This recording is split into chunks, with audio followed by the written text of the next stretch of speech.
Clive, we weren't expecting you. I wasn't expecting to be here, but it seems we still owe you a considerable amount of coin for your help with our rebuilding efforts.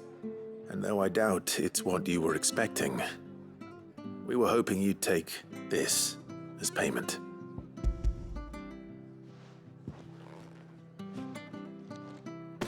A star ruby? I can't accept this.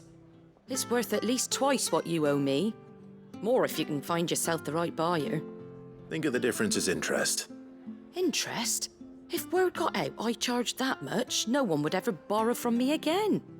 Anyway, why are you the one here asking me about this? I'd have expected Otto. Bit much sending the Lord Marquis out to settle your debts, isn't it? The old goat working himself to death again? Something like that. Most days I think he's the only reason the hideaway's still standing. Same as always, eh? Back when the place was nothing but a twinkle in the eye of a recently retired Lord Commander, word is he was the first one Sid reached out to. Probably knew that without his strong arm and level head, the idea would never get off the ground. Sid may have been the face of the hideaway, but Otto's always been the backbone. And when Sid passed away, we were all worried that would be the end of it. That Otto would just give up. His death was hard on everyone. But it must have hit Otto hardest of all. But he didn't give up, did he? Quite the opposite, in fact. If I recall, he was the one who nominated you as Sid's replacement, and rallied the rest around you. I reckon what he saw in Sid, he saw in you too. And don't we all? Doesn't hurt that you're half as stubborn and twice as handsome, neither. That, and you keep good company. I suppose I do.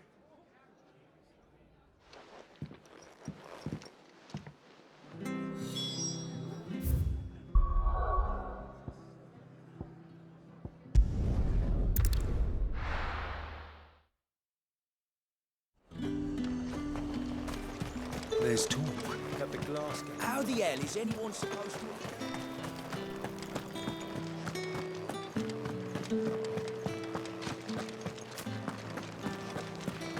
Did you hear? The gates to heaven. I want to see you. It's all right. What am I going to do without sweet water and oil of talc? Milady, I come bearing gifts. Gifts? Whatever is the occasion.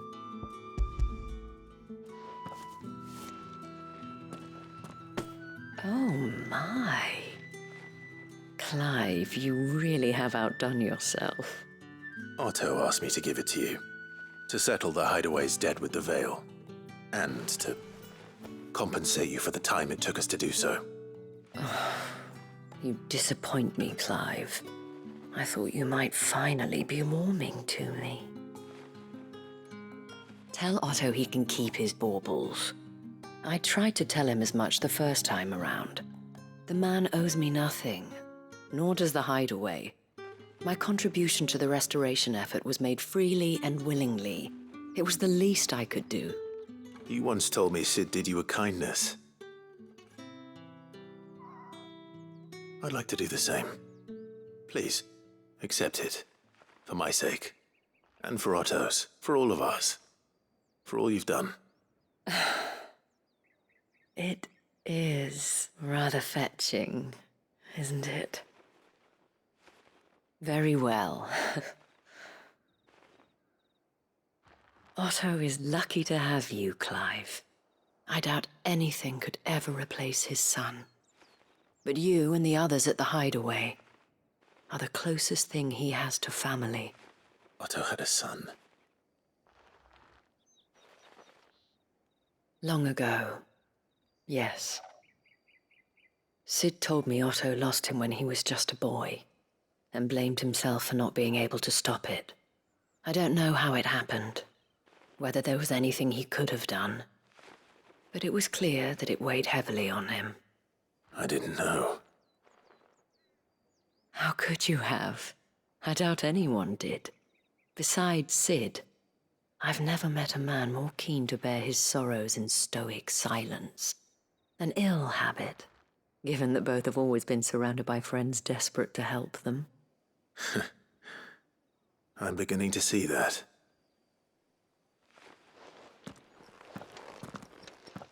Go will want to know the stones were delivered, if he's still with us.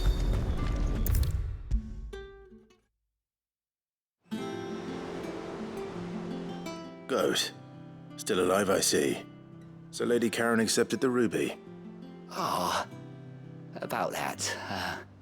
I tried my best, but she was just too stubborn to take it. She threw it right back in my face, in fact, and told me I could stick my stupid stone where the sun don't shine. Karen refused payment. I hope it wasn't something I said. I'm sure you were as tactful as ever. Let me see what I can do. Wonderful. I hope you have better luck than I did.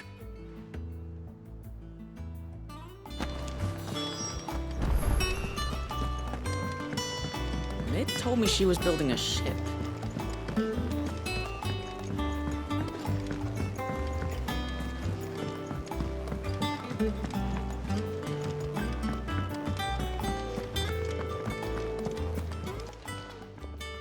Lady Karen, Goat tells me you weren't happy with our offer.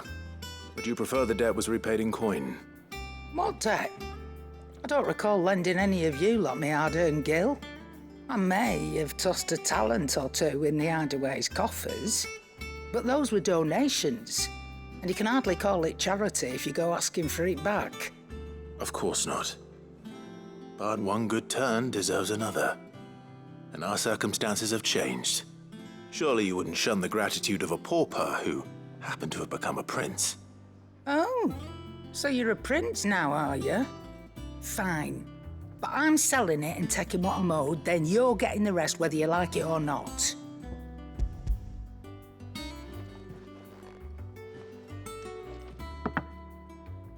Where'd you even get this?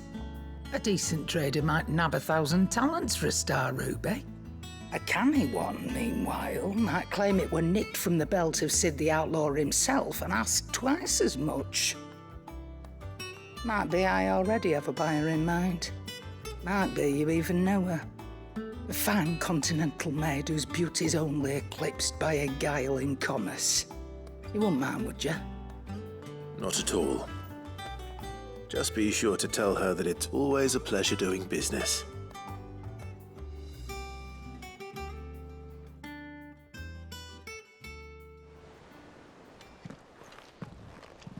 I hear you ended up delivering all 3 stones. Thanks to this lump. I sometimes wonder what I pay you for. Speaking of which, I still haven't been paid last month's wages. Oh, so you remember what's owed to you then? Get your ass behind that disc of yours and don't get up before those ledgers are square. Right away.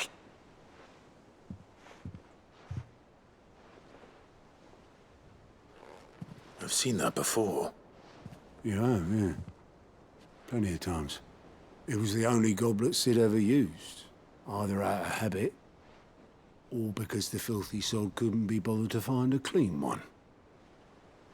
I knew so little about him. Like most people. Martha and the Dame both seem to have fond memories of him. I bet they do. How long did you know Sid before he... Before he died. 20 summers, give or take. Back in the day, I was a purser on a trade ship, which is where I met him. He bought passage to... I forget where. But having nothing better to do on the long nights, we set up drinking island rum till the morning bell dragged me back to my duties. Quit my post not long after that. On account of making a fine maiden's belly fat. But me and Sid stayed close, promising we'd one day sail the seas again. That was before fate stepped in and said she was having none of it. The magic woke inside my son soon after his first name day, and there was no hiding his knack. Couldn't you and your family have... My family were the ones who summoned the constable, wanted the monster taken away. I couldn't turn my back on him. Forget what I felt, and I couldn't for the life of me understand how they could. Luckily, Sid was of the same mind as me. It was him who stood beside me when all I wanted was to tear the whole world down. Him who cried for me when I had no tears left of my own. Him who swore he'd do everything he could to stop it from happening again. And he was true to his word, too. Left the Royal Army once and for all. His ranks, his ribbons, gone. Just like that. Threw away everything he had. All to right a wrong that no one else had the courage to face. I knew then I'd follow that man to the ends of the earth.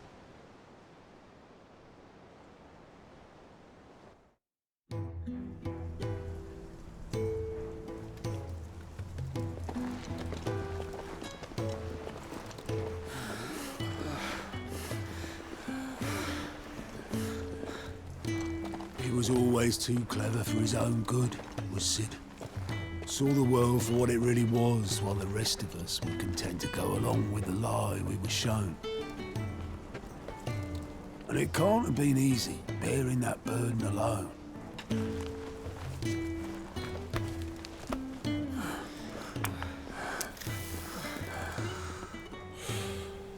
But he didn't let it stop him. He never lost faith in what he believed was right. And that gave us faith in him. Faith he'd steer us true. So I swore to myself that I'd always be right behind him, ready to catch the stubborn sod if ever he should fall. But I couldn't even do that.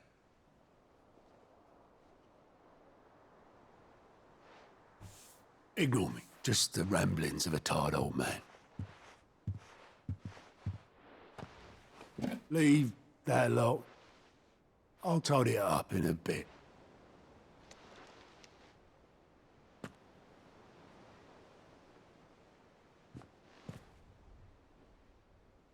This is Sid's handwriting.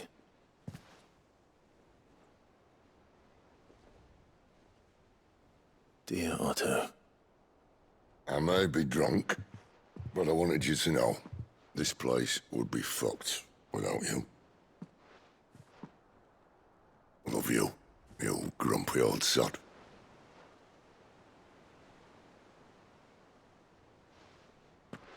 This note. What about it? Sid was right. Without you, we'd all be lost.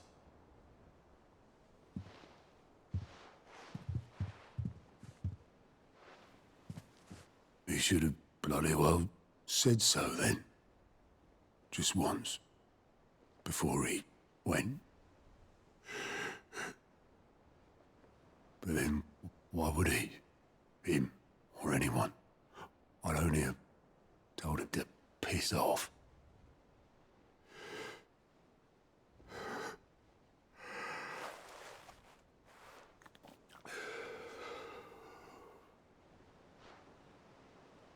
You're wrong, though. Both of you. It was never just me keeping the hideaway afloat. It was all of us. I just shoved people in the right direction. I barely seem to be able to do that anymore.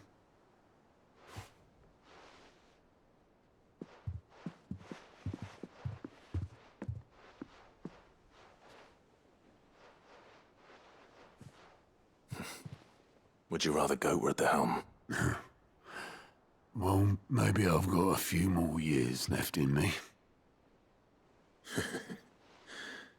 I'm going to hold you to that, Otto. Before you go, Sid would have wanted you to have this. But that's This'll do me just fine.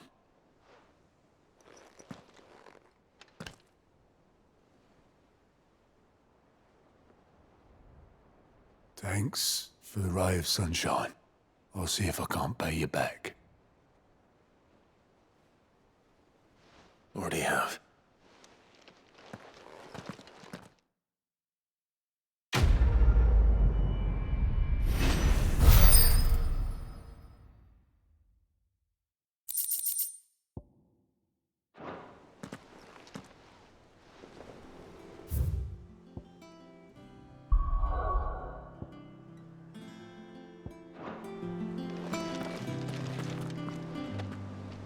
All right, Clive. Astrix. We'd finished sending half the hideaway traipsing across the twins, has she? I swear, that girl'd do anything to put off visiting her old dad's grave. No excuses now, though, eh? Not quite. She said there was one final thing she had to take care of. I'm sure she'll be finished soon enough. She said that? In those words? She did, yes. Clive? Were you born yesterday or something? There is no thing. She'll probably be halfway to Canva by now. Mid. I might still be able to catch her.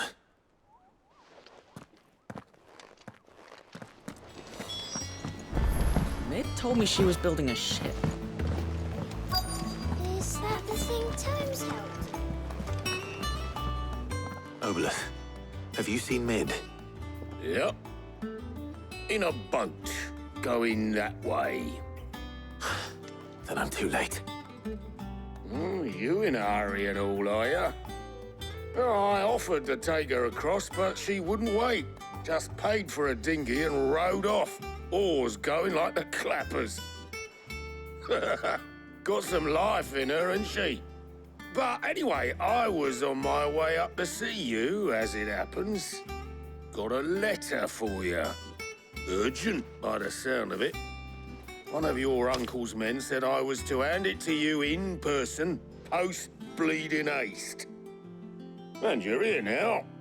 Thank you, Obolus. Don't mention it. What tidings, Uncle?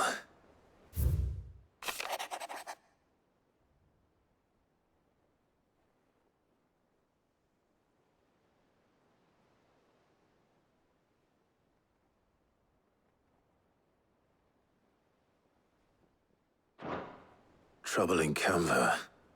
Well, I'll need someone to keep an eye on Mid.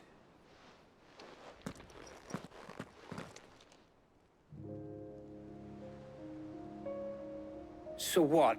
Mid got us to do all the dirty work and then just sailed off into the sunset? It, seems that way. Well, nothing we can do about it now. But next time you plan on visiting Sid, you might want to tie her to something before you suggest it. Ah, don't be so hard on her. Gotta admit, the dirty work was kind of fun. Everyone pitching in, all that bollocks. Just like when we built this place. You're right. Anyway, we all set to head to the old hideaway. I could do with getting to Canva pretty sharpish. Wouldn't do to keep Lord Rosfield of the Seven High Houses waiting now, would it? Not after he asked for me personally. Gav will be leaving with me. Will you mind the place while we're gone? You can count on me. Just be sure to give Sid and the others my regards. All right. Oh, by the way, Jill will be joining us too. She's got some things to take care of, but she'll meet us there. I hope she's telling the truth at least.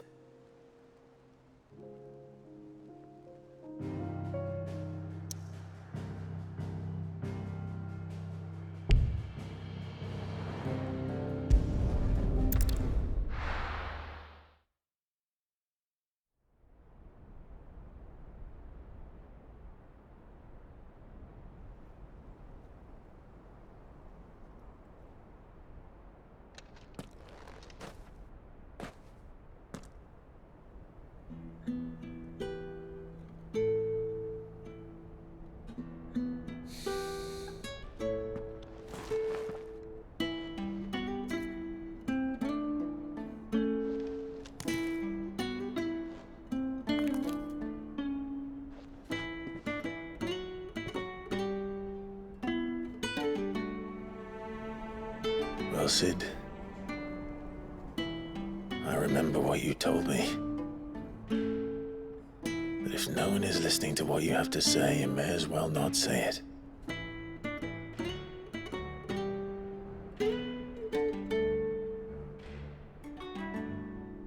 But I will say this, old friend. Hugo Kuka is gone. His shadow looms over us no longer. It's a pity the Phoenix can't be in two places at once. If he'd have been with us, maybe he could have done something for the lost. Not even the Phoenix can bring people back from the dead. Life has a beginning and an end. So we must live while we have the chance. And not as slaves to the crystals, but as free men. May we join you?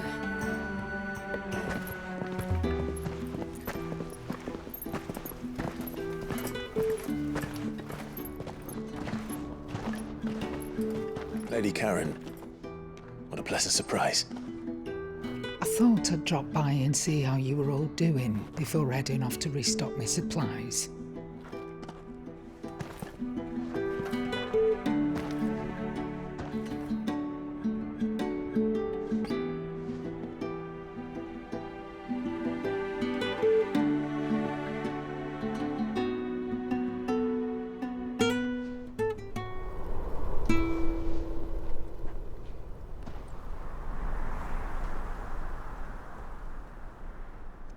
It wasn't the most scenic view back then, but it were never as bad as this.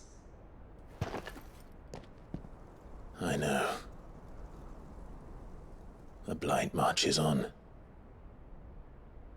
And soon, there will be no escaping sights like these.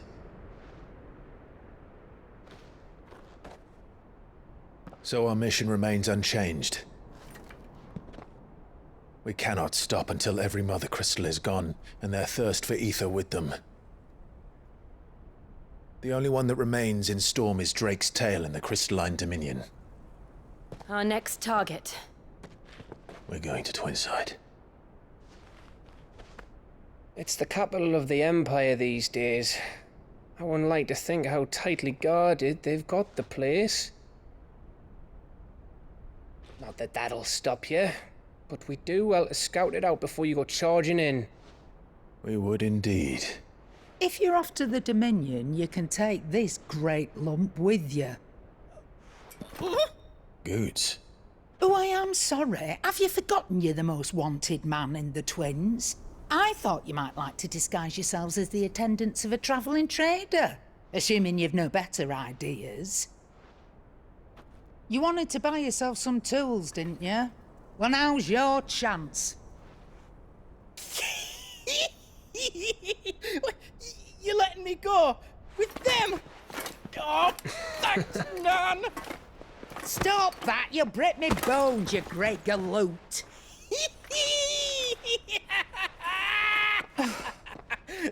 There's a caravan that runs back and forth between the Dominion and the Bocklad markets. It's managed by the Merchants Guild. Just show them Goots' traders pass and you'll be on your way. It'll be a damn sight less risky than footing it the length of the Crystal Road. That's for sure. Thank you, Karen. And glad to have you with us, Goots. Oh, okay then. I'll get me things and I'll meet yous there. See yous down in Bocklad. Get off! Me poor fingers! Jill, you're with me. Understood. And Gav, Already on my way, Captain. be careful. Aren't I always?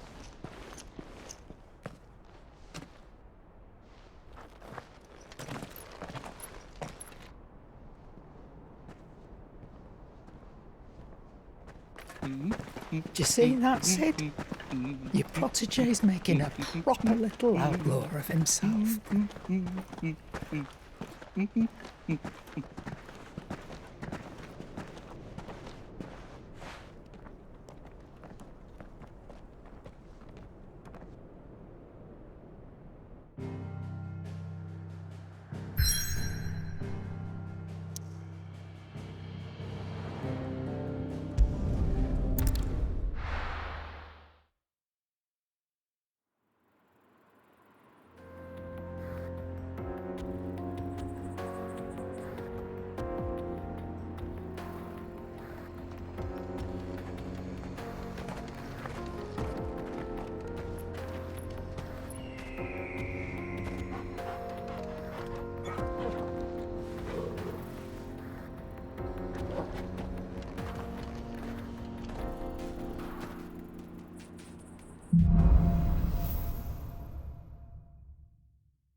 How are you feeling?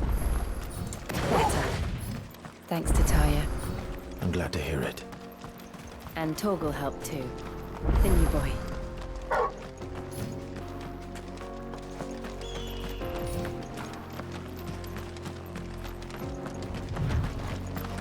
This used to be a trade route for merchants crossing the Scars, till the Republic laid a new road wide enough to let wagons pass, and all official traffic moved there. Leaving this one for those living outside the law. Indeed. I doubt we'll be the only outlaws on the trail today.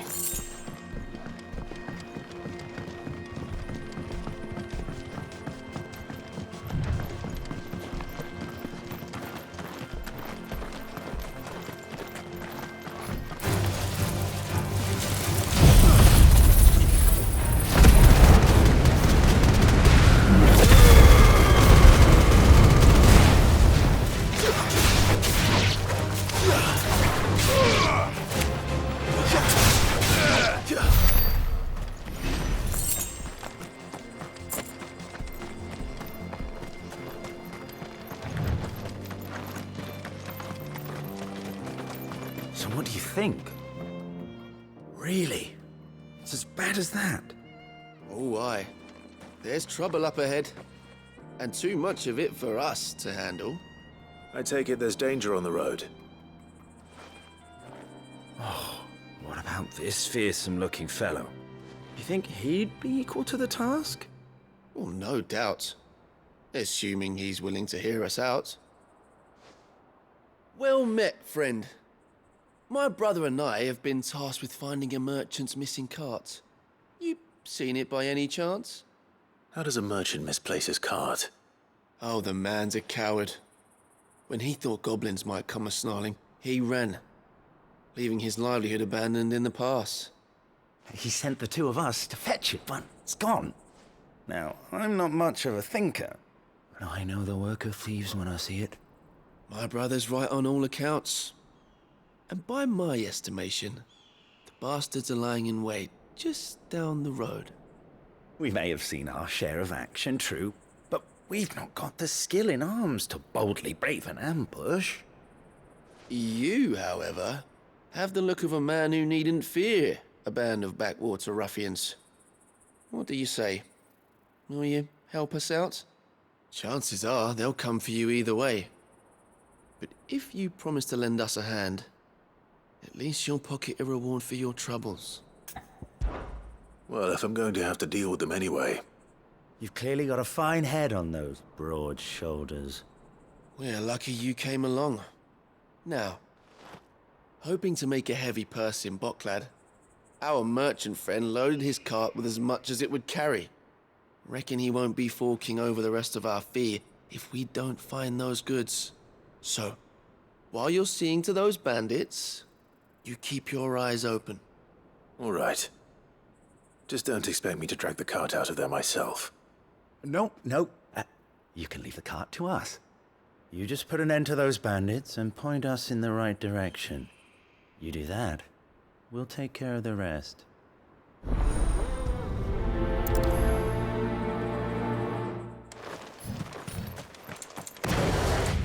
I'm not sure I trust those two. But if there are bandits lying in wait, I should probably take... Well, you lot. You've got guests. These must be our bandits.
That's them dealt with.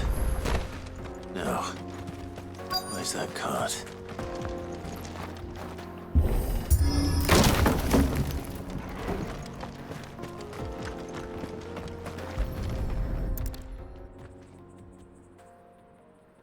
Getting all of this out of here will be a nightmare. Seems we've found ourselves the right man for the job, wouldn't you say?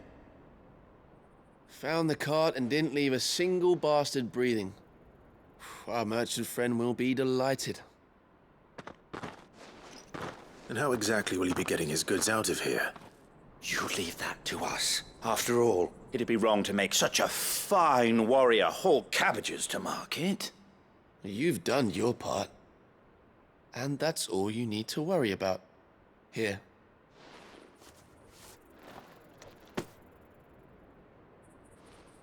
It's been a pleasure. Now piss off. There's no need to be so rude, brother. What if we want his help again next time?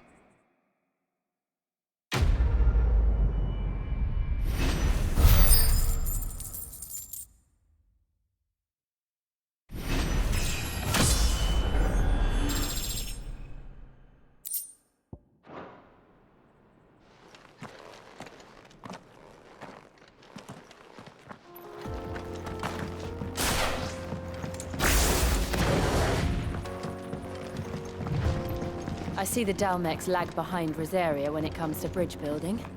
The fallen ruin should hold, at least. The path continues on the other side.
So this is Zemeckis.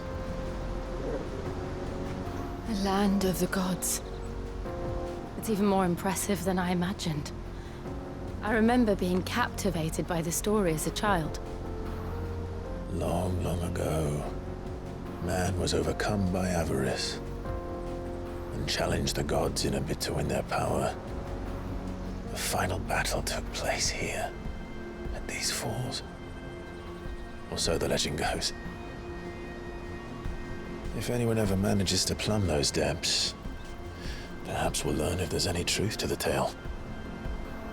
That the gods emerged victorious and punished man for his defiance by visiting upon him 2 curses. Dominance and bearers. To tell the truth, I always thought it strange that the dominant and their icons were deemed a curse.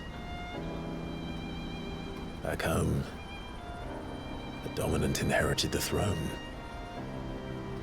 They were admired and exalted, not spurned. Whenever I got to that part of the story, I always assumed there must be something I'd misunderstood. You had a lot of storybooks, didn't you? In your room, I mean. When we were young. The old legends were always my favorites. Epic battles between gods and men. Father encouraged me to read as much as I could. He thought it good for my education. You really were a boy like any other, weren't you?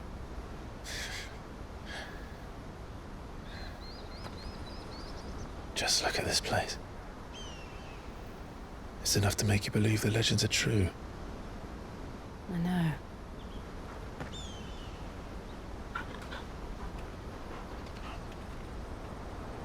We're not far from Boklad. The road will be busier up ahead. And we'll have to keep our wits about us.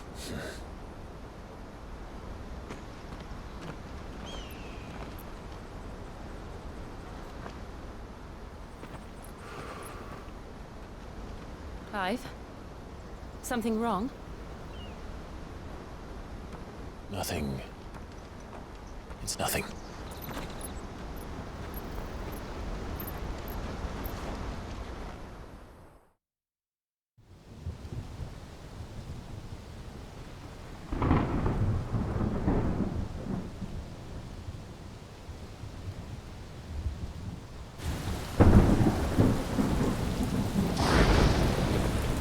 I see the reports are true, Father. You have surrendered the throne to Olivier. I have. Emperor Olivier shall rebuild the Holy Empire of Sanbreque.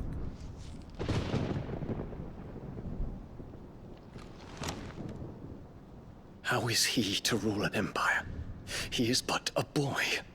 I shall advise him until he comes of age. Father, please. Or for as long as I am able. The empire we seek to build needs young blood to rule it, and I can think of none better suited to the task.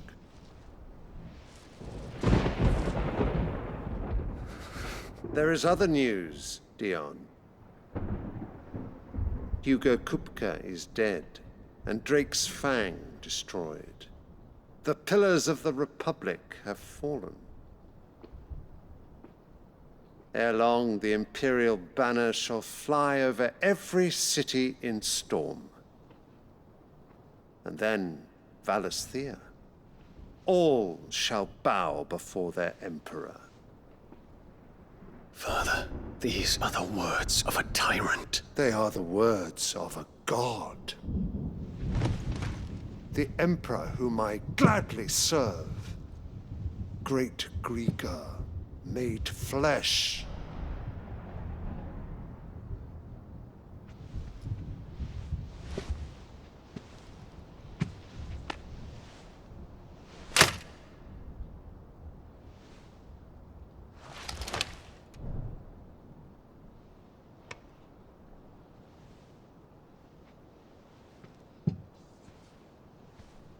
Return to your camp, Dion, and ready your forces.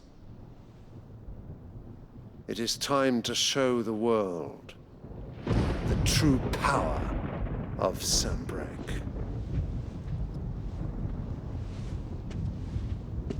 Father. I find you much changed.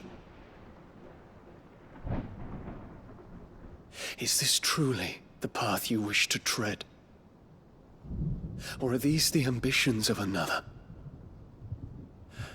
Of Ultima, perhaps? What nonsense is this? I speak my mind, and my mind only. Though I do owe Annabella thanks for reminding me of certain truths regarding the nature of nations, of rulers, and of the divine. You would trust the words of this traitress? She betrayed her country. She slew her husband. You have ever been an invaluable servant to Sanbreque, Prince Dion. I trust you will continue to serve your Emperor in the wars to come. The canker! Silence! Insolent wretch! You will bend the knee. All else is heresy. Sire, Forgive me. This audience is over. Come, Your Radiance. The Rowena Syndicate awaits your pleasure. Oh, not another meeting with silly old men. They're so boring. I'm hungry, Father. Can't we have luncheon instead?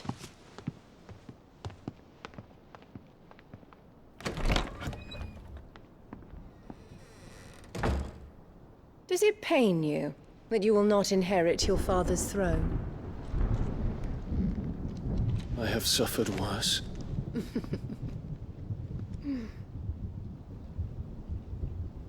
Count your blessings, Dion. For a base-born child to be chosen by Bahamut is miracle enough. You have risen high on his wings, but you shall rise no higher, lest your impure blood stain the throne. What do you know of my blood?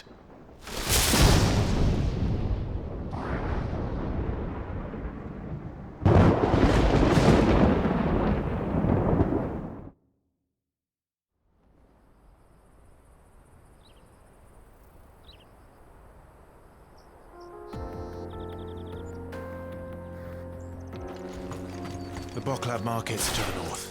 We just need to hug the coast.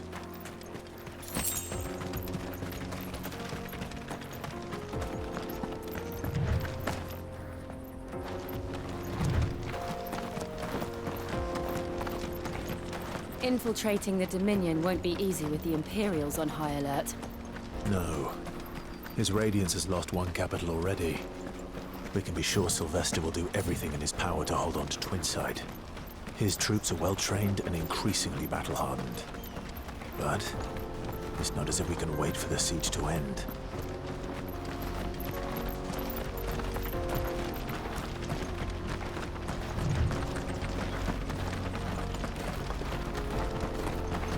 More refugees. And they're all making for the Crystalline Dominion. Because they don't know how to live without the Crystal's blessing.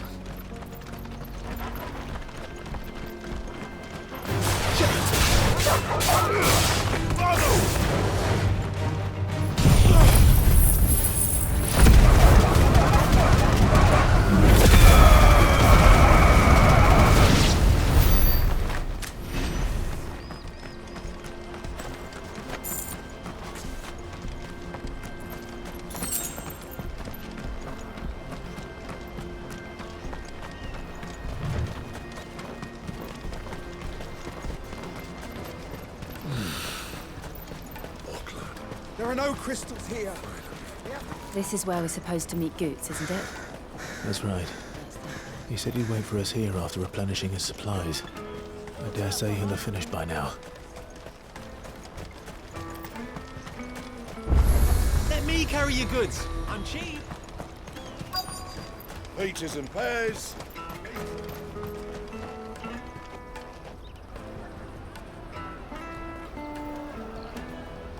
Wonders from across the water. Come one, come all. Feast your eyes. Good sir, can I interest you in...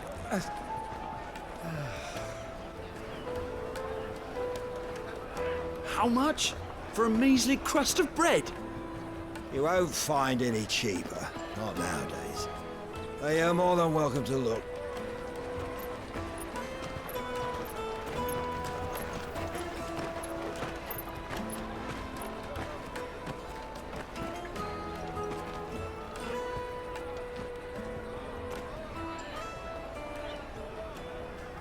The Empire's unlawful and illegitimate occupation of the Crystalline Dominion is still in effect. Only those whose business in Twinside has been officially approved by the Republican Army will be permitted to cross the border. All who seek entry are to form a line and ready their documents for inspection. It looks like we aren't the only ones who are eager to leave. And they're checking everyone. Can't you make an exception? Not for the likes of you. We won't get through without that pass. Let's go and find Goot, shall we?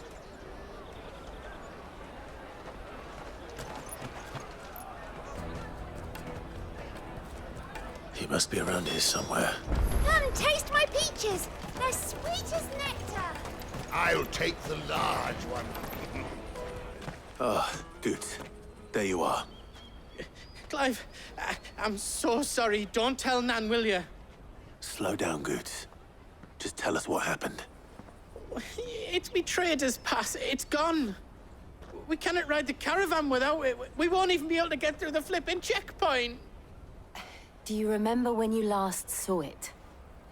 It was in my pocket a minute ago. Then a bairn bumped into me and... Yeah. You don't think that they might have nicked it, do you? It wouldn't surprise me. A busy market like this is prime territory for pickpockets. So, to get the pass back, we need to find this child. Where would we even start? I know where! I've got a pal in Bocklad who might be able to help us. No one knows more about what goes on round here than she does. Where do we find her? She's the owner of the Crimson Caravans, up that way. Sign's got a red chocobo on it. No time like the present. You two go on ahead. I'm gonna check the rest of my stuff, make sure naught else is missing. All right. We'll meet you there. Let's keep an eye out for this red chocobo, then. And the other on our purses. Next to the checkpoint.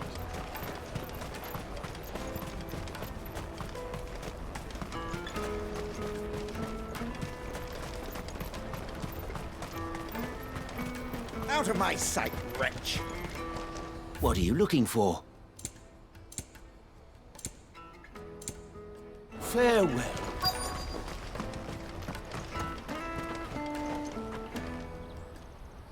Looking to hire a coach? It's 10 million for a two-birder to the Crystalline Dominion. Take it or leave it. Oh, we're not here for that. Then I bid you good day. Oh, wait! Don't go, El! He's me mate. As I live and breathe. Goots, what are you doing back in Bocklad?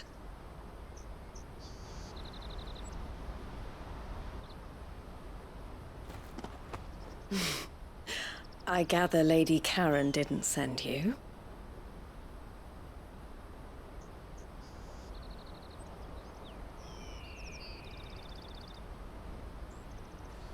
So what trouble have you got yourself into this time?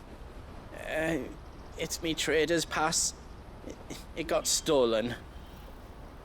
By a little bairn. Of all the... You're the size of a marble. Honestly. Ugh. Goots told us that you know the markets well. Might you have an idea which little bairn could have done this?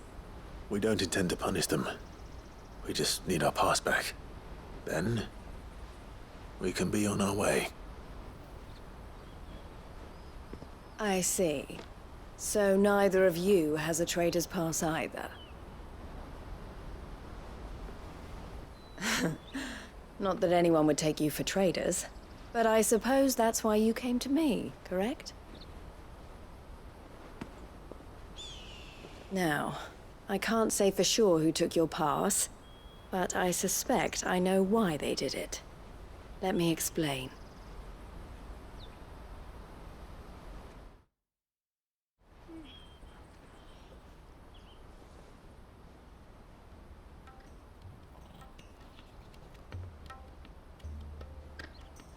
Ever since the Fist marched on the Dominion, the Republic has been clamping down on any commerce that might aid the Empire more than it does us. Which means traders' passes have gone from being merely a way of easing one's progress to being essential if one wishes to cross the border at all. And with demand outstripping supply, they've become a precious commodity, leading some to seek to acquire them by less than legitimate means. So the children are stealing passes to sell on the black market? Yes and no. Passes are inscribed with the names of their owners, and yet none of the victims' names have appeared on the register of those passing through the checkpoint. Which means? That someone is doctoring the stolen passes. The same someone who is encouraging the children to steal them. And the same someone who has Goots' pass, no doubt. Whoever they are, they're ruining the livelihoods of honest merchants, which is why we've decided to take a stand. Will you stand with us? You want to get your past back, and we want to ensure that no more are stolen. Catch whoever's behind it all, and 2 birds shall be slain with a single stone. Is there any other way of getting to the Crystalline Dominion goods? They won't let you in if you're not with the caravan. It's that, I don't know, try swimming across the strait. But the guards will definitely spot you if you try and do that. Like, we don't want to get spotted, right? So either we find the people who took the pass, or give up all hope of entering the Dominion. All right. We'll help. Thank you kindly. But I don't know your name. Eloise at your service. Clive. A pleasure doing business with you, Clive.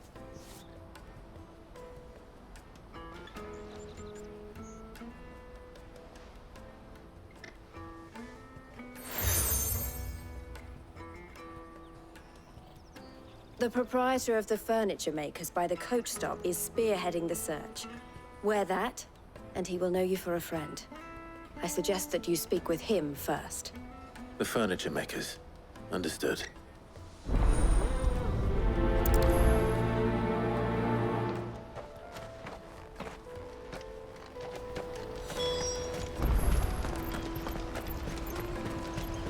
Out of my sight, wretch!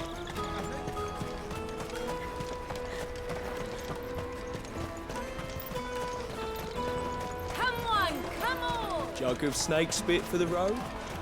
The caravan stops next to the check. Are you the furniture maker? Looking for something in particular? Ah, Eloise collared you too, eh? Then I expect you want to know more. She told me you were leading the hunt for the pickpockets. What have you learned? For one, that they're targeting the traders carrying the biggest packs. Harder to watch your back, see? And less chance of the mark giving chase if they're spotted.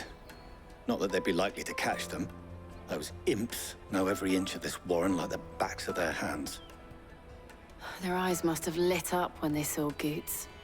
The fishmonger round by the gate's been trying to track down the children involved. You should go and have a word with her. Thank you. We will.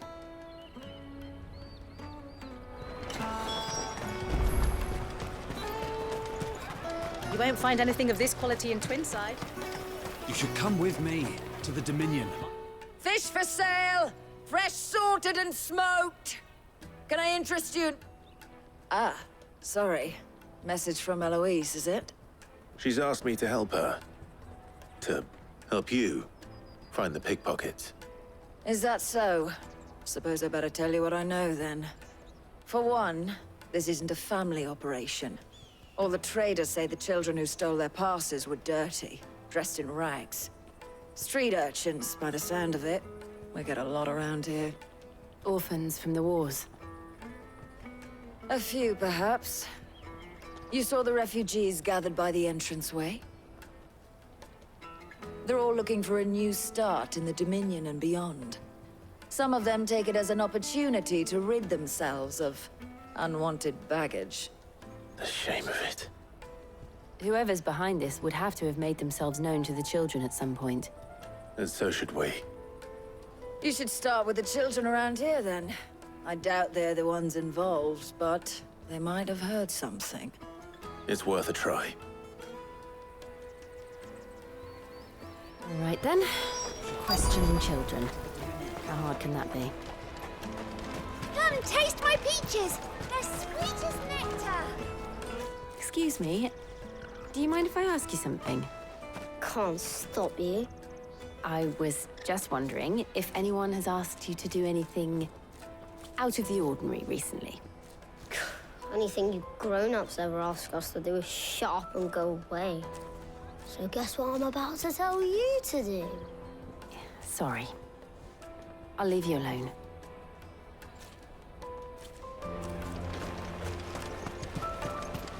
The finest earthenware from the Free Cities! All but unbreakable! Do you have a moment? What do you want? What I want is to know who's asking children like you to pick pockets. I don't know. Nobody's asked me. What's picking pockets? Do you get paid for it? No, you get in trouble for it. So if they come calling, you know what to tell them. The caravan stops next to the checkpoint. Excuse me? What do you want? I don't have any money. It's all right. We're not going to hurt you. We just want to talk. What about? We've heard that some very bad people are making children like you steal from travelers. We need to know who's behind it so we can stop them. I don't know much about it, really.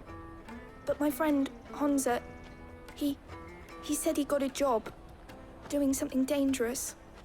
Sounds promising. We need to find him and ask. Do you know where your friend might be? He's usually by the tents outside town. Thank you. You've been very helpful.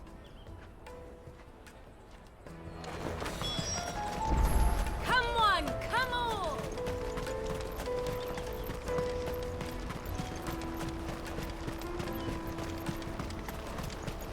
Let me carry your goods. I'm cheap.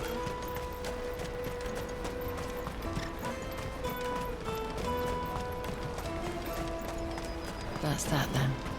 She must have meant the refugee camp. Let's hope he's still nearby. Daddy, I'm hungry.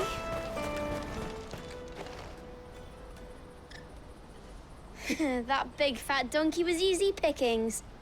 He wouldn't have noticed if we'd robbed his boots off him. Yeah. Wish we hadn't handed over the pass, though. Could use one of those things to get out of this dump. Chance would be a fine thing. The moment they found out, they'd string us up by our guts. Would they now? Perhaps you'd like to introduce us to these charming characters. Shit, we're in trouble now. What do we do? You two get caught if you want. I'm off. Hunter, where are you going? So that was Hunza, eh? Jill, you watch these two. I'm going after him. All right.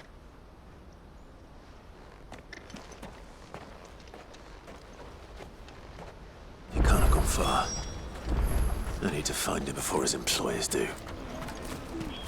Daddy, I'm hungry.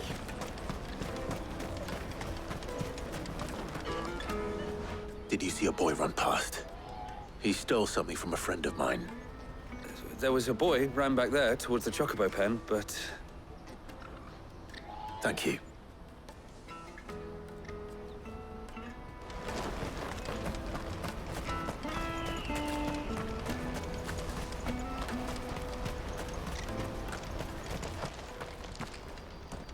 Oh, shit. Cornered. It's all right, Hunter. I'm not going to hurt you. I just want to ask you some questions. Fine. Not like I've got a choice. I'm looking for the people who are making you steal for them. Who are they? Called themselves the Carstones. They said they'd give me a good gill if I did what they told me. I knew they were bad, but bread doesn't come for free. Didn't come at all half the time, before I started buzzing for them. You know, if I didn't do it, they'd just pick on someone else. Someone they could push around easier. Hunza. You found him then? Jill. Where are the other two? Eloise is watching over them. She sent Goots and I to look for you. You're... him! I haven't got your pass anymore, if that's what you're after. I gave it to the Carstones. Whatever you do to me, I can't get it back. Not that I go against them anyway. If it weren't for their gill, me and my mates would have starved.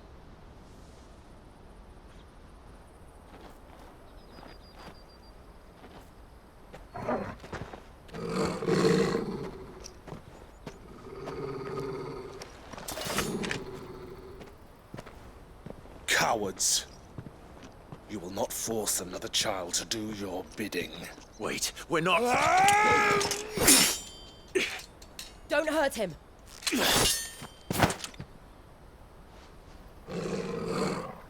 You're making a mistake. We're on the same side. Like hell we are. That brooch. Where did you get it? Master Theo? Goots. What are you doing with these people? Unless you're the ones my sister was talking about. Your sister?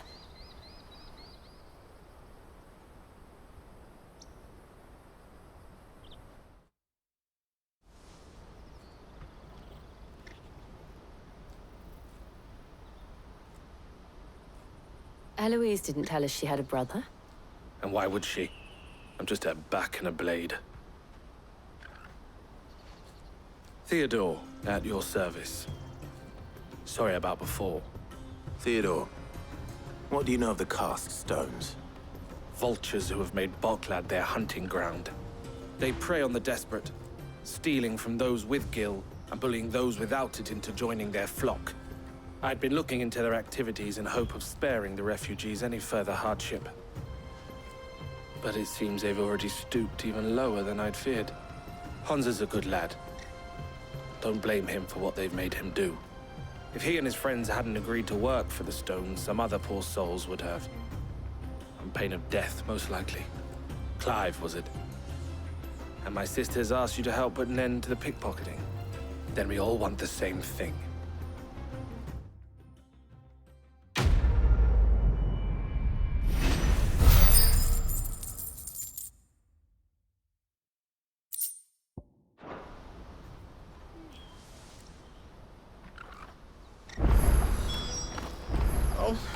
Where is it? So, what's the plan? What else? We find the cast stones, and we crush them. You get your traders' pass back, and I make Boklad a safe place again. All right then. All right then. Honza, where are they camped? Don't worry. They'll never know you told us. Couldn't if I wanted to. They always come to town to collect the passes. Meet us outside the gate. I tried following them once, but they spotted me halfway down the trail. Said they'd string me up. We'll try it this time. Which way were they going? Back down the road towards Leitney's Cleft. To Leitney's Cleft, then.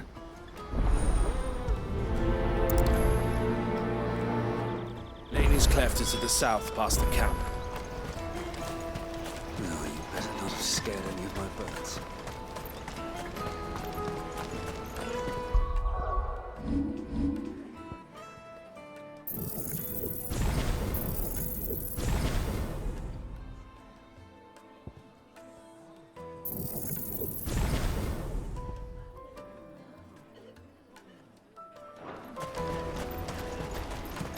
That's that then.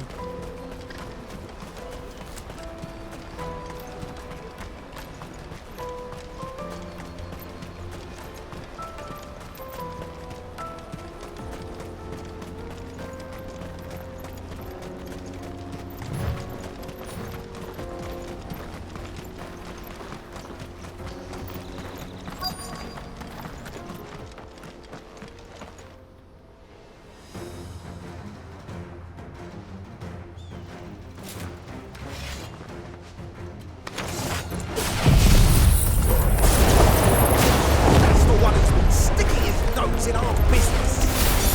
You should have minded your own.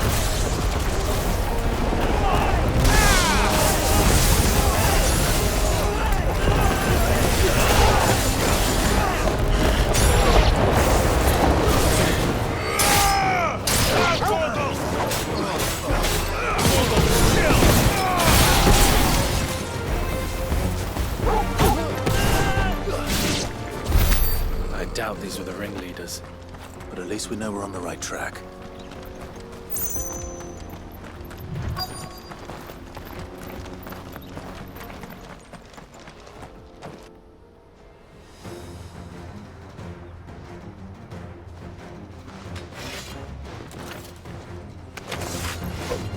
We got company!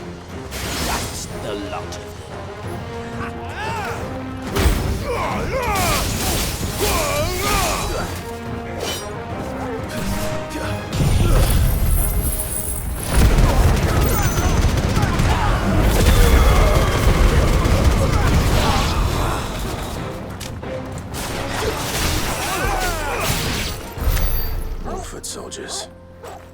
secure now.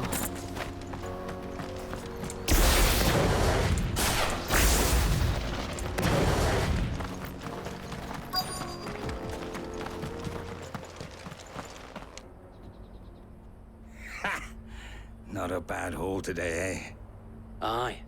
Some of our new recruits are natural-born ne'er-do-wells. Especially the little ones. That Hans has got nimble fingers, all right. It'll be a shame when they chop them off. But till then, let's make the most of it. Scum. The leaders of the cast stones, I take it. They don't deserve any mercy, Clive. I wasn't planning on showing them any. We're ready when you are, Theodore. Oh, I'm ready.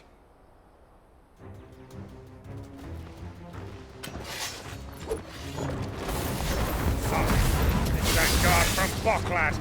Kill him! Kill them all!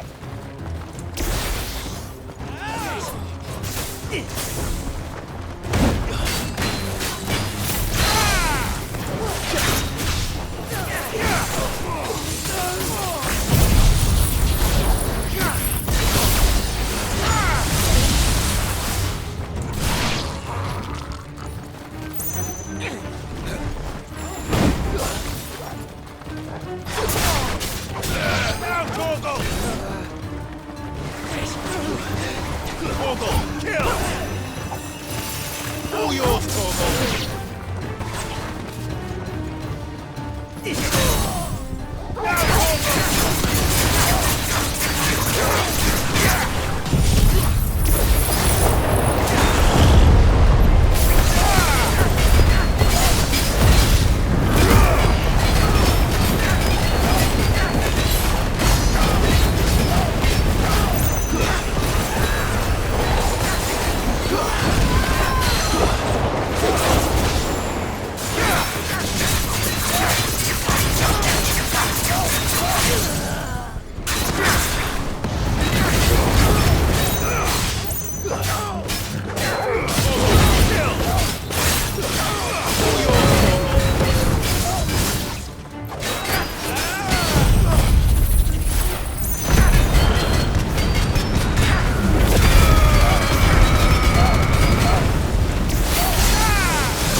And they say crime doesn't pay. Gold chains, rings, purses. And traders' passes. Dozens of them. Have the names been changed? Not yet. I recognize some of them. No doubt Goots's is somewhere among them. Now I just need to sort through it all and return everything to the people it was taken from. We should go and give Eloise the good news. Can we leave things here in your hands, Theodore? Of course. Oh, and, be sure to tell her of the part I played, won't you? We'll be glad to.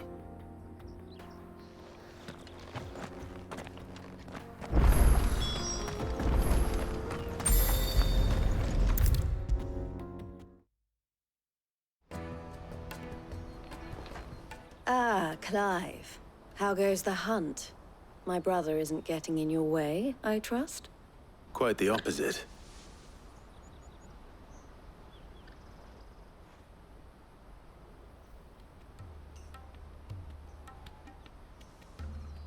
So it was the cast stones who were behind it all. Theo told me he'd been on their trail. And their demise solves 3 problems at a stroke. That of the pickpockets, the bandits pulling their strings, and the passes they were stealing. I only hope yours is among the items you recovered. Only time and Theo's return will tell. Speaking of whom, Welcome home, dear brother. You are too kind, Eloise. Here, Clive. Goots' pass. Ask him to keep a closer eye on it from now on, would you? I will. Thank you. El, I've asked our boys to carry the rest of the goods back. Can I count on your help in sorting through it all? Of course. I'll make some space in the storeroom. I expect you'll soon be on your way then. But it wouldn't do to leave without introducing yourself properly. Would it now? Cid. Don't look so shocked. We're on the same side. I don't understand. As you now know all too well, we at the Crimson Caravans are always happy to help those in need. For a small fee, we will move anything that needs moving. Be that goods to market, or bearers away from it. I was the first my sister helped escape. If it wasn't for her, I'd have been branded as a boy. I had no idea. It just so happens that we are seeking to expand our operation. And who better to join forces with than the leader in the field? Wouldn't you agree, Theo? I would. It seems our purpose is the same in more ways than one. So what would you say to working together again? It would be our pleasure. And our honor. The honor is ours. Here, Clive. This is for you.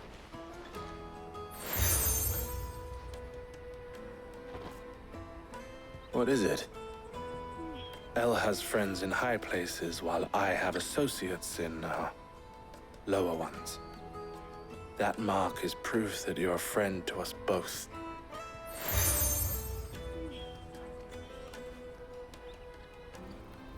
I shall bear it with pride. Well, all that remains is to wish you a safe onward journey. Goots' pass should secure you a place on the caravan, but if you encounter any difficulties, we would be delighted to provide you with a coach of our own. For a discounted price, of course. Say, 9 million? We'll try the caravan.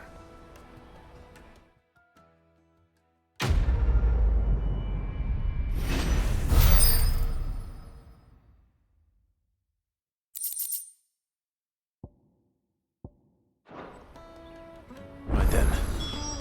Let's get this back to Goots. And then it's on to the Dominion.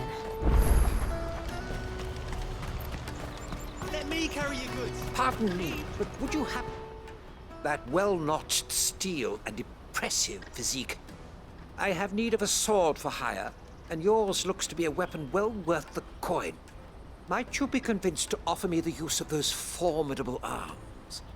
How exactly do you intend to use them?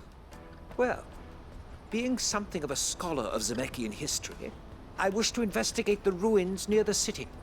And I require a rugged companion, lest I find myself waylaid by ne'er-do-wells or the beasts sent to roam the area. Should you accept, you will not only earn yourself material wealth, but partake of the true treasure that awaits us there. The rich and storied history of Zemeckis. Well, will you ever party to a finer proposition? My arms are yours. Wonderful! Then come. We must away. But where are we going? Along the old Zemeckis Road, and from there, onward to discovery. Quickly! There is not a moment to lose. Wait. Good luck with your ne'er-do-wells.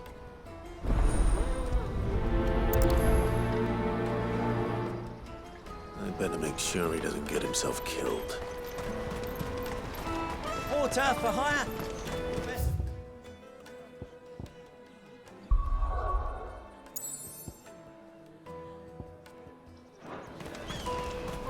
That's that then. There are no crystals here.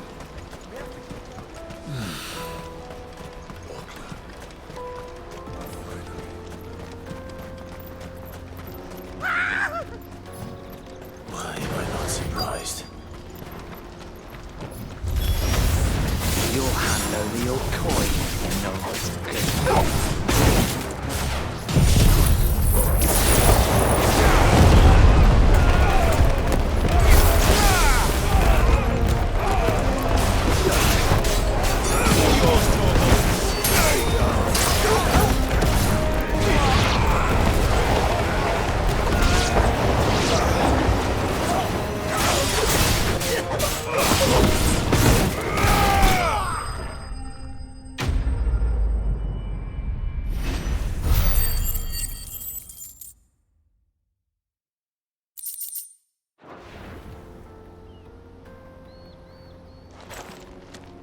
you hurt?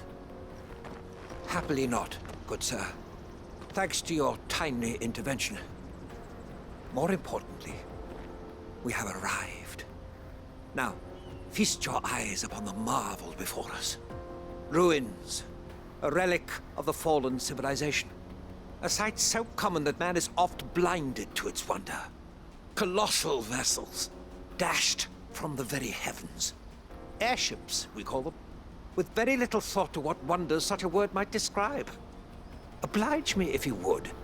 Does anything strike you as peculiar about this particular specimen? Though we ourselves find fallen ruins to be nigh indestructible, whatever gouged the final sin from the rock cleaved clean through the structure you see before you. A tantalizing mystery, no doubt, but merely one of countless enigmas in which Zemeckis history is steeped. Come, good sir. Our expedition continues, and we still have much to learn.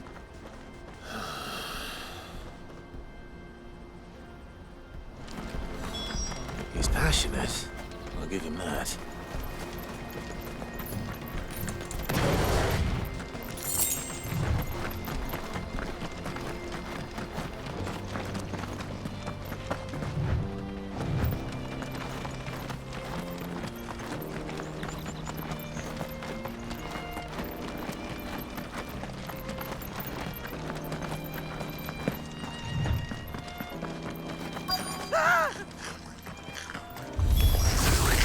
All right then.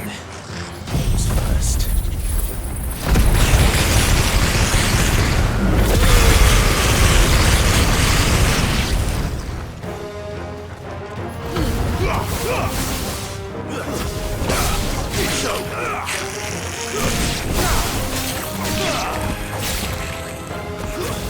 Stay down!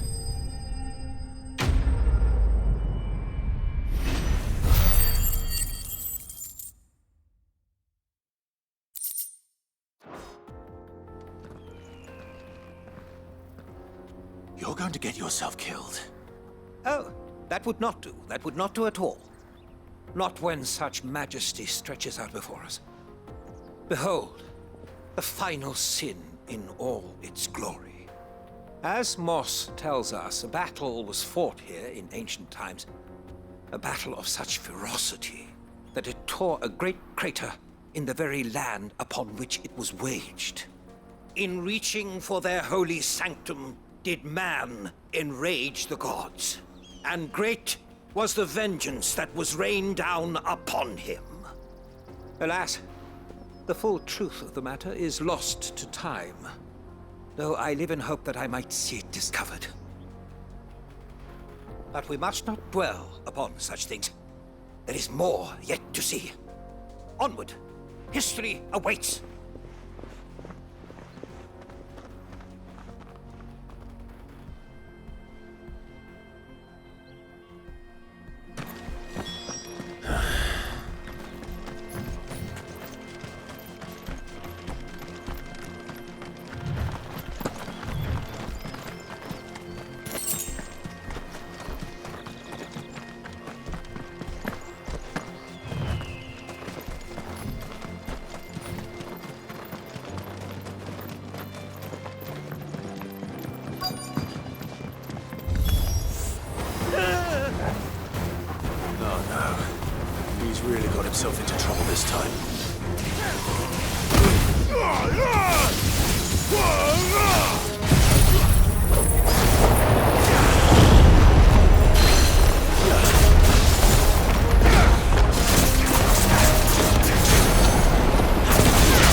Still in one piece? It would seem so. Once more I am in your debt. And once more you impress me with your prowess. These were no ordinary foes, but ones we in the field call echoes. Though Moss the Chronicler concurs with the legends in attributing the fall of Zemeckis to a wrath wrought upon mankind by the gods, he offers little in the way of explanation. Could the ruins we see before us here, in all their elaborate beauty, perhaps suggest an answer? Could the construction of such miraculous edifices have been considered an encroachment upon the province of the divine? Alas, all is mere speculation. But one day, perhaps, I will learn the truth. Not if you keep running headfirst into trouble. You are right, of course. And not only have you plucked me repeatedly from the jaws of death, you have proven yourself a willing audience to my ramblings. Glad to help, but didn't you say you came here to investigate something? I fear I may have rather overstated the case on that front. In truth, a captive ear was all I really desired. You see, even my fellow scholars have grown somewhat weary of my musings of late. And so I came upon the idea of purchasing a companion. A captive audience, if you will. That's what this was all about. I am afraid so. And now, my good man, it is high time we returned whence we came. Fine. Just don't go running off this time.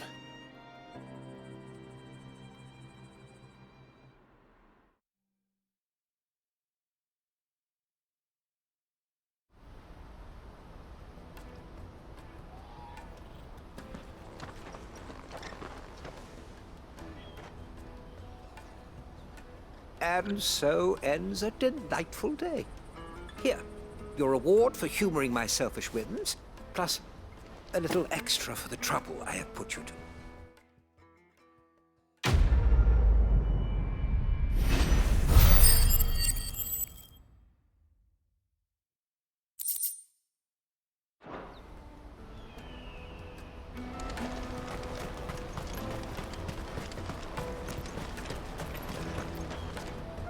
I see you've been of some assistance to Eloise. Perhaps you can extend me the same kindness? Perhaps. What would I be doing?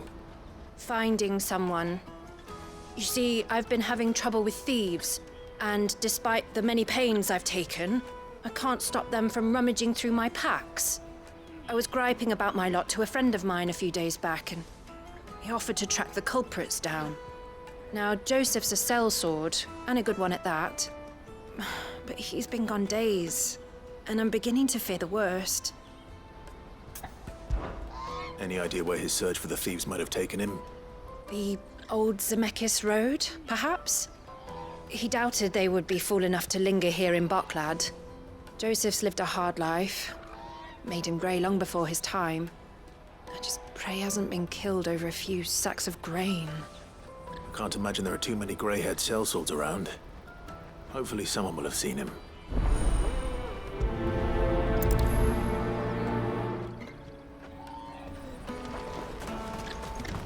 That's that then.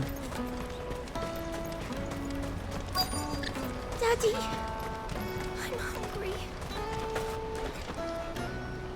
What do you want? I've no coin on me. Just information. Has a sellsword passed through here? Grey hair. Now you mention it, there was a young man with salt in his mane sneaking around out there a while back. Which way did he go? How am I supposed to know? Buggered off down the road, I expect. Now why don't you do the same and leave me be?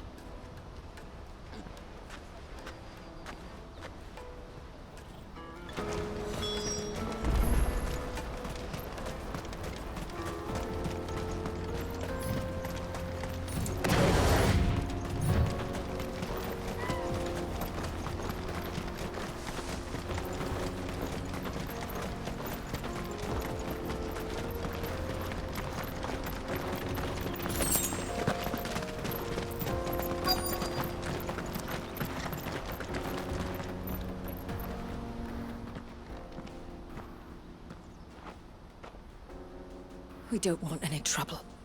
Neither do I. I'm looking for someone. A grey-haired mercenary. Well, we haven't seen him. Yes, we have. We saw him climbing up the rocks.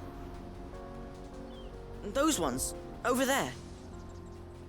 Maybe he found his thieves. Mum won't let me near them. She said there's goblins up there, and that they eat little boys for dinner. Shush now. You've said quite enough already. I only told him what you said. I'd listen to your mother if I were you.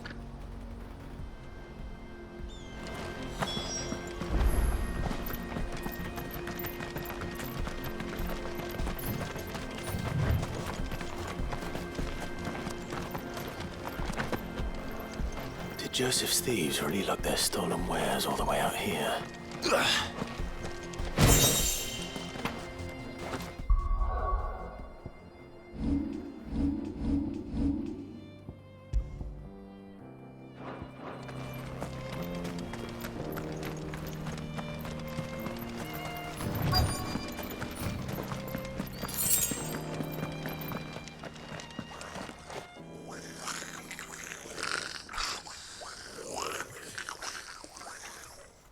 I think we've found our thieves.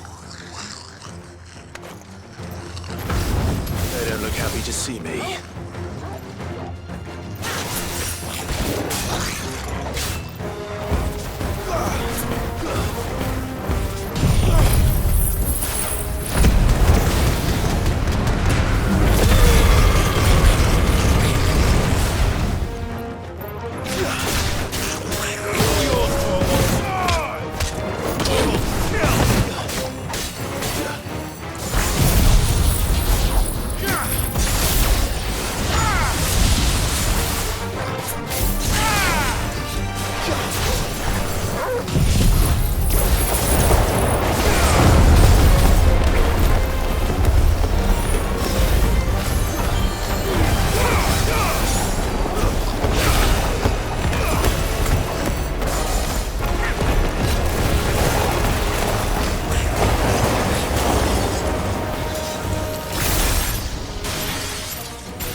Let's get this over with.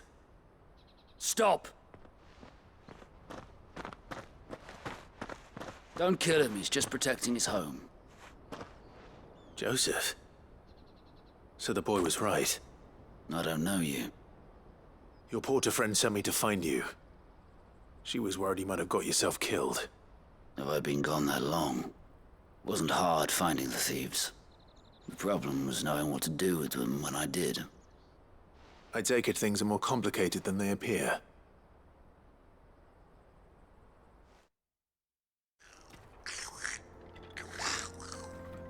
I'd all but ruled out bandits before I even left the market. You know what that is? Because our thieves had no interest in gold or gems or anything they couldn't eat for that matter. Add to that the rumors of goblins in the area and the mystery practically solved itself. I soon found their cozy little homestead and all the missing food. I launched myself at them full of righteous fury, but their leader was the only one who moved to meet me. The others, they huddled around that food, ready to die protecting it. They stole because it was that or starvation. I've been there myself, back when times were hard. So you spared them, and earned their trust into the bargain by the look of it. These goblins aren't native to the area. They don't know how to survive such barren lands, so I've been teaching them. And once they've learned to hunt and forage, they won't be fool enough to risk their necks in Boklad. I'm impressed. I didn't know goblins could be reasoned with. Do me a favor. Let the porter know I'm safe. I'll head back to the market once my work here is done. Oh, and don't mention the goblins. I don't want people coming here brandishing pitchforks. Not now this lot have sworn off thieving. Your secret's safe with me. I appreciate it. Thank you.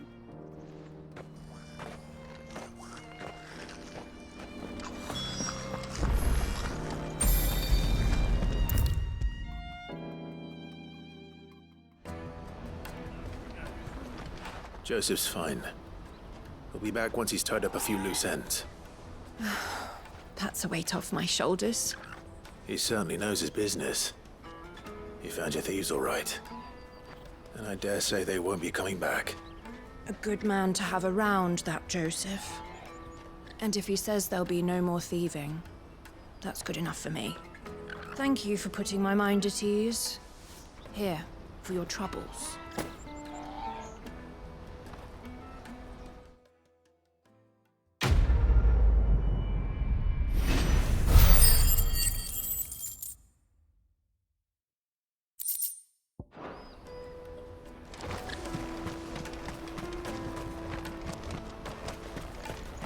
Hurry, man. I must leave for the... Bloody crews and caravans, scooping up all the best customers. Leave some for the rest of us. If I knew arrival... Now I just need to see about getting the work. I want to know right away. Bad news. Good, actually. Something worth celebrating for a change. Only trouble is, the serving girl's still new to the job, so I can't leave her while I go and invite those I'd like to celebrate with. What exactly are you celebrating, if you don't mind me asking? I've come by a particularly fine bottle of red. A Gotan 66, no less. Gotan Rouge is the only good thing to have ever come out of the Empire. And most wouldn't part with a 66 if you held a knife to their throats. So I've heard. Oh, so you know of it then? Clearly you're a gentleman of taste. A gentleman who might sympathize with my predicament, perhaps? Would you pass the good news to a few friends of mine? I'll give you a little something for your time, of course. Sounds simple enough. So you'll do it? Marvelous. Thank you. You won't need to go far. All three of them should be right here in the market. There's Aldrich the porter, Milan the butcher, and Bolek, a guard over at the north gate. Three of the finest fellows in Boklad, if you ask me. Tell them to come to the tavern when they finish for the day. Stop by again when you let them know, and I'll give you your little something. I'll be right back.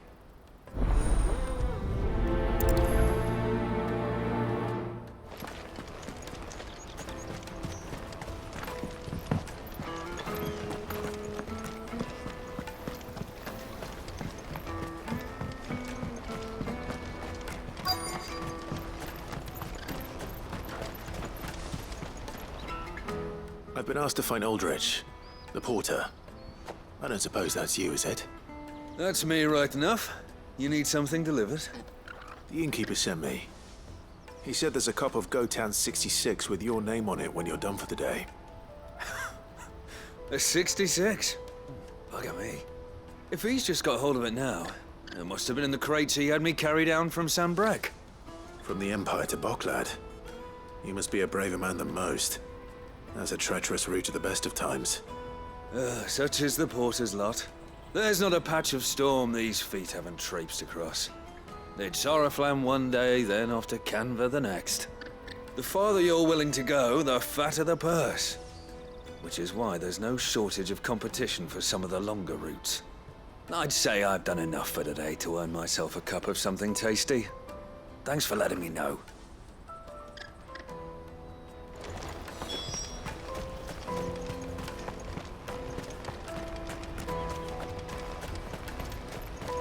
Out of my sight, wretch!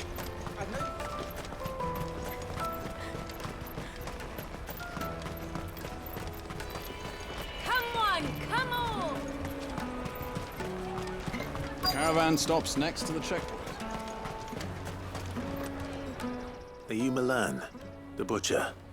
That's me. What can I do for you? The innkeeper's just had a special delivery. He thought you might like to join him for a cup of wine after you pack up for the day. He knows me only too well. And I've got a ham here that will go handsomely with a nice drop. Wine and ham to spare. Bocklad clearly isn't suffering then. Comes with being the place everyone has to pass through to get to everywhere else. Those who travel the Crystal Road bring all manner of goods with them. We get meat from San Brec, herbs from Rosaria. Why, sometimes we even see curiosities from across the Narrow. My old man knew what he was about when he set up shop here all those years ago. Anyway, thanks for the good news. Oh, you know what? Maybe I'll shut up shop early. Wouldn't want to keep our friend waiting.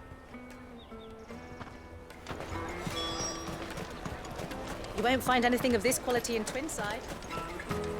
Tight-fisted. Let us through! I'm looking for Bolek. I was told he'd be guarding the gate. Well, you found him. You're not here to enlist, I take it? The innkeeper sent me. He's just taken delivery of a rare vintage, a Gotan 66. He thought you might like a cup. I've never said no to a goat hand. I'm not about to start now. Thanks for letting me know. You must be a busy man. The market would be flooded with refugees if we weren't here to stem the flow. Oh, my heart goes out to them, all right, but we've got our orders. No papers, no passage. Plenty try to slip past us nonetheless. And every now and then, one of them's foolish enough to try and force their way through. And when they do, well, things can get nasty. You know what? That wine's sounding better by the moment. Hold on. I wonder if the innkeeper might spare a cup of that wine.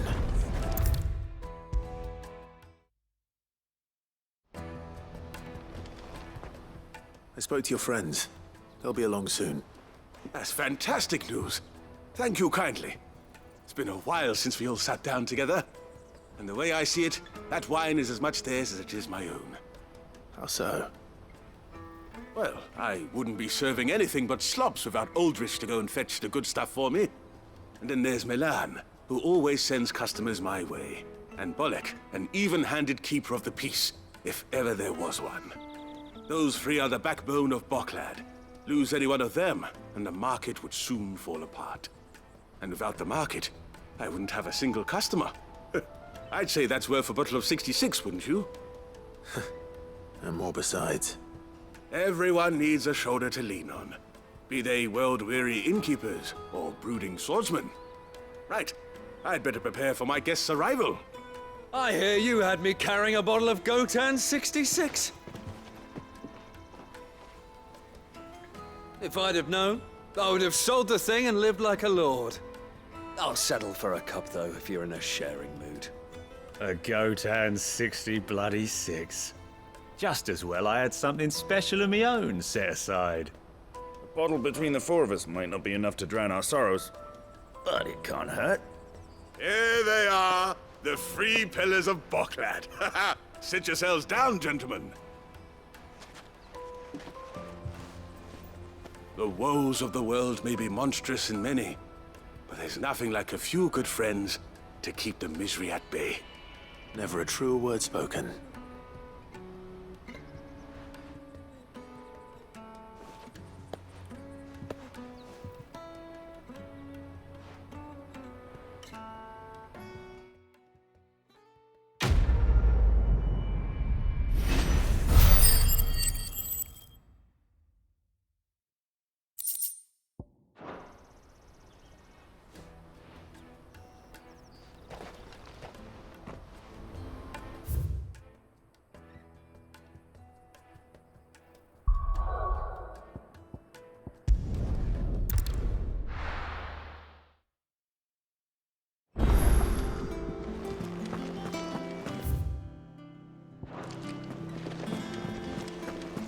Is that the thing Tomes helped?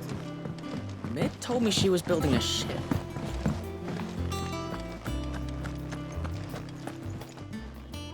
How may I help you today, Clive? All yours. Best of luck out there, Sid.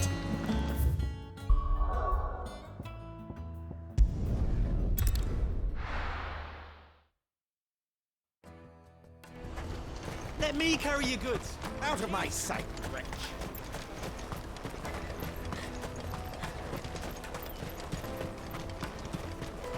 Come one, come all! Caravan stops Juicy next. pears! Slake your thirst without a crystal. What I really want to be... Here you are, Goods. Try not to lose it again. Me pass! You found it! Oh, thank you so much. Nan would have killed me if I'd come back without it. I'll have to say thanks to Elle and Theo, too. So should you, Hansa. You and your friends don't have to steal anymore. If anyone threatens you again, you know who to turn to. We do. And we already have. Miss L's given us a job shifting the chocobo shit out the stables. It's hard work, and the pay isn't half what we got from the Stones. But if we stick at it, we'll keep ourselves fit. You stick at it, then. And Goots, I'm sorry for stealing your pass. That's all right. I've got it back now. And all's well that ends well, eh? You said you're trained to be a blacksmith, right? Well, I'm gonna be your first customer. I'm gonna save up all my gil and get you to make me a massive sword. I'll do me best. Till then, eh?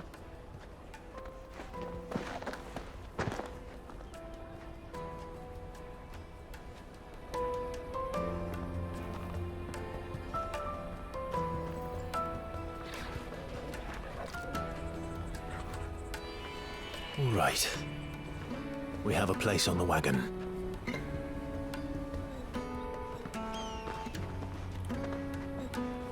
Remember, Goots, we're mercenaries. You hired us to protect you. Mercenaries. And you remember the plan? You're to ride all the way to Twinside. Jill and I will go with you as far as the outskirts, then find our own way in. I'll buy that stuff I need. Right. And we'll scout out the Imperial's defenses. There's a square with a big bell tower right in the middle of town. If you get lost, or out goes wrong, we can meet up there. All right. Let's go.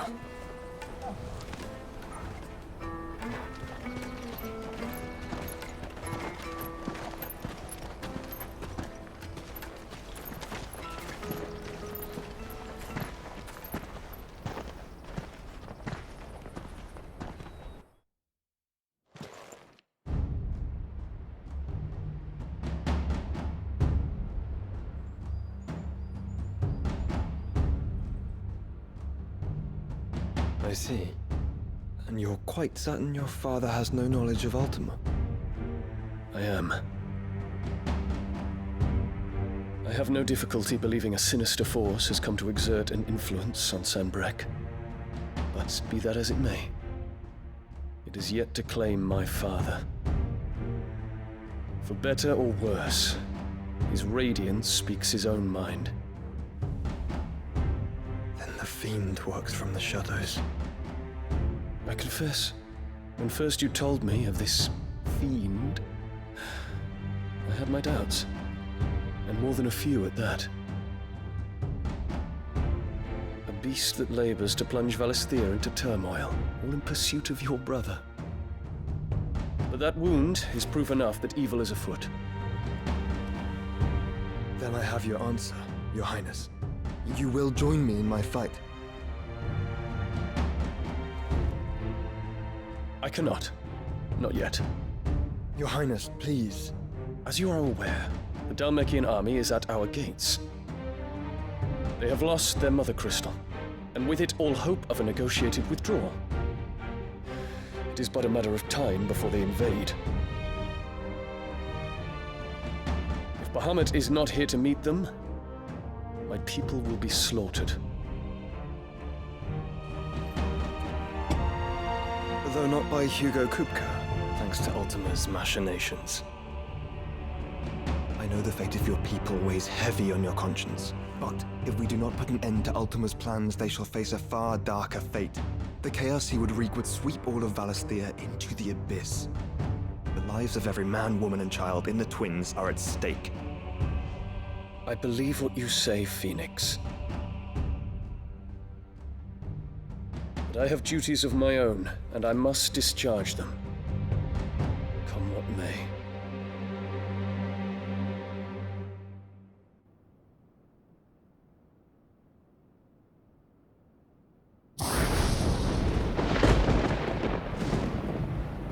What do you know of my blood?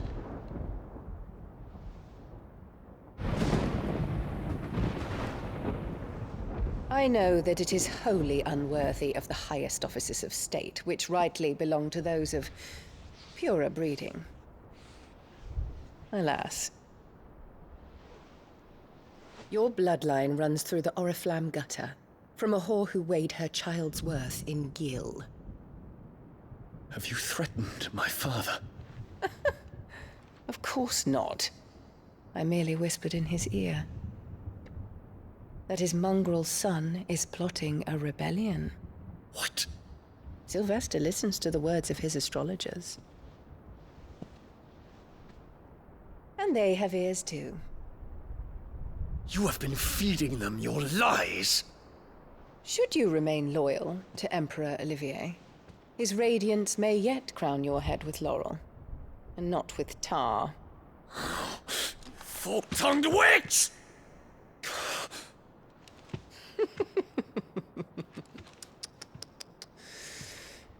In consideration of your long years of service to the Empire, I shall forgive this uncharacteristic rudeness. Now hurry and make ready, Your Imperial Highness. Emperor Olivier expects much of you, Dion. Or should I say, of Bahamut. May your fire reduce his enemies to ash, till all of Valisthea bows to its rightful ruler.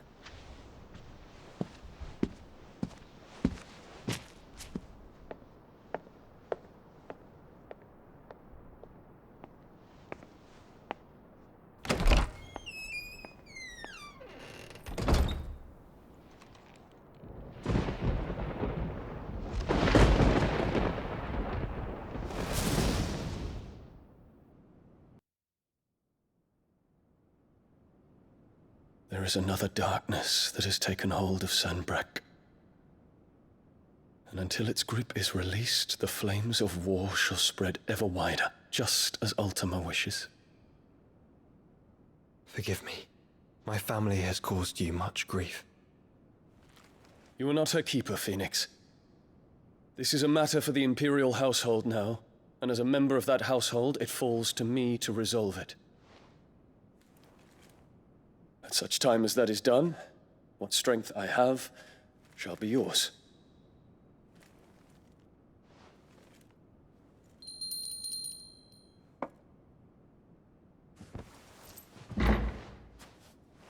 Thank you, Your Highness.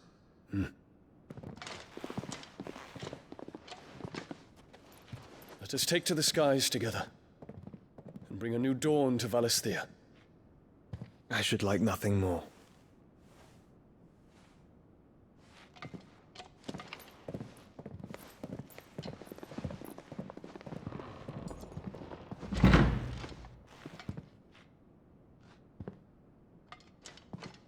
Terence. My prince. Tell me true. Do you believe what I'm about to do is wrong? We dragoons have but one leader, Your Highness. And we shall follow him unto the very end. Thank you. And this is my decree. For of their crimes against the crown, the traitorous Annabella and her usurping son shall be put to death, and the Empire restored.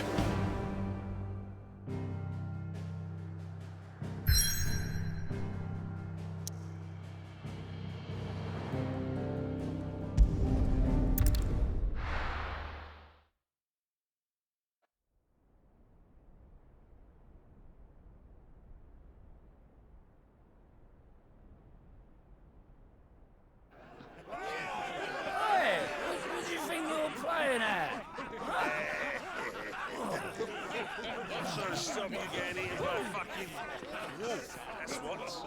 Come on. One would never guess that these people stood on the brink of war. They're afraid. They turn to drink to forget their fears. Anything you want to forget?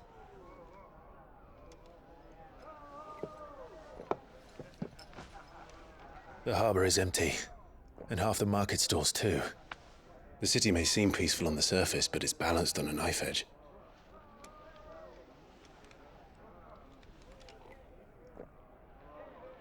Were we to give it a nudge, it might be just the distraction we need to reach the Mother Crystal. I thought you might say that. We should send for Gav. We'll need someone to keep the fires we start from going out. And we can busy ourselves scheming until he gets here. I'll send a Stolas then.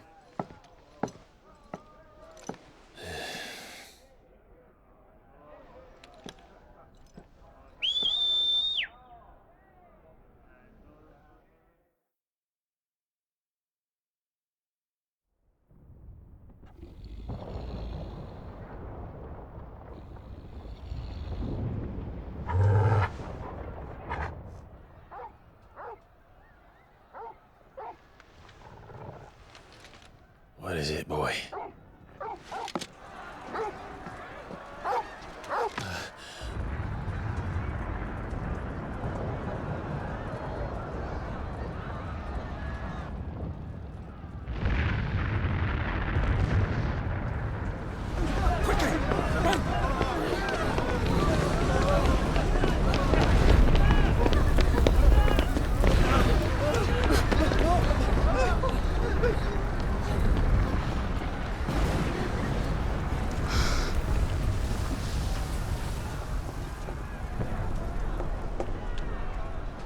What's happening?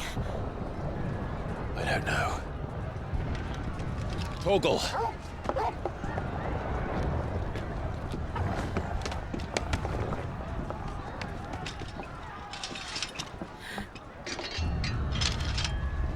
This way.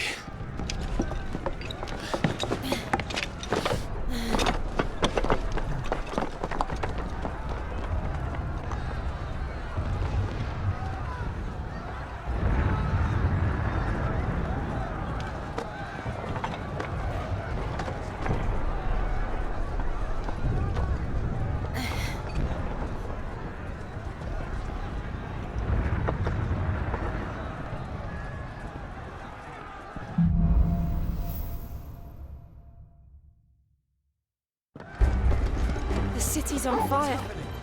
I'm sure Boots is fine. He'll be making for the square. The one with the bell tower. In the middle of town, right?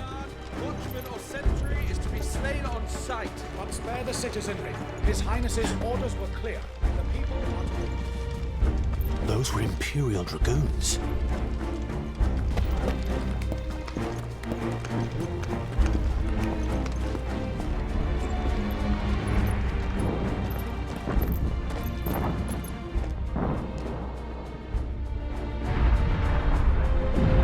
What in the hell is going on?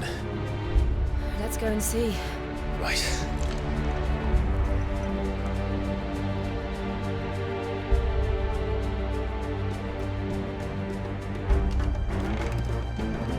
But first we find Goots.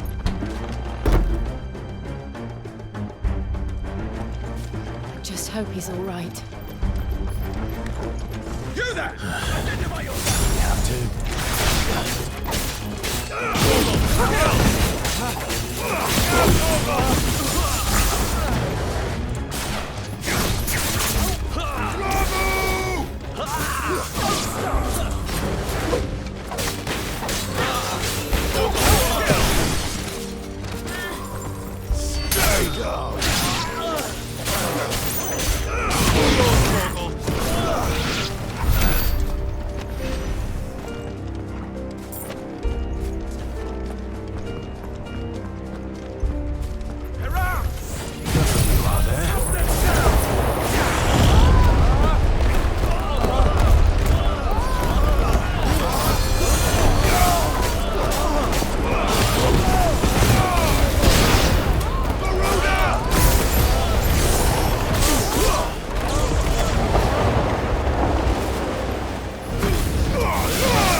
Torgal, kill!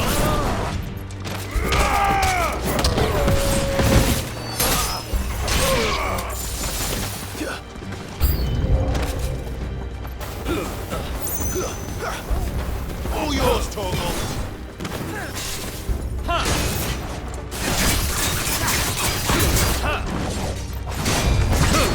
Too slow.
Nice try.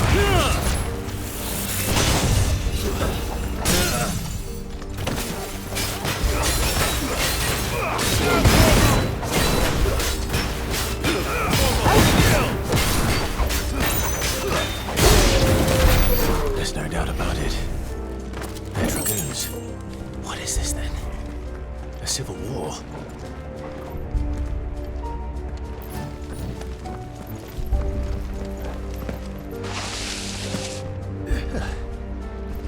Never thought I'd be glad to fall into a sewer.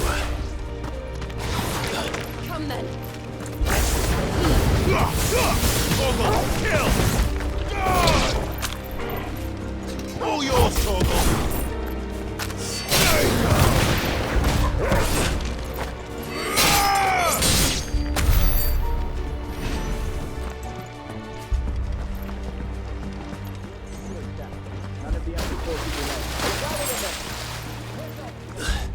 What of the men and women in the market district? The evacuation is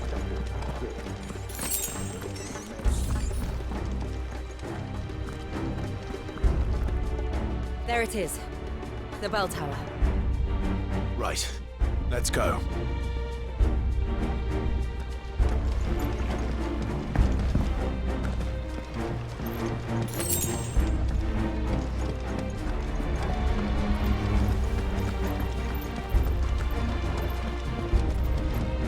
Ah, a goods lift.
Can you see him anywhere?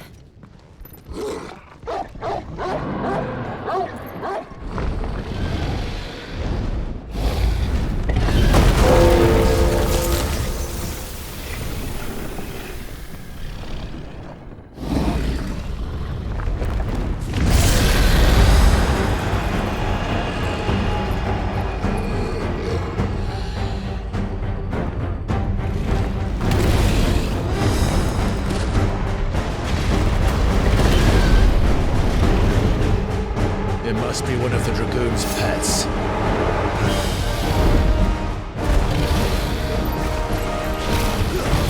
Nice try.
Something in store for us.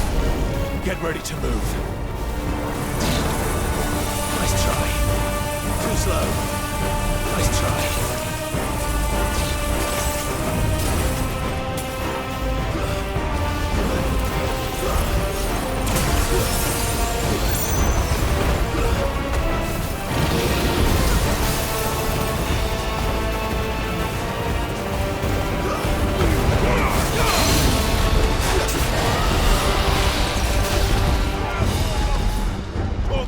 Kill!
Over here, Clive!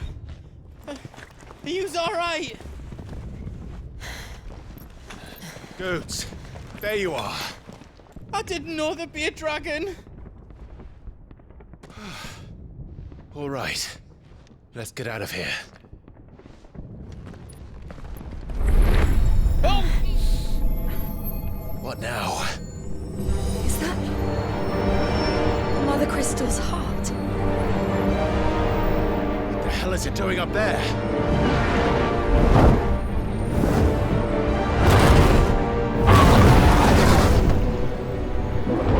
Bahamut.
Your Highness, don't do this.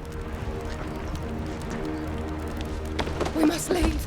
Now, Your Grace. I beg of you. This is not what he wanted. Something's happened. Forgive me, Yut, but I must put a stop to this. Your Grace!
So, what do we do now then?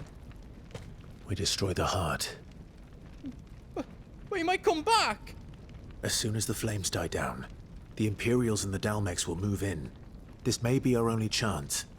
And Bahamut has gone for now. You should get as far away as you can, Goots.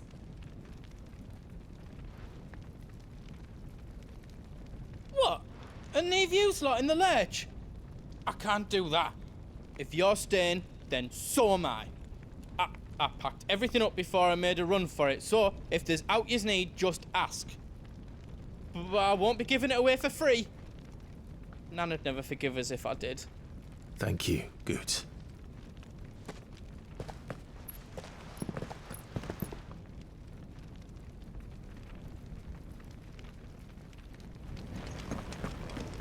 Just let me get me stuff out. Welcome to Goots's Toll.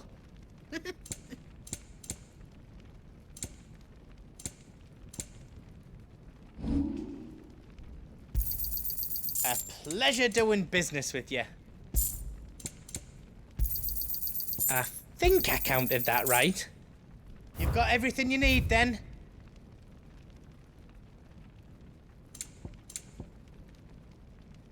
don't want me to make yours out else?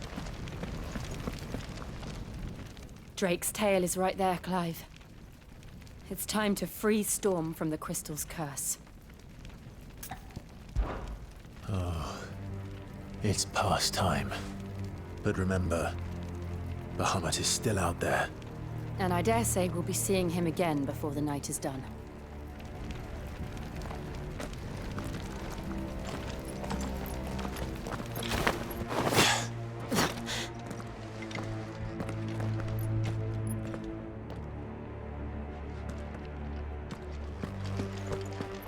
No more roads. We'll have to find our own path. Do you feel that, Clive? Ether. Just what we need. Another flood. It's already turned.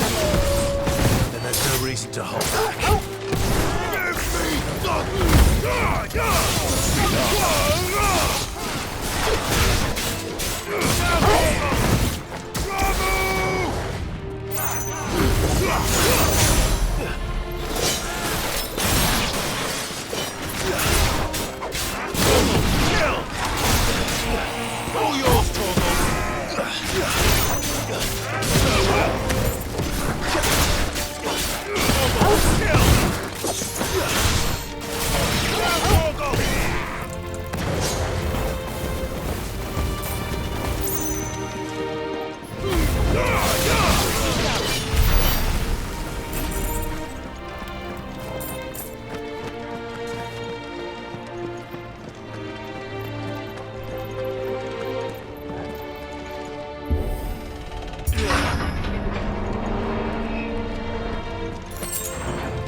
To me, Flames!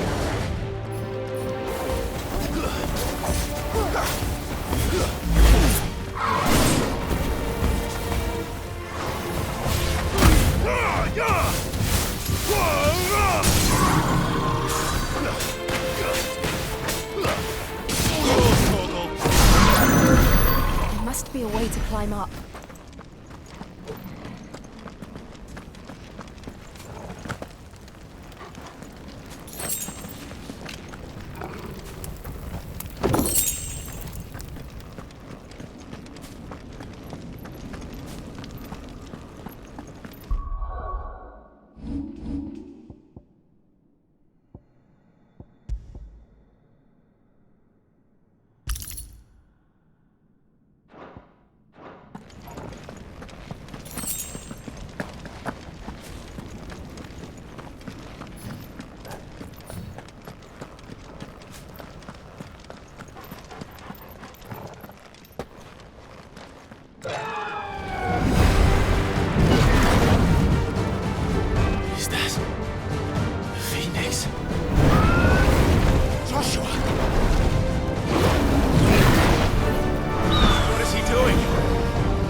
Lord Joshua, I'm coming! We have to save him. And we will. We just need to keep moving.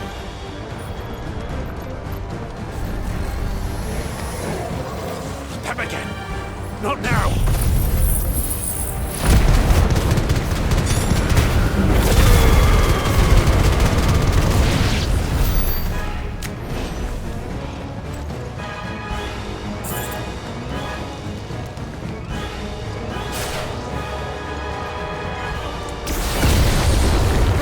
What was that?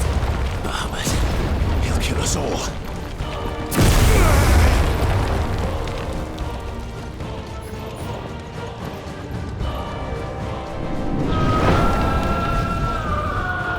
There he is.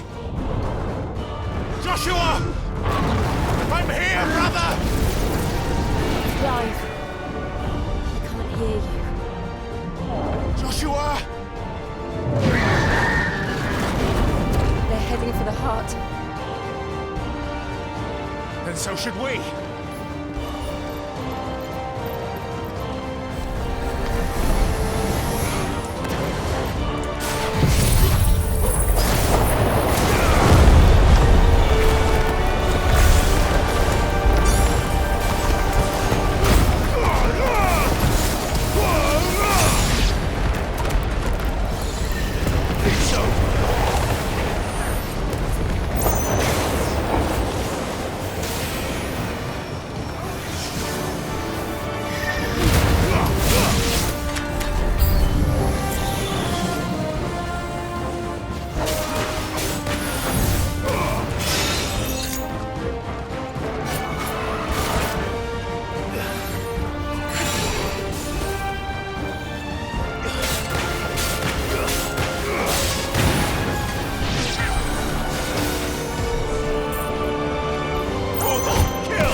Are those the council chambers?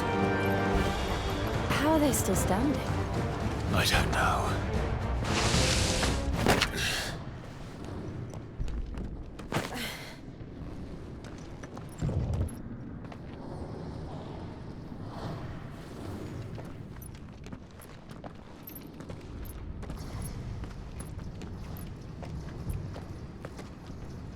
He'll be all right, Clive.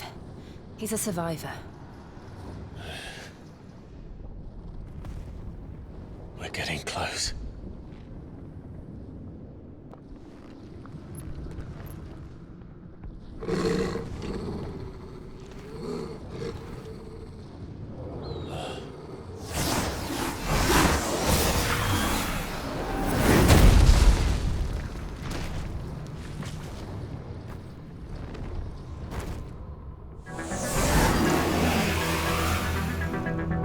It looks like somebody doesn't want us getting any closer. I don't care what it wants.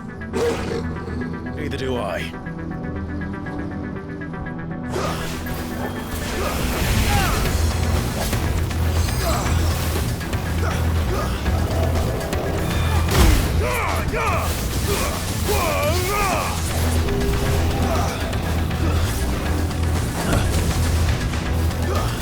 Nice try.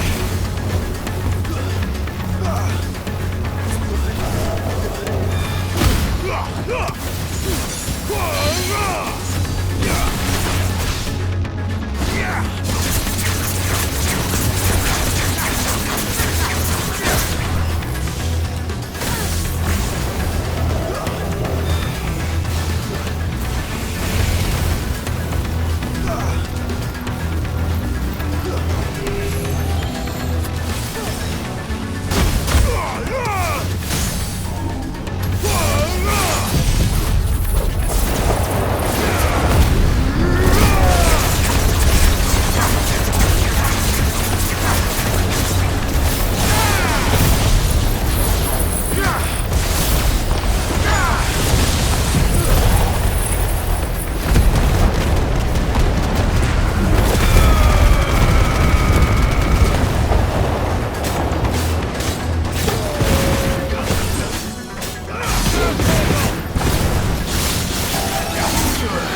fool!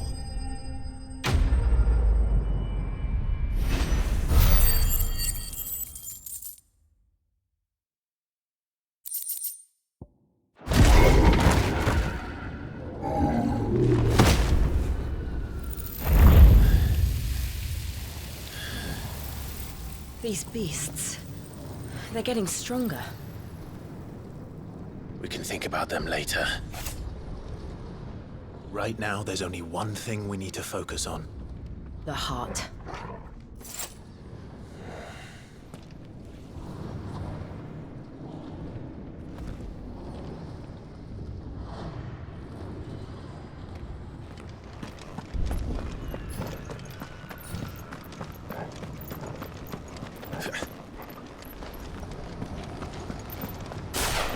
We might be able to get up through the building. It's worth a try.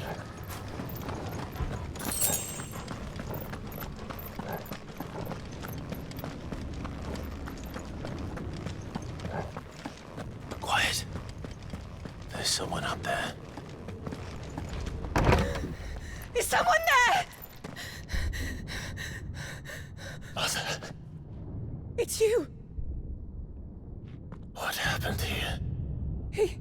He tried to take him from me. Oh, my boy. My darling boy. Is this the child you made with the Emperor? Why, Mother? Why did you betray us all? You have no right!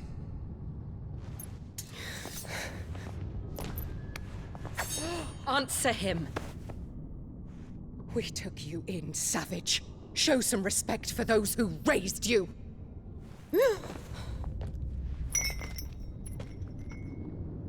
Honorable Elwyn, always thinking of his precious homeland.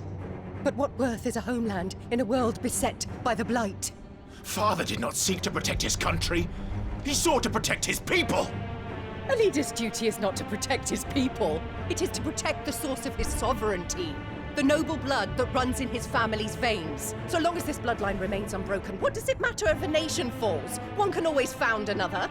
Unlike him, I did my duty. I preserved my line. I bore a son of the noblest blood, to whom the whole world might kneel. That is why I gave Rosaria to Sanbreque, that I might join my line with the Lesages and birth a savior of this benighted land, blessed by both Bahamut and the Phoenix! You sold your country for a child. Why did he need another?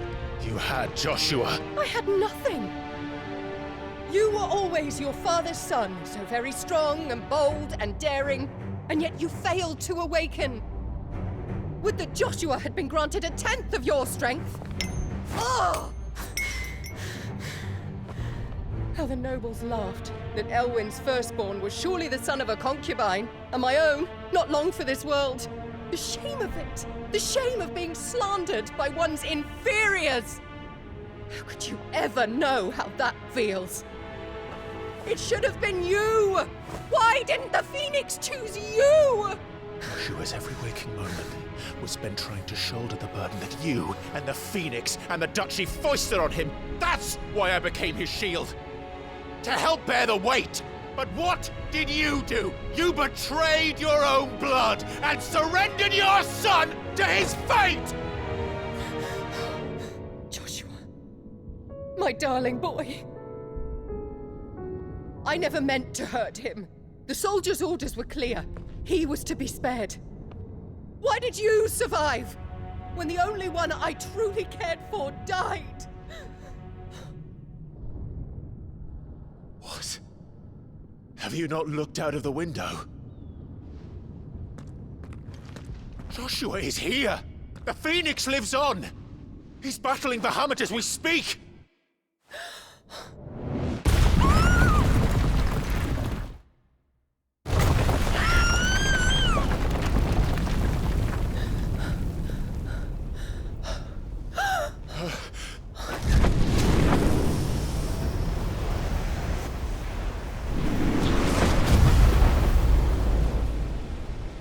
Joshua! Wake up!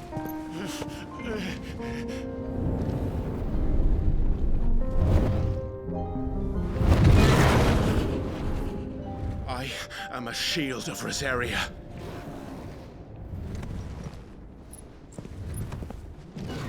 And I will do my duty. What are you...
Things are drawing in more ether than I've ever seen.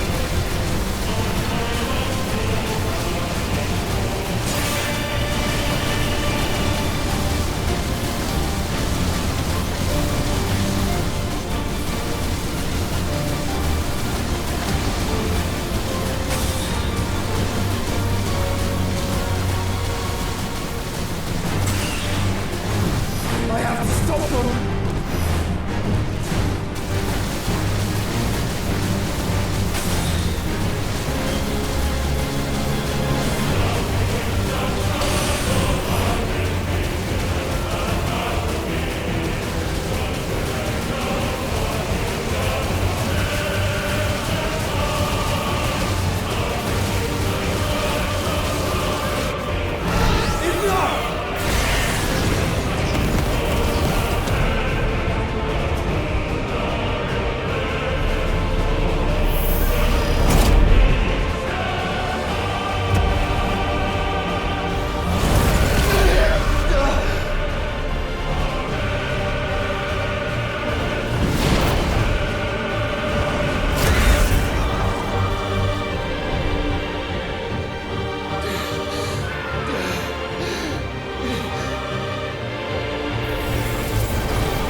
Thank the Founder!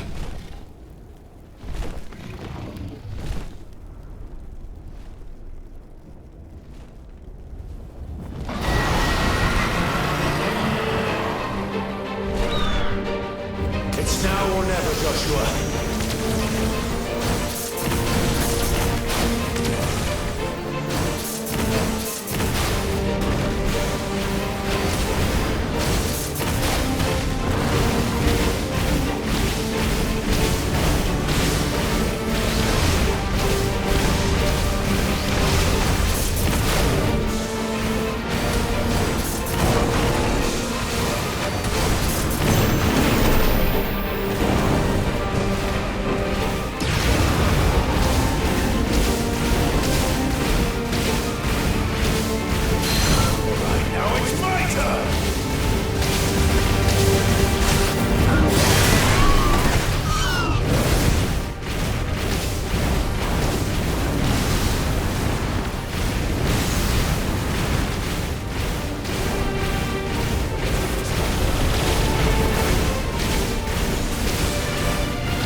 What now?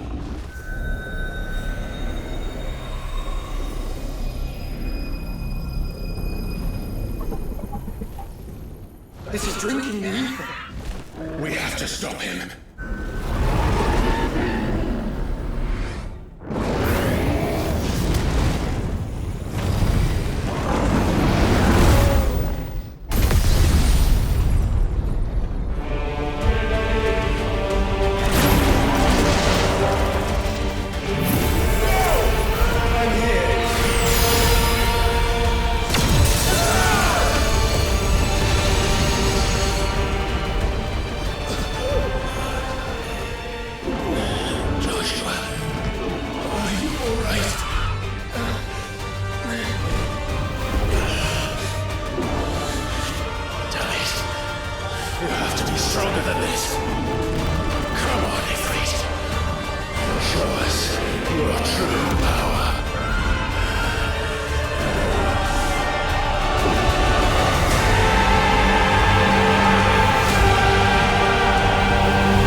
Such power by trusting in our own.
Joshua! Clive!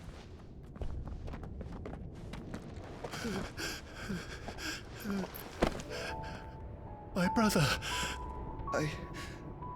I'm sorry. I'm so sorry. You're alive. We both are. Nothing else matters.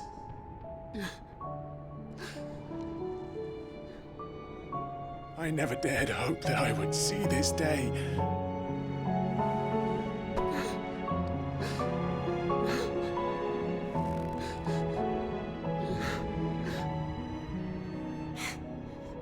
Reunited at last. Jill.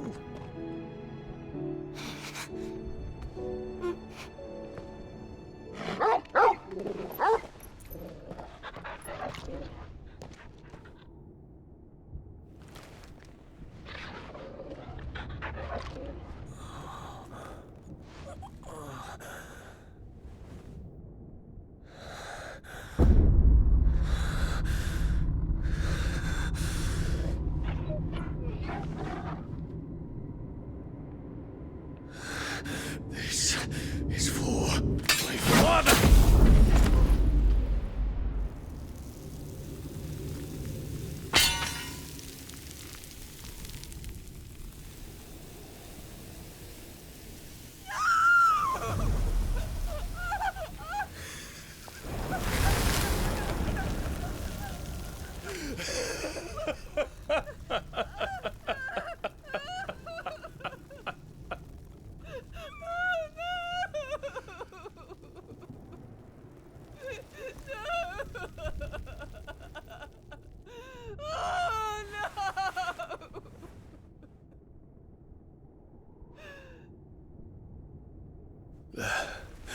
It is done. The demon that would tear our house apart is no more. Father.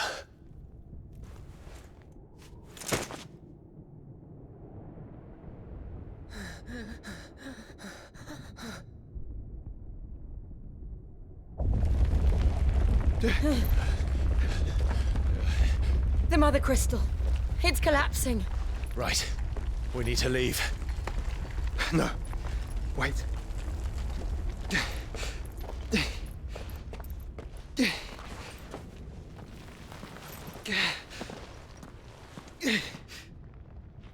I owe him a debt. Fine.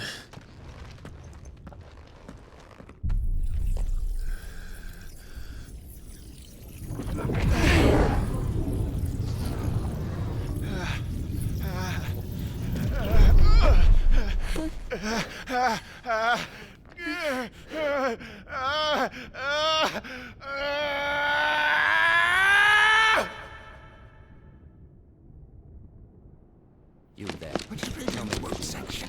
Little as yet, John. Don't reinforce the walls. Will be found. This is our situation. Report, Captain. It could be supplies of spray. Can nothing be done to call them off? I regret not, Your Radiance. The Dragoons answer to none but His Imperial Highness. The Council is powerless to intervene. We're hearing reports of rebel Madness is this, Theon. throughout the neighboring districts. Focus all efforts on extinguishing the fires around the capital. City can wait. What about stocks of weapons and armor? This is not the work. Don't dally, man. Go! Your Radiance. Are the doors locked? Your orders, right? And I want you to find out Make sure the doors are locked. Dalmek's movements. By the light. Dion. Have you taken leave of your senses? Call off the Dragoons at once. Fear not. The populace will come to no harm at their hands.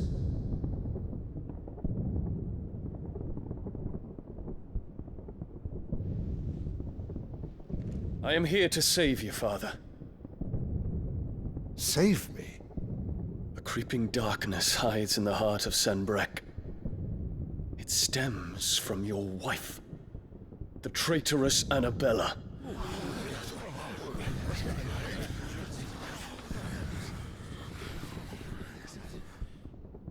Not another word, Dion.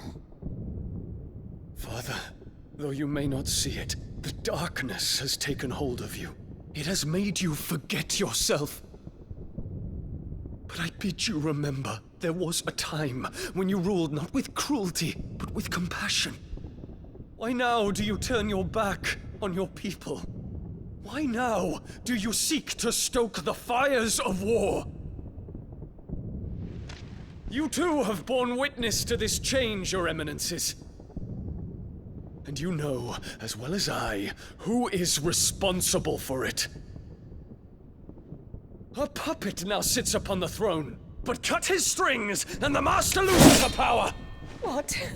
Dion, you bear steel before your emperor? Guards! Take him!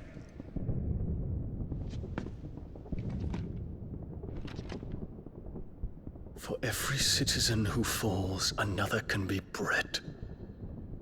For every home that burns, another can be built. Those were your words. But when the last of your citizens has fallen, and all of their homes have been reduced to ash, what will become of your empire, of its rulers, of your god? As the Mother Crystals crumble one by one, and the Blight sweeps in to claim all that we hold dear, our people look to their Emperor for protection. Yet he labors not to secure their futures, but to seize what is left of the twins for himself! Even if it should come at the cost of everything his loyal citizens have labored to build! Dion, you must understand. A small price to pay, is it not? You've been blessed with great power, Dion. Enough to win me the world. So go, claim Valisthea for me, brother.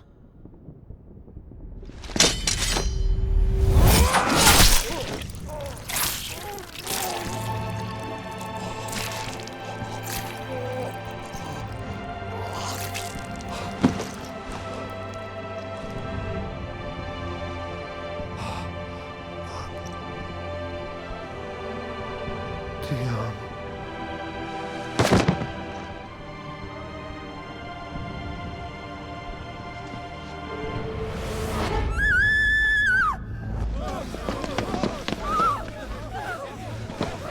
Guards! Guards! Father. Poor father. How he doted on his children. That he would die to protect me was plain. It was but a matter of when. You planned this? You did well to endure so long.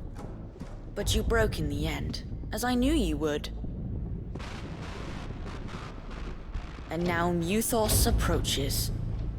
Put him to the proof. I would see if he breaks. Go, Bahamut.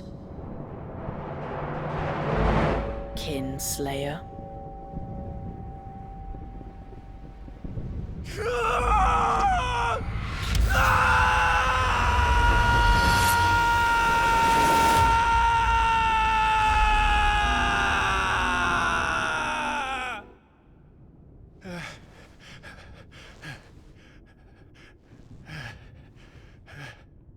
Not again.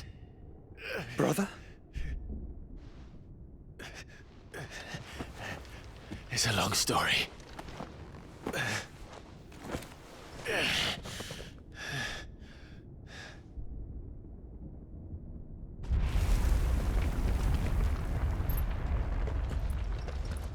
You cannot stay here, Mother. Come. Take my hand.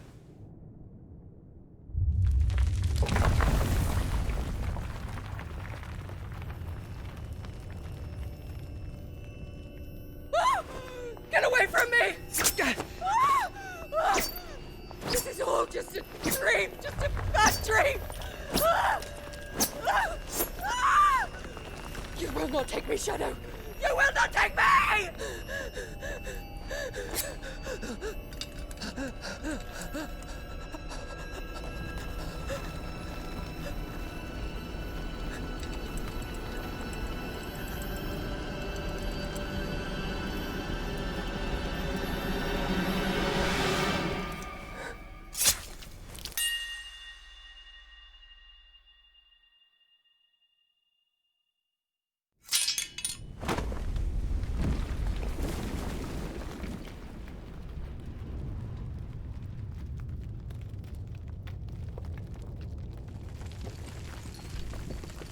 Mother.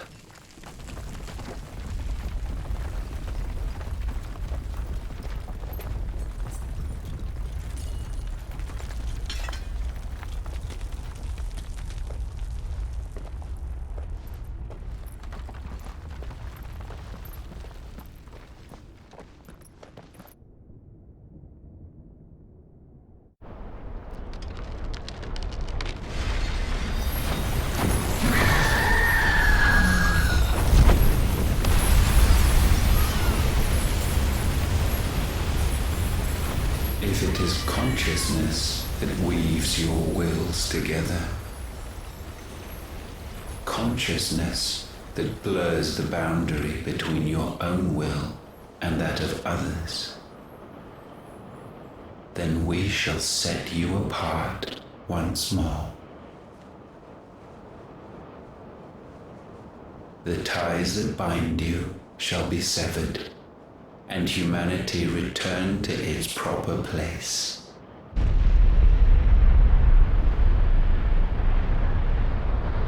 By primogenesis shall a new age of reason begin.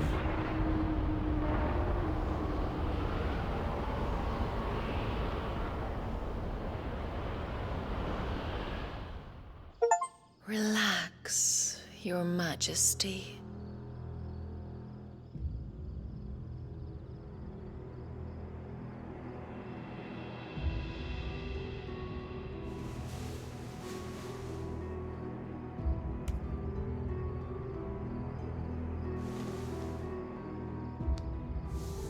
Don't you want to play? It's been a long time. If that is your wish. Men, you are as meek as all the others.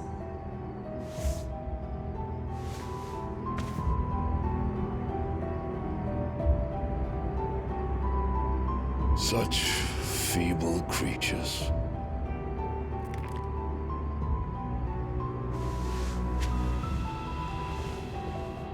Gifted the power of icons, yet slaves to fickle emotions which usher you to your doom. And so you bind your fragile wills with strands of consciousness. The wretched handiwork of a wretched people. The sons of fire were united at last, and for but a moment their flame burned bright. Soon Muthos shall become our perfect vessel. And then shall the world be remade. Not before the bonds are severed, of trust, of respect, of love. Only when every strand of consciousness is cut away, may Muthos return to our side. By primogenesis shall all be undone. Mankind shall be rid of his wretchedness, and Muthos of his will. But while he yet clings to it, he has the power to forge bonds anew. And so we bid you, find Muthos, and sever every one. To destroy that which has no physical form, you ask the impossible. There is nothing your black blade cannot cut, Odin. We shall unite with Muthos, and bring forth a new world. So long as our vessel remains unclaimed by humanity. It shall be done, Master. My will is yours.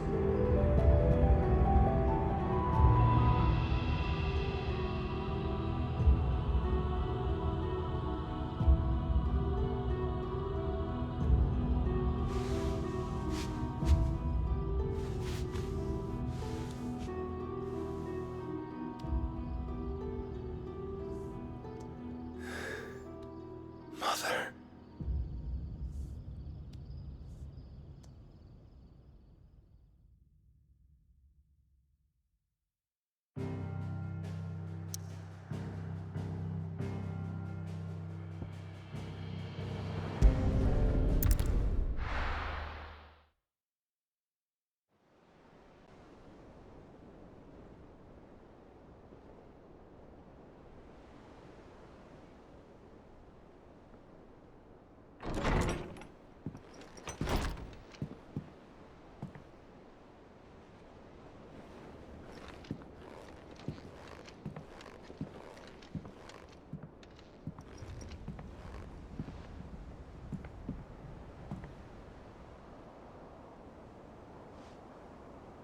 How is your brother?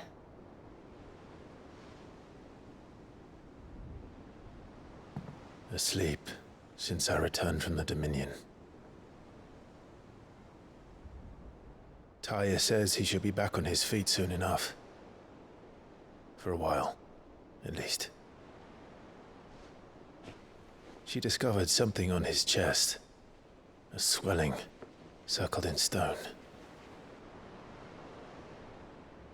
The curse.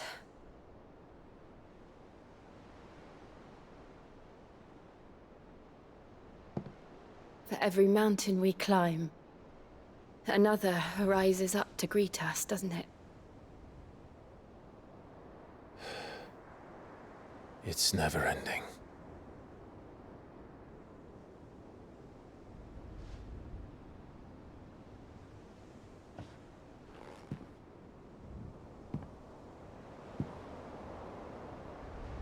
Even the sky seems to have grown tired of it all.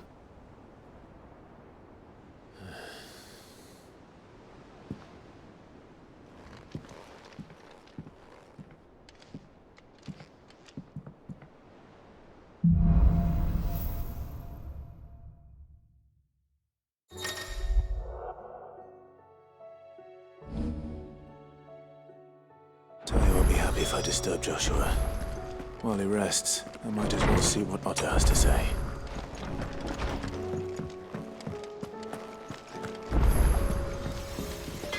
So what do I owe the honor? Not Sancfordian, do you? Not bad, if I do say so myself. Anything else?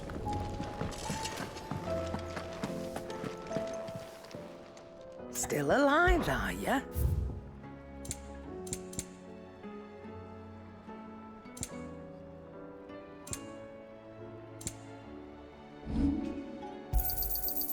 I reckon I can find a buyer.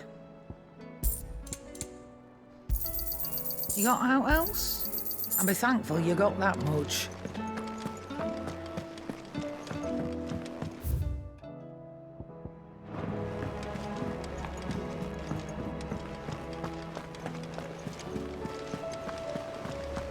Did you see that? Tell me you saw that. Are you making them skies then? Otto, how fares the realm? The realm? Oh, she's just fine. As long as you look past the fat storms out mother crystals and her skies are a roiling cesspit. And Gav? He's with your uncle in the Free Cities, helping Mid with her project. Sent an owl their way the moment the winds turned foul. Still waiting on a reply, though. Do you have any good news? Well, that depends on your definition of good. All right, fine.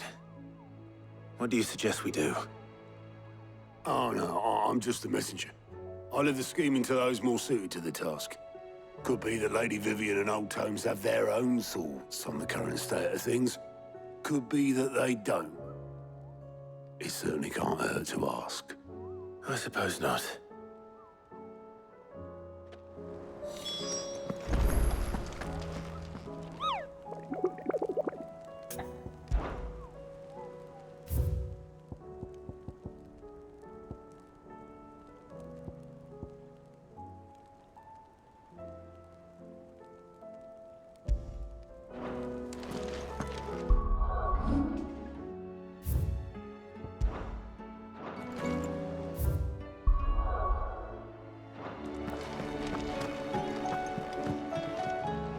How is it that every one of your little excursions presages some inexplicable catastrophe?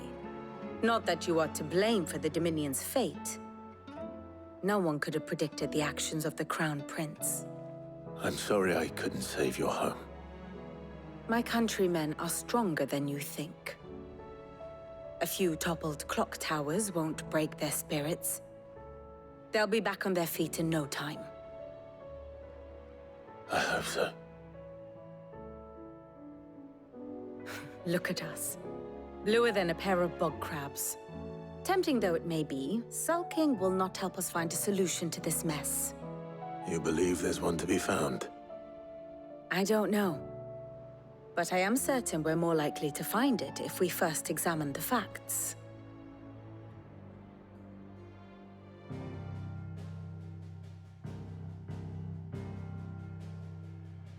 Beneath these darkened skies, fear and confusion reign over Valisthea.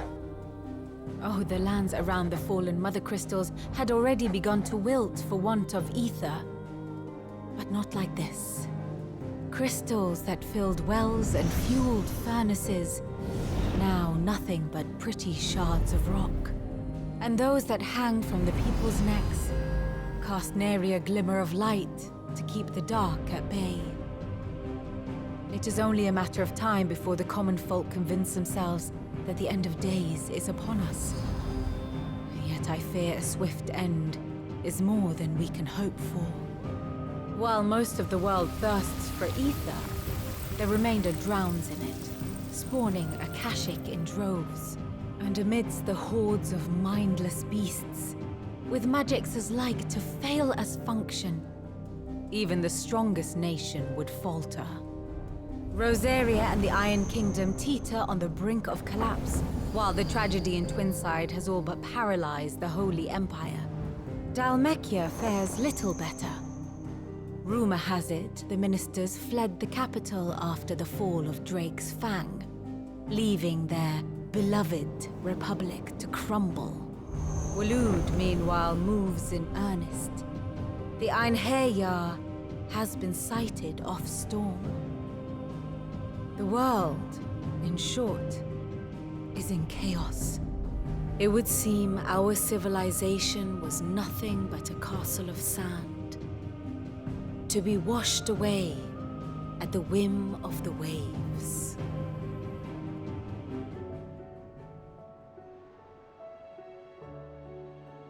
A castle of sand. Not my best flourish, but it seemed fitting. The reports I've received are considerably more blunt in their appraisal. Without the protection of their nations, it will fall to the people to defend themselves against those who would take what is theirs. Which is only ever going to end one way. Defending a farmhouse against a band of chocobo thieves is one thing, but pitchforks and palisades will do little to stall an army's advance. Should the King of Waloed deign to invade, there would be none to stop him. None but us.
storm coming soon? Will there be thunder? Let me guess. You're here about the skies. Is there anything you don't know, Lawsman? It doesn't take a court astrologer to augur the obvious. As for what has disturbed the heavens, that, I believe, is a question the Fallen might be better placed to answer than I. And on the 6th day did the gods tear the sun from the firmament, visiting darkness upon their prideful sons and daughters. But I dare say you remember your childhood lessons on the sins of Zemeckis only too well. You think they're connected? That Ultima was one of the gods responsible? Well, he has certainly exhibited powers that we mortals would associate with the divine. There is nothing divine about him. But he wouldn't be the first god of whom that could be said, now would he? Yet for all the fairy tales that tell of the sins, there is almost nothing in the way of actual historical accounts. Had I the Journal of Moss the Chronicler, I may have been able to tell you more, but alas, I fear all remaining copies have been lost to time. You will forgive me, I hope? Certainly not. Because there is nothing to forgive. Even without this journal, you've provided us ample wisdom. And we will always be grateful for it. Perhaps Otto will be more inclined to share his thoughts when he hears what the others had to say.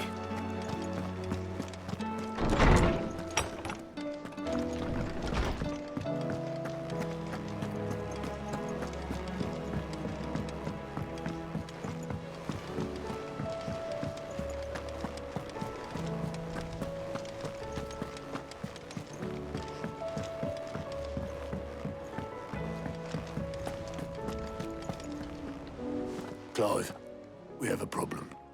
Only one. That would be a first. It would. Actually, there are 3.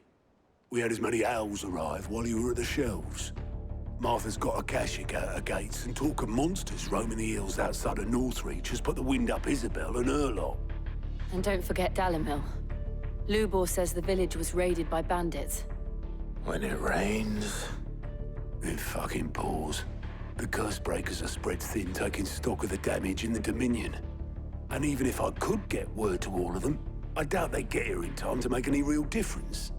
Which means there's only 2 people who can. Jill and I. Let them know we're on our way.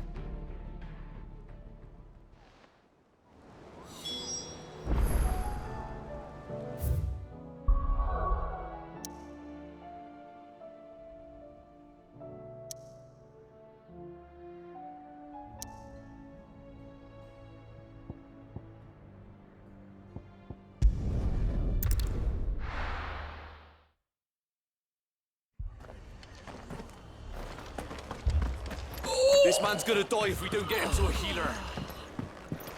But all our beds are taken.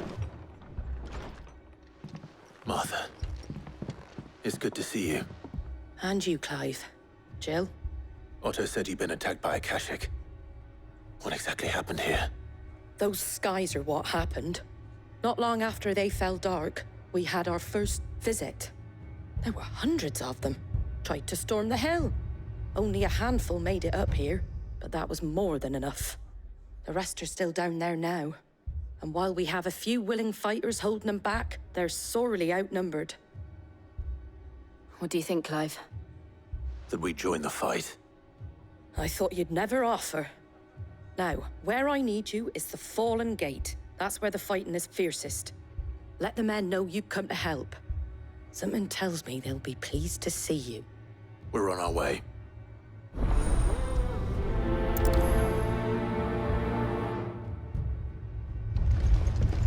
Do you think there are as many as Martha says? More.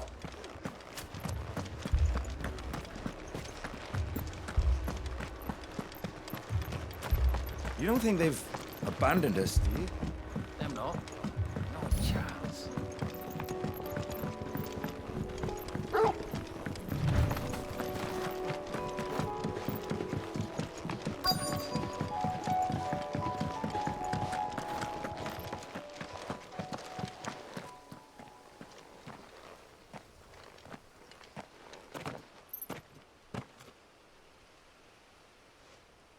Clive, wounded.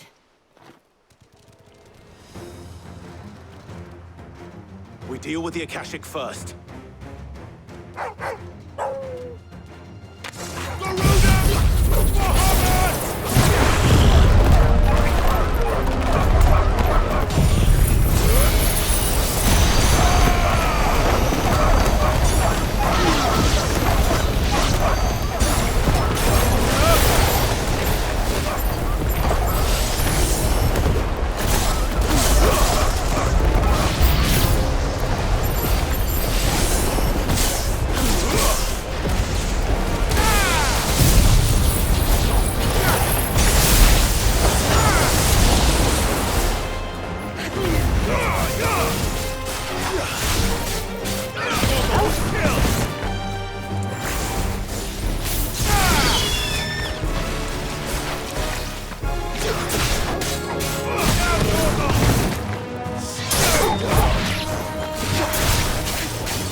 These men don't have the look of hired swords.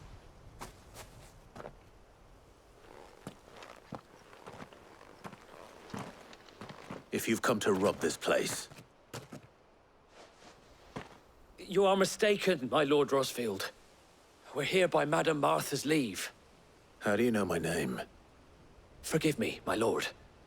There wasn't time for introductions. We're with the Guardians of the Flame. Wade's men?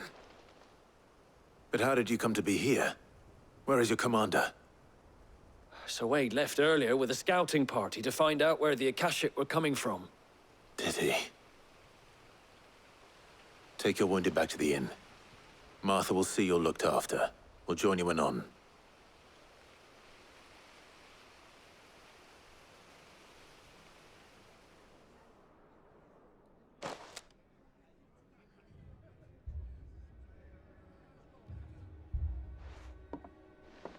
And to think you took them for thieves. A fine reward for holding off the horde, that is. When did Wade and his men arrive? Not long after Rosalith fell. The Guardians asked me to shelter some of them that had lost their homes. They were making ready to leave just as the skies turned, and we agreed it was best we stuck together. Martha! Trouble! The scouting party's almost at the lift, but they got a pack of Akashic snapping at their heels! And they got wounded with them! They're not gonna make it! Damn it all. We'll worry about them, Martha. You look after everyone here. If any can still fight, send them to the lift. I will. You two be safe now.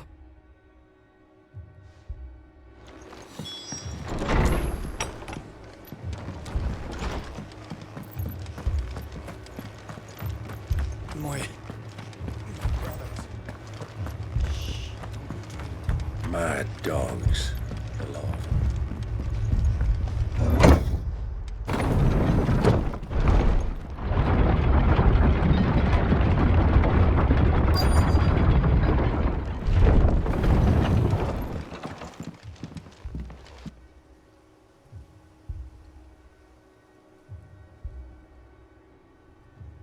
Squire, I need you to get those who can still walk up the lift to Martha's. But what about... I didn't ask, Oscar. Sir. Sir Wade. Lord Rosfield. If you aren't a sight for sore eyes. Martha seemed to think you might need some help. And by the looks of it... We thought we could sneak by them. But we didn't know there would be so many. How could we have? Behind you!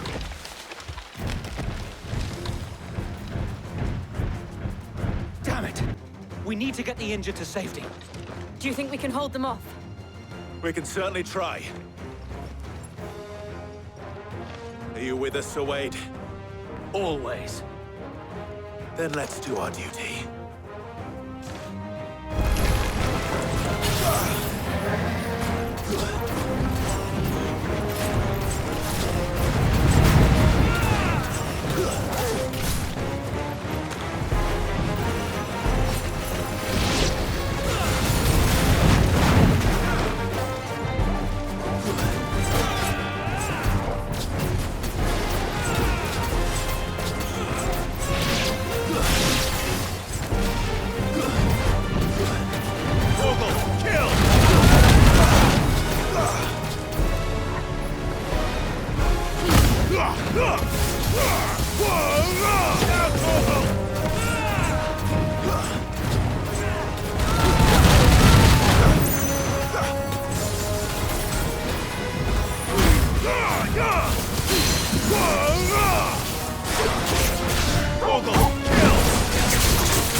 Is anyone hurt?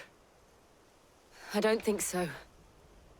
And yet again, you've pulled me from the flames. It's just a pity I keep walking into them. You've never been one to shy away from danger, Sir Wade. Like any shield worthy of the name. I see you're all in one piece. Martha! Is something wrong? The lookout saw smoke coming from down Eastpool way. Too thick to be a hearth. A second horde. Feel like finishing the job? Always. Jill and I will make for Eastpool. You'll need to move the injured without us. Don't you worry about them. The moment my men are safe, I'll follow. Good luck.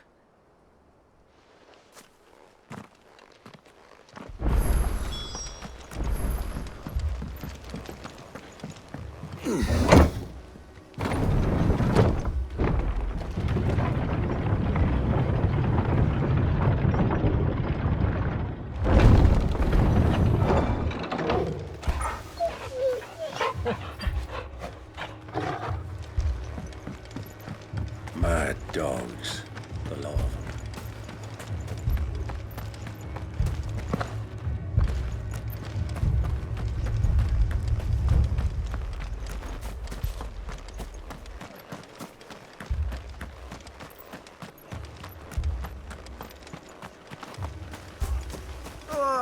Just patch me up as quick as you can and get me back up there.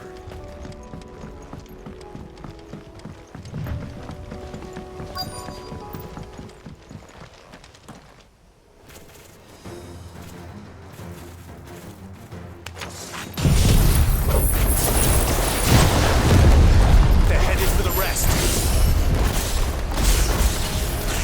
We have to slow them down. Martha and the others won't be ready.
Something's coming. Apologies, my lord. Did I miss anything? Only the first round, Sir Wade. Shall we?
see any more? No. I think that was the last of them. But it won't be long before the next lot arrive. Then we make for Martha's while we can.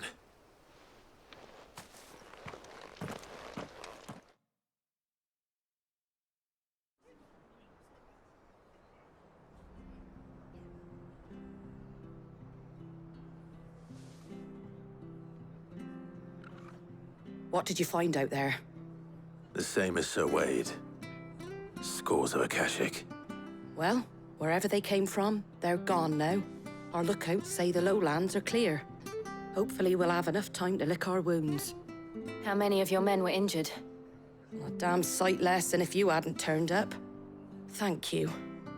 It was a hard-fought victory.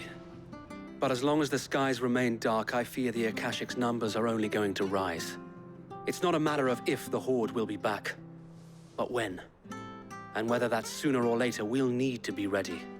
The inn here affords a good view of the land, and is easily defendable. I'd like to make this one of our outposts. What do you say, Martha? You'd have more men to guard the rest. Well, when you put it like that, of course they can stay.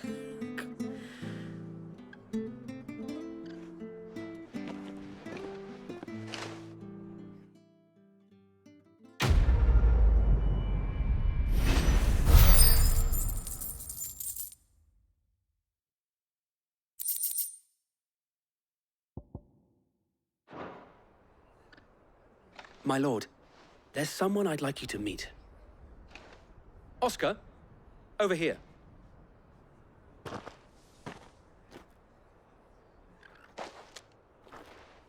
It is an honor to make your acquaintance, Lord Rossfield. I am Oscar. Oscar of House Murdoch. Murdoch? I wasn't aware the Lord Commander had children. Oh, he didn't. But his brother, my father, did. I am Sir Rodney's nephew. Well, go on then. It's not for me to ask him. Yes, Sir Wade.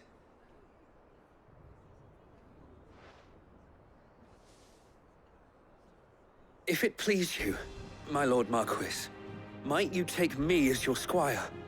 I would learn the duties of a shield from the finest. I'm sorry to disappoint you, Oscar, but I'm a shield no longer. Nor was I ever the finest. And spending time in the company of an outlaw hardly seems a fitting education for one aspiring to take his oaths. My Aunt Hannah once told me that a man is not defined by his title, but what he does in its name. You have accomplished much since taking on the mantle of Cid, winning no little honor in so doing. And I would sooner serve under an honorable outlaw than an unworthy shield. Not that Sir Wade and the other Guardians are... I mean to say that, they're... It's all right. We know what you mean. There is only so much the boy can learn from me, my lord. But a squire... Would that really be so bad? You were a squire once. And I'm certain Sir Rodney would approve.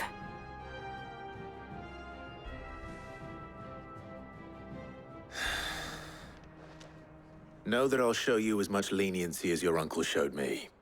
I would not have it any other way.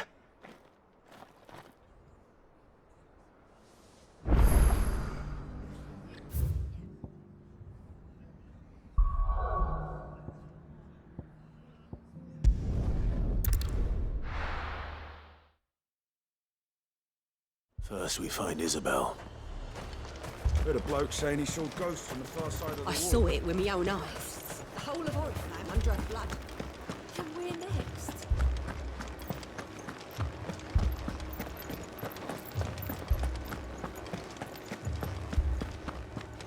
I can't do it. You can.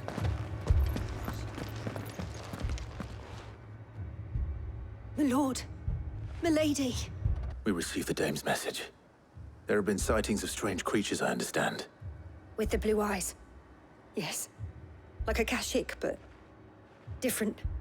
They've taken so many. I've lost count. Akashic, but different. Ultimus thralls. And what of your mistress? Is she here? Oh, no. She went to the garrison to ask what they were planning on doing about all this. Then we'll look for her there.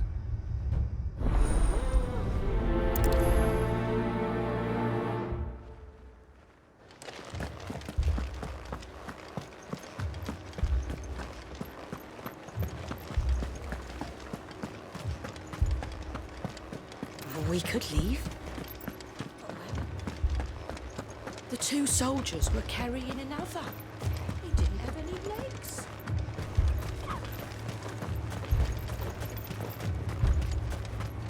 Madame, please!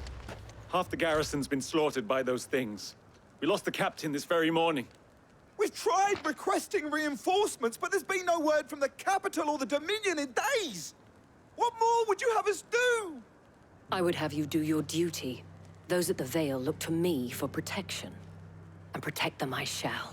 Because they are my charges, and that is my duty. In case you have forgotten, the people of this town are your charges. But more than that, they are your people. Your sisters, your brothers, your lovers. So you have a choice. Lay down your sword and watch as they are slaughtered, or take it up and do what is right. She speaks the truth, you know. This here, it's all we have. It's all that's left. What we have left is our lives! Do you really want us to lose them as well? Not if we don't have to. Look, there's a cask under the captain's bunk. Let's talk about this over a drink, eh? I'm listening. I'll have a word with him.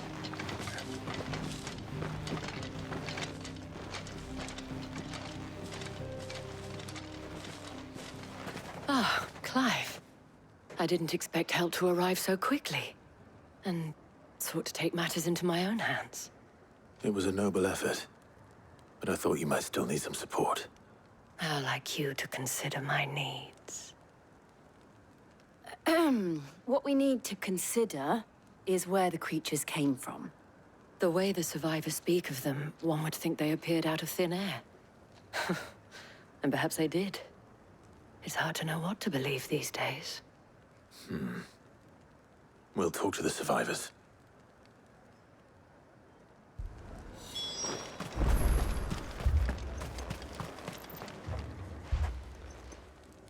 You're a pikeman, yes? What happened? I've got family in Moor. I heard the flood was spreading, so I went to see if they were all right. And a pack of them glowing things found me in the meadow. I ran for my life. I never did get to the village. Leave that to us. My family! Don't leave me, Paul. I'm sorry, darling. I truly am. Did you see the creatures that attacked you? Creatures? Yeah, They came out of nowhere. They went for Joseph first, then me, and then they were just gone. Do you remember where you were? On the road from Oriflamme. We just passed Moor when... Where's my Joseph? It's all right. Just rest now. At least we have an idea of where the thralls might be now. We should head for more.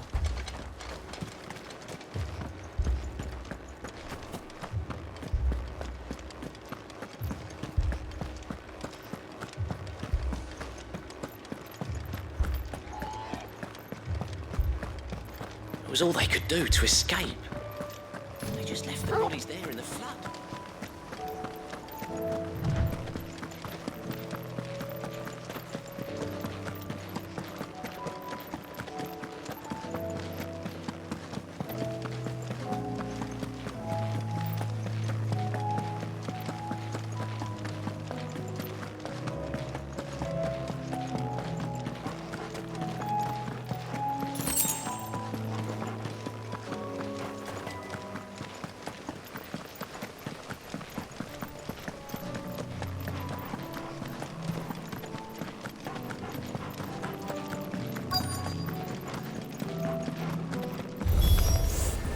Clive, look. I see them. With me!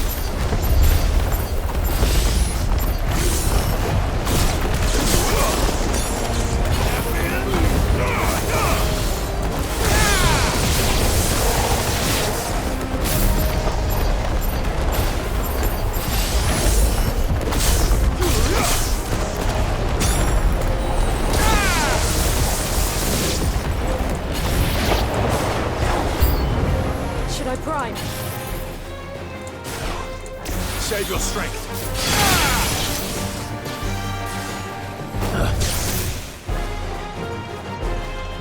Torgal, kill!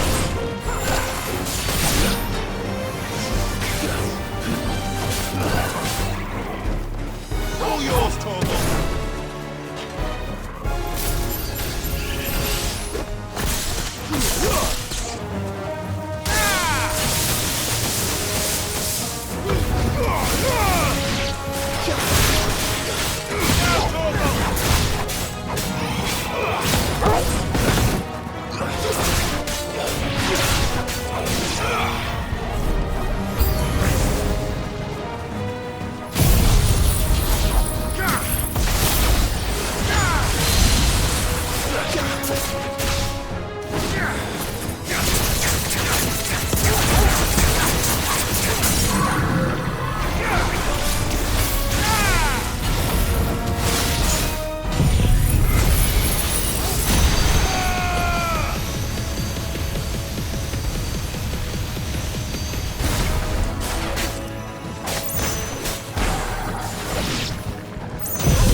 Do you think there are more?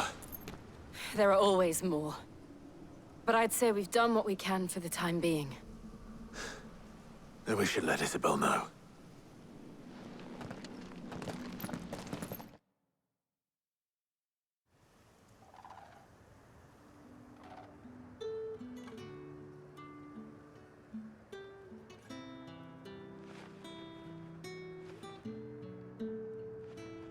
You have the town's thanks.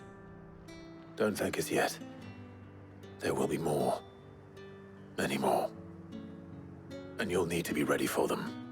Oh, we shall. Isn't that right, Captain?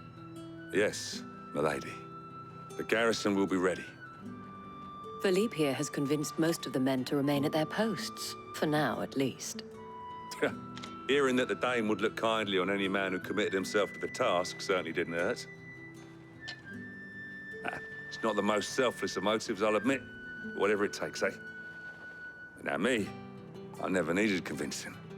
I became a soldier to protect the people I love. And the people I love include the ones standing before me. Handsome and chivalrous. Now, if you don't mind, I have sentries to post. Milady.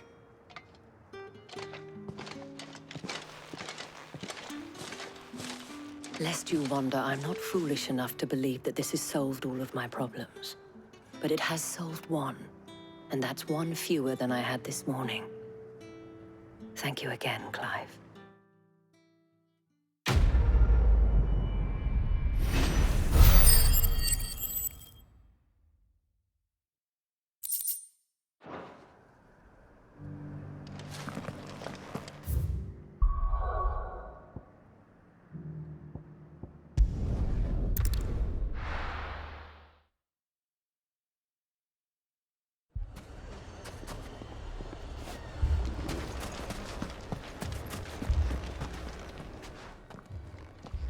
Cid. Your new companion appears much more formidable than your uncle. Should I be worried? You haven't been introduced. Jill, Clive has told me much about you. All lies, I'm sure. Your Stolas said that Dalimil has a bandit problem. Indeed. Although, you're a little late. They left with our food and guild days ago. Any idea where they went? The desert's a big place. Your guess is as good as mine. But the fact is, I have more immediate concerns. What did you say to me? What did you say? Ah, as if by magic. Let's just say we've yet to reach a consensus about how to solve Dalimil's little problem. And at this rate, it won't be the actions of the bandits which prove to be our undoing. It will be our own. Now, I've tried reasoning with the dissenting parties, but even the Desert Hare has limits. Perhaps we could talk to them. What makes you think they'll listen to us?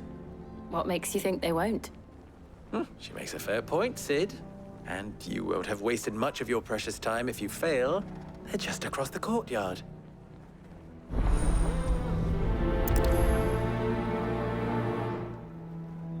Suppose we just follow the shouting.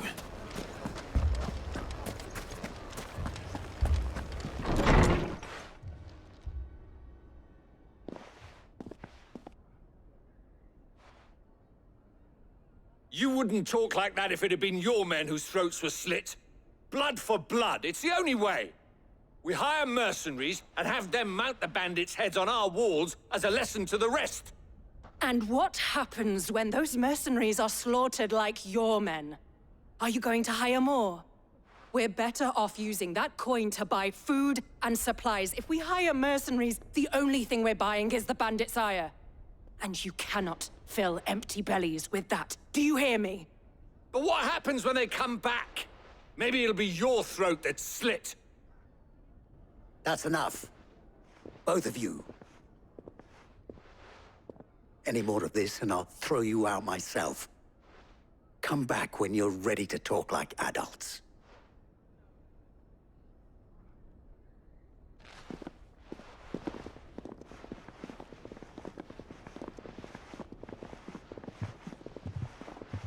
Victor. What's he doing here? Cid. And Lady Jill. What brings you here? I was about to ask you the same thing. Costness is in chaos, and the markets have all but ceased to operate. The Briar's Kiss here in Dalimil is the only place I can reliably obtain supplies. I was here to do just that when Master Lubor told me of his troubles. He thought I might be able to talk some sense into these fools. But if you're here, I suppose his patience must be waning. Who are those people? Those were the thorns in Lubor's side.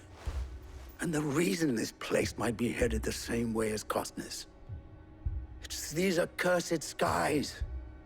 The darkness is enough to drive a man to madness. Or an entire city, for that matter. We're still working on the skies. But in the meantime, perhaps we can find a solution to Dalimil's problems. I hope so. For all our sakes.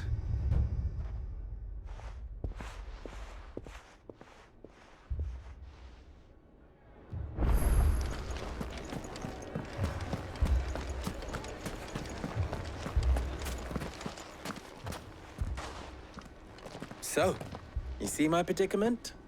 What I saw was a room full of people who were angry and afraid. And with good reason by the sound of it.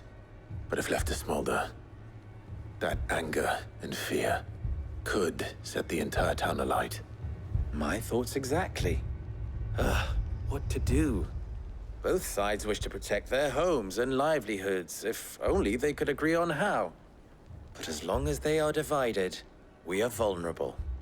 And if there's one thing bandits like, it's an easy target. What would Cid the Outlaw suggest? Well, if it were my namesake, He'd let them choose for themselves, and be on hand to pick up the pieces when it all went wrong. That sounds like a recipe for disaster. A recipe for disaster is precisely what it is. But perhaps that realization would be enough to make them question the ingredients. While it's plain neither Conrad nor Natalie will countenance the other's proposal, it may still be possible to make them doubt their own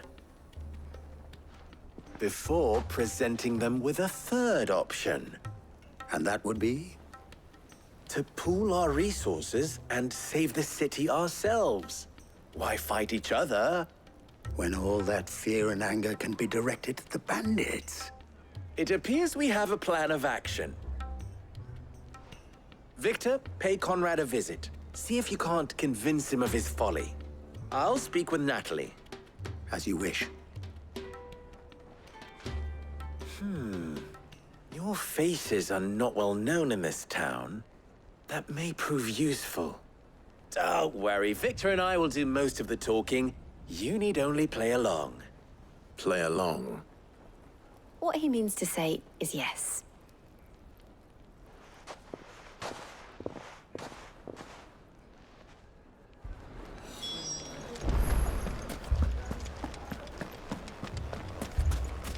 Picture it, Conrad.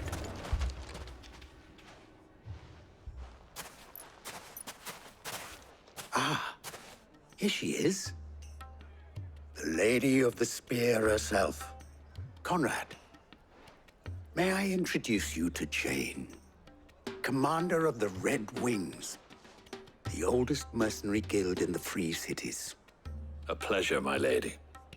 The pleasure is all mine. As I told you, I summoned the commander here from Canver to inquire about a contract. Victor says you told him no. That there aren't any men left to hire. Is that true? True as the crystals cracked. Nobles came and claimed every last one worth his salt. And not just from us Red Wings. You know of the 7 high houses. There must be 2 swords assigned each one. Granted, we have a few boys left. If it's boys you're looking for.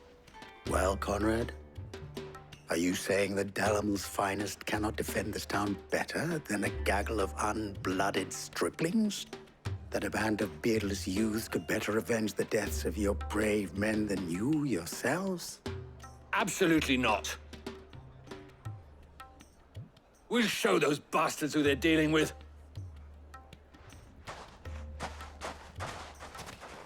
I can't believe that actually worked. Conrad's not what you call the brightest candle in the crypt. And there's a reason why I had you do the talking and not Sid. Well played, my lady.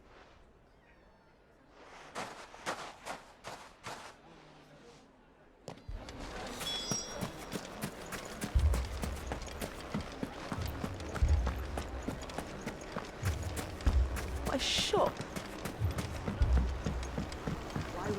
If I had my pickaxe, I would... I mean, it may still be possible to buy some. Ah, here he is now. Natalie, allow me to introduce Lord Underhill of Randalar's prestigious League of Merchants.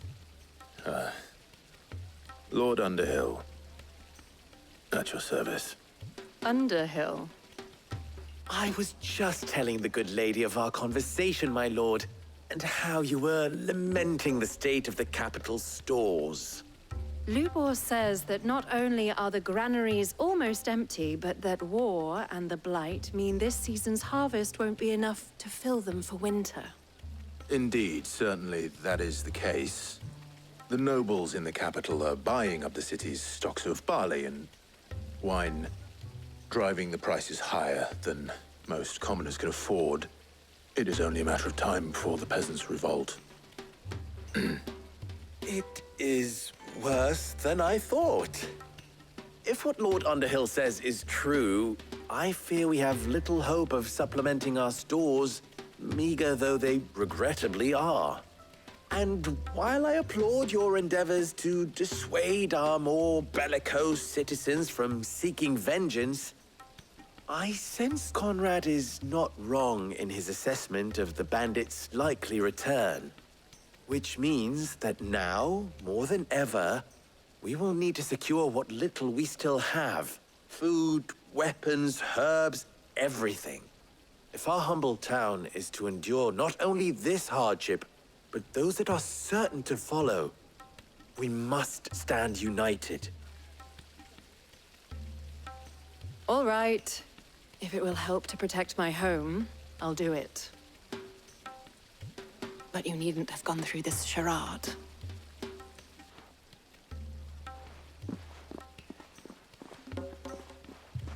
Thank you, Clive. Your performance was nothing if not workmanlike. She saw right through it. No, I didn't say it was good. Merely that it produced the desired effect. Now, my scouts should be returning shortly. Meet me back at the Briar's Kiss, and we shall see what we face.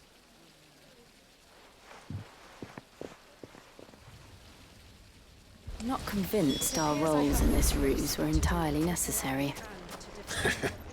I don't know. Conrad seemed quite taken with you. Mummy, I'm scared. Oh, I'm ruined. Good news, Sid. Both Conrad and Natalie have somewhat gracefully accepted their new roles. With time, they may even learn to. Time no longer appears to be the luxury it was before lunch. I take it your scouts found the bandits. Technically, it would be the bandits who found my scouts. It appears they march for Dalimil as we speak. All of them. You're not serious. They don't just want food, they want the whole damn town.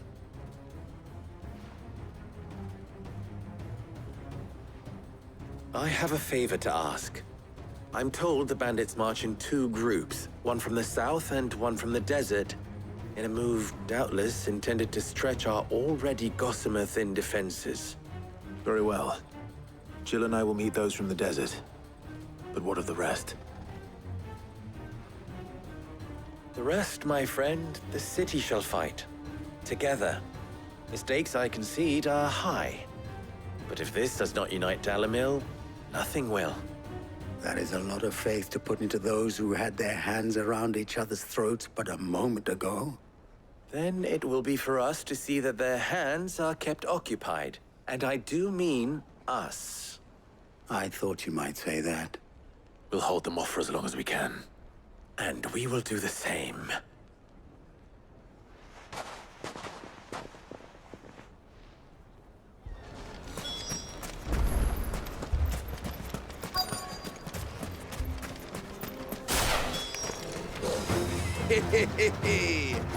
No Willis bucket. I'll take that one. He's all yours.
The townspeople. Could they have held out? I don't hear any fighting. What do you think? That we should hurry.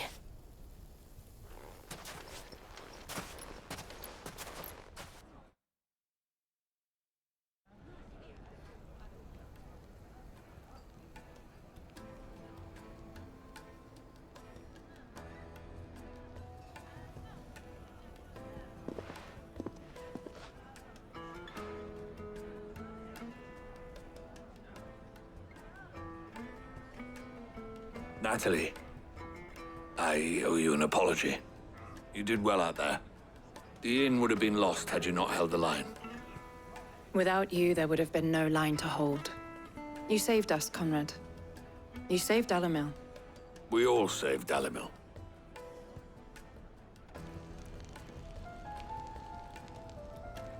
Conrad seems to have had a change of heart. I'd say they both have. I take it from your presence that our visitors from the desert won't be joining us either. Pity. The plan worked, Cid. Granted, it only took an army of bloodthirsty bandits at our gate.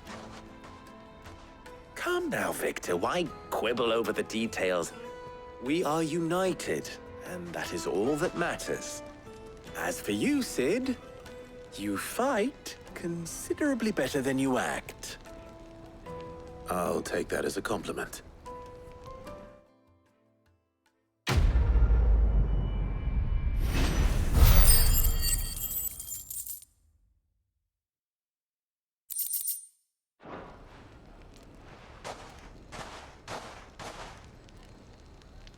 Our friends seem to have things under control. For now.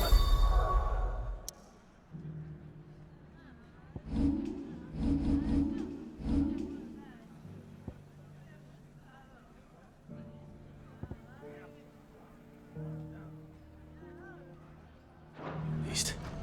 Let's go and put Otto's mind.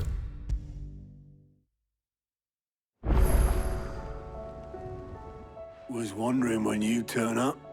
Had ours from all our friends thanking you for your timely intervention. How is it you always manage to arrive at just the right moment? Luck, I suppose. Any word on the rest of the realm? Let's see. Storm's still crying out for Mother Crystals. The nations are still in chaos. And the skies are still the color of a kick in the kidneys 2 days on. So... Right. Clive, we knew this was going to happen. Well, not the bleeding skies part, but you take my point. Now's not the time to second-guess yourself. Now's the time to visit the infirmary. Talia says your brother's awake. Thank you, Otto.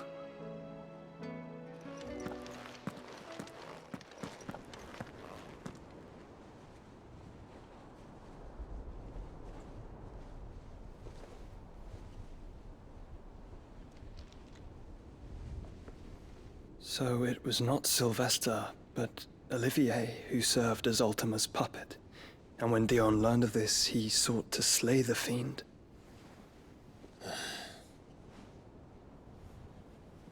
Only for his father to take the spear that would have freed him. Enough to drive a man to madness. Small wonder he hasn't stirred.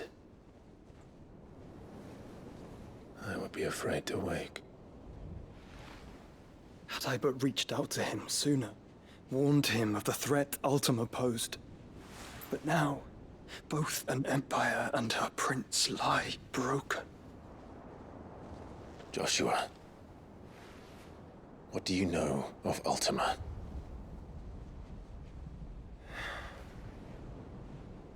Very little, I'm afraid.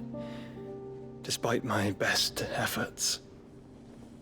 18 years ago, as I lay buried beneath the rubble of Phoenix Gate, 'twas not death who came for me, but another.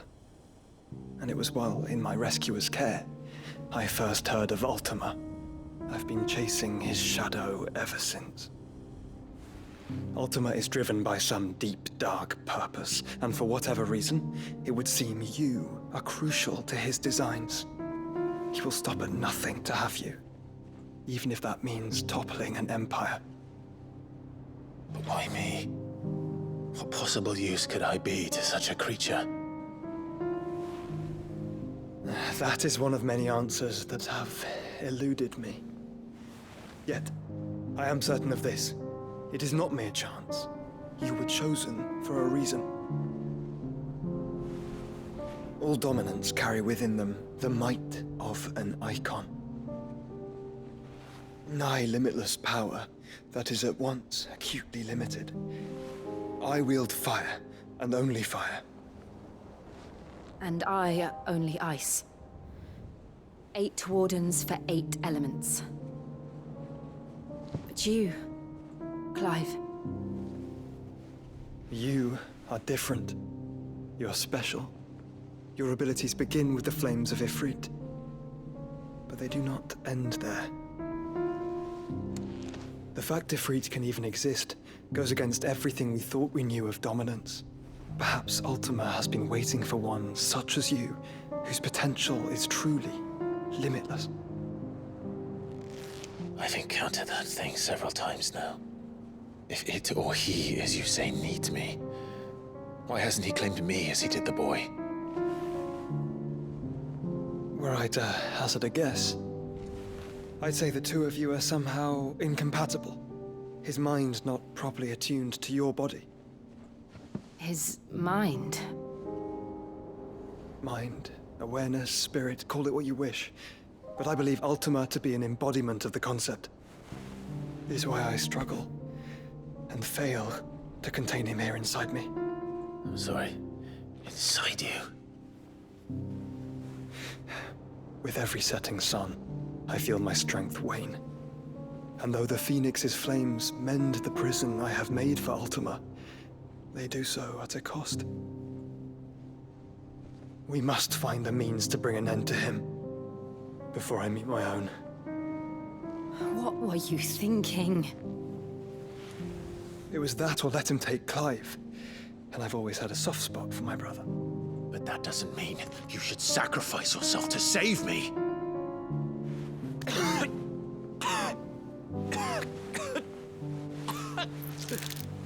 Joshua! Clive! It's Gav! There's an army of Akashic at the gates of Canver.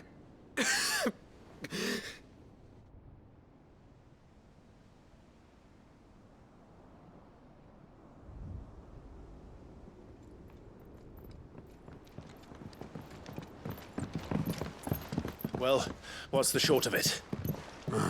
Tyre told you. The capital of the Free Cities is under siege by an army of monstrosities. The City Guard are doing their best to stem the tide, but numbers ain't on their side. What of Lord Byron and Mid? Were they able to escape? No, but they're all right for now. They're hiding with Gav at midship. We have to get them out of there. And we shall. Otto, prepare a Stolas. Tell Gav to stay exactly where he is. Understood. Vivian, what's the swiftest route to the Free Cities? That sounds like a question for the map. Look here. This road, through Tabor, should provide the least trouble. Good. What a coincidence. Tabor is exactly where I'm bound. Joshua, bed is where you should be bound. You don't think I told him the exact same thing? Were Tyre not such a talented healer, I would surely have been inclined to agree. But, thanks to her ministrations, I feel I may safely rejoin my attendant, who was to wait for me in Tabor if we became separated. All right, we travel together. Clive! If he stays close to me, he'll be fine. Thank you, brother. I'll look after him.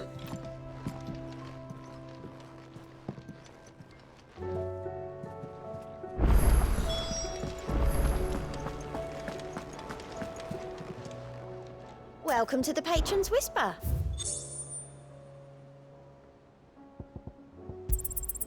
Here you are. Come again. I may have more for you.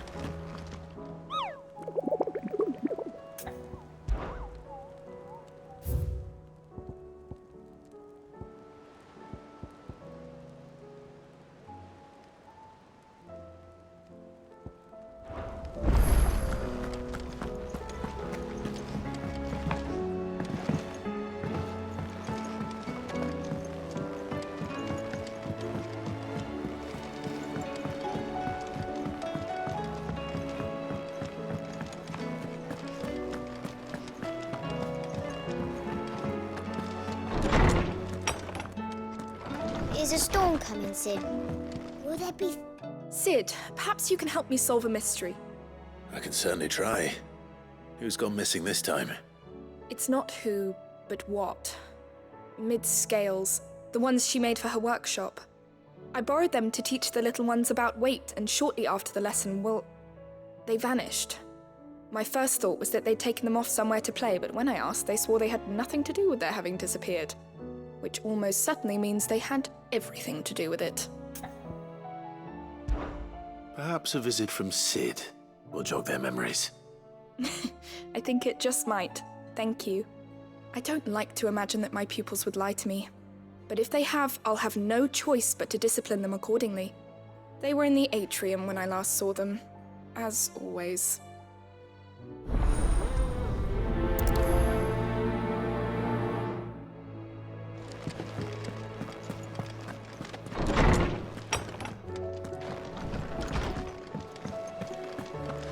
It seems the hideaway's lost its appetite.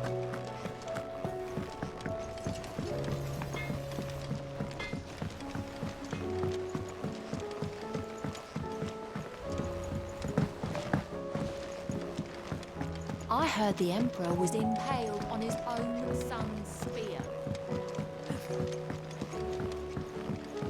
We're all gonna die! You hear me? The Akashic are coming and they won't... What do you reckon we should do? I say...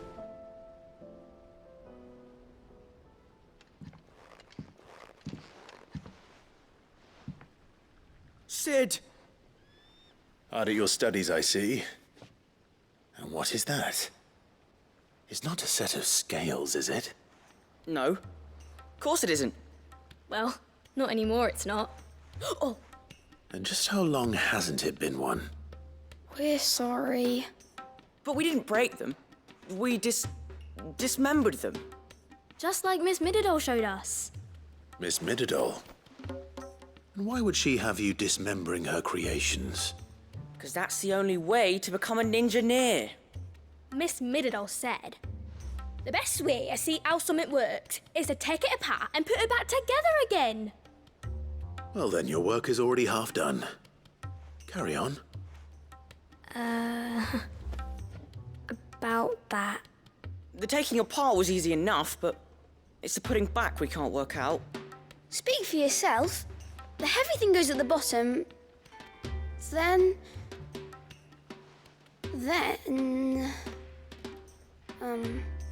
You three need to learn to take responsibility for your actions.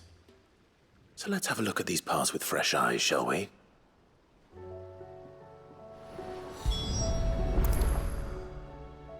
All right. Everything here was once part of Miss Mididol's scales. Every piece has its own role to play, and each is just as important as the others. If even one of them is missing, the scales won't work. So let's think about what those roles might be. You already know one of the pieces, the body. Its role is to support everything else. But what of the others?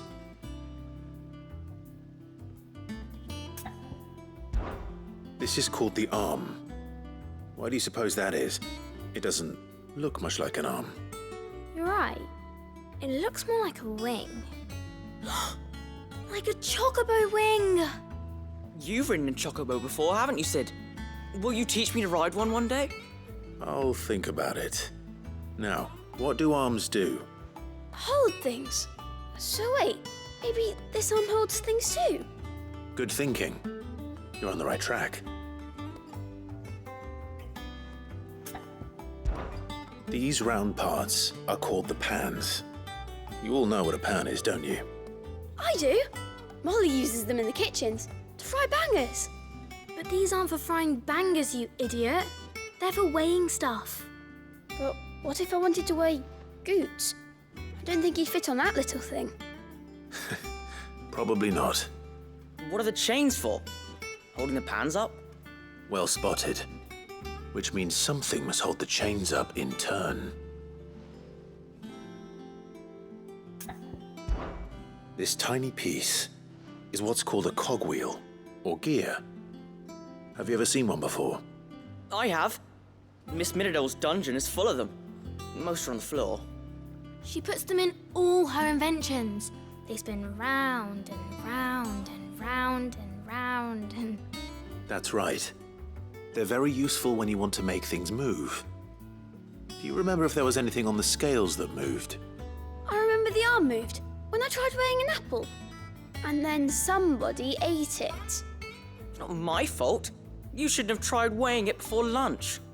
We know what part's supposed to move and how it's supposed to move. So, let's put the pieces together first, see what doesn't move, and then stick the cogwheel to that. Not a bad idea. You see, it's not so difficult. So, now that we've taken stock of the parts and learned what they do, what do you think? I think we've got it. Then here's what we'll do. You tell me what goes where, and I'll put the scales together. Well, obviously you need to start with the body. All the other pieces fit onto it, don't they? And the arms go on the body, just like real arms. Or wings, if you're a chocobo. And then the arms hold the pans by the chains. Very good. Let's see if that works. Ah, all finished.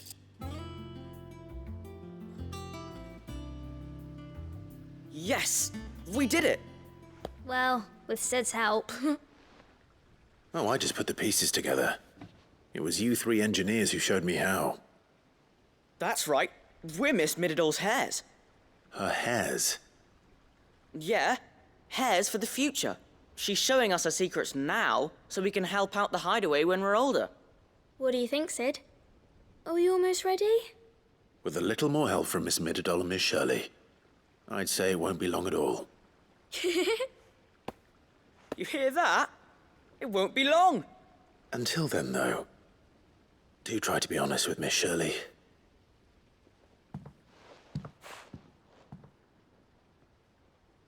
Hey, look! We never used the cogwheel.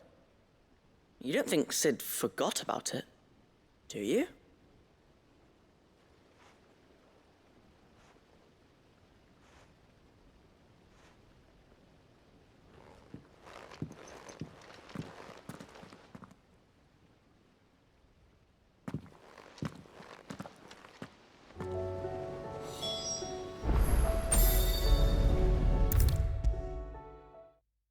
Is a storm coming, Sid? Well, did you solve the mystery? It was as you thought. The children had the scales, or the parts of them at least. They dismantled them to see how they worked. Oh, no, Mid will have my head. Thankfully, she won't. This might even have been her idea, although I was the one who ended up teaching the lesson. I'm so sorry, Sid. I know how busy you are. I shall see that the children are properly punished. Please, there's no need. Mid seems to have taken the three of them under her wing. She's even calling them her heirs. She'd have them follow in her footsteps. And her father's. I see. Sid, do you know why Mid has been spending so much time at the hideaway of late? She told me it was because her studies have been interrupted by events in Canva. Is that not true? No, it isn't. The university offered her a commission. In exchange for full tuition, room and board, they asked her to oversee the design of several new war engines. To anyone else it would be an opportunity, but to Mid, who lost both her parents to war, it was a bitter pill. One she was none too keen to swallow. But that should come as no surprise. She's only ever cared about bringing people hope. The very last thing war can be said to do. Which explains her heirs. She's working to give them a better life. And so should I. What's the odd engineering lesson? Ah, you've given them far more than that. And I'm sure they're very grateful.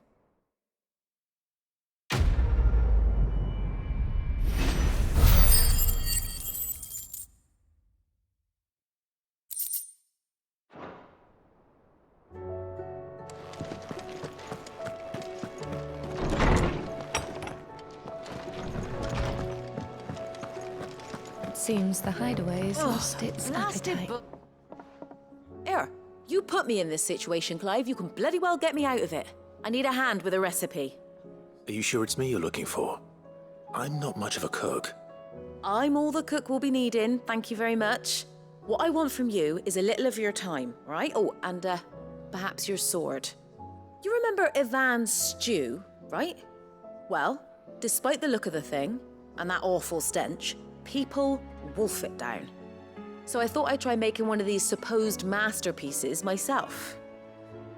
Had a peek at the book and gave it a go, but, well... It wasn't as straightforward as you'd hoped. Ivan had the same problem. Yeah, but this is my blooming kitchen, and I will not be outdone. So if you don't want to be seen as playing favourites, I suggest you lend me a hand. I've never been one to play favorites, Molly. And I would be only too happy to lend you a hand. So, what's on the menu this time? A fried mortress of skyworm. That's one heck of a name, innit? Recipe seemed easy enough to an old hand like myself. Thought I'd followed it to a T. Only, turns out skyworm livers and drake's mint are not what I thought they were. At least I hope they're not, given the rancid mess they made. Ivan said the recipes in the culinary pilgrimage date back centuries. Who's to say the ingredients even exist anymore? Wow. That's a question for a scholar, wouldn't you say? Perhaps you know of one? Kindly old fella who haunts the shelves, maybe? Fine. I'll go and speak to Harpocrates. Perhaps he'll know something. And if he does, I'll see if I can find your ingredients for you. You do that. Lest we forget, you've got a reputation to uphold.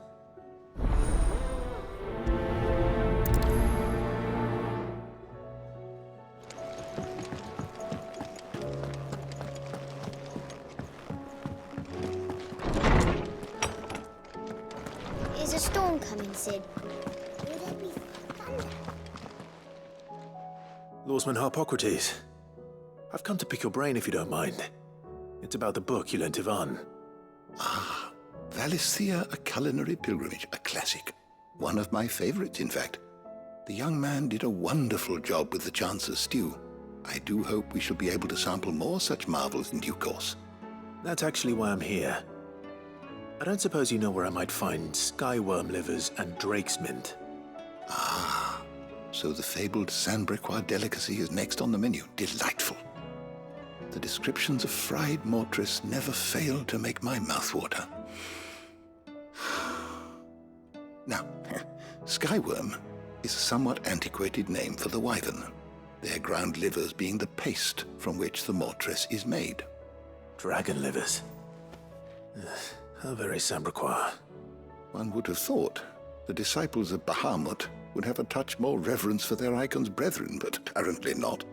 I believe the specific dragon the recipe demands is the blueback wyvern, said to be the very color of the sea beside which it resides. So we know where to look for our liver. But what about the drake's mint? Saint's bonnet in contemporary parlance, a herb which grows along the North Reach coast. I gather that one can locate the cheerful yellow flowers by their heady scent alone, so I'm sure you'll have no trouble finding them. I may add that people once believed game was best served with the flora that sustained it in life, in which regard fried mortress of skyworm is undoubtedly a typical dish of the time. Meaning that if I find one, I find the other. To Northreach, then. Best of luck, Clive. And do save me a bite once the dish is complete.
There were ghosts at the gates not days ago.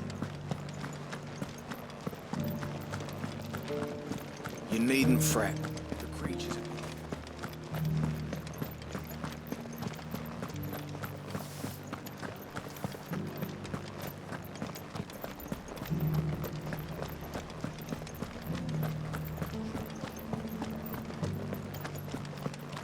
To the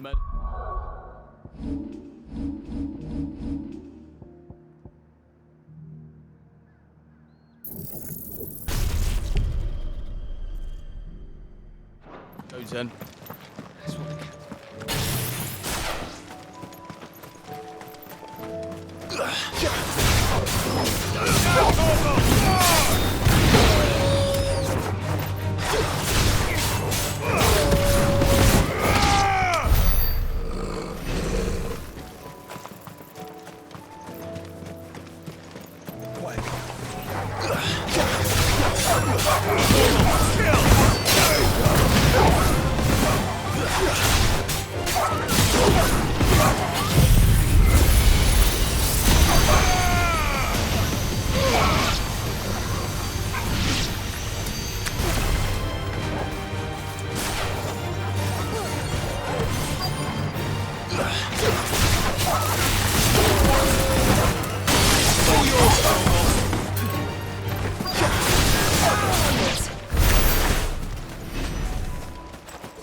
Hippocrates said I should be able to find what I'm looking for somewhere nearby.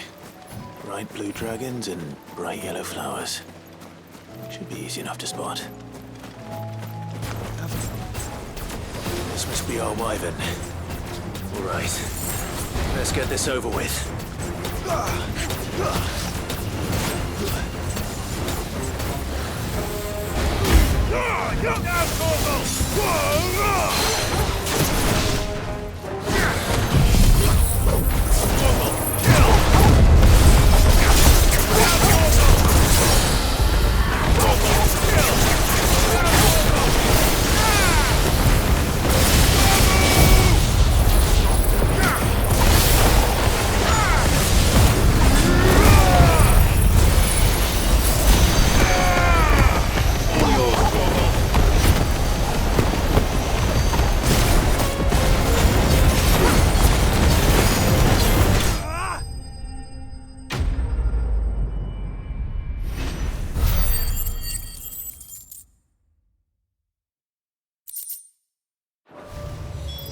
That's the wyvern's liver.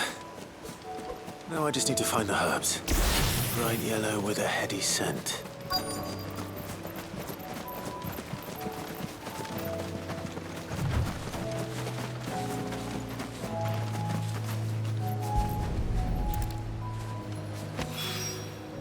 I think that's everything Molly needs to resurrect her recipe. Seems the hideaway's lost its So, did you have that word with Tomes then? I did, and he was as helpful as ever. He told me exactly where to look, in fact.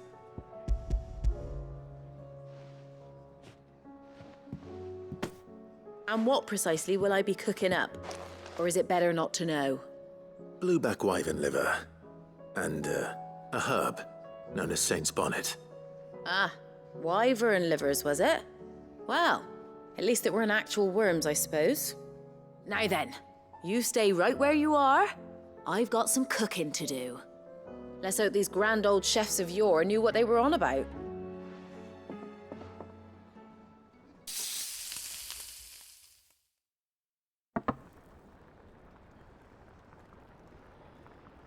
And here we have it. Fried mortress of skyworm. Ivan's offered to make sure it's fit for consumption. Well, I say offered. He as good as begged. And rightly so. Is there any higher honor than partaking in a slice of culinary history?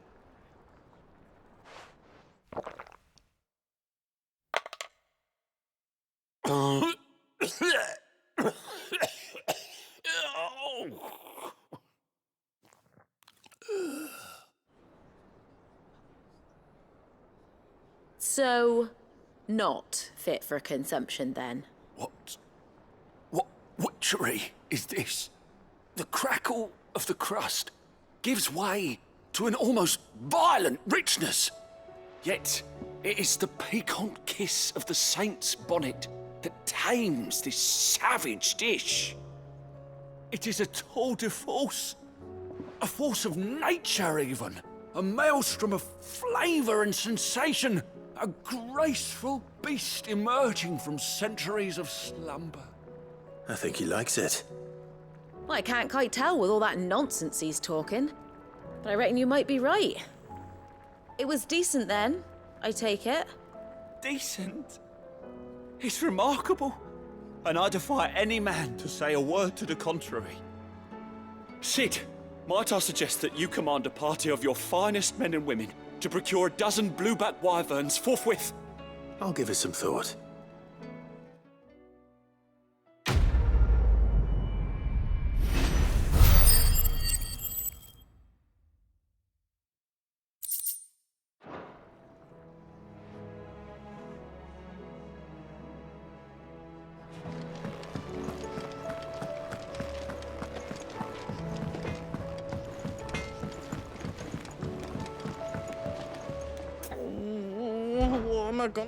Is everything all right, Goetz?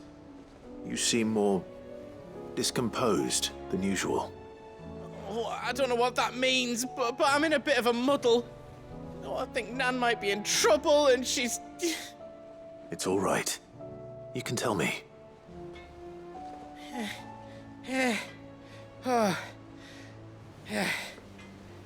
There was a trader came by. One of our usuals, like... Said he'd heard some rotten rumours about her down Dalimil Way. Folk are saying she's been selling to bandits and cutthroats and that. I mean, she's fond of a chance to make a coin or two, aye, but she'd never do business with baddies.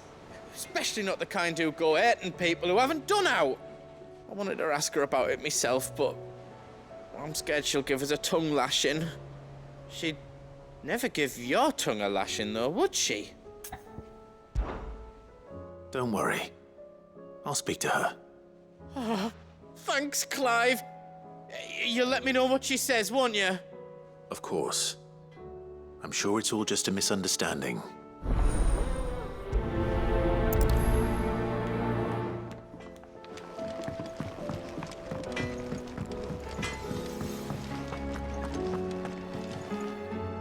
Lady Karen. How's business? Not nearly as foul as the weather. You're doing good trade, then? Both in and out of the hideaway? Can't complain. Wait. What exactly are you getting at? Not once in 5 long years do you pay my affairs half a care, but here you are today, raking me over the coals like a bloody popoto? Just asking. Out of interest. All right. I'm here because I was told that certain rumors have been circulating. About you selling weapons to brigands. Oh, are you? And who was it who knows me so well as to tell tales of my evil exploits? I didn't exactly hear firsthand. All I know is that someone in Dalimil has been spreading word to that effect. And what? You believe it? You think I'm profiting off the blood of innocents, do you? Look, I've done things I'm not proud of. Might be there were a time when I turned a blind eye to the wretchedness of the world so I could line my pocket. But that woman is no more. And you'd know that if you'd ever paid the slightest bit of notice. You're right, Lady Karen. I apologize. It was wrong of me to doubt you. No, it was. Now, I reckon you've got better things to do than pointing your do-gooding finger at a poor old woman. Of course. Good day.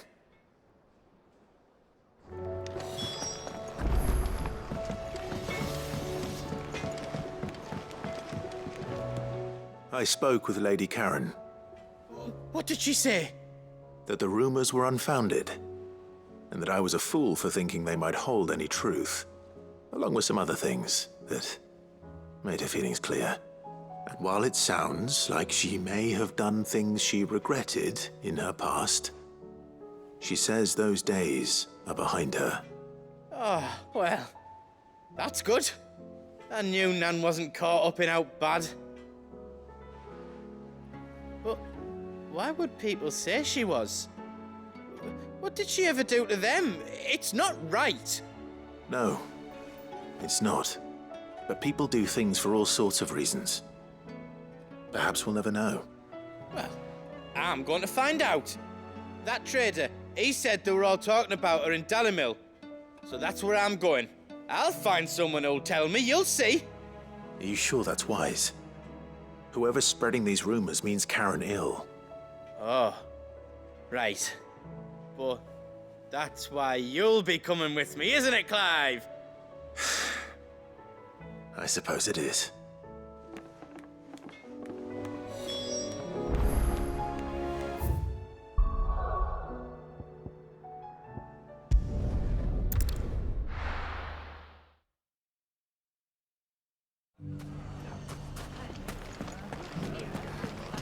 The bandits may be no more, but look what they've left us with. It shouldn't be too hard to find Goots. Are the bad men going to come back? The gentlemen of the town guard are strapping them.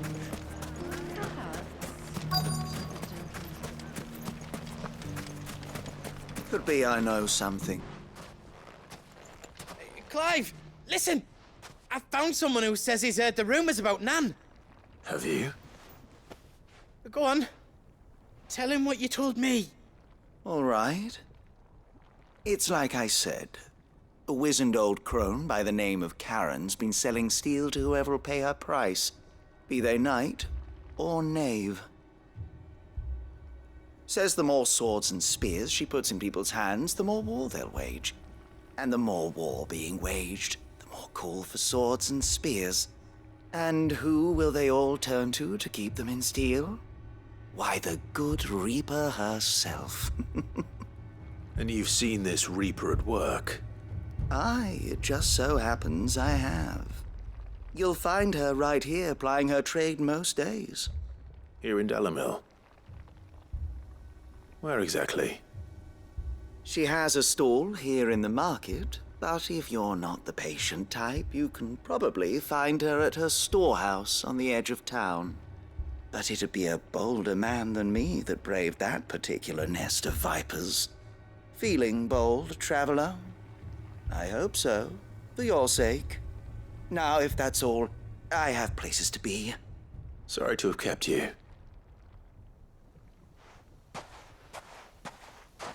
You don't think Nan's the Reaper, do you? Not unless she's discovered the secret of how to be in two places at once. Eh? What do you mean? Lady Karen hasn't left the hideaway in weeks. So who has been running this stall he spoke of? Good question. I'll go and have a look. And I'll visit this storehouse on the edge of town. All right, but be careful, Clive. You too, Goots.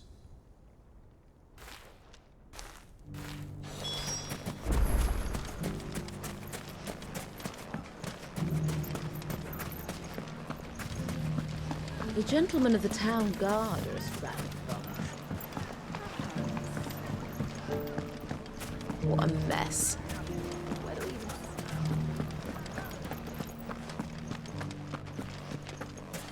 You fought very bravely. The safety of the town is in our hands.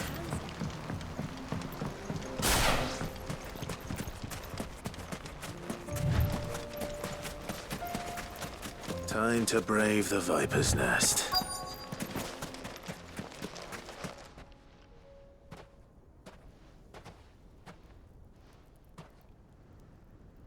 Just you, is it? Thought I might have laid it on a bit thick. It was a fairly unconvincing tale. So, what now? That's up to you. Die a slow death, or a quick one. Boys, He's all yours. But that sword is mine.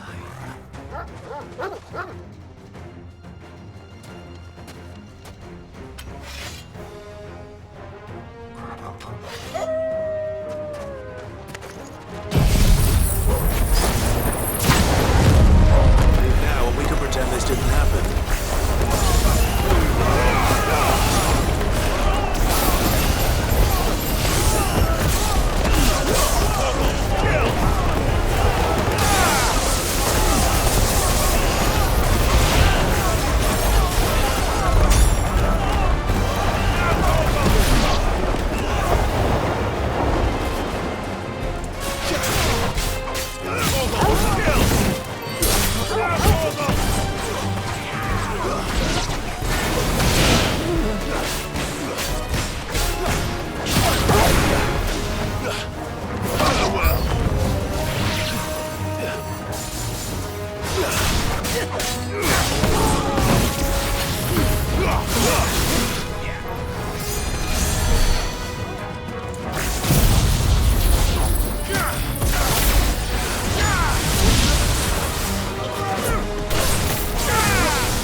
Nice try.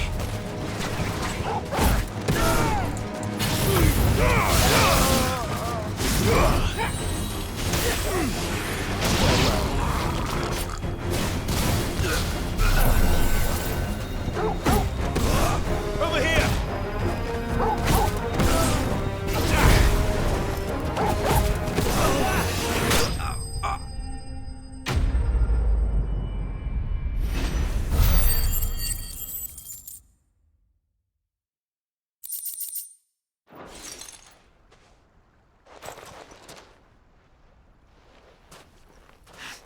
Oh, you've done it now. Go on. Tell me what I've done. When the Borgwyn finds out you've killed his men, he'll have your head.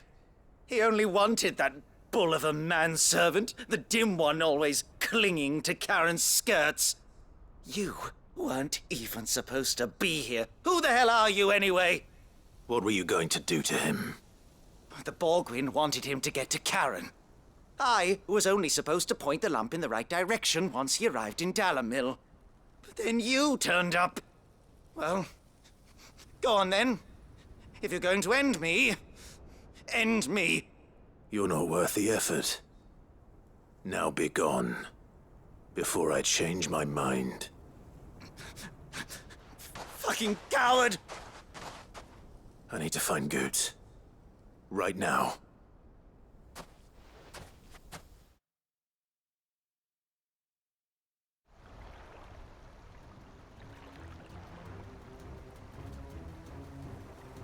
Get your filthy paws off me, you naughty-pated lout! Stop calling me names! And stop spreading them horrible lies about Nan! Well, that will be easy enough. For they are not lies. Every last word is true. And she must pay for her crimes in blood. Blood?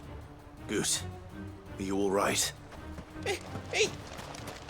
He's gonna kill Nan! He said she had to pay in blood! After what she did, it is only right. She ruined my life and the lives of countless others. That loathsome harpy's very existence is a crime, and I will not allow it to continue. Goetz, was it? I have no quarrel with you. Only with your employer. Run along now. You need not pay for her sins. No. No? I don't care what she did. I won't let you hurt Nan. Promise me you won't hurt her, or I'll... or I'll kill you myself! Goops, no. Enough, all of you!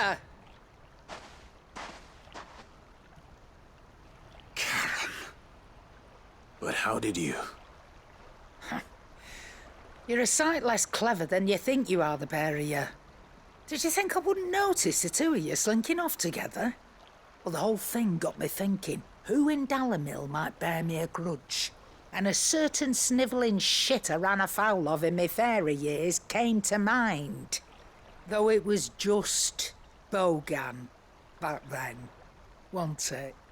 I thought the years might have taught you some sense, but I see you're the same pants-pissing craven you've always been.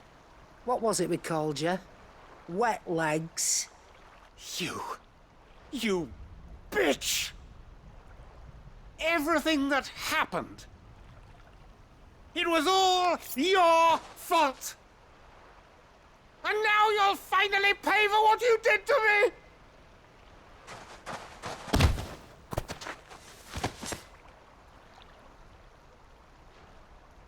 Goots, you... If you want a piece of Nan, you'll have to go through me. Fuck! You great galoot! Out of the way, I can handle this myself. So, wet legs, you remember what you told me when we last met? An eye for an eye. Wise words, Sam. Wise words. And now, it's time to collect.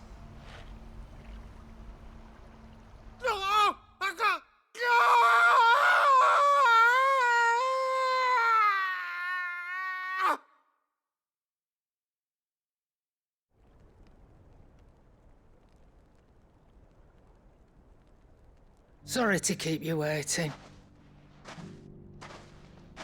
Is he... Dead? No. But I reckon he wishes he was. It's not easy going through life one eye short of a pair. After all, I should know. You don't mean... Oh, don't tell me you didn't notice. Lost it to old Wet Legs back when we were working the same routes. Said I'd stolen from his strongbox. I'd done nothing of the sort, mind. But that didn't stop him taking his little revenge. So I took some of my own. Sorry, lost everything. His coin, his clients. Always knew he'd be back one day to claim his due. But he crossed a line dragging poor Goots into this. He didn't hurt you, did he? No, Nan. Still got all my arms, see? Legs too. But what if he comes back again? What if he does? First we take the other eye, then we work our way down. He'll learn his lesson soon enough. But something tells me the Wet Legs has learned it already. Right. Let's get you back to the hideaway. You've attracted quite enough attention already. Ta-ra, Clive. Remind me never to cross you, Karen.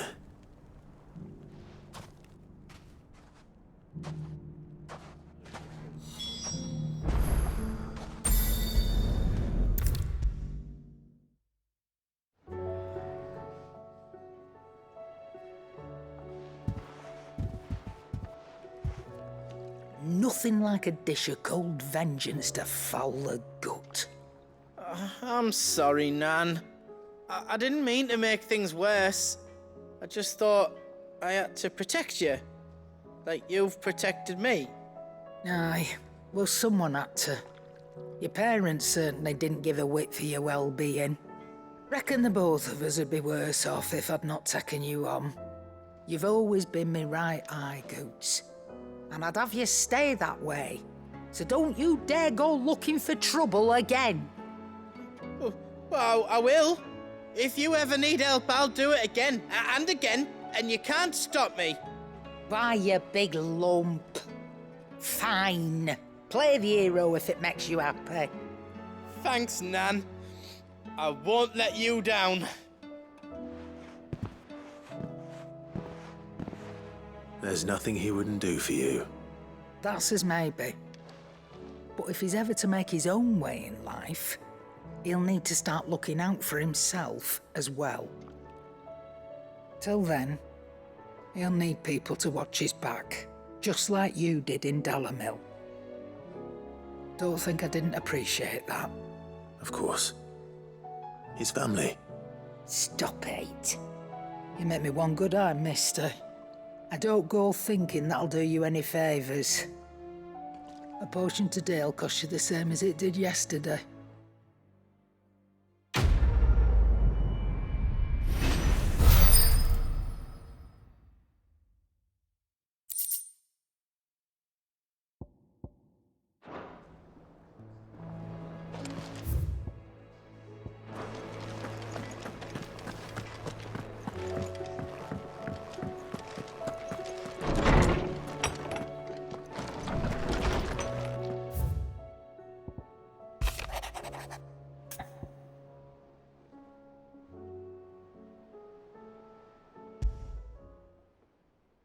Rutherford. Wasn't that the name of my uncle's manservant? Why would he be at Martha's Rest?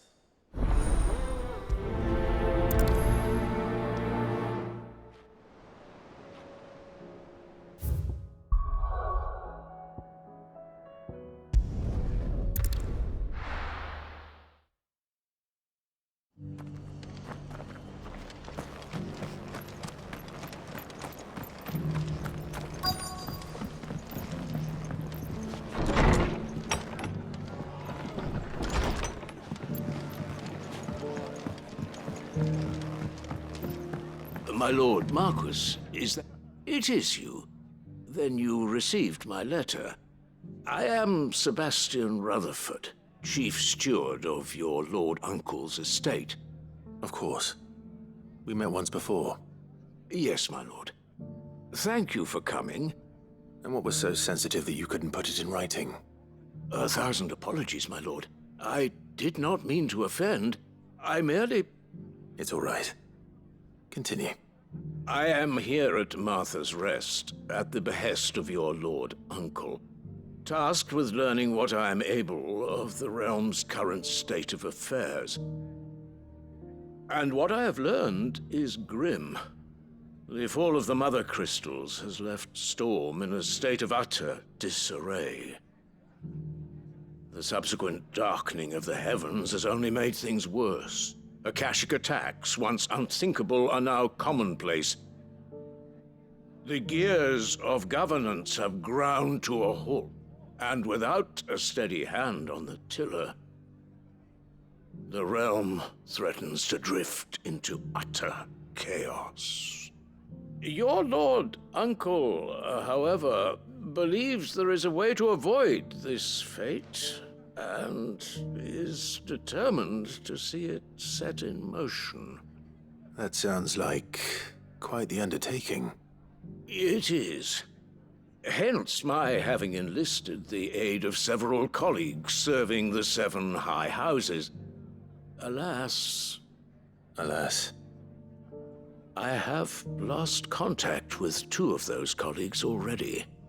They are both able-bodied and trained in the sword, yet in these dark times, even that may not prove sufficient to keep a man safe on the road. So you want me to find them? I'll need to know where they went. One I sent to investigate the Republic, the other the old Imperial capital of Oriflamme. That doesn't exactly narrow it down. I suppose I'll start in Dalimil and work my way east. Thank you, my lord. I shall pray for your success and safety.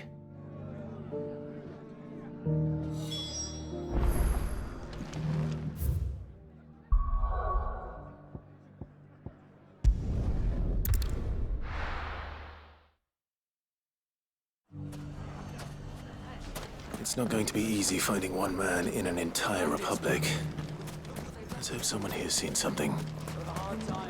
Mummy, are the bad men going to come back? The gentlemen of the town guard are strapping from.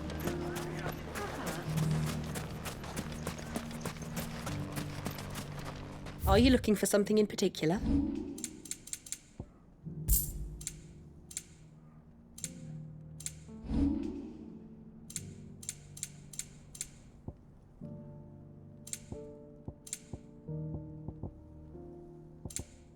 thank you for your custom.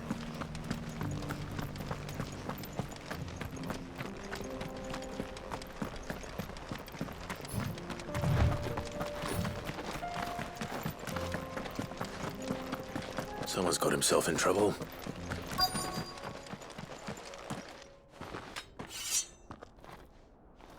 I don't see your master here, so you can start by giving us all the coppers in your purse. I already told you, I have nothing. Then maybe we'll take that pretty outfit and the steel you're wearing. Please! These men are trying to rob me! I'll deal with this. Thank you. You that one's master, then? If you'd kindly pay the coin he owes us, we can pretend you didn't draw your blade on Republican soldiers. Or you can go back to your garrison and I won't report you to your captain. Oh, you're more than welcome to. He hasn't had many visitors since we slit his throat.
I'd expect as much from Hugo's faithful, but these were men of the fist.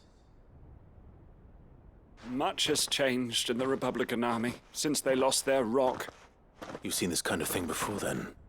Many times. I was sent here to observe the situation. You're one of Rutherford's men. He sent me to look for you. Well, then you have my thanks. I fancy I could defend myself against one, perhaps two, but a whole regiment. I arrived in Dalimil several days ago, but when I called upon the captain of the local garrison to make inquiries, his men confiscated my effects and locked me in a cell. The captain is no more, and his men make the rules now. Fortunately, I was able to bribe my way free, only to be stopped again by those soldiers you so kindly dispatched. What of the Fist Central Command? Surely they wouldn't allow such lawlessness amongst their ranks. I would imagine they are unaware of it. Most of the army has fallen back to the capital and hunkered down behind her walls. Those who weren't recalled now rule the fringes unchecked, answering to no one but themselves. Then it's worse than we imagined. You should return to Rosaria. It's not safe here. I'll find a caravan heading north. You won't mind if I borrow one of these soldiers' coin purses?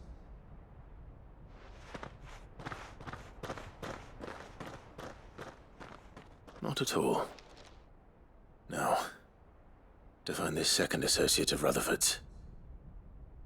If he was bound for Oriflamme, I'll start at Northreach and see if I can pick up his trail.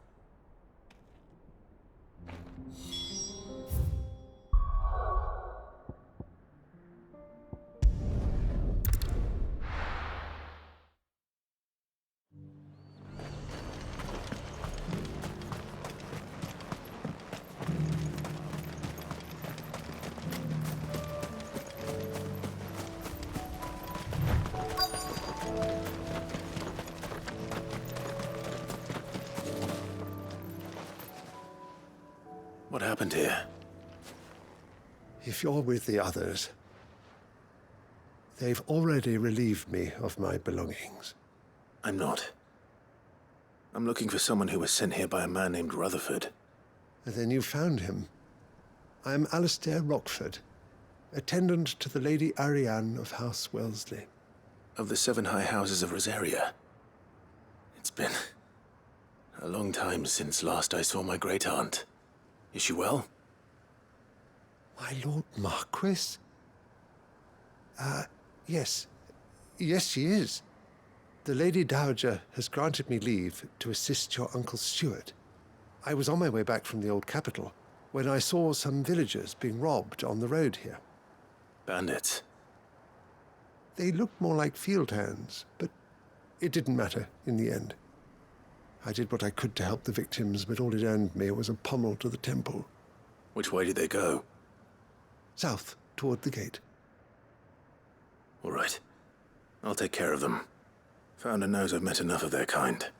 You head back to Northreach, visit the Vale, tell them I sent you. Thank you. I shall. Founder be your shield.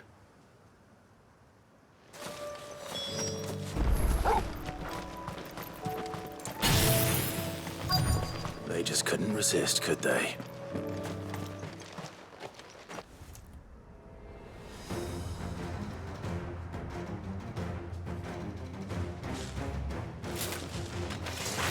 This one's ours, pretty boy.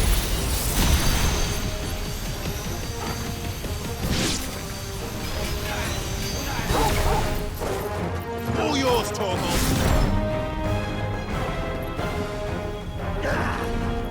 Let's try.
Make for the town while you can. There may be more bandits nearby. You don't need to tell me twice. Many thanks, traveler. This looks to be all of them. I thought I told you to make for the Vale. And stand by as ill might befall the heir to the ducal throne. It's just Clive, and I'm fine. Which is more than can be said for you. I will survive. Strange that the garrison wouldn't intervene in such a brazen attack so close to their gates. The garrison have their hands full inside the city. Some days they don't even send out patrols. There are few hands left to work the fields, and even fewer to transport the grain. The market stalls are nearly bare, and the price for what remains is exorbitant. It's not uncommon to see a fight break out over a crust of bread. When I said the ones who attacked me didn't have the look of bandits, I meant it. They were probably just desperate. Rockford, listen to me. If you are to continue your investigation, you first need to seek the attention of a healer. Of course. I shall return to Northreach right away. But allow me to thank you first. Had you not happened along, Don't thank me. Thank Rutherford. It was he who sent me. I suppose he'll be wondering where I've got to. I shall send a Bistolus as soon as I'm able. Good day.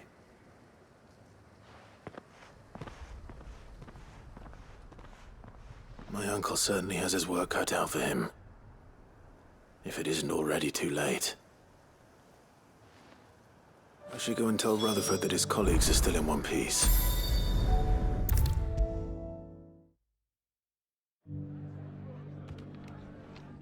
I see you're still here. The Rest's location affords a constant flow of traders, and with it, a constant flow of information. Speaking of which, I received word from both my associates.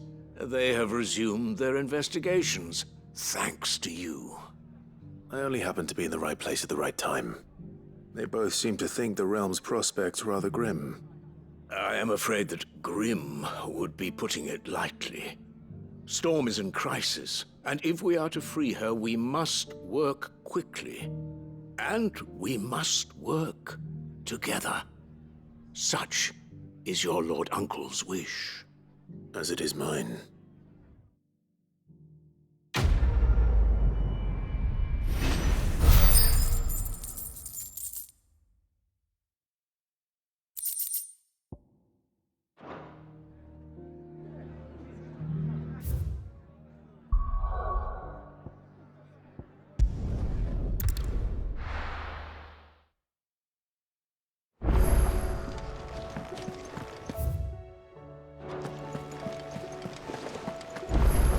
Did you see that? Tell me you saw that.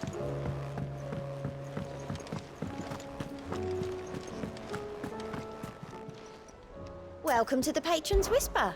Your benefactors are a generous lot. You earned this. Come again. I may have more for.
No more vengeance.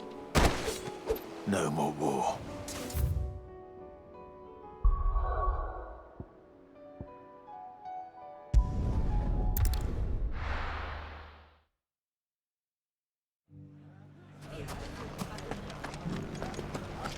The bandits may be no more, but look what they've left us with. What a hard time. Mummy, are the bad men going to come back? The gentlemen of the town guard are strapping us.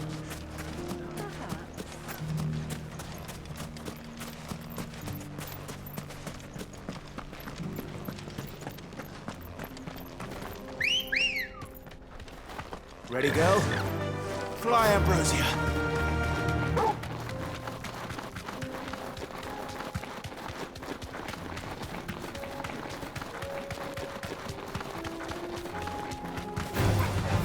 Thanks, girl.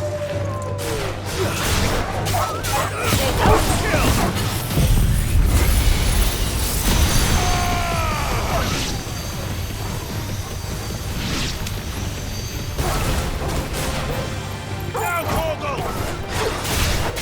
All yours, Torgal!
those who have nothing, go empty your pockets.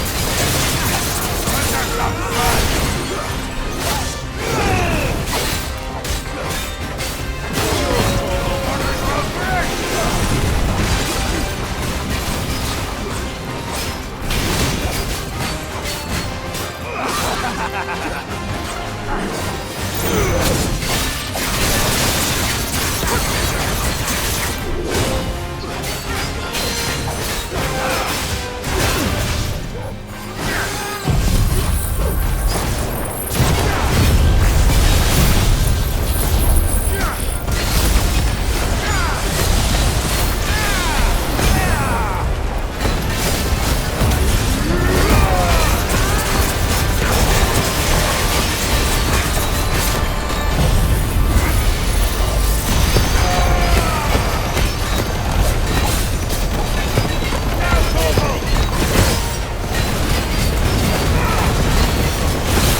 A deserter turned outlaw. We were more similar than he knew.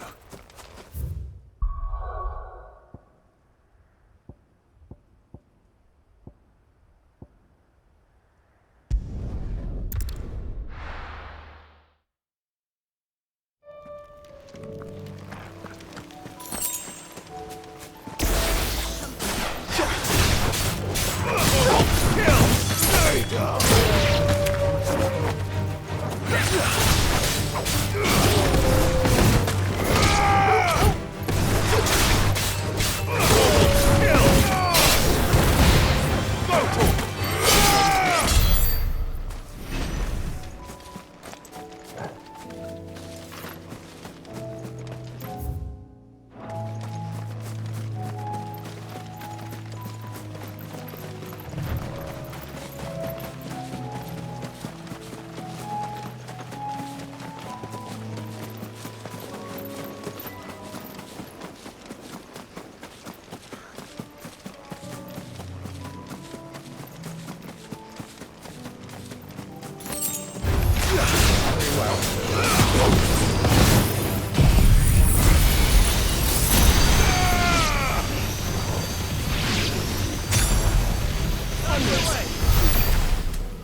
This beast isn't to be trifled with.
Did you see that? Tell me you saw that.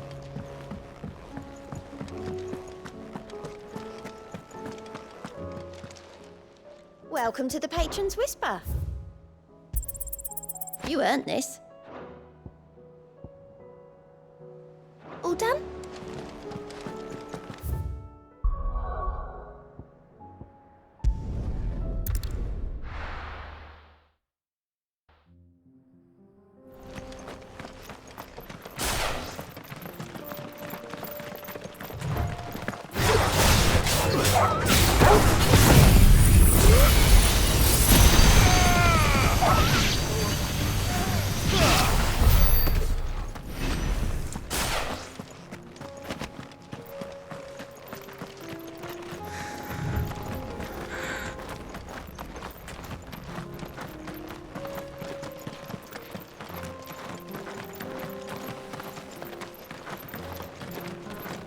We can use the ruins to cross the ravine.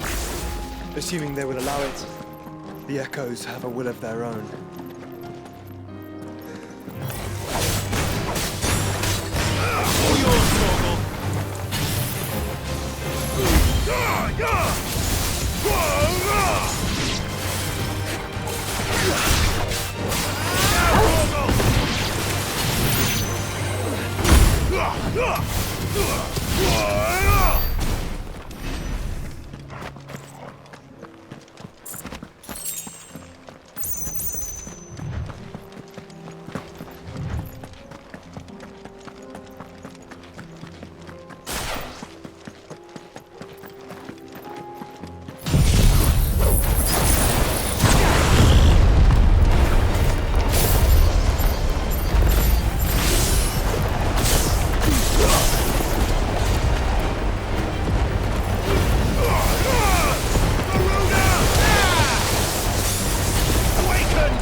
Tell us about Yote, Joshua. She's strong-willed, loyal, and deadly with a blade. Much like Clive, but with better manners.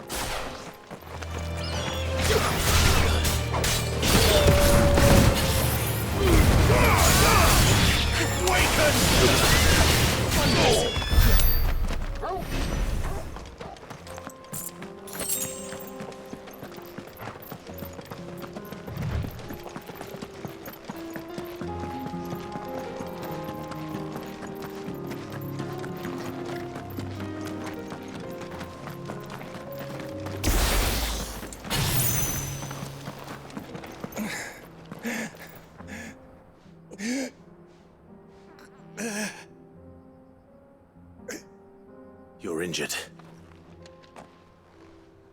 What happened here? Where are your comrades? Ether flood. Up ahead. It swallowed our camp while we slept. My own men did this. Turned every last one of them. There's a village not far from here. Tabor. The people were kind to us.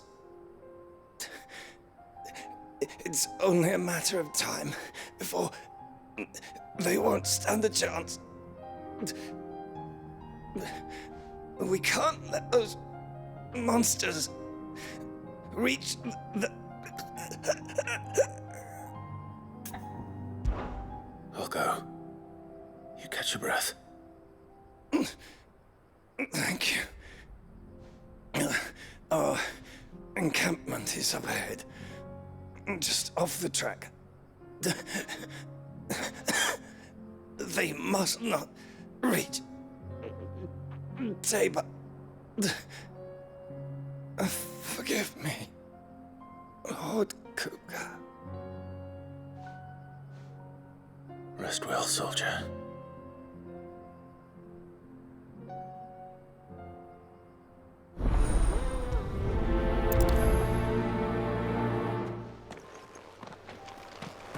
You said the encampment was close. Let's hope the Akashic are still there.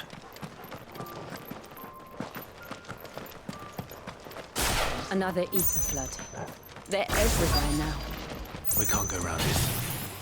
Then we'll just have to be careful.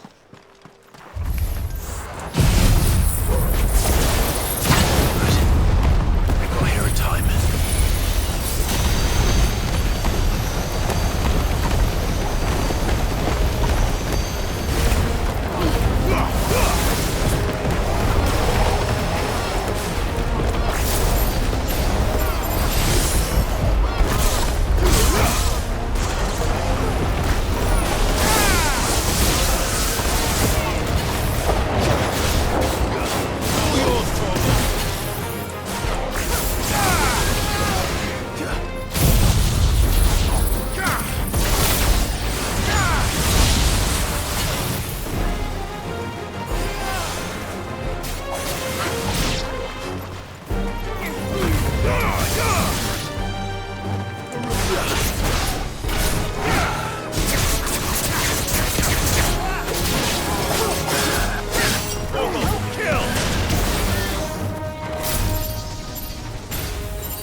Someone there! Please, I can't move my leg! That doesn't sound like an Akashic.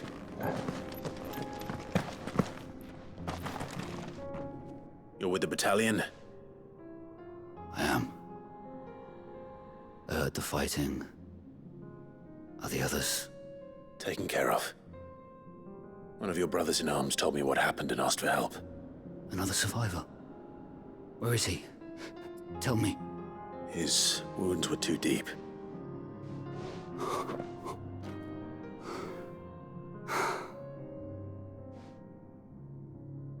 He was right to send you.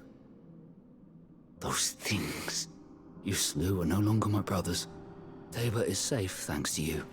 Here, you've earned it.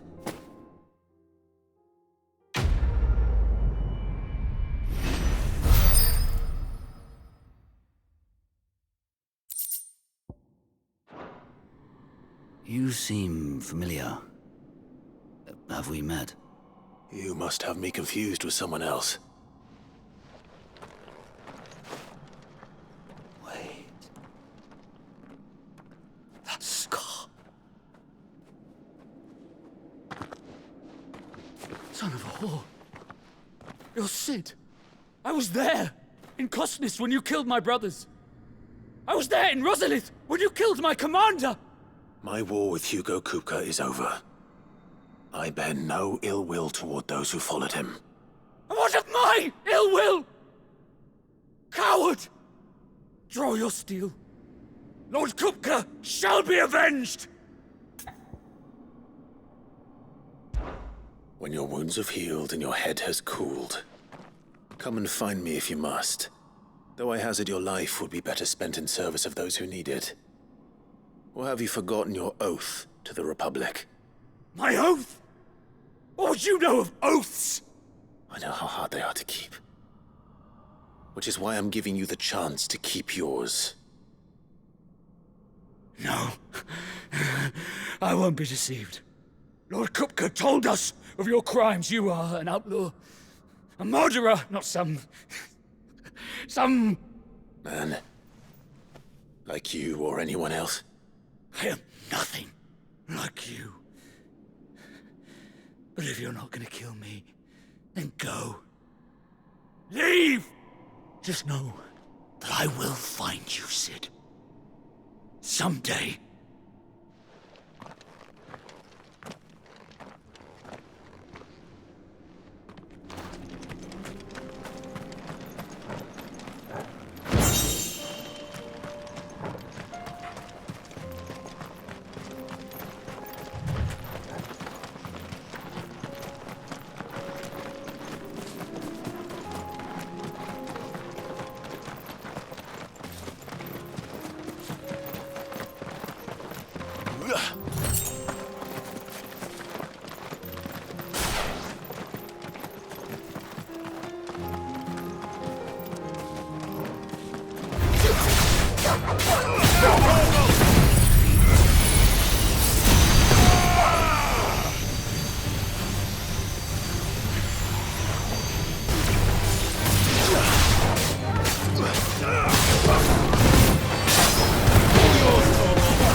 We're nearly there. Have you been to Tabor before? There are a few places I haven't.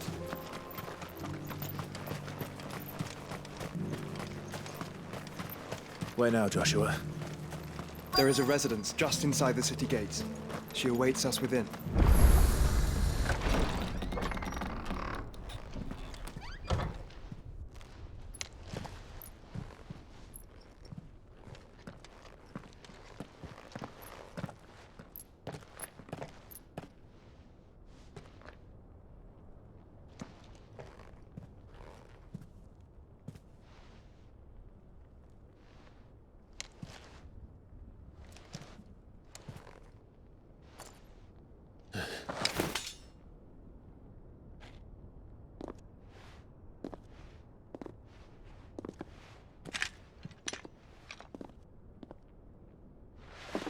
My Lord Marquis, it is an honor.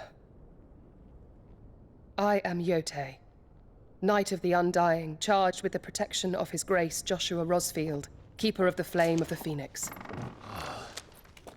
Of course. It all makes sense now. Would you care to elaborate? The Undying are loyal servants to the ducal throne. Or more specifically, to its heir. They have served our family for generations, albeit from the shadows. Since their inception, they have been tasked with the preservation and enactment of the rites of ancestral communion. After the events at Phoenix Gate, it was the Undying who delivered me to safety. And since the day I left Rosaria, Yotei has been my constant companion and protector. Without her sword, I would not have survived my journey across the realm. Rise, Lady Yotei.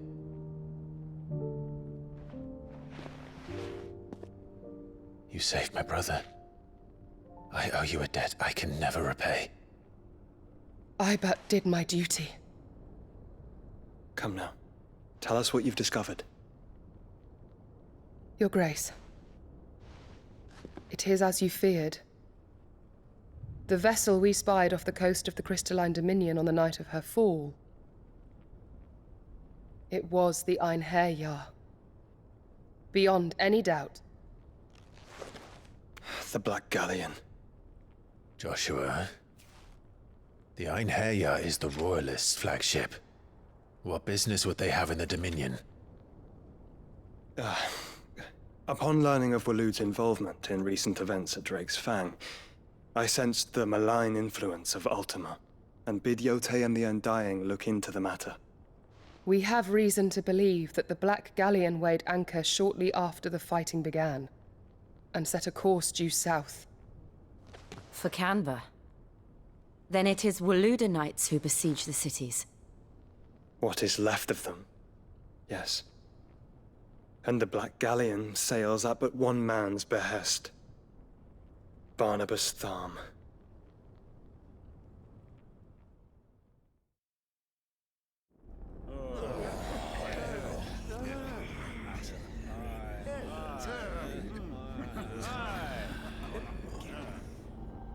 But are we truly safe here in the Agora? The city guard have been paid, if that's what you're implying. All the more reason for them to run. Well, you are free to leave, Lord Minister. Markets abandoned, warehouses aflame, blackened hulls choking every port in the capital. Canva is ruined. The realm teeters on the brink of chaos, and all you can think about is commerce! Forgive us! We were not aware Dhalmekia now subsisted on charity! How dare you!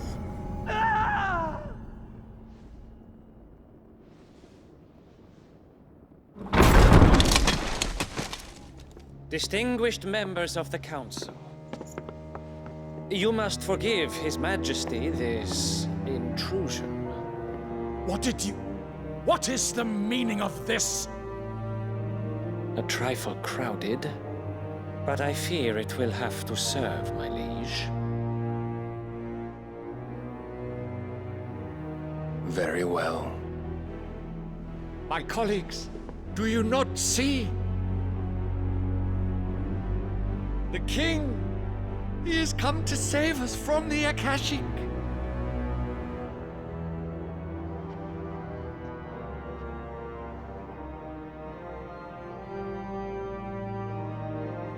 He is a gift from the heavens, divine intervention, our very salvation. And of course, if it is compensation he requires, we would be most willing to negotiate a fair price for services rendered. Fools! Your ignorance unbecomes you. Your Majesty, correct me if I'm wrong, but I would swear that the fiends washing the cobbles of Canva with the blood of her citizens wear the colors of Waloed. Ha! So you do not deny it. Guards, fetter them, and see our guests to the dungeons!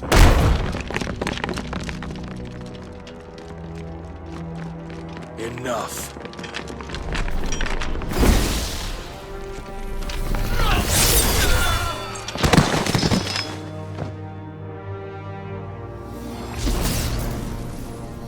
Pathetic creatures.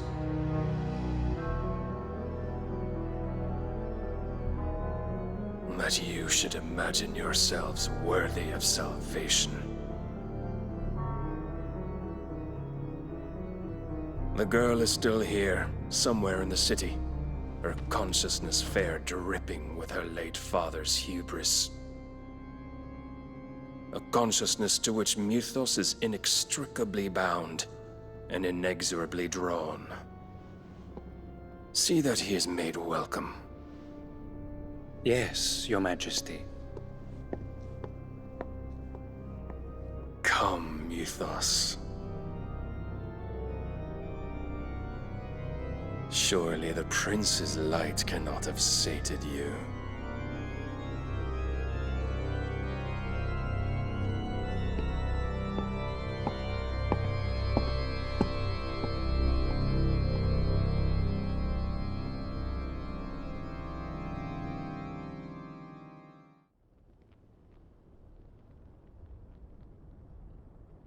So then, how long has Waloed been under Ultima's control? How long indeed? Based on what we know of Barnabas's actions, I would guess some few years, mayhap more. But to what end? What does Ultima want? The tapestry. Show them.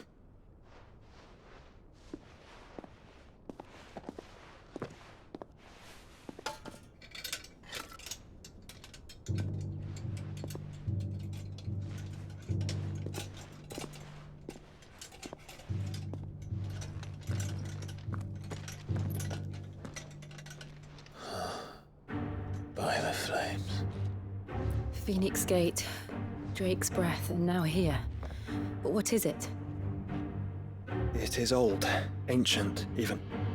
Naught remains of the faith it represents, save what can be gleaned from the image itself. None could tell me what the one in the apothecary meant, even the Undying.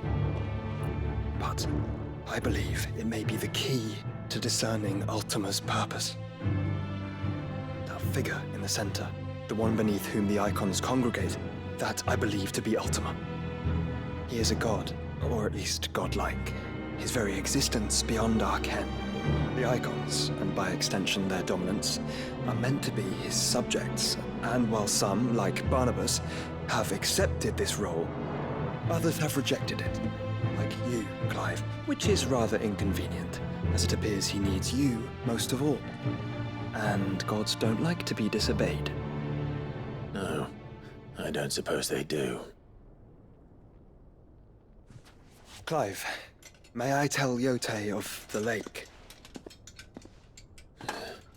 By all means. Yote, I will be accompanying my brother to the Free Cities. Whilst we are afield, I would have you watch over those Clive has made his wards. Omielos delan tuisag ilith. Though well concealed, the hideaway lacks trained fighters to defend its occupants should they be discovered. But it is my duty to... As it has ever been my brother's duty, remember. If that is your wish, Your Grace. But please be safe. If aught were to befall you, You have my word.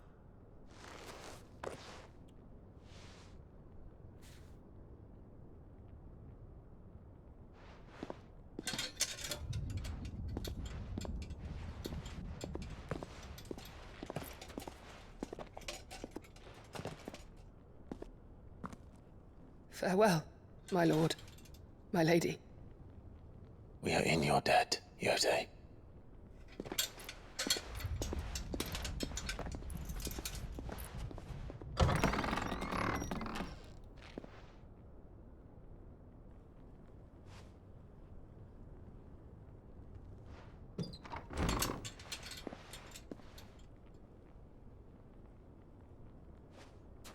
Let's find our friends.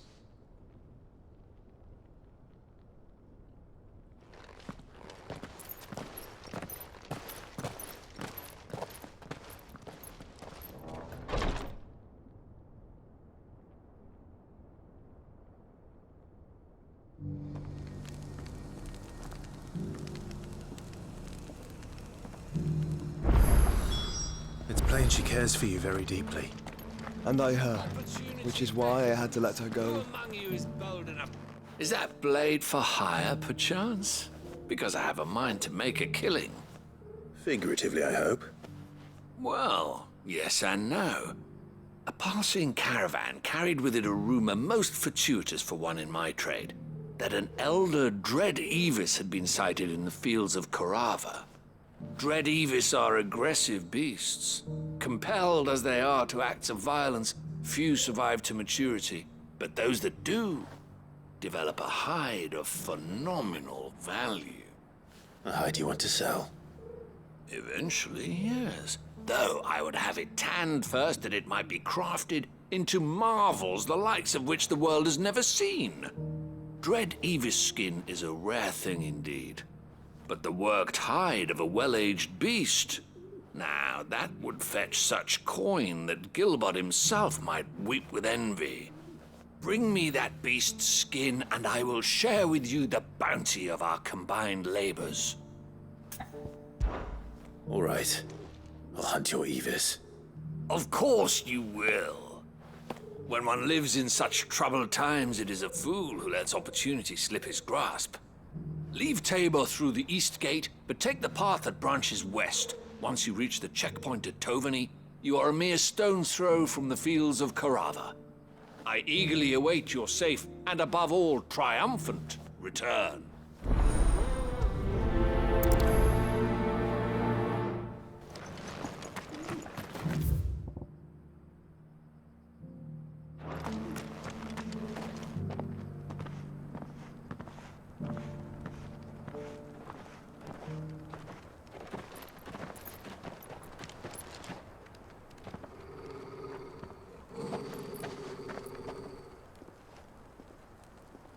Cyril.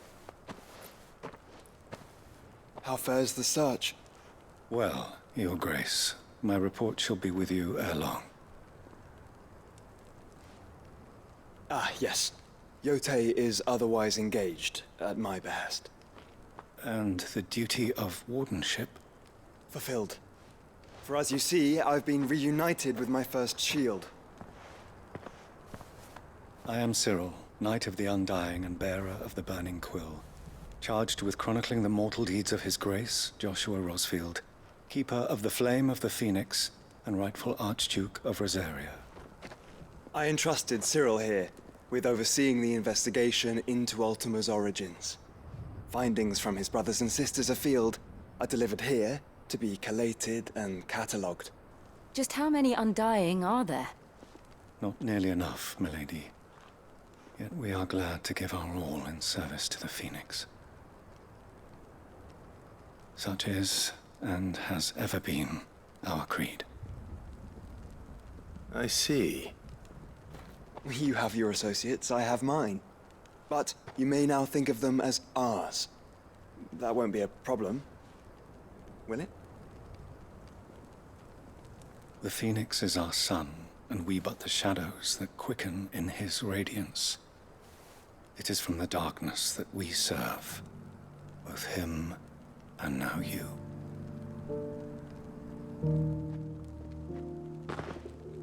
Pray accept this token.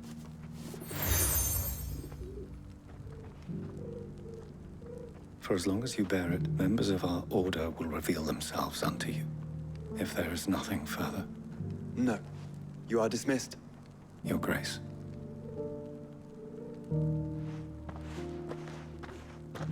To Canva, then.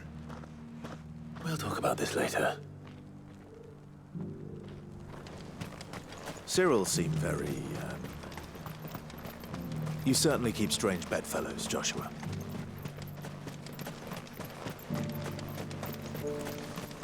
The free cities under sea?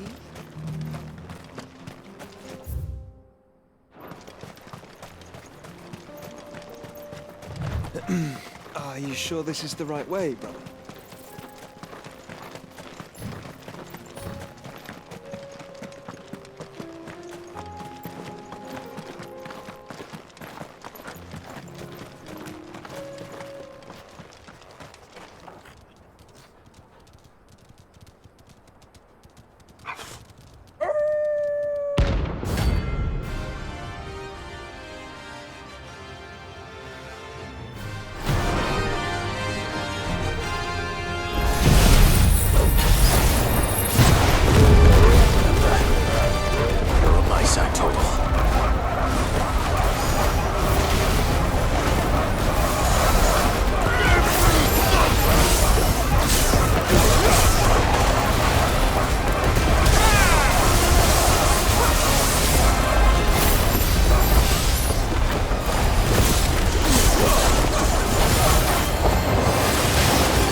Shouldn't have messed with the leader of the pack, eh, boy?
Old he may be, but it looks like there's still plenty of fight in him yet.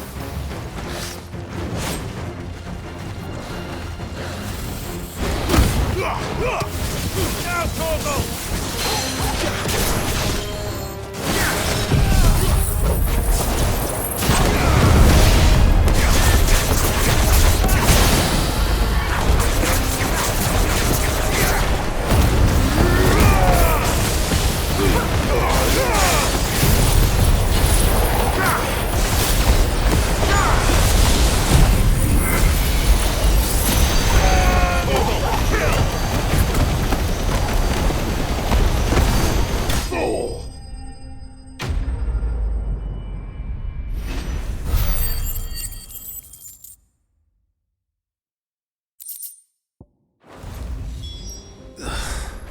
This thing reeks. The sooner it's off my hands, the better.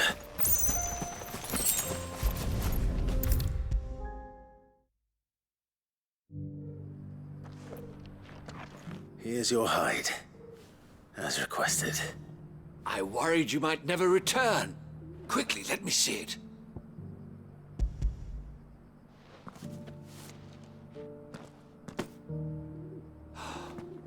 Oh, as supple as a maiden's cheek, yet as adamant as her virtue.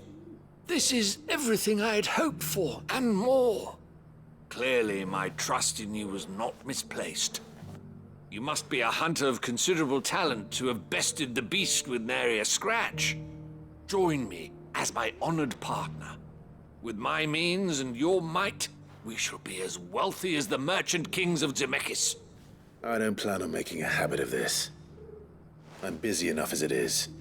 Very well. Though I believe fate had a hand in our meeting, it would be unbecoming of me to beg.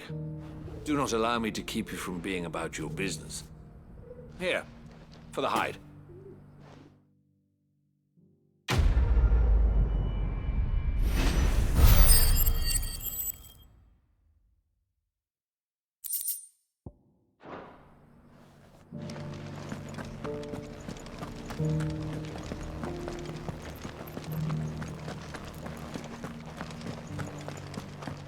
Beneath the flood, yes. How are those new boots treating you? They're fantastic. You! Finally. No one was paying me the slightest heed. Is something wrong? At the university, the students would hang on my every word. Sadly, this far from home, I'm just a vagrant graybeard. The university? You're a scholar.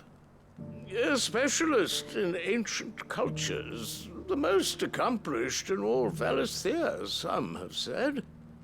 Not that I look the part in these tattered rags. In my heyday, no obstacle could have kept me from my studies. Yet here I am, a wizened windbag, bested by the many steps of Tabor. The answers I seek lying just beyond my enfeebled reach. Would you do an old man a kindness and brave the stairs in my stead? You'll be amply rewarded, of course. Climb the stairs and... And memorize a few inscriptions for me. Assuming you know your letters, that is. Some courteous soul is rumored to have carved clues to Tabor's rich history into stones dotted about the village. 3 of them, to be precise. 1 each to the north, south, and east. I'm here in the hope that those carvings might shed light on a riddle I've been pondering for some time. Namely, the otherwise undocumented origins of Tabor's unique people. People quite unlike those of neighboring lands. I can't promise I'll remember everything perfectly. Remember what you can. I'll piece together the rest. Make for the domed pavilions, and you'll have no trouble finding the stones.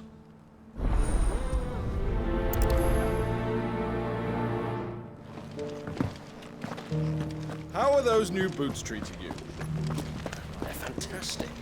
Soft as phoenix down, but tough as boiled bone. That Cyril fellow's an odd fish, don't you think? Well, scholarly sort.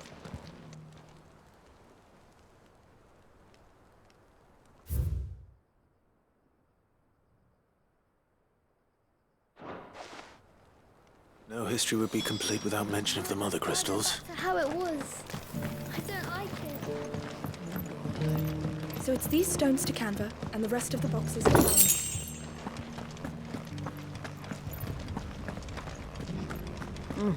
Not a scratch on them. Have you noticed the Elder has been coughing less?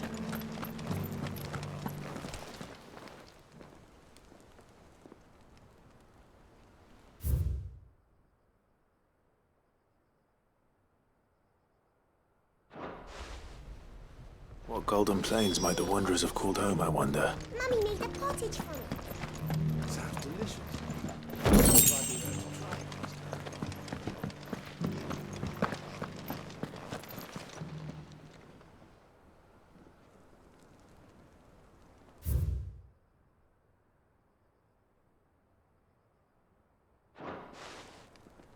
Farmers must have settled here in Tabor. I should speak to the old scholar before I forget everything I've read. The engravings were in good repair considering their age. Oh, would that I could have seen them for myself. Come, don't tease me now. What did you learn of this place and its people? Let's start with the engraving to the south, shall we? What did it say? Guardians of the Crystal, the first stones of Tabor, sacred hold thy noble blood, till ends the mother's labor. I'm pretty sure that was it. Fascinating. It would seem the founders of this city were descendants of those fallen charged with protecting the mother crystals. But whatever could have driven the Guardians so far from their sacred charges, I wonder? The engraving to the north is next, I think. Wanderers of the Golden Plains, lay your roots in stone. With pride recall thy noble past, and make these rocks a home. Or, I think that was it, at least. No doubt you're right. There are vestiges of nomadic customs in Tabor its guardian roots could never account for. This is proving most enlightening. Now, for the final stone.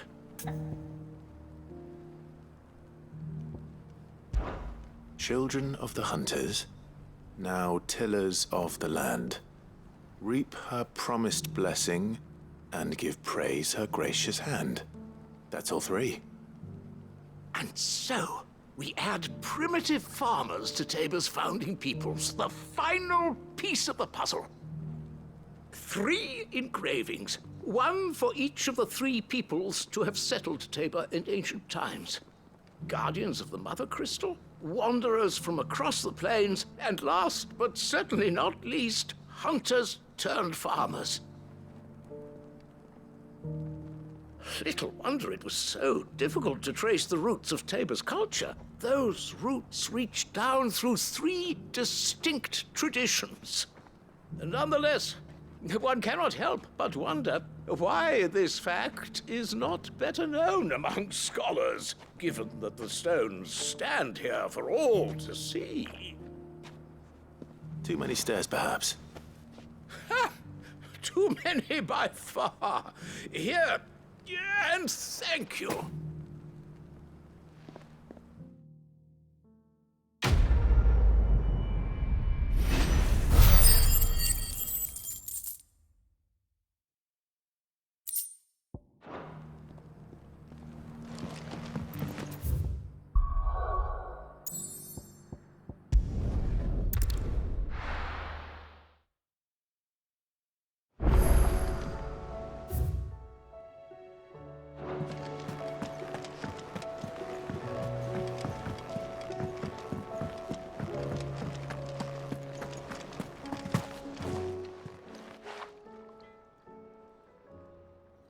Let me tell you a story, Clive.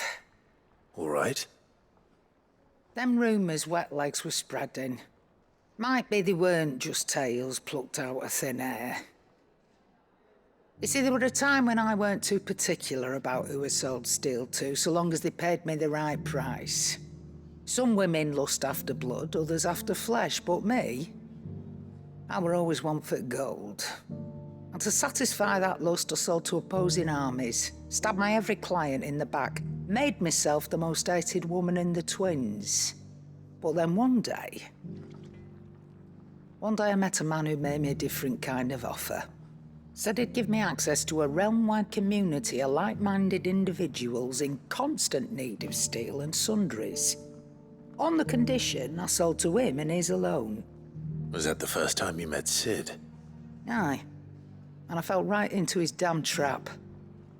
He was true to his word, so I ended up being true to mine. And I soon started making the best profits I've seen since taking up the trade. And all without aiding or abetting any outlaws. Except Sid himself, that is. Told me about his plan to topple the Mother Crystals, you know. Said that with them gone, the realm would want for all manner of things. An opportunity for the likes of me to mint Gil. Why, I reckon an enterprising individual could find himself the richest dam in the twins. And that's when he had me. I emptied my stores that day and moved into the Hideaway proper. And the rest, as they say, is ancient bloody history. A dozen years on, and I'm still not the richest dam. Not for lack of trying, mind. But I can say, I have never been happier. You've all shown me there are some things more precious than Gil.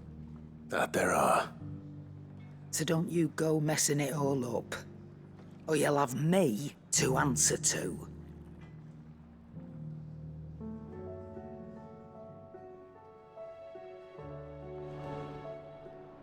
Clive, go on then.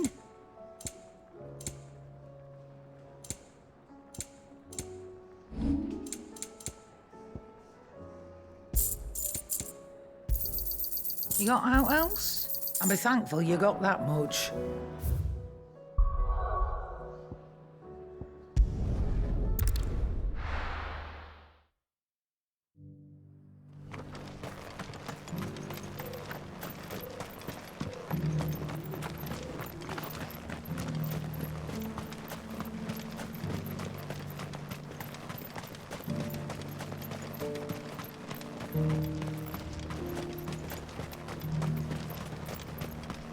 The free cities under siege?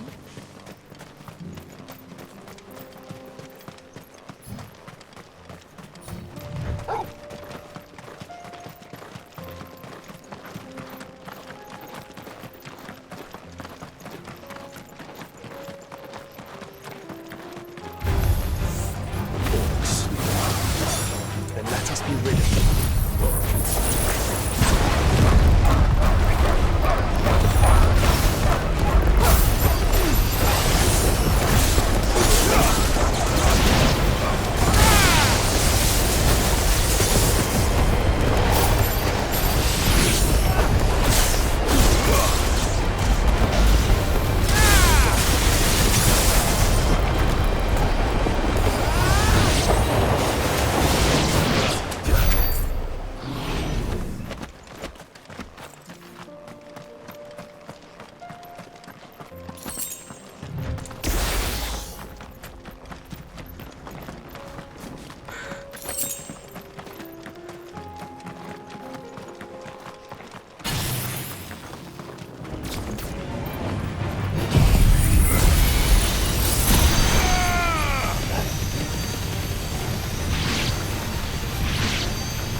Clive. Smoke. Is the city fallen?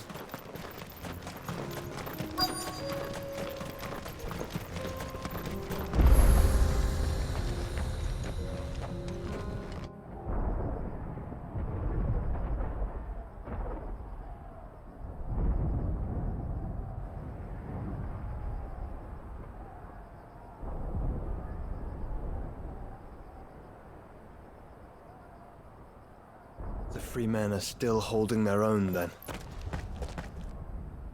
Do we have any idea where Gav and the others might be? There's a warehouse near the docks where we agreed to meet if there was any trouble. We should hurry.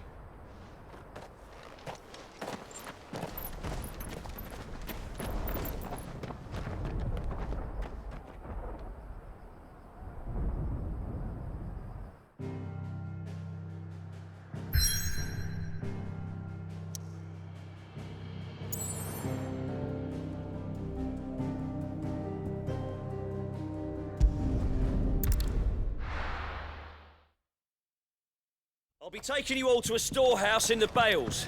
Leave anything you don't need.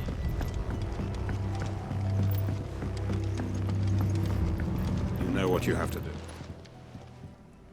Clive, I fear that I must bid you farewell. As you know, our time grows short. The Lord Chief Justice's vultures are circling. We must strike now. Before we part, I want you to know that though I may not always have been your most vocal ally, I trust you, as I trusted your predecessor. Thank you. I appreciate the sentiment, and I understand more than anyone how you feel. But is revenge really the answer? It is the one I found, and it is all that I have lived for since that day. But what of Lostwing? Everything you've built. I built Lostwing to achieve this aim. Once it is done, the village will have served its purpose. My comrades and I are sure of our cause, and we shall fight to the last, come what may. But there are those among us who cannot fight. Children, the elderly, bearers afflicted by the curse. I would place Lostwing in their hands, if I thought it would do them any good. But a village home only to the frail and the infirm is not likely to stay a safe haven for long. And so, Clive, I find myself turning to you once more. Will you take them to your hideaway, that they might live even should Lostwing die? I will. Thank you. I will not have it said that I did not see to the well-being of those who rallied to my cause. The people I speak of have withdrawn to Gotan's Bales, away from danger in case the Black Shields strike. Understood. I'll make sure they get to the hideaway safely. Then the last of my preparations are complete. Fare you well, Clive. And may Griga guide us. All of us.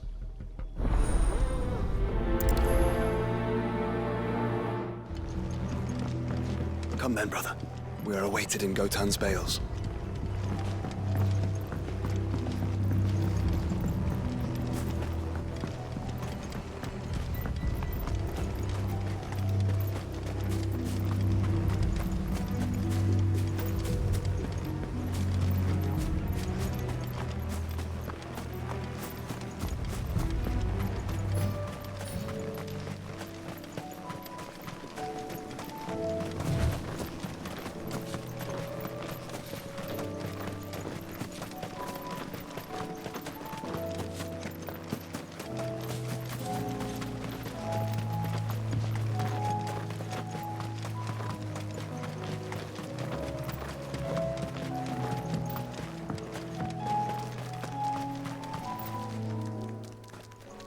Everyone, Quinton has asked that you come with me.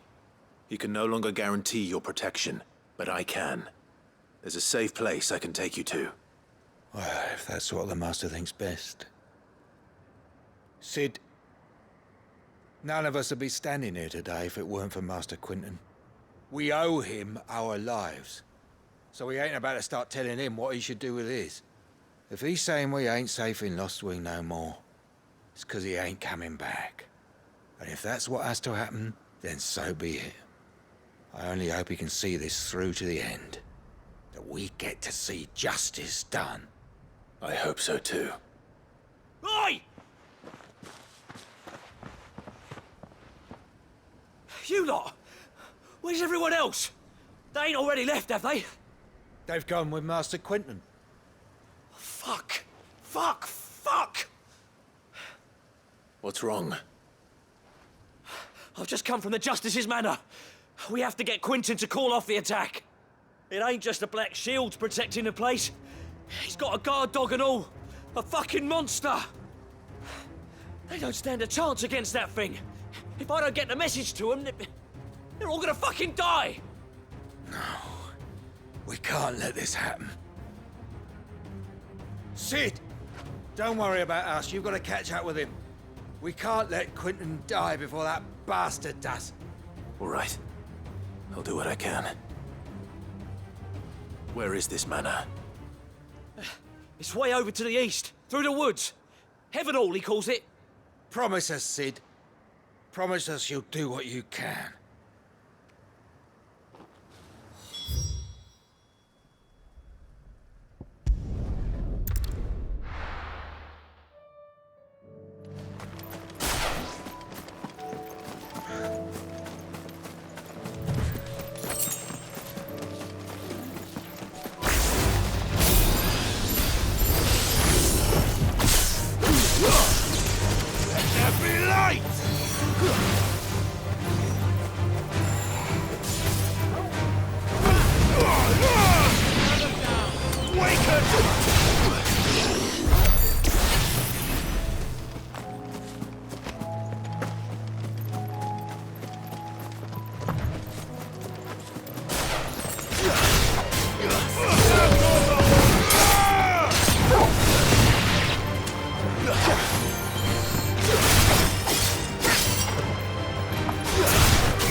Clive, look.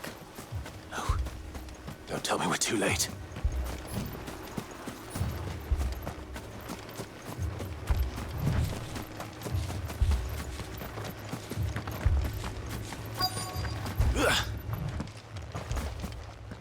Quinton, are you all right? No. But I am alive. Which is more than I can say for my comrades. They followed me without question all the way here. And they died. For nothing.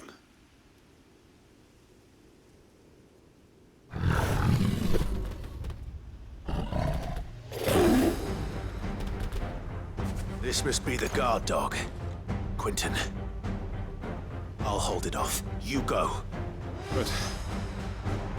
your comrades didn't die for nothing. They died for you. Don't let their sacrifice be in vain. I won't. Come on, then.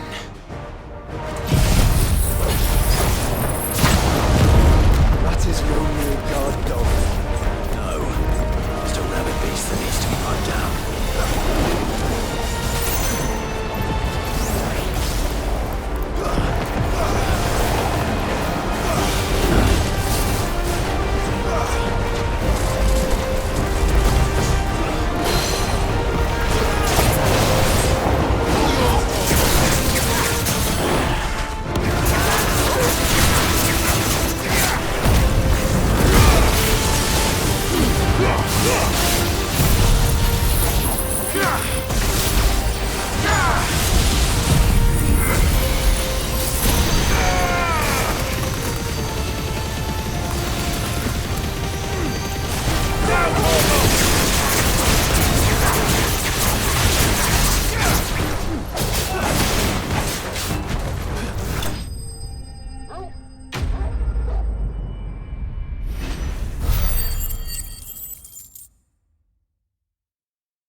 If only we'd arrived earlier.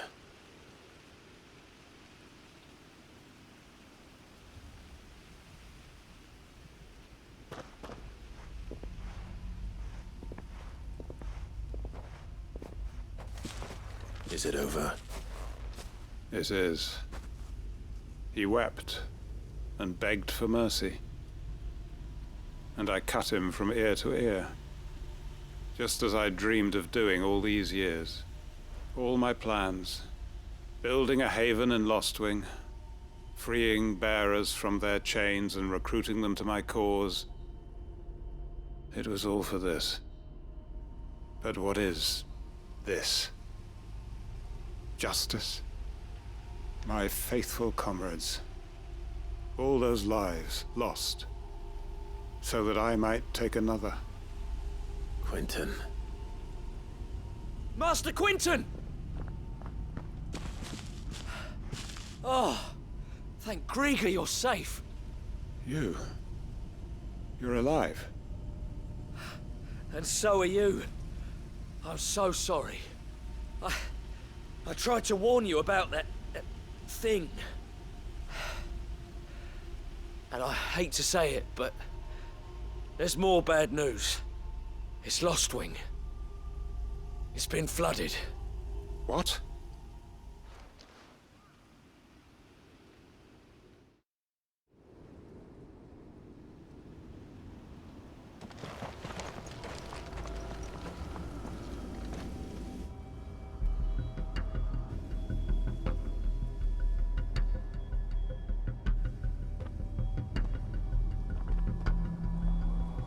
Lostwing. My Lostwing. And look who's here. They must have stolen in after we left, just before the flood struck. What if there are still people in there? Don't be a fool!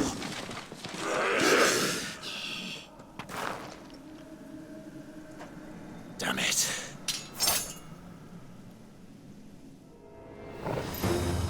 Quentin's not going to last long in there. Then we finish this quickly.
fine, Quentin.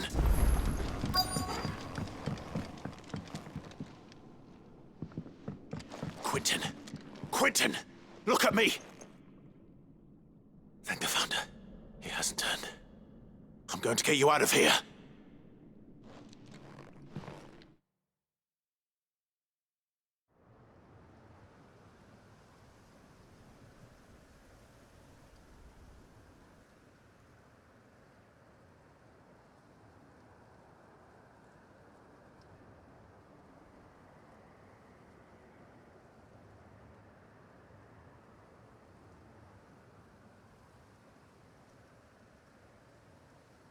Welcome back to the land of the living.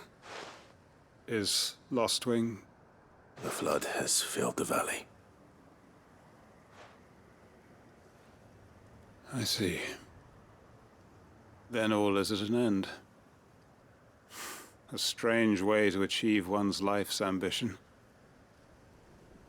No, Master Quentin. Save your strength. Why?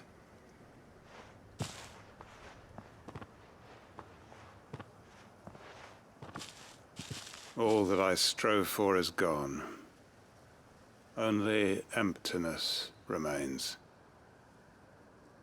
I have nothing left to live for. What the heck are you on about? You've got us, ain't you? Don't try telling me you only freed us so you could get revenge. We're more than that to you, and we all know it. I thought you weren't coming back. But I prayed, and you did. There's got to be a reason for that, right? Can't we just go back to how it was? You know, you looking after us all. Your work ain't over yet, Master Quentin. We believed that you were the right man to lead us, and we still do. Your village may be lost, but it seems your people aren't. So long as you remain to guide them. But why? After what why would anyone follow me? 'Cause we're family, aren't we? Family? Yeah, and all our comrades who went with you, they felt the same. Lostwing weren't just a village. It was all of us. It was. And as long as we're still here, it is too. We can start again. Build a new Lostwing, right here in the Bales.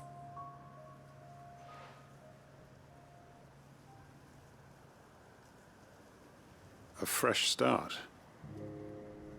One life ends, and another begins. Why just a village? We could build towns. A nation, even. What's to stop us? That's the Master Quentin we know. Please. I am nobody's master. Quentin will suffice. After all, we are family.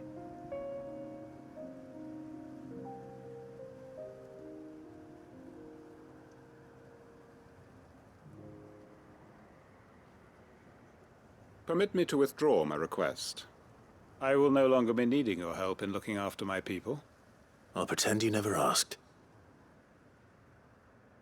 But you must be rewarded for your efforts on our behalf. You saved my life twice over. And more besides. A bottle or two of your finest red will suffice. Of course. Nothing but the best. And I have a feeling that this year's vintage will be the finest yet. If you don't mind waiting, that is.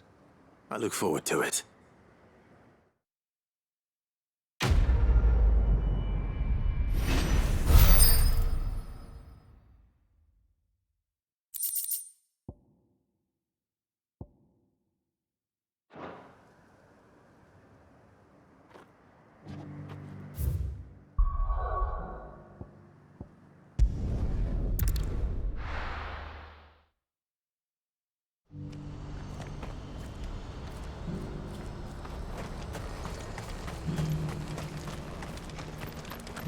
We're going to do this, well... Clive, your timing is impeccable. It just so happens that right at this very moment, we're in need of someone with your talents. And what talents would those be? Why, your fearlessness and your skill with a blade. I'm listening. Well, as I'm sure you're aware, when these dark skies swept over the Republic, so too did a wave of chaos and confusion. Randalar has been particularly badly affected. Many of the capital's bearers have lost their masters, or taken the opportunity to flee them. None remain free for long, of course. Most find themselves under the protection of the Fist before they get far. But the army too is in disarray, and finds itself unable to provide for its new charges. Which means it has been looking to sell. And you've been looking to buy, to make sure these masterless bearers remain that way. Precisely. It's the perfect opportunity to free dozens more, and for an attractive price, no less. So where does my skill with a blade come in? Though we may have the funds to buy these bearers, we have nowhere to house them. So we've been searching for a place where they can be resettled. Somewhere far from the prying eyes of those who would see them enslaved once more. And we believe we have found one. Cashlock. A small hamlet hidden in a canyon. The place was abandoned a long time ago, but when the men moved out, the beasts moved in. And so we seek the aid of a fearless swordsman to encourage them to look elsewhere. You'll help, won't you? How could I refuse? Excellent. Theo, if you wouldn't mind making arrangements for the transportation of our guests, as we discussed. Of course. Leave everything with me. Sounds like you'll have your work cut out for you. I will. We have an entire village to stock and furnish. Residents and all. Even if I begin right now, I'll be working day and night. So I'd better get started. Try to clear the place out before the wagons roll in, won't you? I'll do my best. You will find a village in Chairdras Thread, past Lateney's Cleft. My man there will open the gate for you. All right. Wish me luck. I'm sure you won't need it.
This must have been a nice place once. It will be again.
I think that's the last of them. I think you're right.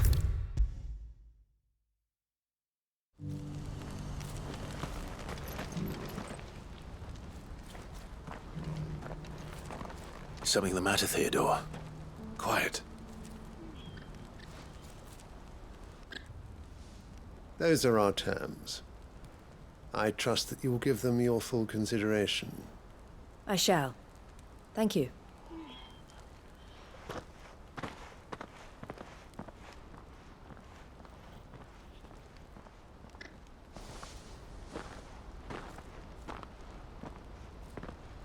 Him again.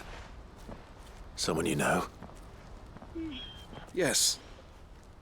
And, no. But enough about him. How did you fare down in Cashlock? It's done. The village is safe now. You made quick work of it, as always. I should go and let Eloise know. Don't let me keep you. But Clive, don't tell her I was watching her, will you? She'll only get upset. I'll explain everything once you've finished with your report. All right. We'll speak then.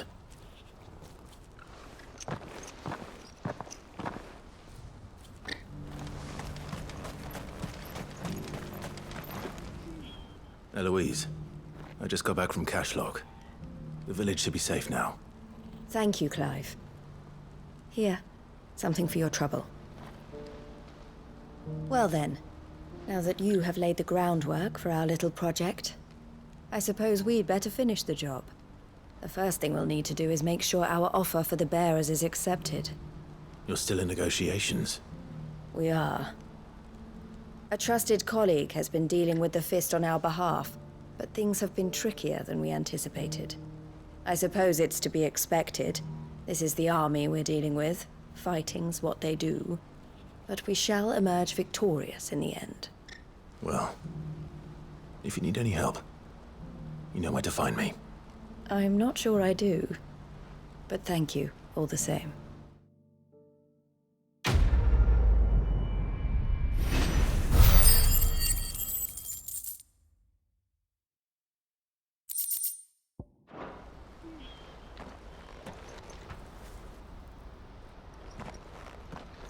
Ah, Clive.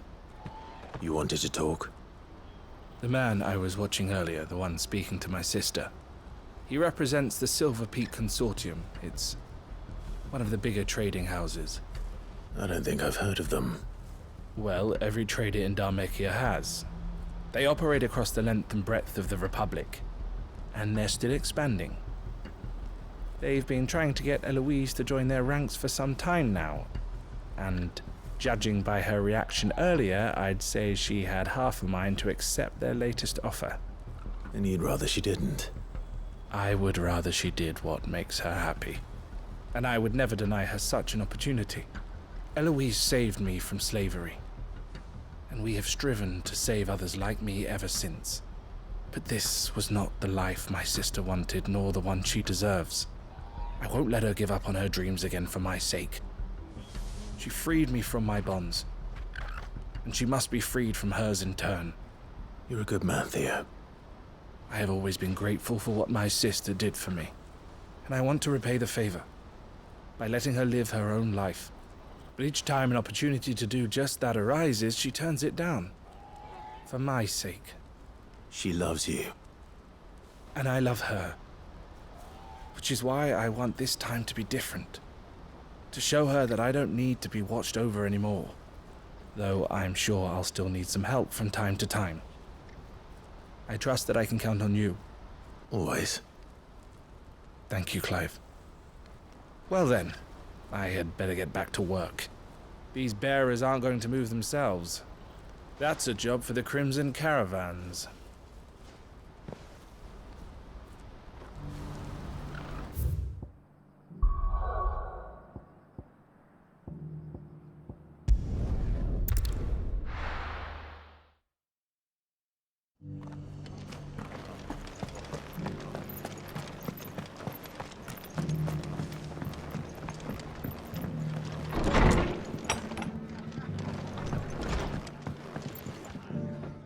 Clive, Just a man I was hoping to see. Oh? And why is that? You remember how some of Sir Wade's guardians took up residence here after the Akashic attacked? Well, now the rest have come to join him. Seems their barracks in the Lazarus have been lost to an ether flood. Now, I don't mind having a few more brave boys around to keep them animals at bay. I ain't daft after all. But we ain't got nowhere for 'em to bed down. Poor buggers are having to make do with haylofts and chocobo pens. I'd build 'em a new barracks here if I could. But where would I put 'em? There just ain't enough room up here on the rock. Which leaves us in a bit of a pickle. The people we're counting on to keep us safe are living like beggars. I see. And it isn't just that lot. There's bears to think about too. There's been more and more of them turning up lately, coming from all over looking for safe haven. But there's only so many we can shelter with the room we've got. We can't keep cramming more and more people into less and less space. What we need is a new home for our new arrivals. And that's what I was hoping you might help me with. If it ain't too much of a burden, of course. It's no burden. Thank you, Clive. So, where were you thinking of making this new home? Well, I reckon we could do a lot worse than Eastpool. Eastpool. It's been a long time since I thought about that place. It was a tragedy, what happened. And if any of us could have done anything to stop it, we would have. But what's done is done. And those who lived there wouldn't have wanted the village they loved to be left in ruins. I suppose you're right. The blight might be pressing in, but I reckon it's got a good few years left in it yet. There's just one problem. A band of cutthroats have made it their den, and they don't seem like they'll be moving on in a hurry. Nasty bastards they are too. I've lost some good men to their raids. Would have sent someone to clear 'em out sooner if my boys didn't already have their hands full fending off the Akashic. But now we've got a few more guardians of the flame to call on. I reckon it's time we made our move. What do you say? Fancy leading a raiding party? I do. Eastpool was once home to people I loved. I won't have bandits sully those memories. I'll gladly drive them out of there. And I know the men will gladly follow you. I've already shared a few thoughts with Sir Wade about how we might be able to win the place back. And I dare say he's got some ideas of his own too. Why don't you go and talk to him? Of course.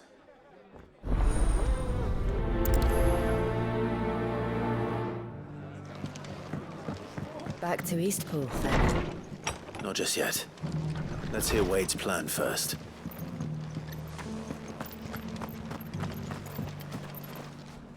So, Wade, it's good to see you well. And you, Lord Rossfield. And you. I spoke with Martha. She tells me you have plans to free Eastpool and make it your own. That's right, though it was mostly her idea.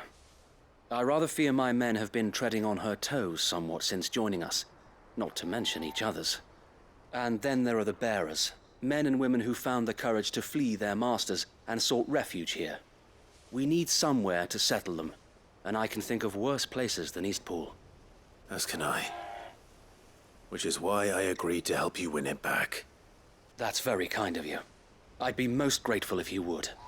With you beside us, we shall soon send that rabble of rogues running for the hills. So, what can you tell me? That thankfully there aren't too many of them. Fewer than a dozen at our last count. And rather less, thankfully. The road that leads there will more than likely still be crawling with Akashic.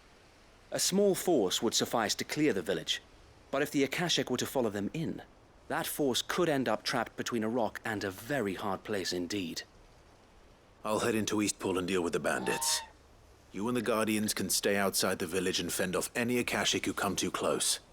Make sure I'm not taken unawares. I can't ask you to bear all that risk yourself, my lord. The Akashic are the bigger risk. I can handle a few bandits. Well, if you're sure, I shall summon my men at once. Shall I wait for you here? No need, my lord. You go on ahead. We'll be with you before long. All right. I'll meet you at Eastpool then. We shall see you there. And may victory await our coming.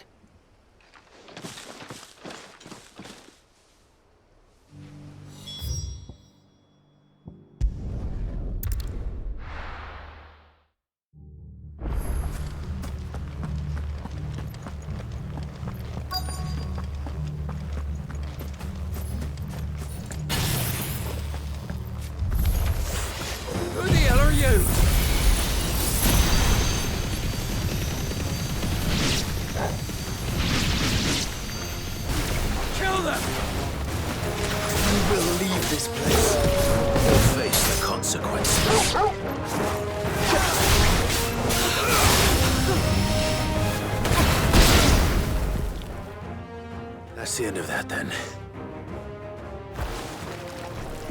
Or maybe not. What's that thing doing here? Doesn't matter. It goes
Any more surprises?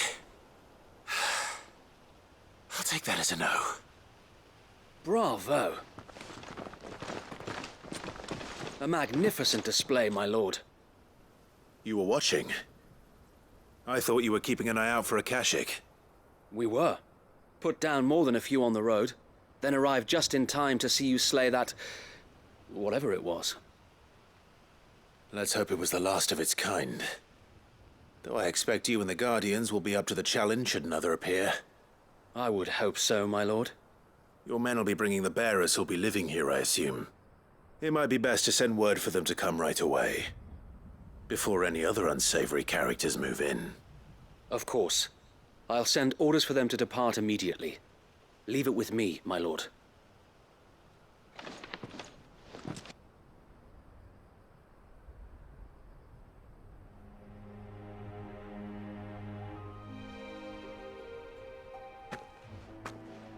Home. Without masters. No. We're the masters now. Our lives are our own at last. That's all of them, and not a single Akashak in sight. Now to begin the important work of rebuilding the place. It won't be easy, especially not after 5 years of beasts and blackguards having their wicked way with the place. The masonry might still be sturdy enough, but half the beams are rotted. Those that weren't lost in the fire or burned by the bandits, that is. It'll take a bit of elbow grease, but we'll see Eastpool rise again. Just you wait. So wait. Lady Hannah is buried here. If you don't mind, I'd like Oscar to join the rebuilding efforts. He should be a part of this. Of course. I couldn't agree more.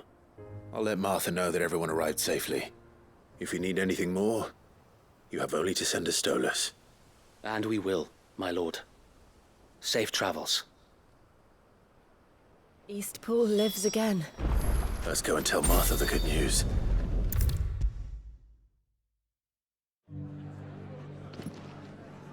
Ah, there you are. All went well then.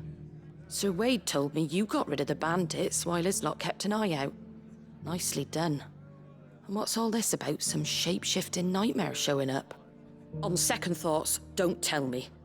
It'll only give me nightmares of my own. What matters is you did it. And now we can build our new village. I suppose it will be. What will you call it? What else? Eastpool. Sir Wade said it best. There's plenty bad happened to that place, but that don't undo the good that happened there. No need to throw the baby out with the bathwater. Did Wade say that? Well, something along those lines. Anyway, the poor souls might have made it to Eastpool, but their work ain't done yet. So the way I see it, neither is mine. If it's food or lumber or strong backs they need, the rest is ready to provide it. Thank you, Martha. No, thank you. You didn't have to help us. I wanted to.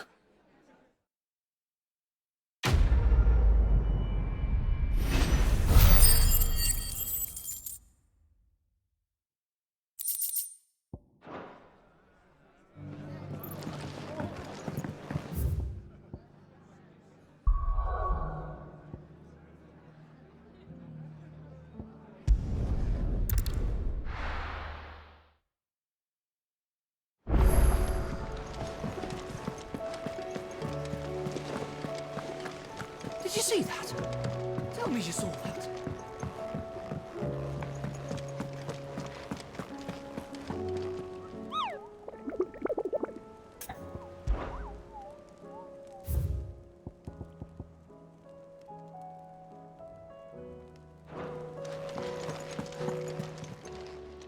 Oh, I wasn't expecting you back.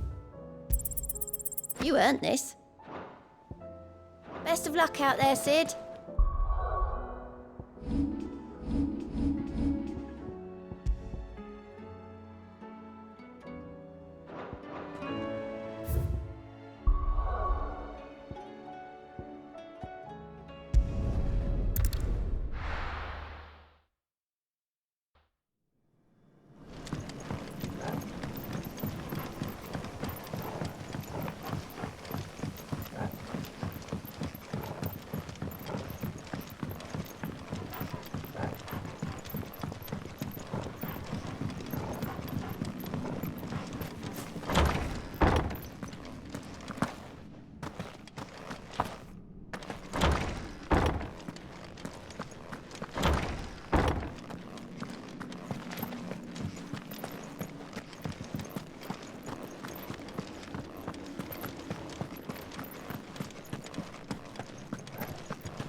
Bring out your barons! Let me and my daughter purge them of their sin!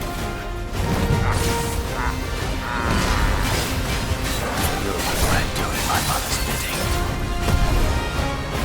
Hold still! You're not leaving.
Your work here is done.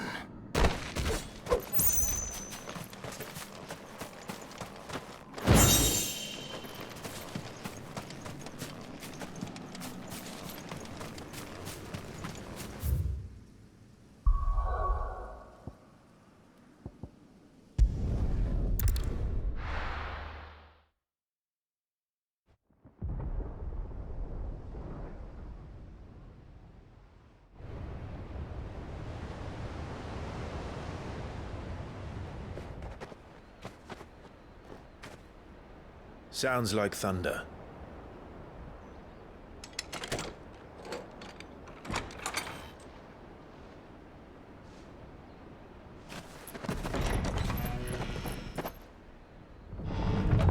You're late. We're starting to think you'd stumbled off a cliff. I seem to recall that was you, Gav. Good to see you. Any trouble on the road? Nothing we couldn't handle. I knew you'd come. Is that who I think it is? Yes. Allow me to introduce my brother, Joshua. Clive's told me all about you. Or even listening most of the time. Name's Midadol, but everyone calls me Mid. My lady. Hey?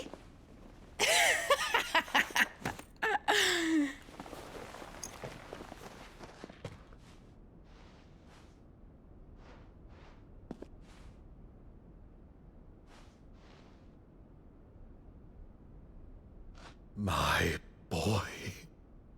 Uncle Byron. It's really you. I never thought I'd see the day.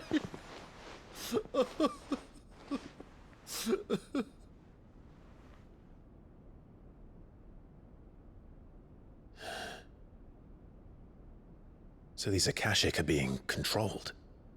That's what it looked like. Empty eyes, eerie blue glow. No doubt they were turned, but silent as monks, every last one of them. Your man here speaks true, Clive. We saw more than a few in the city. They moved in ranks with a purpose, and not of their own. Ultima's doing. Perhaps. What of the city? The people? Dead, mostly. Mostly, but not all. A handful managed to lock themselves in their villas before the Horde arrived. Some in the Merchants' District to the west, and a few others on the far bank. If the Akashic stumble across either hiding place, a few bolted doors won't hold them for long. We need to find them. And quickly. What do you propose? We split into two parties. I will make for the Merchants' District, while you look to those across the river. Mind keeping an eye on my brother? Not at all. We find the villa and try the servants' entrance. Understood. And what of us? Mid, is she fit to sail? The ship, the Mithril engine could probably do with a few more tweaks. Then you better work fast. Even if we do reach the survivors in time, they'll never make it to the hideaway on foot. You leave that to me. See that Mid doesn't get herself into trouble, would you? Think I can manage that? I'll keep him safe. Looks like you stuck with me, Byron. That's Lord Rossfield, you little gutter snipe!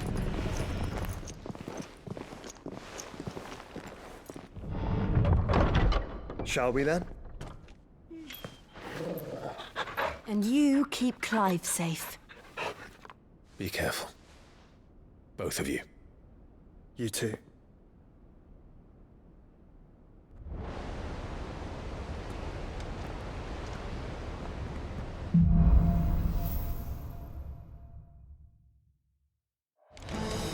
All right, Torgal. Let's find those survivors.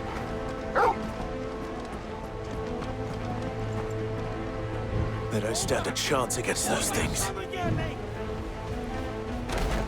Fuck.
sounded big.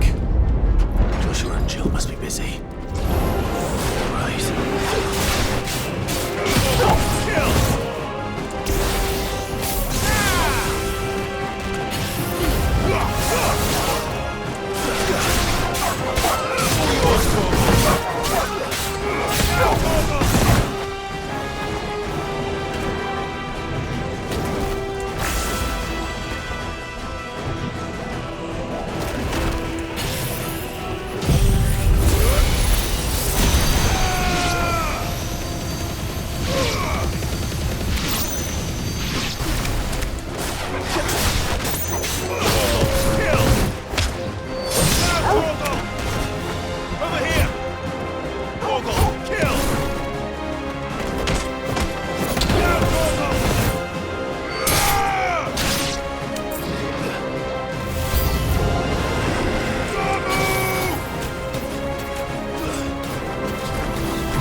Where the city's leaders gather.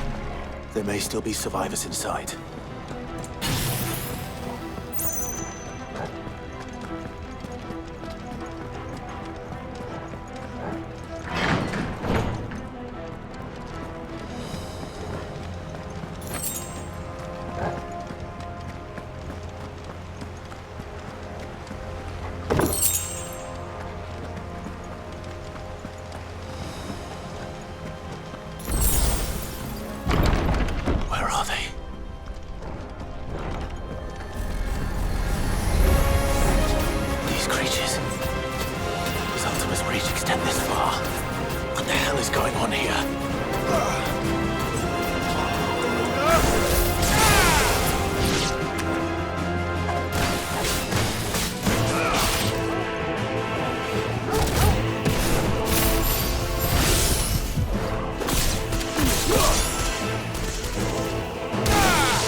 Where is your master? What does he want?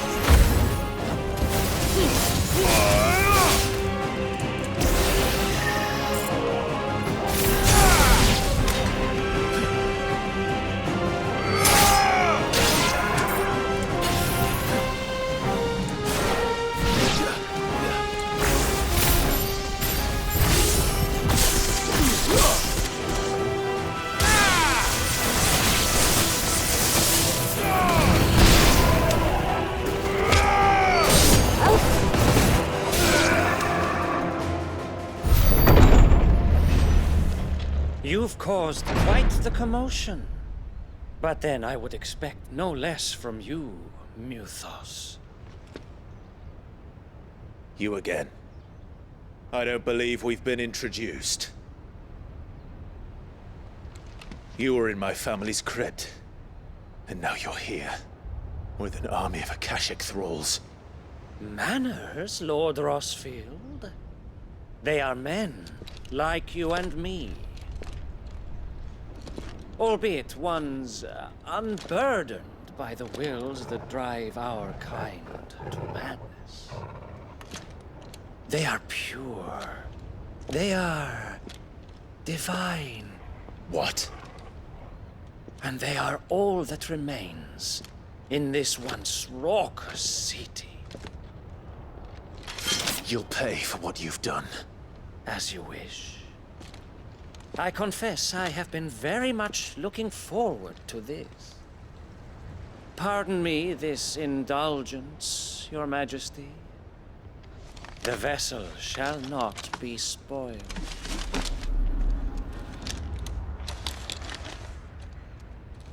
I am Sleipnir of House Harvard, and you will yield. Or not.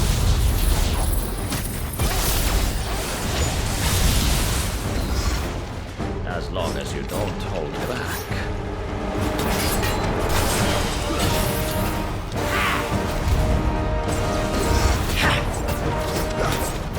Nice try.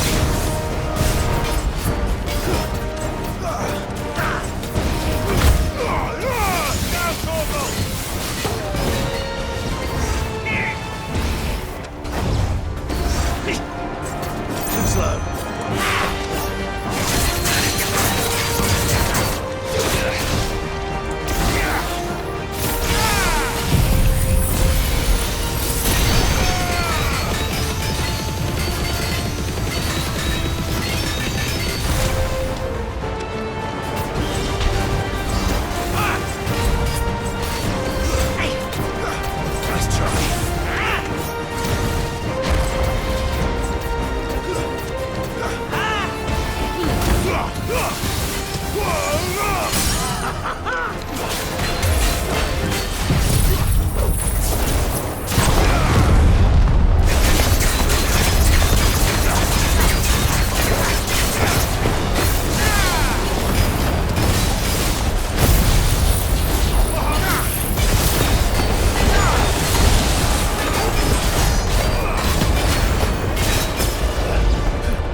You will forgive me if my performance seems uninspired. It is just that I expected so much more from our chosen one. Perhaps this will kindle your flame? What now? A gift from my liege lord's armory. Ungdir. Watch closely, Mythos.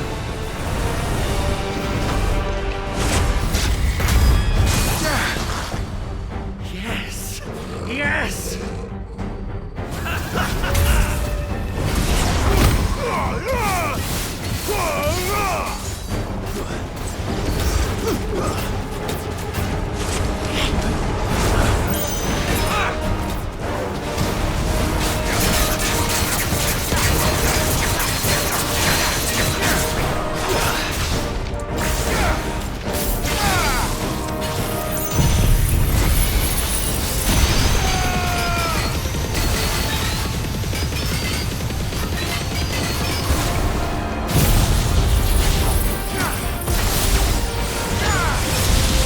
One is seldom enough.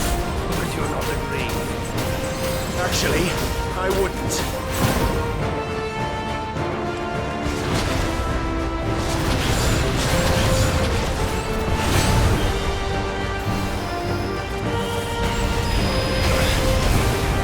Nice try.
The vessel is strong. My liege.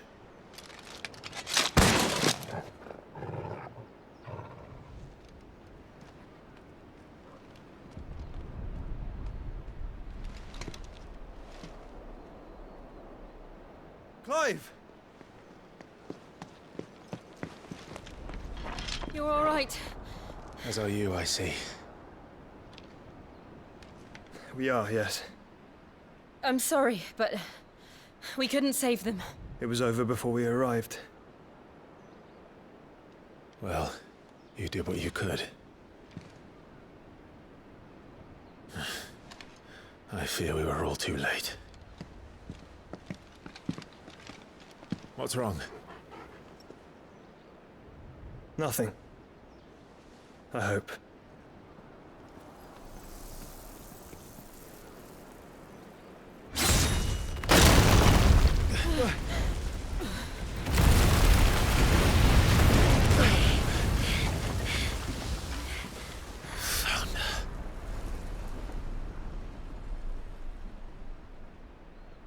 Leaving so soon, Mythos? It's the king. Indeed.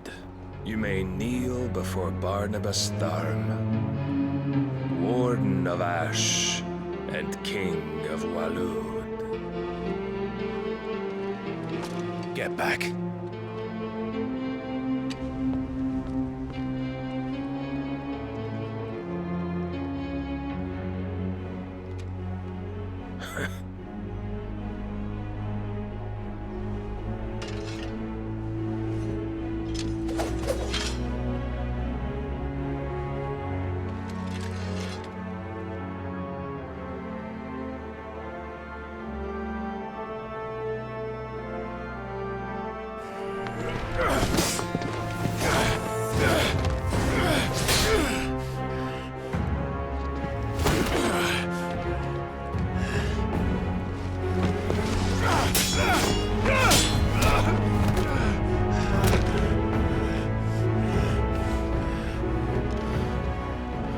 Wild and impetuous. I expected more of the boy who bested my Lord Commander. Yet I see why my master covets you so. The power within you, Mythos. The potential.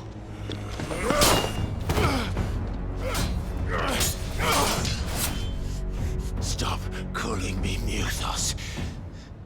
But Mythos is everything. The cornerstone of all creation. The Lord's vessel. Your purpose. My purpose? To surrender my mind and body to that thing.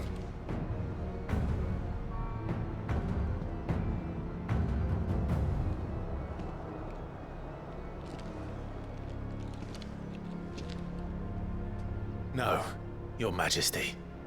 My purpose is my own. I made a promise to my friends, to my people. And nothing is going to stand in my way. You would allow this delusion of free will to bar your path to greatness? Truly, your volition is a cancer. One that must be excised.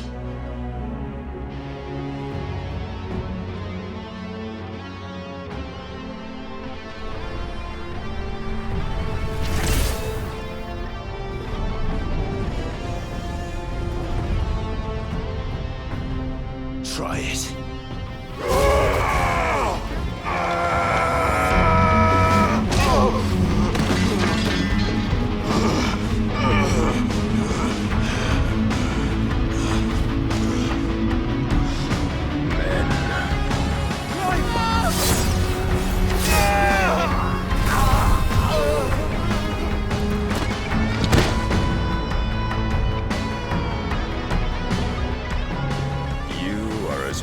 As all the rest. Joshua!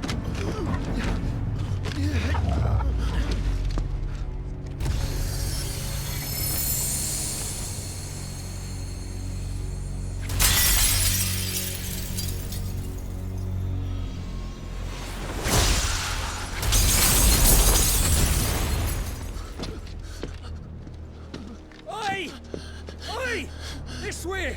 Hurry!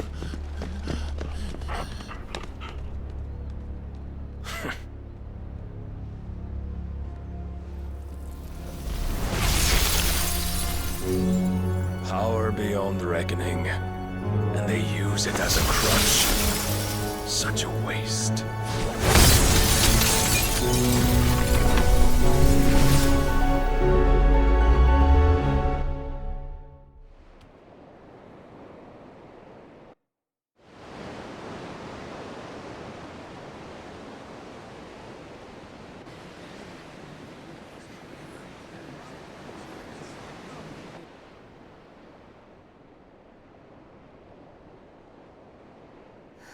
Will he be all right? The phoenix can mend flesh, but the spirit must recover on its own. I'm afraid the rest is up to him. This place is remarkable. Outfitting it must have been no small feat. But why go to such trouble? That beauty's belly's filled with wonders the world ain't ready for. If the guilds caught wind of what we were up to, they'd all want a piece. All right? And how is he? Do not blame yourself. He was barely breathing when you brought him here. We would have lost him if it were not for you. No. Barnabas may have severed nigh every sinew in my brother's body. But he made certain the wounds were not fatal. Nigh every sinew? Allow me, your lordship. Don't know what I was thinking, putting you to the trouble like that.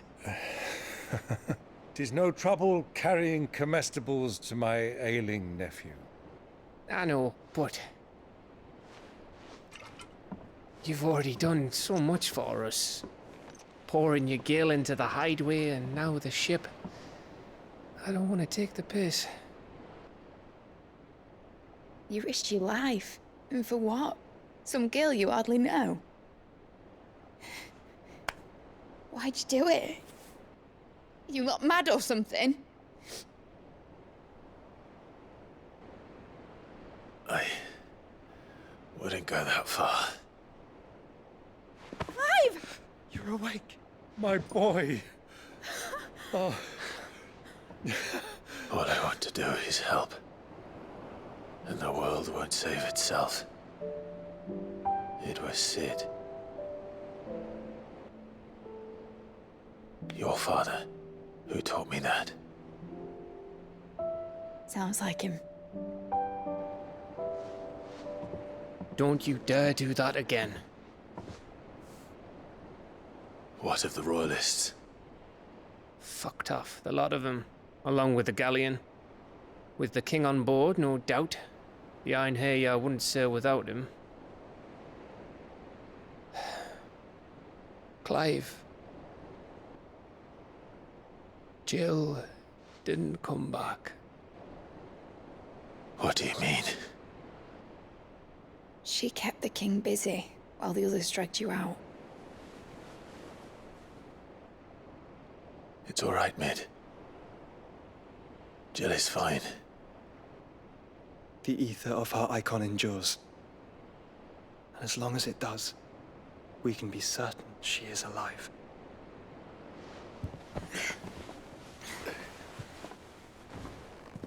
We must pursue the Black Galleon. Jill will be with the king, I'm sure of it. Well, good luck catching him, because my ship's going nowhere. It's the Mithril engine. She's got a kick like a wild chocobo and a mind to tear the hull in half. But you have an idea. Well, of course I do.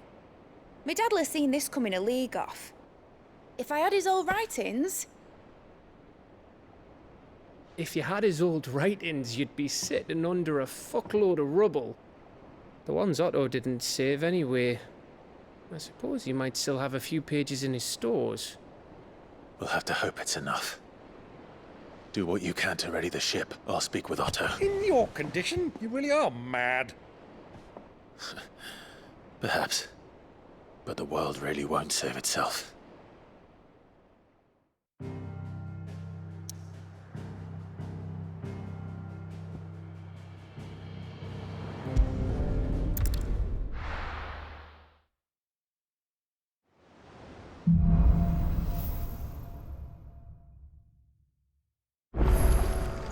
Right. Gav said that Otto might know something. Cole said it was an army of Akashi. What will happen to me? How are we supposed to do our duty when the hills are crawling with it?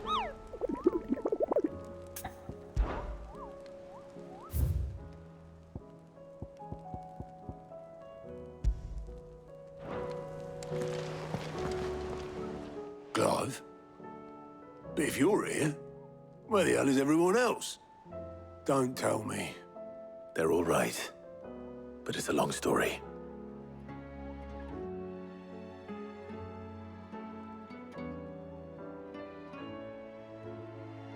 You lot don't do things by halves, do you? Well, at least everyone's still breathing. Now, as for these writings, I'm sorry to say, Clive, but if you had those, you'd be... Sitting under a pile of rubble, I know. But we were able to save a few bits and pieces from the ruins, most of which ended up being used to build this place. The more personal items we gave to the next of kin. In the case of Sid's things, that would have been mid. Then I'll check the workshop.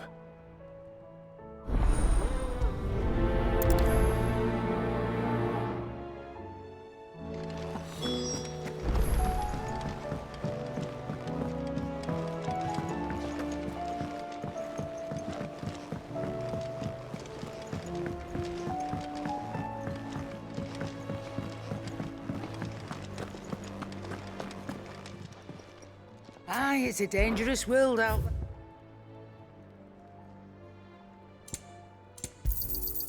You're rubbing me blind, you know.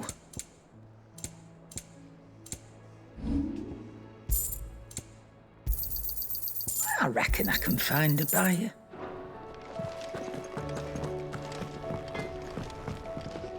Trouble with your gear, or so will it be? No scratches, all right? Yeah, that should do you. He's a surly soaker.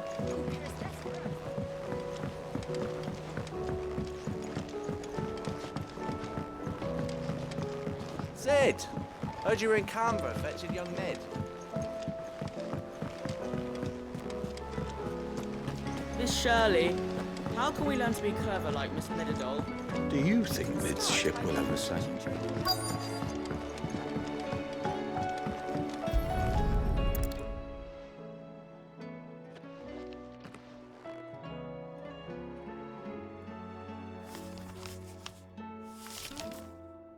This looks like it's from Sid's old diary. But you'll already have read it. I'd better keep looking.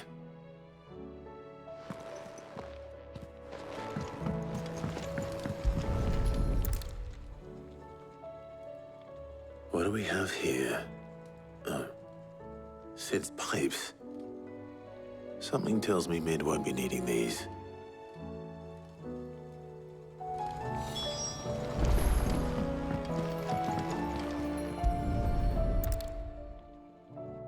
I remember seeing this doll in Sid's cellar. I wonder if it was Mid's.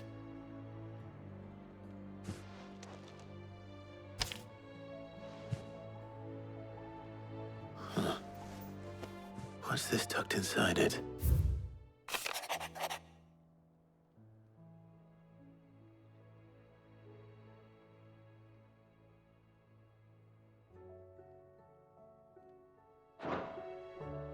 Sid's best invention. Huh. That sounds promising. So Sid hid something in Mid's first opus. What would that be? Perhaps Otto might know. If Amber and the Lazarus are gone, then...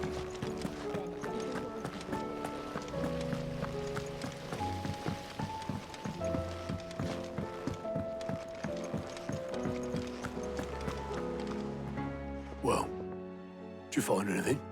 Possibly. You wouldn't happen to know what Mid's first opus was? Opus? That girl's as tone deaf as a banshee.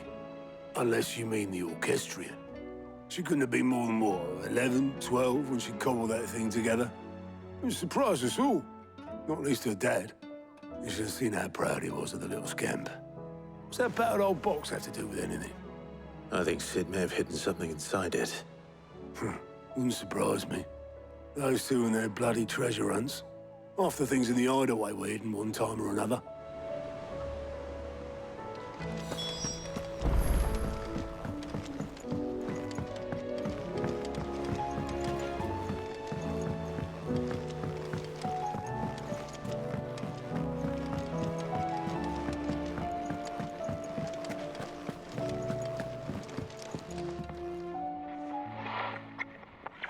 I didn't break it. Well, I didn't break it. What didn't you break? Nothing. We didn't break nothing. We definitely didn't break the orchestrion. What's wrong with it? It's broken. Except when it isn't.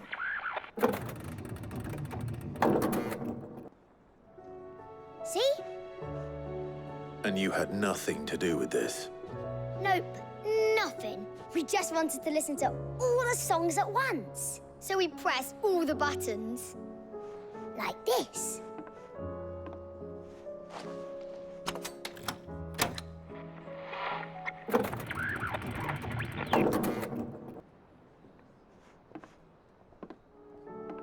See? All too well. All right, out of the way.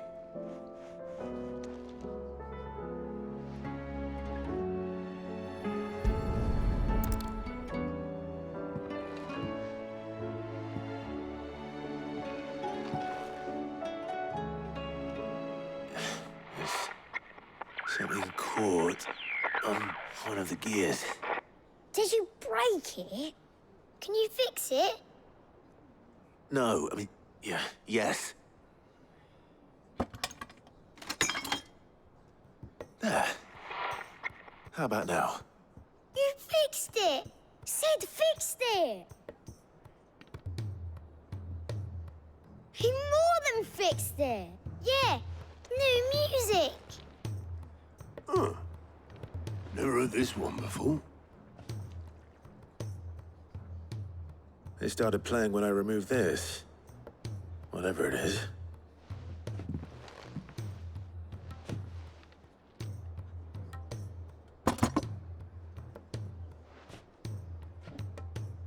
Well, don't look at me. I can tell you it's important, though. Sid showed it to me once and said as much. Said it was the stuff dreams were made of. Let's just hope it's the stuff ships are made of as well. Indeed. Let's see if we can make some dreams come true.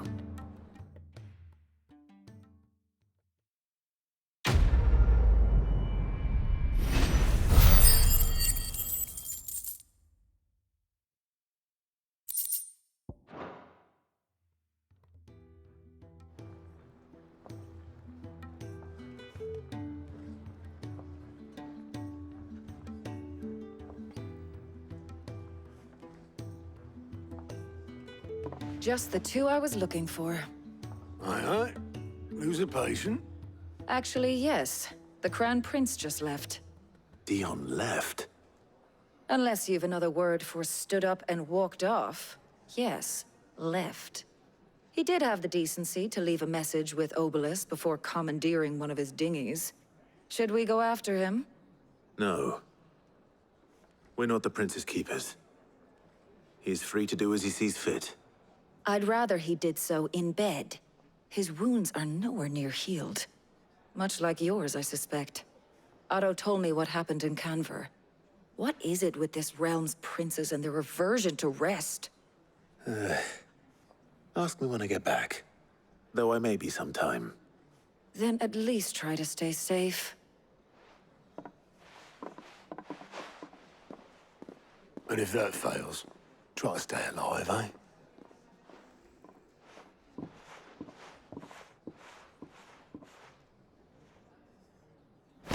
Don't waste here. The further the flagship sails, I have to get back.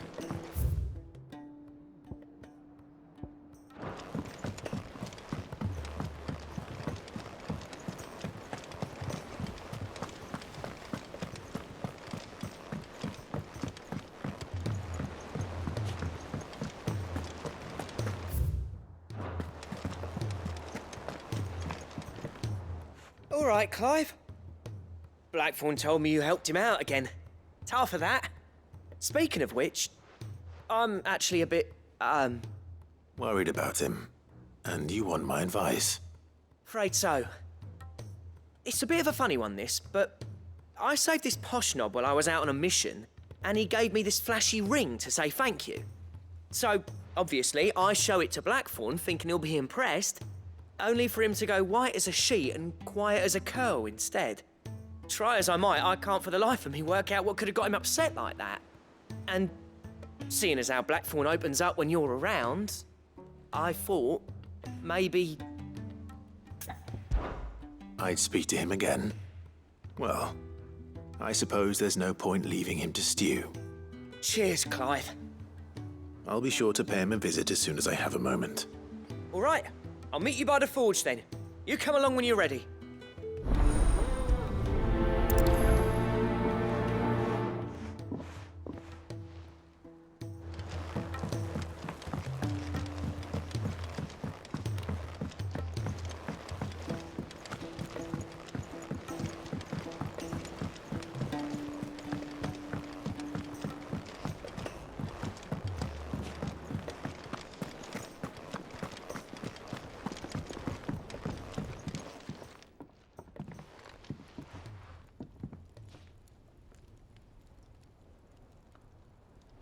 Bloody hell, Clive. Not this again. Oh, ain't you got better things to do with your time? That remains to be seen. August tells me he showed you a ring, and that the sight of it clearly upset you. Would you mind telling us why? Come on, mate. Bottling it up ain't gonna help no one. If it weren't the ring, and it was something I said, then I'm sorry. It was the ring, right? It brought back some unhappy memories, that's all. Memories better left forgotten. Memories of what? There are things we'd all rather leave behind, Blackthorn. But sometimes it helps to talk about them. And sometimes it doesn't. Is that so hard to understand? Don't be like that. Fine. If it'll get you off my back. That ring you flashed was the work of Zoltan. We apprenticed together, back in the day. You've never mentioned him before. Why would I? Ain't seen him in decades, and the last time I did, we almost came to blows. The ring brought it all back. I could tell it was one of his the moment I saw it. Bastard's improved, though. More than I thought possible. That thing's a work of art. So it was a nice ring. Worth a few gil, maybe. What's it matter to you? It matters because engraving metal's a nightmare, and I've got no bloody idea how he managed it. The fact is, I couldn't make anything even half that detailed. So what? You're an armorer, not a jeweler. I'm the Hideaway's master craftsman. I'm not stealing a living at some backwater village forge. My armor keeps you lot safe, and my swords keep you dangerous. As far as I'm concerned, every swing of my hammer's another blow struck in the name of our cause. So I put my heart and soul into my work. Because the Cursebreakers deserve better than second best. And I refuse to be shown up by the likes of Zoltan. Very well. Why don't we go and pay him a visit? Learn his secret. I doubt he'd be too happy to see me. Then just this once. Make peace with being second best. Swallow your pride, and focus all your energies on the task at hand. Keeping the Cursebreakers armed and armored. Provided you can do that, you'll hear no complaints from me. But if you can't, and it's going to distract you, we need to do something about it. What'd you say, Blackthorn? You know he's right. And it's not like you'll be going alone. All right. Magic. So, where do you reckon old what's-his-name is then? Zoltan, was it? In Dravozd, my old village. He won't have left. He's the chief. Dravost, eh? That rings a bell. Not far from Tabor, right? Just north of the fields of Carava. Got that, Clive? Meet us at Dravost as soon as you can, yeah? And I'll make sure Blackthorn don't get cold feet. Good luck with that. I'll see you there.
The bandits may be no more, but look what they've left us with. We've a hard time.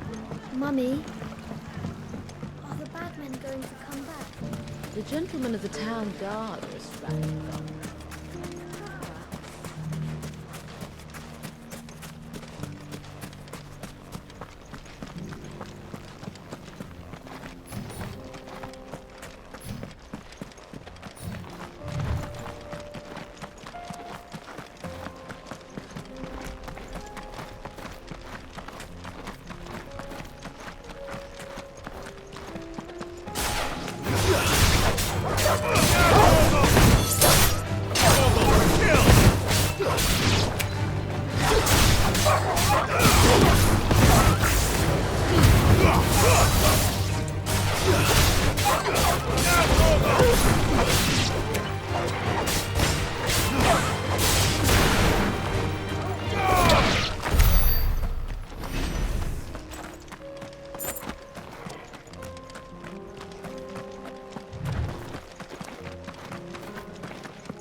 Farewell.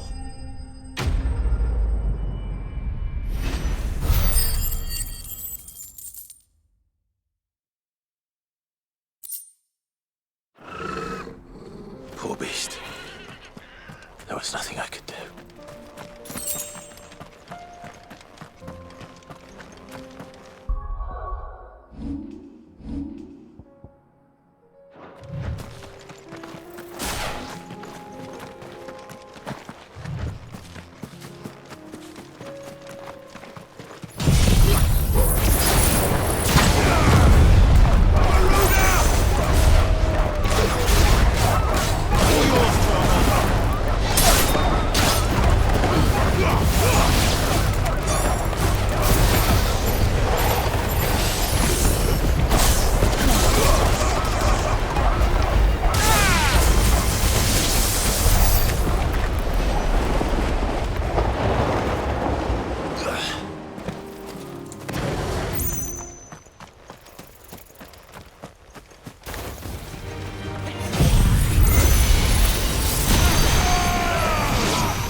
Farewell.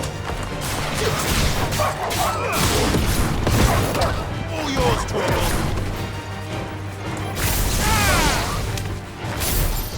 Now, Torgal!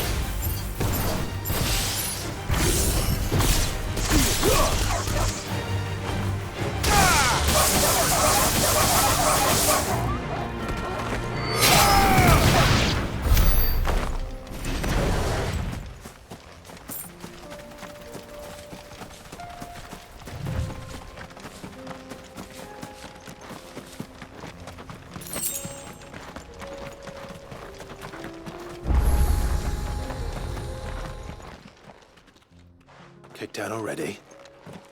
No. This charmer ain't letting anyone through. Why are the gates closed? Chief's orders. No one's allowed in without his say-so. Not that I'd have let you in anyway. You look like trouble. I suggest you go home. That's what I'm trying to do, you little prick. Ain't changed a bit, have you, Snotty? No. It isn't. Blackthorn. Long time no see, eh? What the hell are you doing here? Well, it was meant to be a surprise, but since you are so nicely, I'm here to see Zoltan, you fucking numbskull. Now let us through. All right. Just don't go starting anything with the chief. Yeah, I promise I won't throw the first punch. That good enough for you?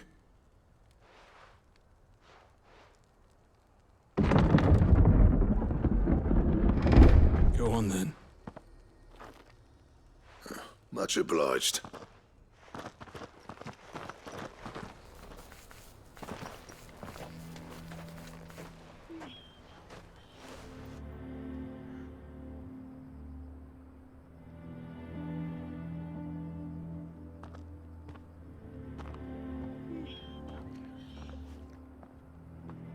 So this is Dravosht. Not much going on, is there? It's a smithing town. When I was a lad, you'd have to shout to be heard over the sound of hammer on anvil.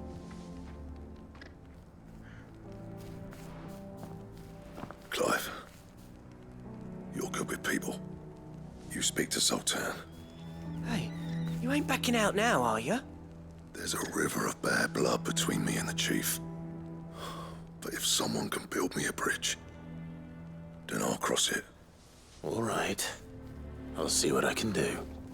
I appreciate it. It'll be near the forge on the hill. It was our master's. He'd have inherited it when I left. The forge on the hill? Good luck. You'll be needing it.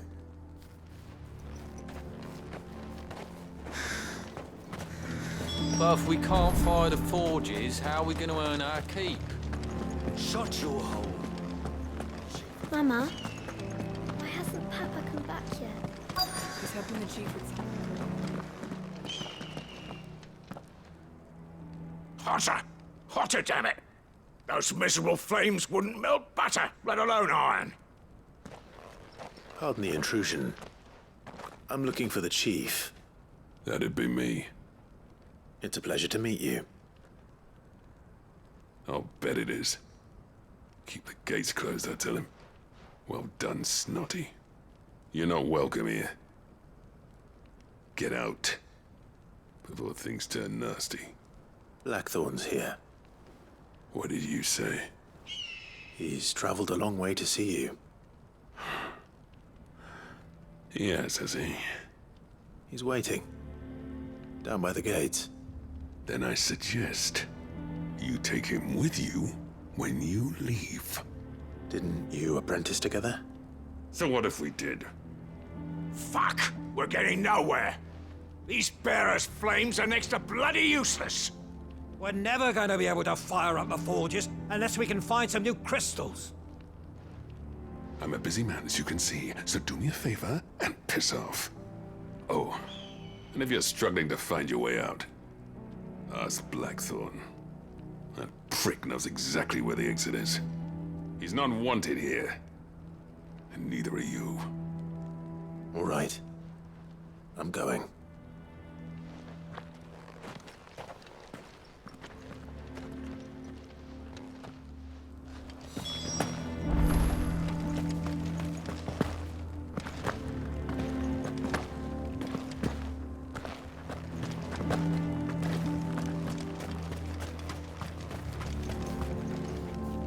Let me guess.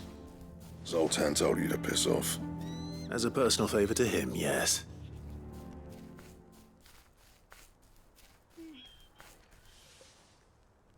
Well, at least he didn't beat about the bush. There'll be no talking him round. Not after what I did. Which is what exactly? If we're to help, we need to know. What turned the village against you? I left. Dravost. Zoltan.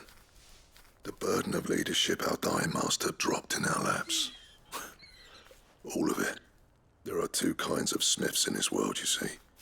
My kind, who are in it for the love of the craft, who labour on a single piece from dawn to dusk to get it just right. And the other kind, who are in it for different reasons. People like Zoltan, whose work is quick and cheap. The kind of smiths who shit out a few hundred blades, reap the profit, and divvy it out among themselves. There wasn't a single day we weren't at each other's throats. And bit by bit, people started taking sides. You would have torn Dravost in half had it gone on. So, I left. You didn't have to do that. Zoltan's a better chief than I would have been. His way of doing things kept food on people's tables. Dravost prospered without me and my lofty ideals getting in the road. Until the crystals run out at any rate. Without magic to fire the furnaces, this place is as good as dead. It depends on how you look at it, though. There's got to be other ways of making fire. We manage it in the Deadlands. Thanks to Sid's ingenuity, yeah. He saw all of this coming. Knew crystals were the problem, not the solution. And spent years coming up with ways of doing without. You know what I mean, though, right? Where there's a will, there's a way. What I'm trying to say is that it's not your fault. You couldn't have predicted this. It doesn't matter whose fault it is. I don't want to be the greatest smith alive just because I happen to be the last. Clive. Dravost won't last long without its furnaces. So, do you think it's time we shed Sid's bellows with the world? The way I see it, it's your decision to make. Hold on, Blackthorn. Sid made those things for us. They give us an edge over the rest. And you'd be throwing it away. All right. Do it. This place was your home. I won't abandon it to its fate. Sid's creations were never meant to be hoarded. It was only ever a matter of time before we shared them. Let this be another step on the road to freeing Valisthea from the prison of the Crystal's blessing. Dravost will show the world that it's possible. Wouldn't you agree, August? When you put it that way, of course. It's like hearing Sid speak from beyond the grave. Thank you, Clive. Shall I go and fetch the plans, then? I know I'm off by heart. I'll be needing some help, though. Building a furnace isn't exactly a one-man job. Do us a favour and round up anyone strong enough to lug a brick or two, would you, August? All right, then. And I've got a job for you too, Clive. Finding me some salamander skin. I need leather for the bellows and nothing else will withstand the heat. Luckily for us, salamanders feed out in the fields of Carava. Time for a spot of hunting, then.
Torgal, kill!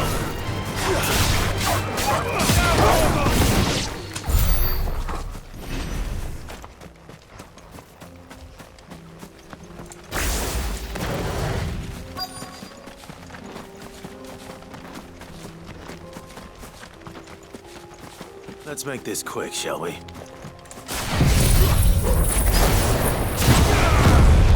I'll be back.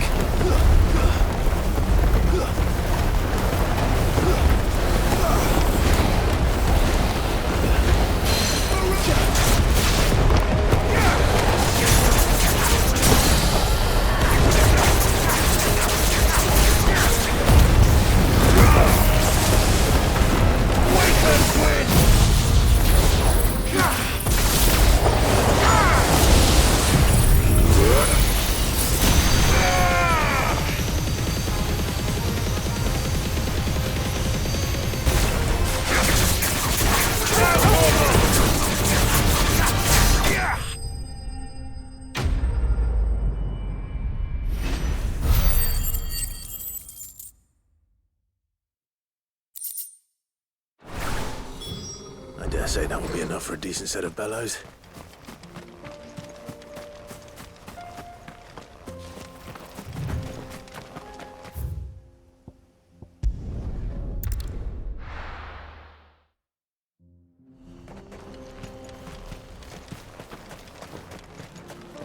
What's this all about then? Don't know. Any trouble finding the skin? Nothing I couldn't handle.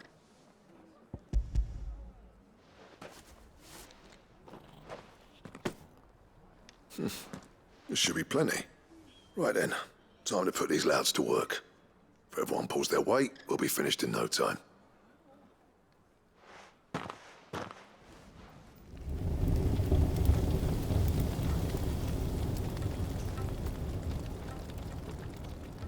Well, I'll be damned. I honestly didn't think it'd work. But it's hot enough, all right. And without a single crystal in sight. You know what this means, don't you? I do, yeah. Dravost is saved.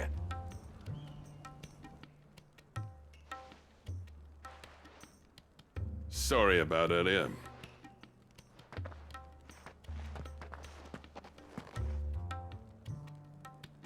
I take back everything I said.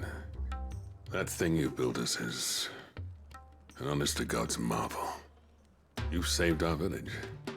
It's Blackthorn you should be thanking. He oversaw the construction. Give this to him, would you? What is it? Pit Coal's cinders. After he left, I spent years trying to eke the most out of our forges. That there was my answer. Chuck it in the fire, and your forge will burn hotter for longer, which will do wonders for your steel. Our secret for yours. Only fair. I've always envied Blackthorn. Since the day I became chief, I spent every spare moment trying to match up to the bastard. No amount of sleepless nights at the anvil will ever bridge that gap, though. He's a genius. Plain and simple. The man Dravost needed. But he took all his talent and left. Gifted and free. Is it any wonder I hate his guts? The cinders would mean more coming from you. I need to forgive him first. And that's not gonna happen.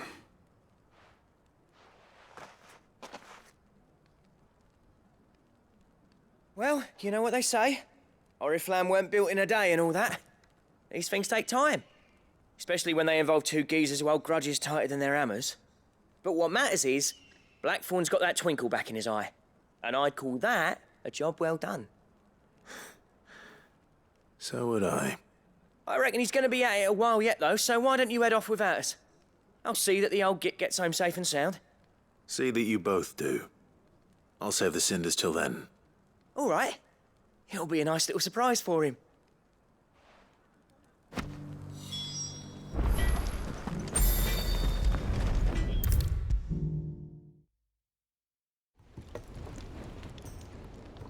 Gentlemen, I see you both made it home in one piece. Yeah, well, we didn't want to outstay our welcome. The whole village turned out for a go on the bellows after you left. Everyone except Zoltan, that is. Didn't see hide nor hair of him. Oh, but that reminds me. I have something for you.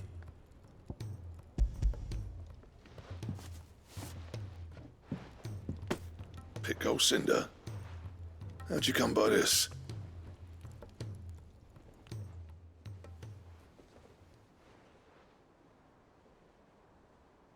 And you're sure he wanted me to have it? I'm sure. He didn't say so, but I think he wants to forgive you. Huh. Imagine that. Yeah. You know I could never leave this place, don't you? Every time you put on mail, you and the Cursebreakers are trusting me with your lives. There's no greater honor for a smith than that. I'm not about to go crawling back to Zoltan for forgiveness, but I will make good use of his cinder. And if that helps save even a single life, then he'll have my gratitude. What was it you said he called me? Huh? A genius? And he spent sleepless night trying to copy me, did he? Sounds like I better get to work. I've got a reputation to uphold. It's good to see you back on form, Blackthorn. I don't know how you pair put up with me sometimes, but I'm grateful all the same. Now, where was I? Oh yeah, about to put Zoltan back in his place.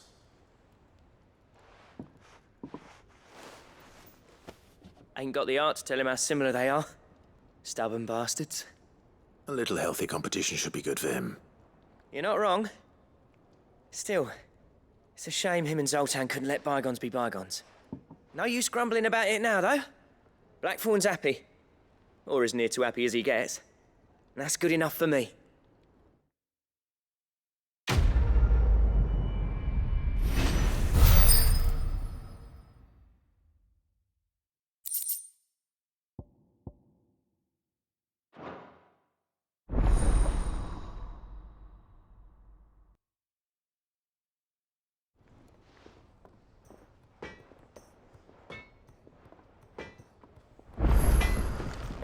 Yep. What's that for you, dear?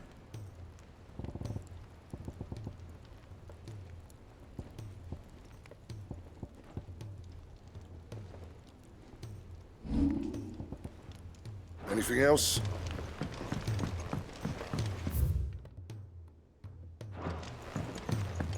He's a surly soaker.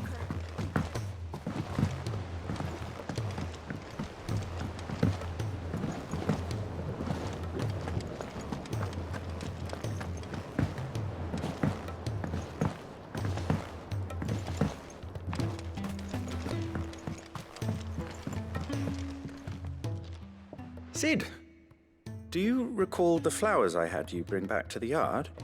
Vaguely. Is something wrong? I'm afraid so. I was able to get most of the Morganbeards to take root, but they rarely flower. I fear the soil here does not agree with them. However, I believe I have a solution. I can't wait to hear it. I'm going to marry the Morganbeards with Morbles. I know, but hear me out. Morbles are possessed of a highly choleric temperament. The fire which drives them appears to be maintained by an abundance of nutrient-rich ether drawn from their environs. I believe that by grafting a Morble vine to a Morganbeard, the appendage's wealth of vigor-inducing nutrients might well stimulate the flower to bloom. The endeavor, I assure you, is scientifically sound. I simply need a vine to prove the theory. And all you need is a single vine from an ordinary Morble. That is correct. A single vine. As for the Morble, I fear ordinary may not suffice. But, as luck would have it, a most extraordinary specimen is rumored to haunt the swamps of Rosaria. Why, A notice concerning this very creature was only recently posted on the hunt board. How timely. Well, I shan't keep you any longer. I know you have much to do, as do I. Now, where did I put my watering can?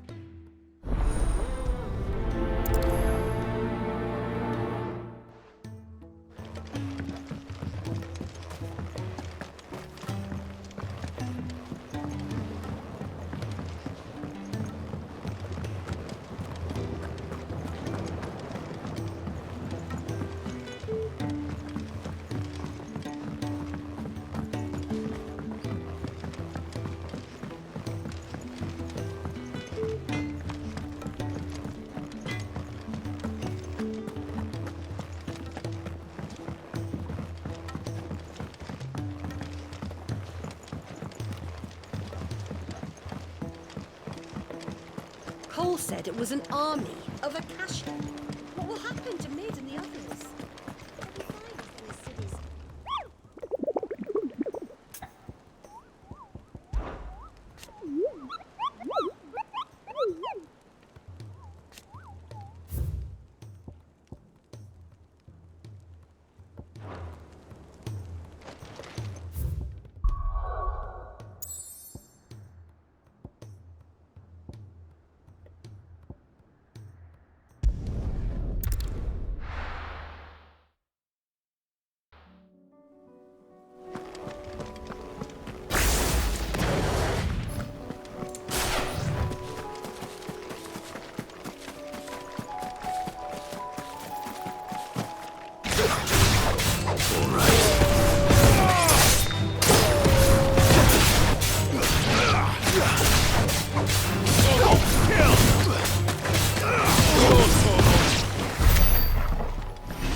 Let's get this vine back to the yard.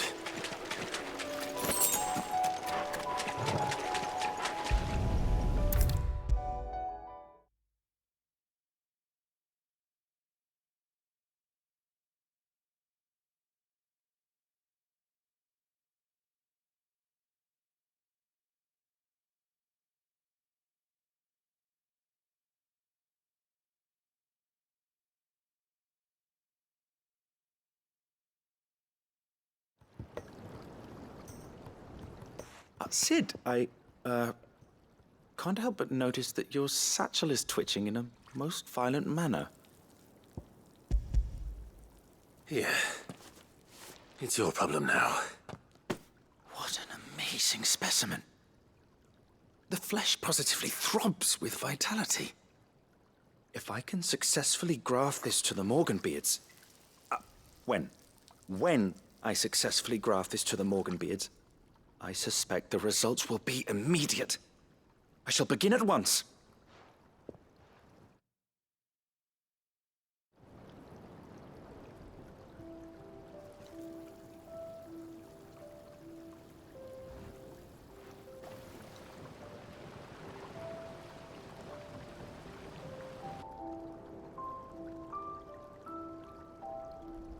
It is just as I hoped. Witness how the Morganbeards have taken to the blighted soil. How they bloom with heretofore unseen vigor. Why, I dare say such a vine graft would yield similar results when applied to other specimens as well. I'm glad I could be of assistance. You've not only helped us, Sid, you've saved us. Do you recall the extract with which I provided you before? I took a moment to distill some more, but this time with the petals from the invigorated Morganbeards. And would you believe? Its potency has nearly doubled. You must accept this vial as thanks for your assistance. The rest, I shall give to Taya.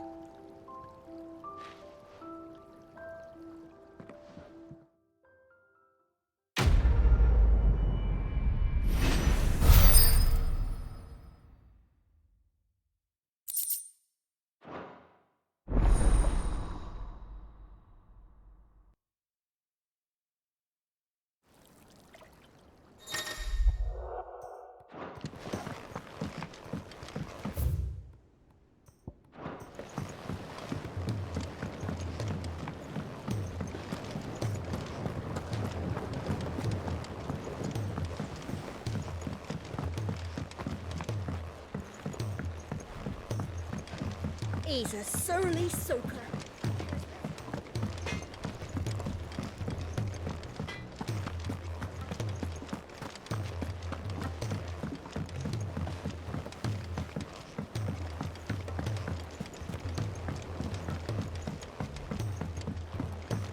Cole said it was an army of Akashi. What will happen to Mid and the others? How may I help you today, Clive? You earned this. Come again. I may have more for you.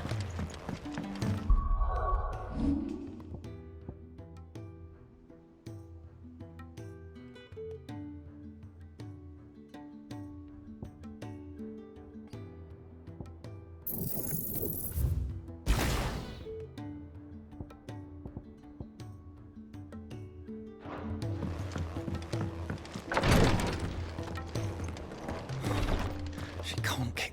Glory to Griga. There you are. And not a moment too soon. What's happened? Taya's busy working herself into an early grave. Since the arrival of her latest patient, she's refused to stop, even for a moment. I've tried offering to see to him in her stead, but she won't hear of it. Clive, she hasn't left the infirmary in days. She's pushing herself too hard. And if she doesn't rest soon, will you talk to her? Order her to her chambers if that's what it takes. Because if she keeps this up, I fear the hideaway will be without its best physica before too long. I know better than to order Taya to do anything. But I'll speak to her. Oh, thank you. I pray you have better luck than I did.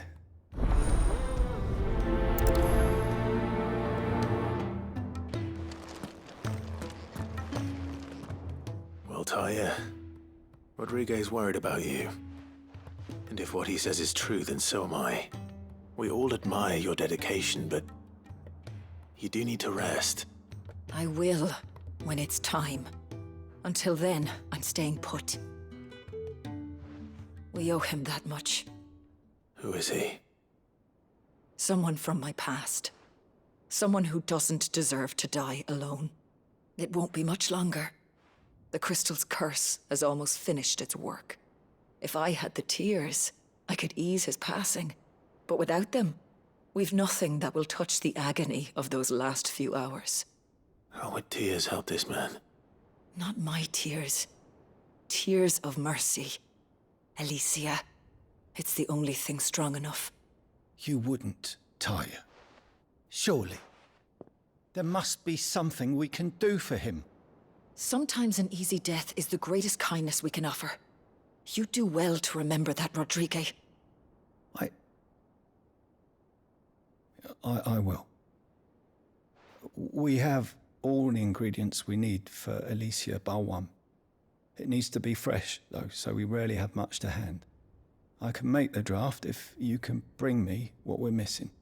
Just tell me what you need. There is a species of venom-weeping spider that lives in the forests of Norvent, near Lorbert's Pass. Bring me one of their eyes. Preserve it as best you can, but avoid contact with the tears. I'll make sure the other ingredients are ready before you return.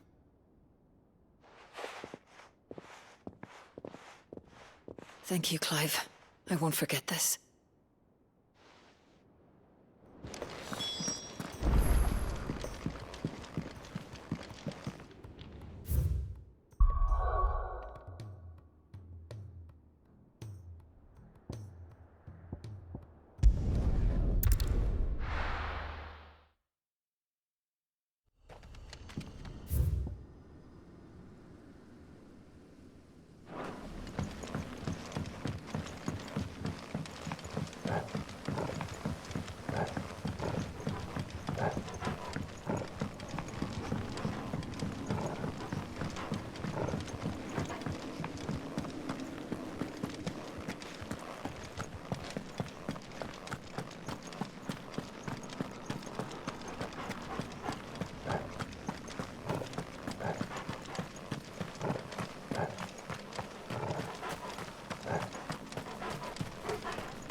Rodrigue could have mentioned his spines would be the size of curls.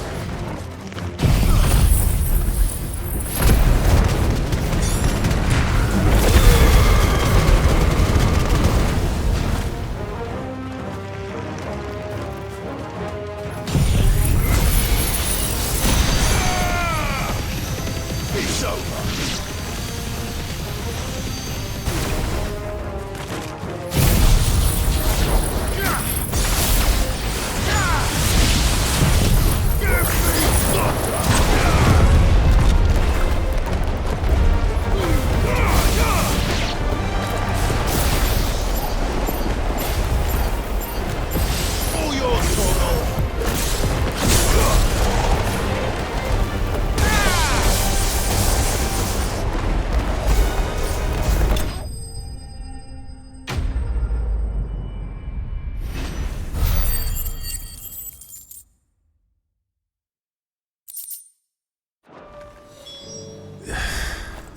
Hopefully one will be enough.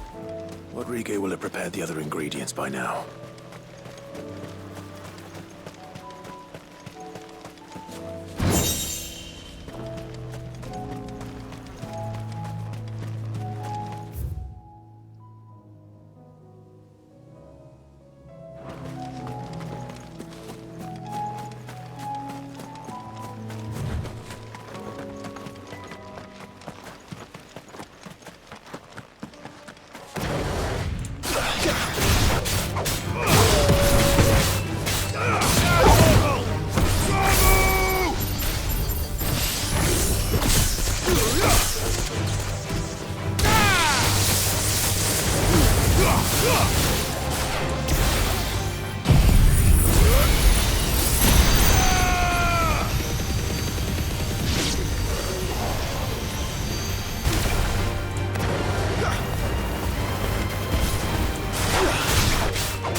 Cole said it was an army of Akashic.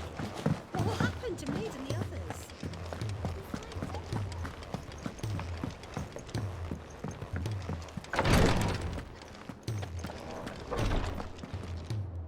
Thank goodness you're back. Talia looks like she's about to collapse. Is this what you needed?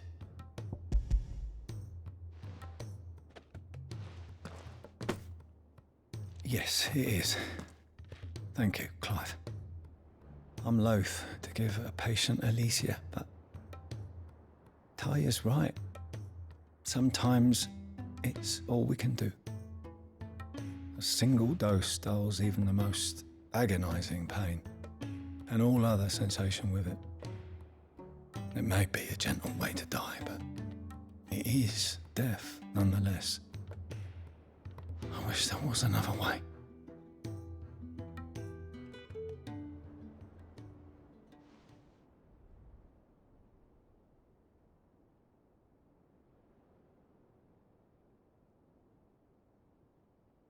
How are you feeling? Light, mid-here. Drifting on waves. Good. Just relax. Let the waves carry you to a better place. Thank you, Talia. I'm so proud of you.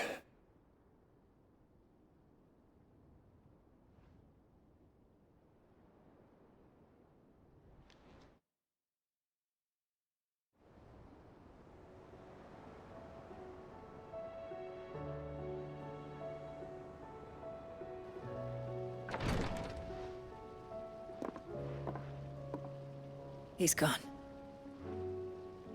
Thank you, Rodrigo. And you, Clive? I'll see that he's properly laid to rest.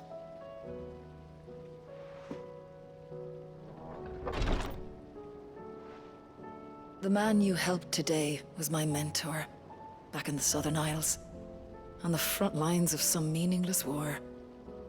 I was still a child when they shipped me to their triage tents, to treat the wounded with my gift. But in such blighted lands, I was next to useless. Until he taught me the true physicker's art, that is. An art we would be lost without. Tears of mercy were his gift to the bearers of the world. A respite from the agony of the curse's end. And a kindness Sid would have approved of. You know as well as I what life is like for a bearer soldier. Marched from one battle to the next, never knowing which might be your last. A commander may care nothing for the bearer spent in his service, but my mentor's gift gave the dying one fleeting moment of tranquility before the end. I've no tears left, Clive. I've seen too many of my friends taken. Something needs to change. And we need to be the ones to change it. And we will. I promise. I hope so.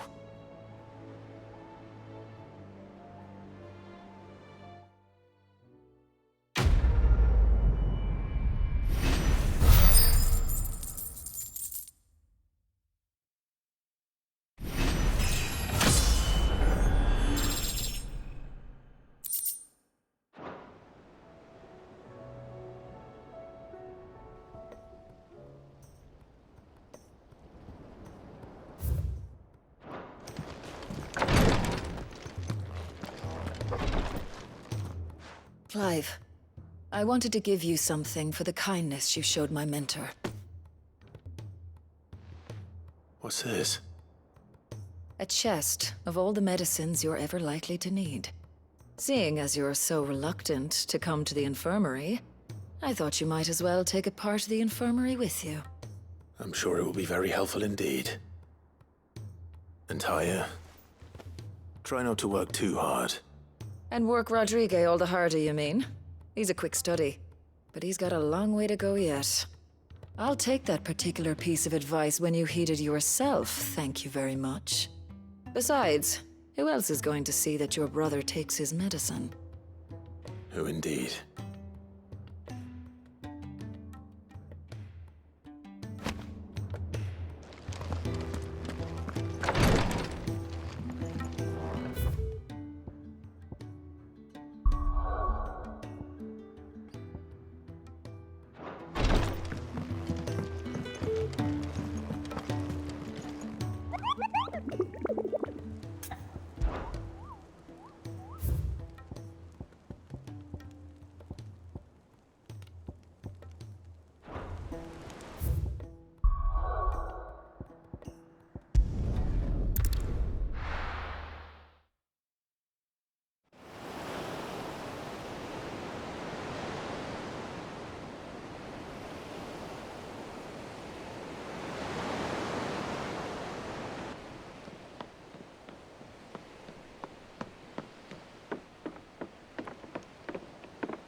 Clive. My dad had it all worked out. He'd be proud of you, Mid.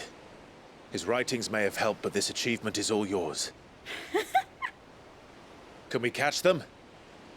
The Ainayar's one of the largest, fastest vessels ever built. And it won't help she has the wind at her back. Any other ship would be hard-pressed to keep pace with her, let alone reel her in.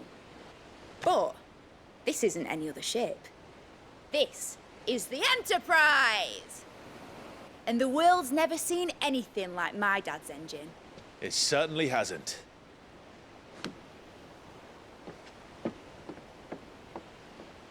Clive, what do you know of Barnabas Tharm?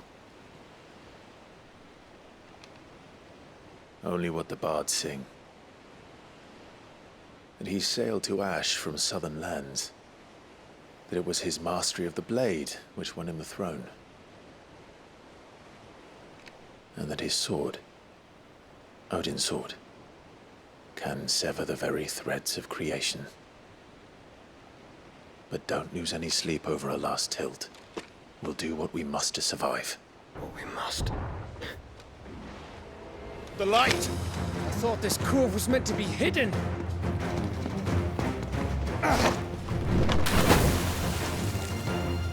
Mid! Company! Hey? We'll hold them off until the ship is ready. But hurry! Bollocks! All hands! Man your stations!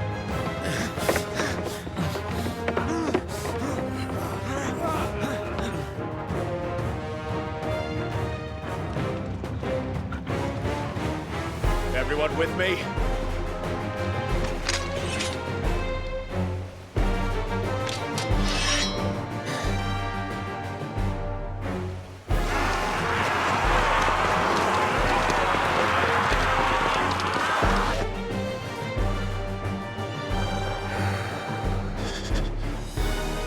Here they come!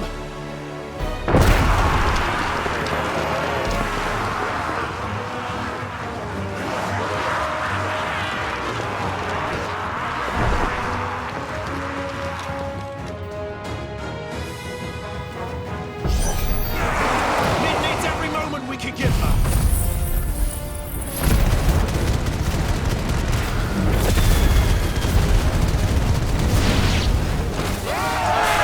About that offer, Cam? How are we doing, Mid? I thought you said that ship was fast!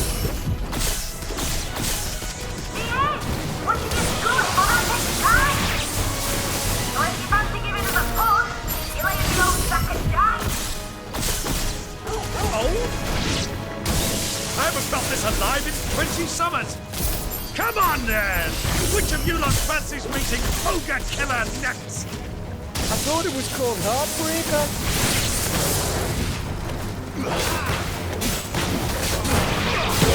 Kill! Garuda!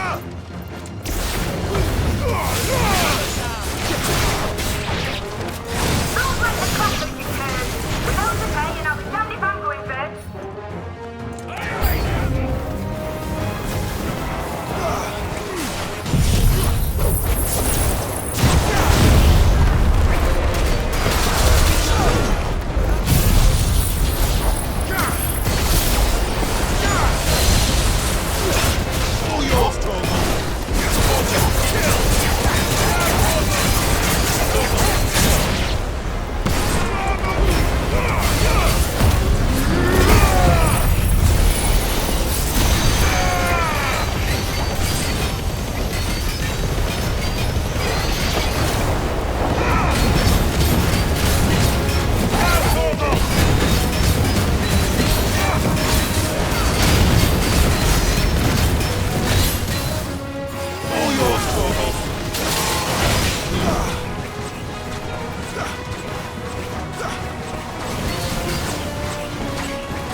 That was easy enough.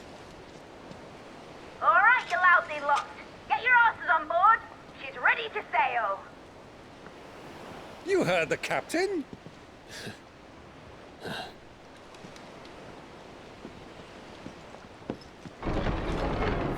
Clive?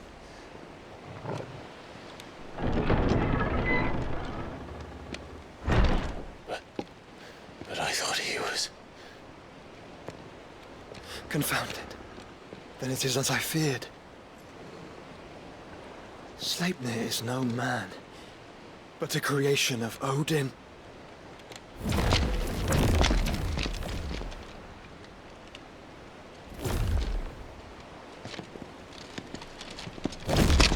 Phoenix's fiery fundament. Have you no normal enemies?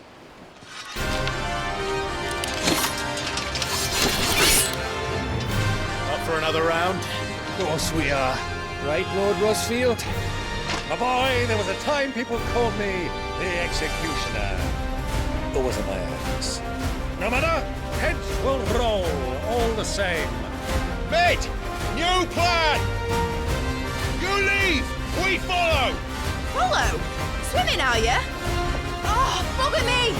Weigh anchor! Engine's dead slow ahead!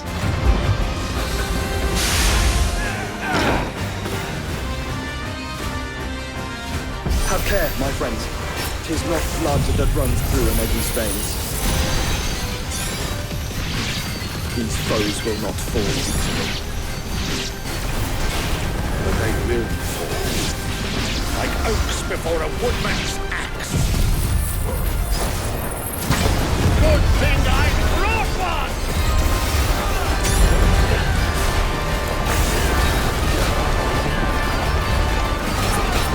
How long are we meant to keep this up?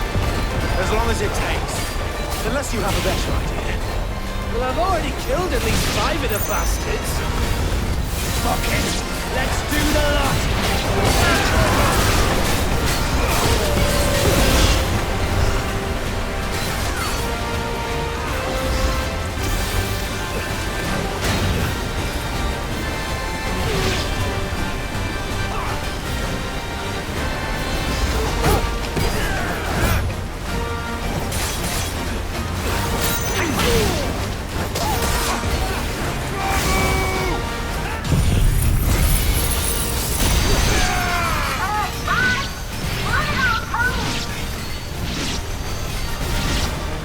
Should we make for the ship?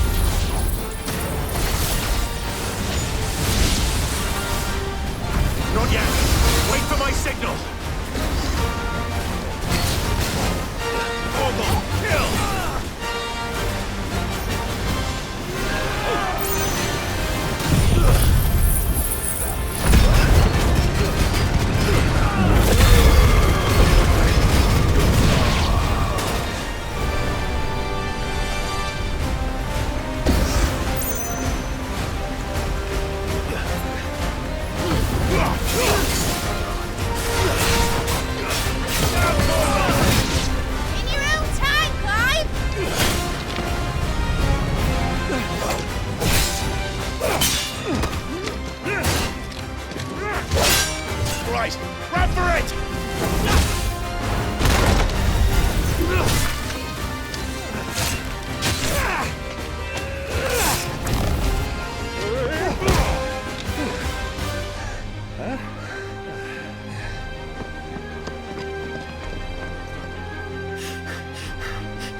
What do you want?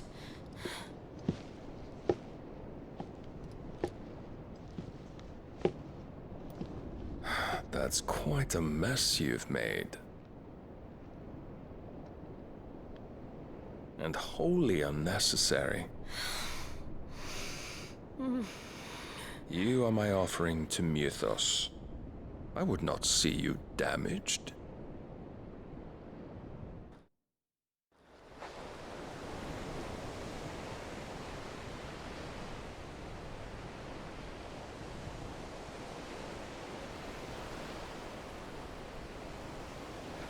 Now back to your stations! Every bell spent treading water puts another league between us and the galleon.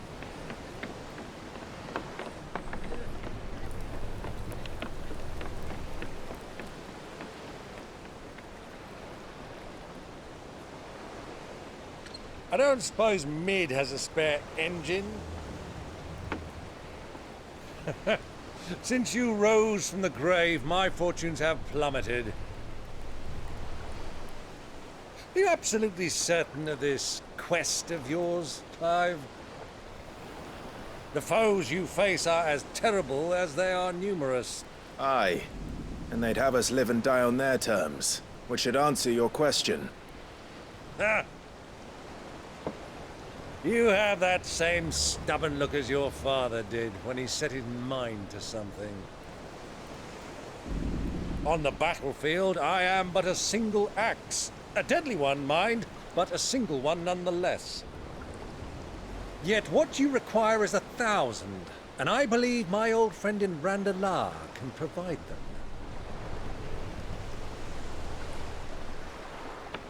Take care, Clive. I have many more tales of your father's exploits to share.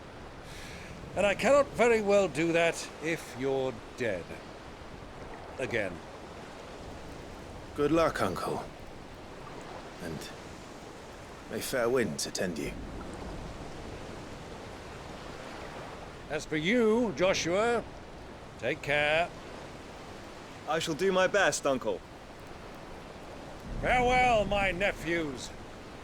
When next you see me, it shall be with an army at my back.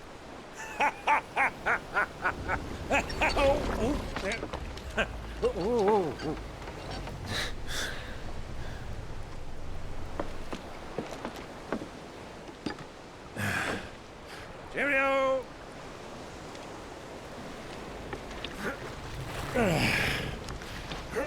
Oh, yeah. Do keep up, my boy.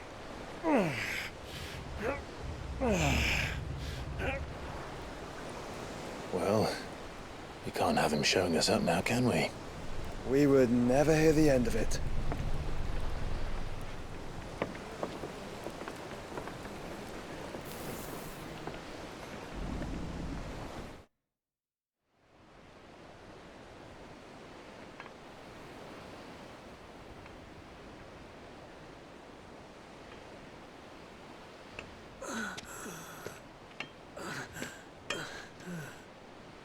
Greek have mercy.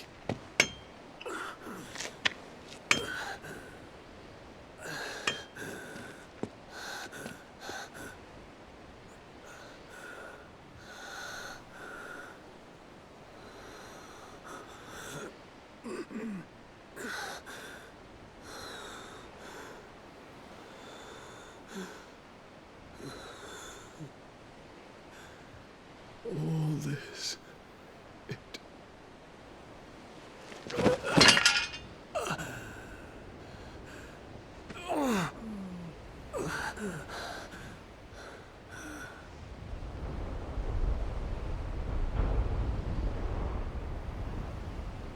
What have I done?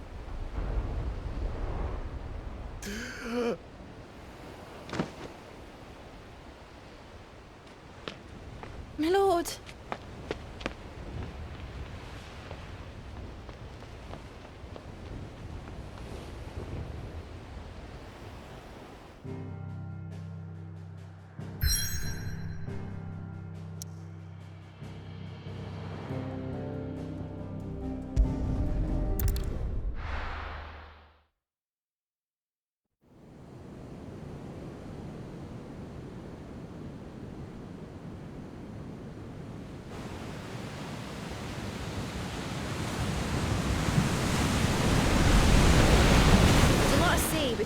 Waloed. But any ship heading north has to round Zemeckis and put through the Narrow. Maintain our current bearing north-northeast, and we'll catch the Black Galleon before she vanishes again. What's to prevent her from circling around Ash from the south? With these winds in those waters, it'd taken forever and a fortnight to reach Stonehenge. Mid knows what she's talking about, Clive. Better than any of us lot, anyway. I say we do as she tells. Sails on the horizon. She's ours.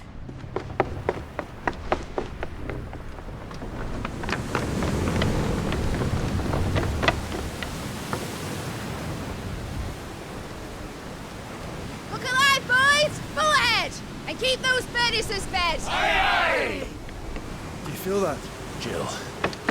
All hands! Battle stations!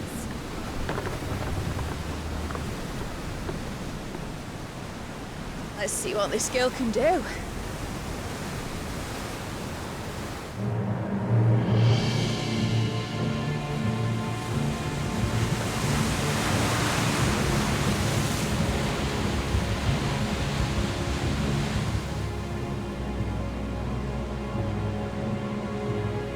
Where one leads, so does the other follow.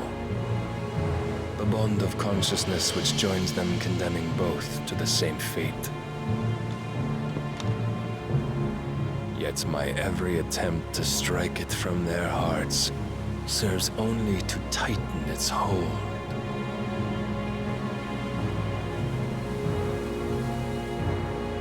Fascinating.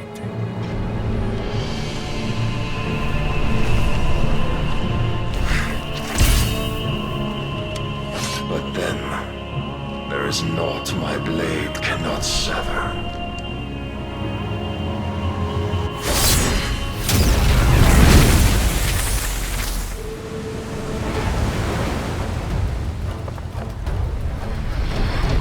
Great Grigor's gas!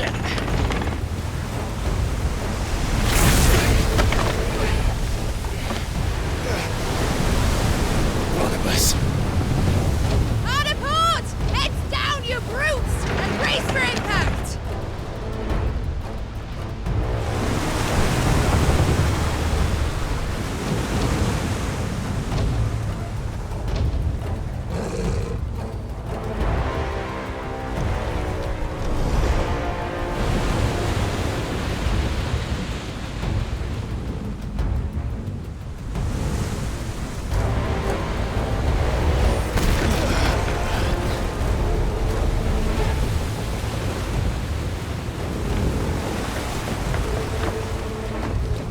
It's now or never. I'll find her.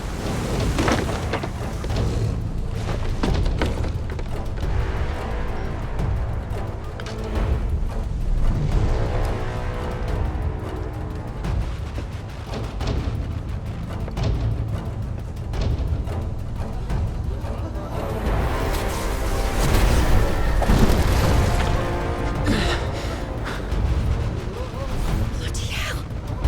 Bad starboard!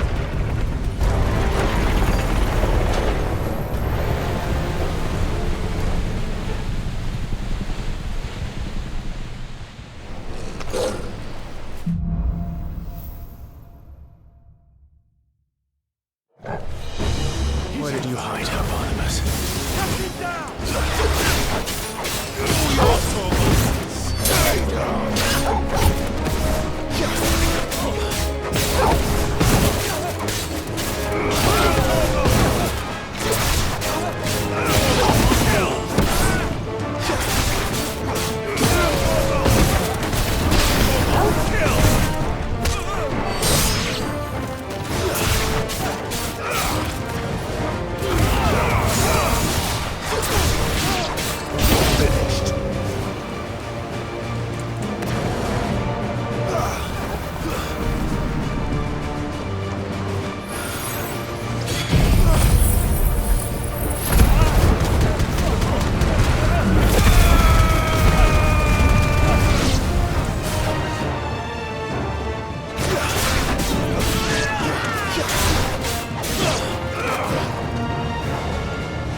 No!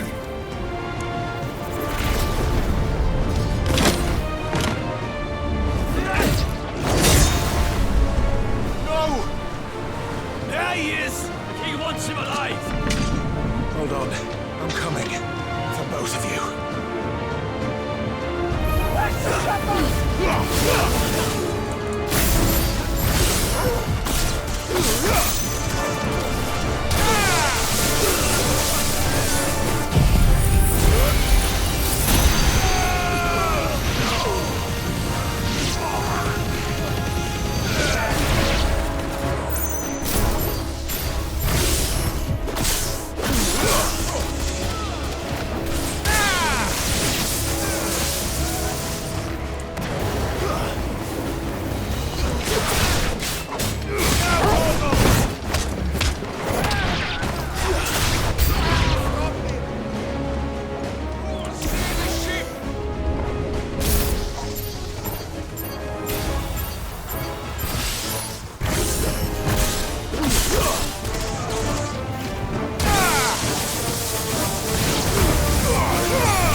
You came.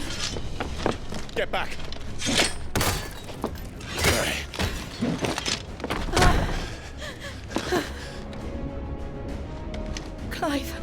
did you? I'll explain later. Hands.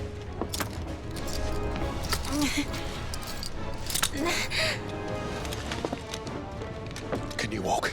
Out of here I can.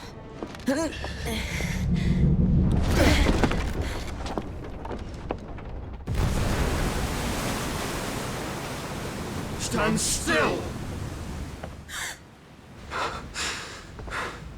Phoenix, are you not the dominant of fire? I see naught before me but a guttering flame.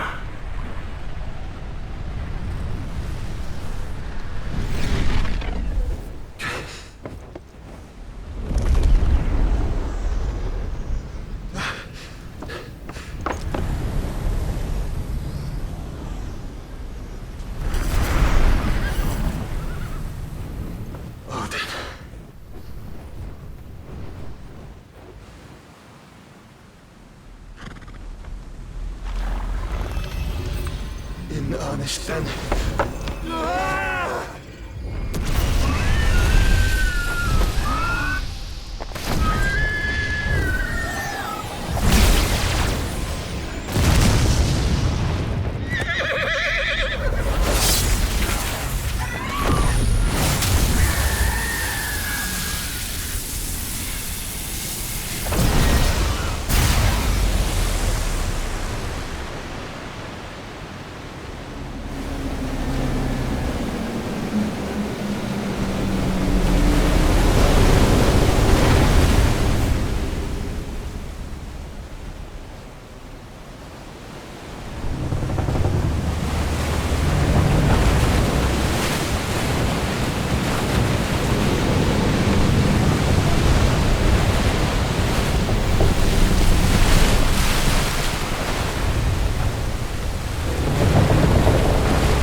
Can you go on? I think so.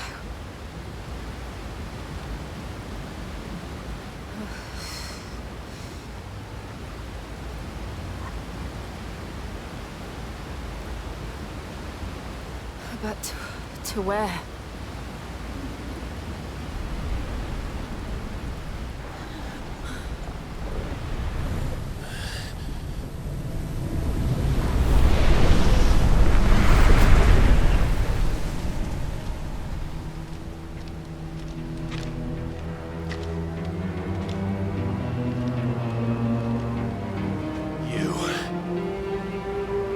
What did you do to Joshua? The Phoenix? Oh, I expect he will survive. This consciousness in which you coil your feeble souls is grown thick with desperation. And thus has my master turned to my blade.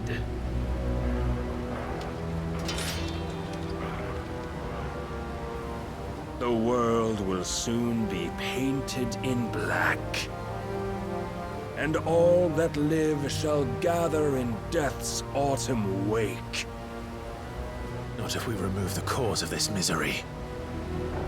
Not if we destroy the last of the Mother Crystals and restore balance to the world. Come. Do you truly think it's so simple?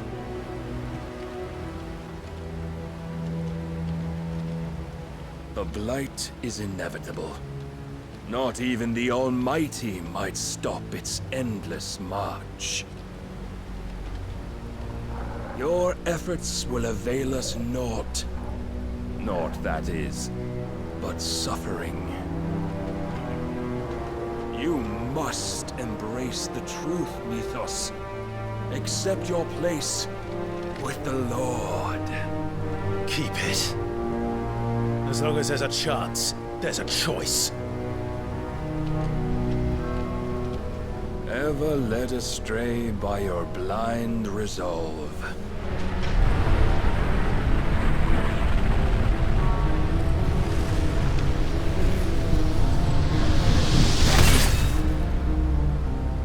Now, it is time you learn the inevitability of your divine fate, however much it may hurt.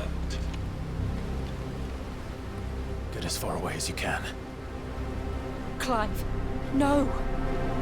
Trust me, Jill.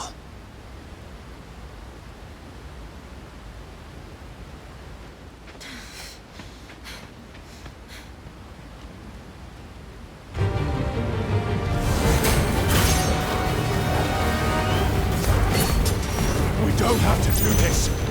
Oh, but we do. If only to remind you of your duty. Kill! Rise, Mythos.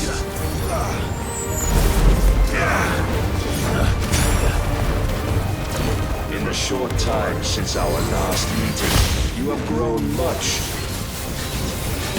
Yet as a vessel, I fear my lord will still find you lacking.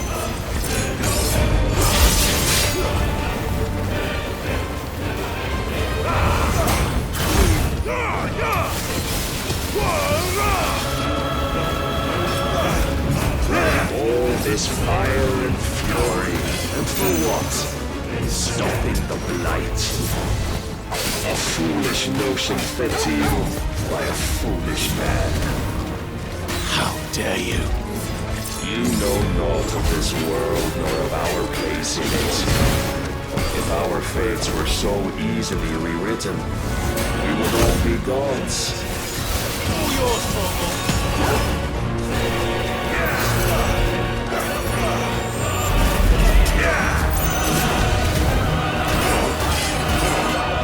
I have seen enough. If reason cannot sway you, there are other means of persuasion that might.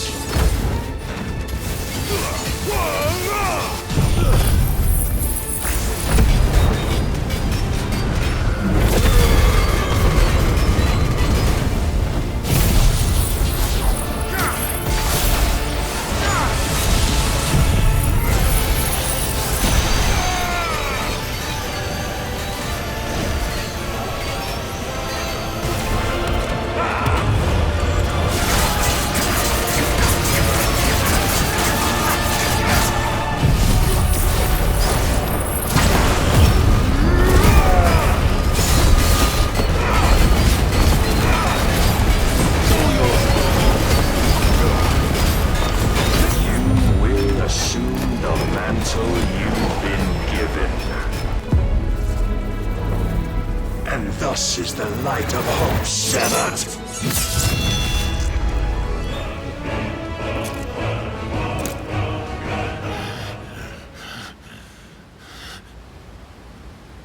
You would yield so soon. Never. Clive!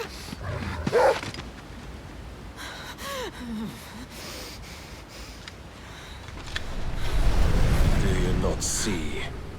Your iron will weighs you down, dragging you ever further from your purpose. And what is my purpose? Mythos. Who are we? What are the dominants? The breath of the Creator still warm on our lips. We carry his light that we might guide the masses in his name. We are but mighty acts of God. We are more than that. You would be nothing without what he has granted you. The power we wield is his, and yet every time we draw upon it, it wears away at our very being. It breaks us, it unmakes us, that its immaculate aspect might reveal itself. The icon. It is too much for even his chosen few. Apart from you, Mythos, you wield the might of many, Yet your body does not answer for its avarice. What are you saying? What I am saying is that we dominants are a means to an end. We were created for you, that you might drink deep of our strength and thereby fulfill your divine purpose. Which is? To feed. As you would know, could you only look beyond the walls of your prison of self-regard. As long as you choose to ignore this, you shall never penetrate my defenses. Still, you may take solace in the fact that you are not alone in your plight. The chains of volition shackle all of mankind, but there is yet cause to rejoice. For the Lord, in his mercy, has taken pity on his flawed creations, and shall see them restored to their proper forms. And what exactly would that be? Why, loyal servants to God. No. Manners, Lord Rossfield? They are men, like you and me. Albeit ones unburdened by the wills that drive our kind to madness. They are pure. They are divine. You mean to turn everyone Akashic? Not turn, Mythos. Turn back. For too long has mankind been led astray by their clamorous wills.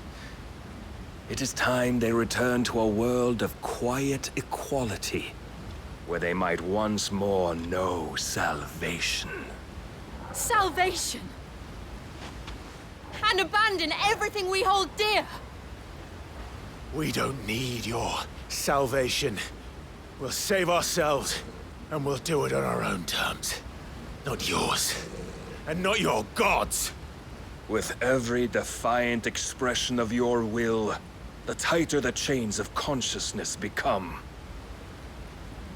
But perhaps that fact may be put to use.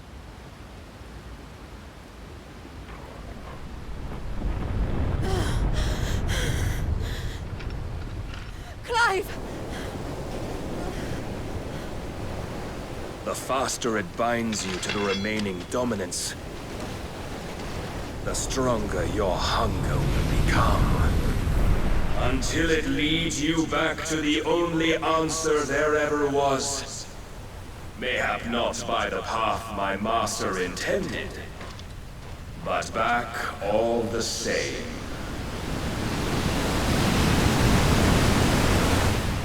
Ash is not far. I could freeze a path. You're in no fit state. Probably not, but I can try.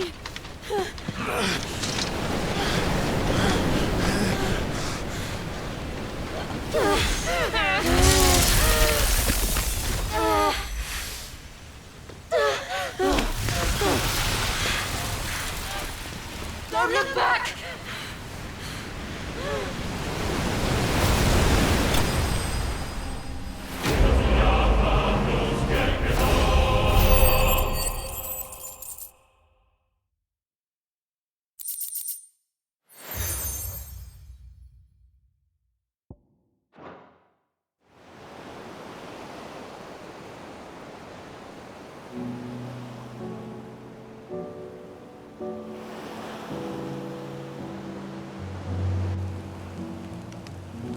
I hope the others are safe.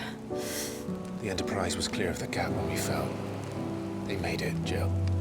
And they will have seen the ice where it led. We need only wait till dawn.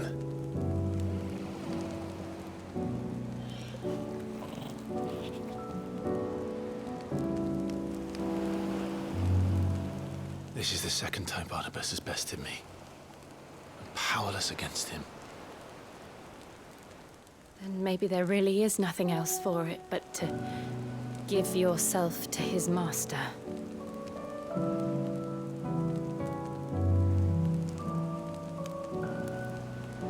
Only you won't do that. The Clive I know would never do that. So you believe? But do you really know me? If what Barnabas said was true, then I'm more monster than man. And each time I summon the flames from within, I burn away the things that make me who I am. Do you, though? Think of what you've used that power for. Of all the people you've saved. It doesn't matter how or by whom it was granted, only how you choose to use it. And you've chosen to use it for good, haven't you? I've also used it to kill. What if that's my purpose? What if it's all I'm good for?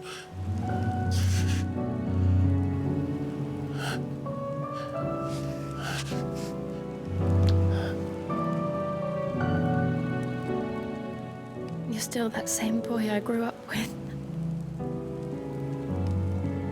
Always so eager to save everyone around you, and yet always so lone. Because you failed to realize the one thing that needed saving most of all. You, Clive. You. You never once took the time to save yourself.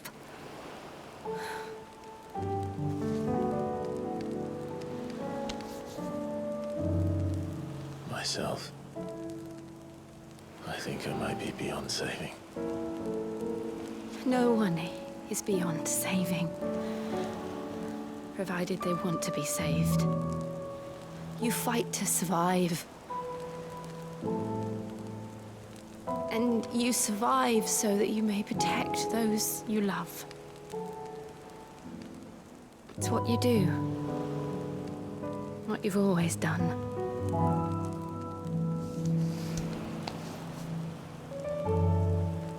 And I know you're not about to change. So I'm going to help you. To give you what you need to protect us all.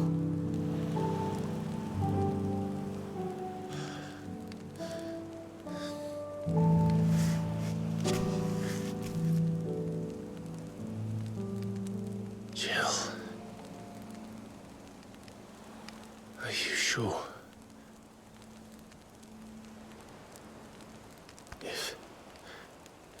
If this is what you want, then...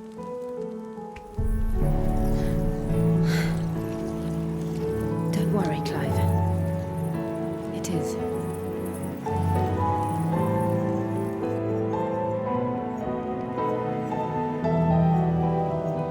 This burden, I'll give you the strength to bear it alone.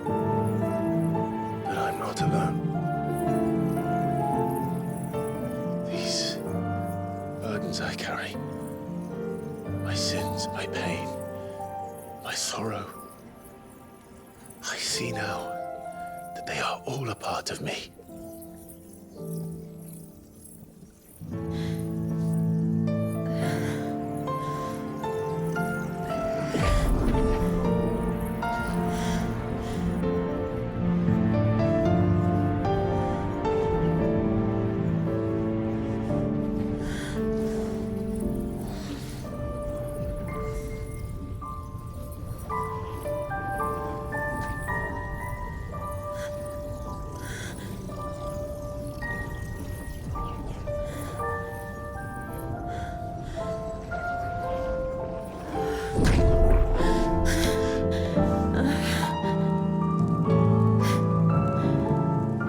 If I'm to continue on, having pledged my life to those I love,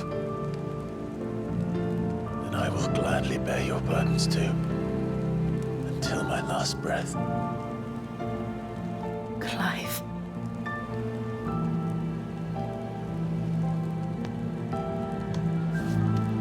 promise you, Jill,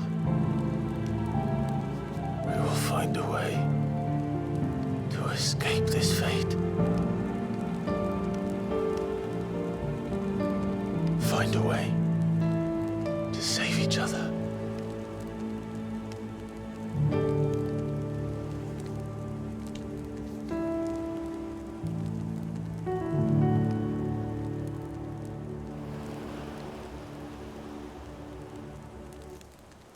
That we might one day look upon the moon again, together.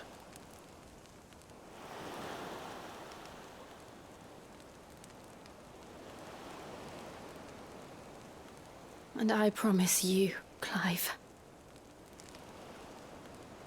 that I will be there, no matter what you must become. I know.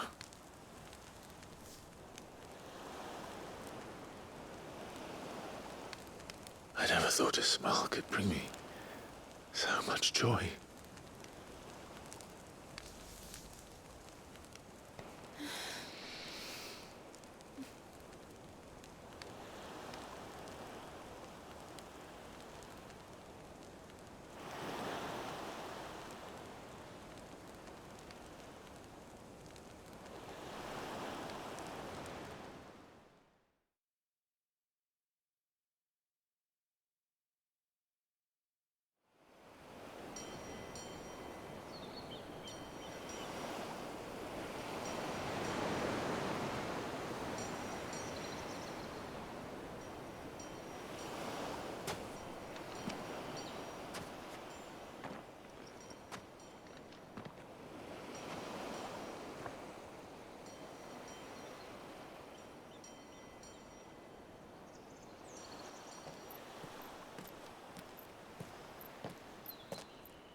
What of Barnabas? Do we pursue him? No. Our paths will cross again soon enough. Whether we like it or not. Besides, there is something we must do first.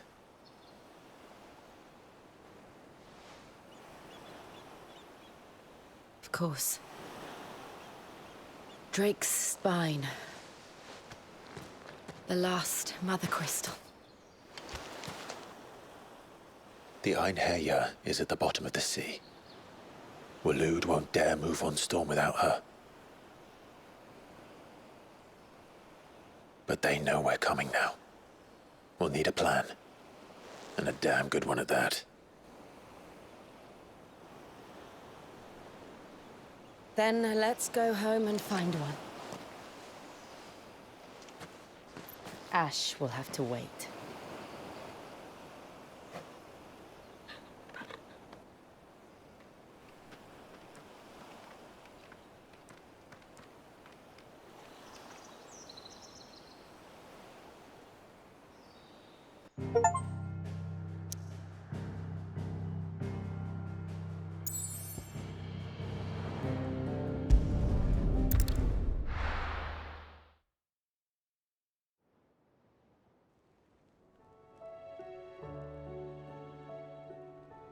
Mid says Odin split the sea in two. She's always been partial to a tall tale.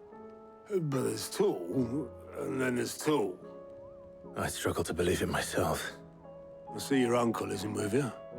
He stayed with the Enterprise. After our brush with the Einherja, she was in urgent need of repair. And my uncle knows a shipwright in Randalar. We're to join him there when we're ready to sail for Ash. You sure that's wise? Last I heard, the place was still overrun with Akashic. Show me a city where that isn't true. Ultima's plague is spreading. We're running out of time, aren't we? We've done our best to shore up that hideaway. but I doubt a few planks will stop what's coming. Still, we'll keep at it. Every little helps, I suppose. Let's hope so.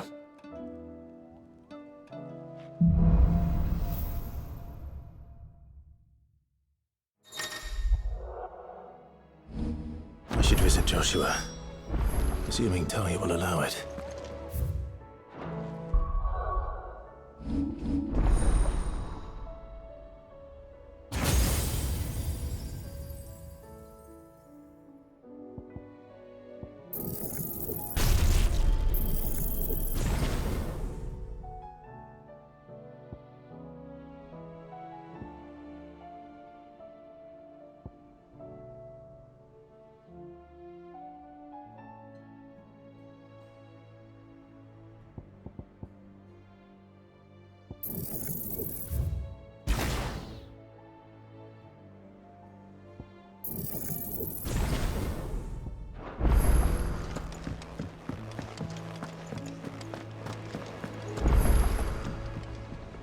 Heard the bad news then, did you?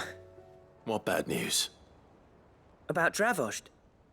Blackthorn's old haunt. With the forge and all that. Well, anyway, the mines just down the road from there are spewing out ether like no one's business. And the village? Safe from the flood for now, but they've got other problems. Akashic. Every creature in the area's either turned, or on the way to turning, apparently. Zoltan and the others are living on borrowed time. They need help, and quick. Doris sent a few curse breakers to keep an eye on things, but there's only so much a couple of scouts can do. Except get eaten. If something ain't done soon, the whole place will be overrun. I won't let that happen. Didn't think you would. Does Blackthorn know? I thought it might be better if he didn't. He'd only do something stupid. You reckon we should tell him? No. It's better this way. Yeah, well... I can't stand about knowing what's happening out there, so I'm off. I'll see you in Dravost.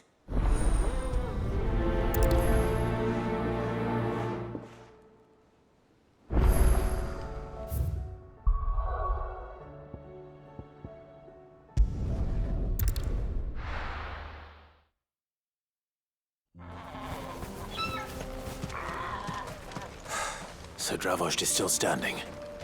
For now, at least.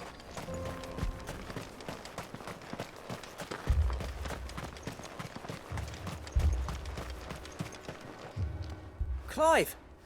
You're here! And the Akashic? Mostly off to the north still. But I spoke to Doris's scouts and it turns out things are worse than I thought. There's swarms of them out there. Told old Snotty to be ready to seal the north gate. That should buy us some time if we need it. Enough for the villagers to barricade themselves inside their homes at least. Well done. Welcome back, Cid. I'd never have guessed, you know. Not if August hadn't let slip. Who'd have thought that the savior of Dravost would turn out to be the realm's most infamous outlaw? Keen to help us out again? I am. Thought you could sneak off without me, did you? Blackthorn. Oh, what are you doing here? One of the scouts couldn't keep his voice down. Unlike my best mate who didn't think I deserved to know. Zoltan, how long's it been? Long enough for us two to turn into a pair of old codgers, I see. That your idea of an apology? Prick. Don't listen to him. You only did what you thought was best. For the village and that. I did, yeah. But that ain't the whole of it. Vulcan, our master, didn't leave the chiefdom to the two of us. He left it to me. The best blacksmith in Dravost, barring himself, of course. Bloody stupid tradition, in my opinion. If someone's got talent, you should let them practice their craft, not ask them to settle petty feuds and barter for grain. Our master wasted half his life that way. I wasn't about to let that happen to me. So you wasted half of mine instead? You're what Dravost needed. Under me and my precious ideals, this place wouldn't have lasted a year. So I left to devote myself to the work and spare you lot the consequences. I may be a selfish prick, but I only did what I felt I had to. What you had to do was your duty! Even if it meant we all starved? Enough. This is no time for bickering. You can finish beating each other up once Dravojd is safe. Fine. I've said my piece anyway. Yeah. So have I. Sorry, Clive. I shouldn't have stuck my nose in. We're short enough on time as it is. Still, give us a mo, would you? I need to get my head straight before any of them Akashic try to bite it off.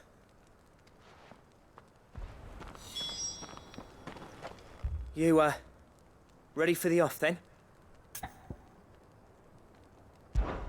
We can't afford to waste any more time. Right you are. Might be worth having one last word with the scouts, though.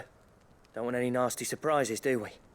Oh, and Blackthorn, you and Zoltan might be better off staying inside the... Akashic on the move. How close are they? Within sight of the walls, and there are more coming up from the mines. What was I saying about nasty surprises? They'll wash right over us if we stay out in the open. We're pulling back behind the gates. Good idea. Get yourselves inside, but keep your weapons handy. Understood.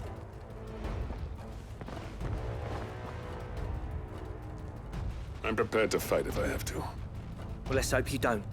That's our job. Once the scouts are inside, order your men to barricade the gates. No heroic last stands, you hear me? No fighting at all if you can help it. August's right. I've seen what Akashic beasts can do to armor. The people here are tough and willing, but they ain't equipped to face what's coming. I'm going out there. Start work on the gate as soon as I've left. I'll give you as much time as I can. And if they kill you? You evacuate. But it won't come to that. I promise. You'd better be right. Take good care of Dravojd till I get back. Leave it to me. And give those things what for, yeah?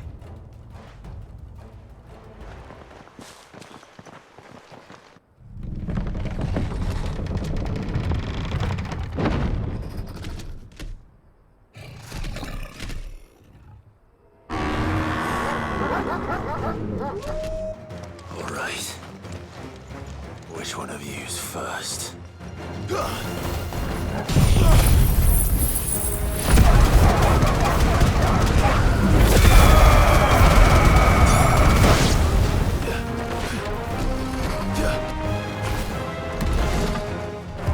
Too slow.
Apparently not.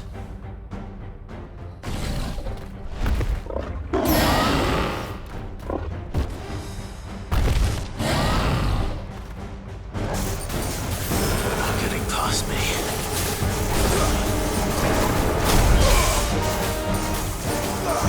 All yours, Torvald! Nice try.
Now, the question is, did I miss any?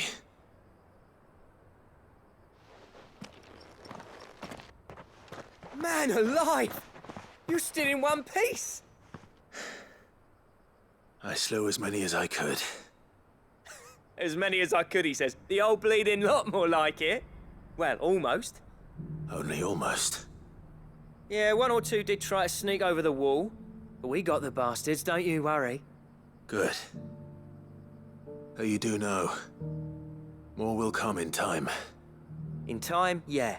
But we can think about them later. Let's get you back inside.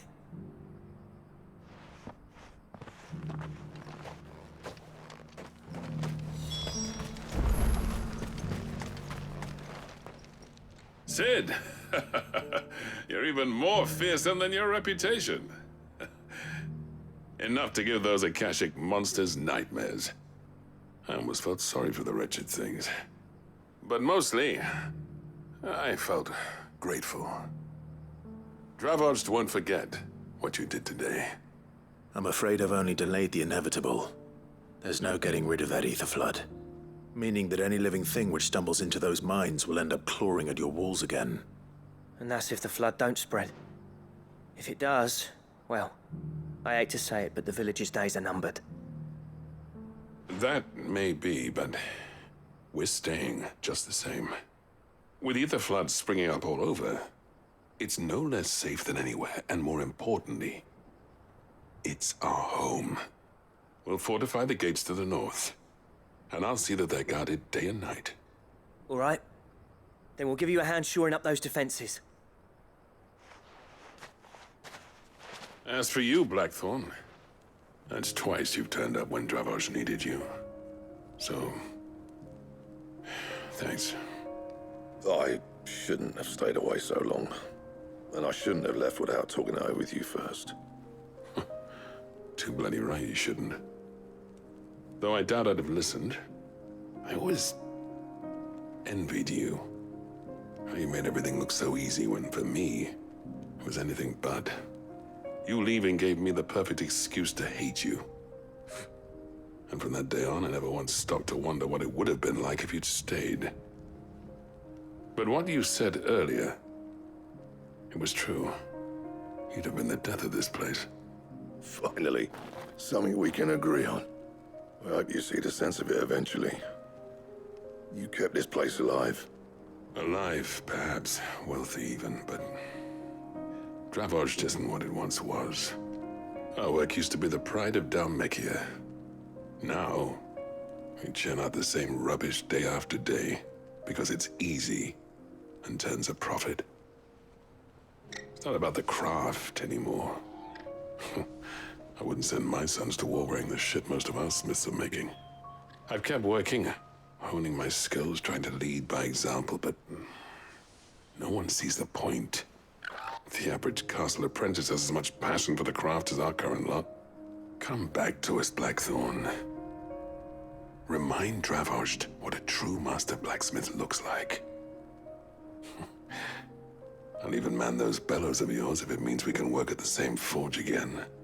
That's a kind offer. Kinder than I deserve. And I wish I could accept, but I'm needed elsewhere. There's people who trust their lives to my steel, and I daren't let them down. Fair enough. But that doesn't mean I couldn't visit from time to time. Let's see if we can't rekindle this town's passion for the craft, shall we? I'd like that. Just be sure to tell Snotty to let me in the next time I come calling, yeah? Knowing him, he'd let you in anyway. Blackthorn. The Master Smith turned outlaw, back in my good graces. I never thought I'd see the day.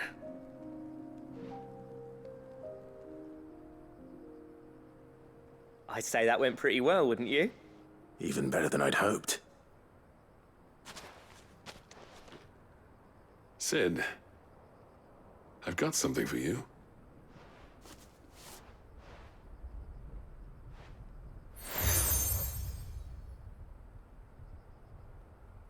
And this is? A token of our lasting gratitude. But I'm of a mind to make you a far grander gift. Designs for a certain sword have been passed down from chief to chief for generations. Now hold on, Zoltan. There's a reason no one's made that blade in centuries. There's not been a craftsman equal to the task.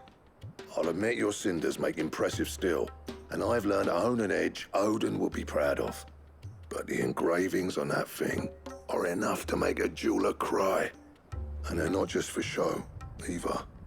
Have you forgotten what brought you back to Dravost in the first place? A certain ring? I knew I'd never surpass you with the hammer and tongs. So I turned my hand to a different kind of metalwork. Between the two of us, I'd say we're the equal of any master craftsman ever to have graced a forge.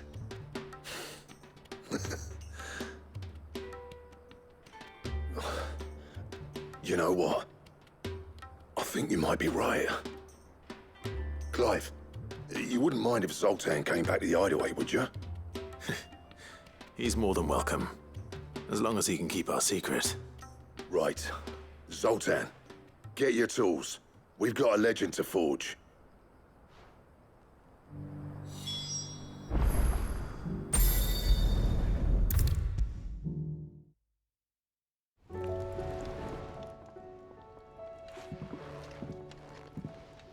Ah, the man himself. We were just about to make a start on that sword I promised you. It's funny, but none of this would have been possible without your help.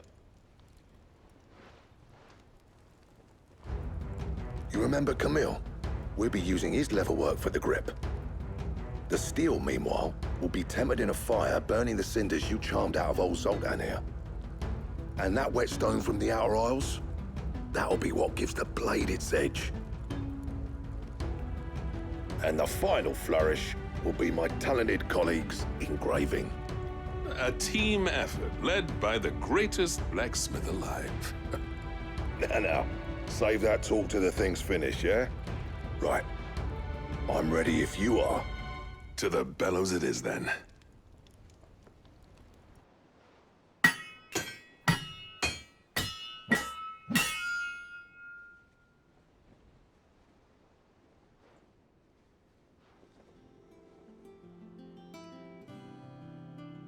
Well, bugger me. We actually did it.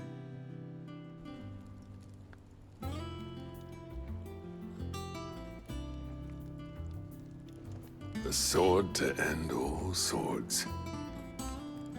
Ragnarok. It's quite something. I trust you'll take good care of it. Thank you.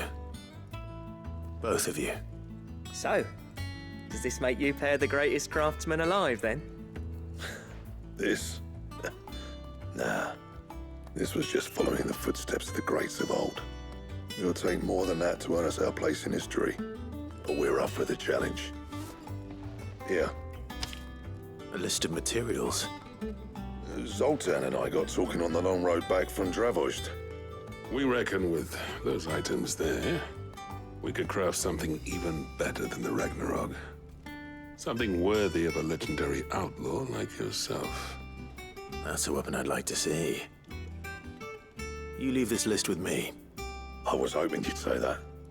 One legend at a time, eh, lads? Before you start on the next, who fancies raising a cup to Friendship Reforged? Good idea. No more drinking to forget my past. It's about time I had something to celebrate. Then tap the kegs! Vulcan's boys are on their way!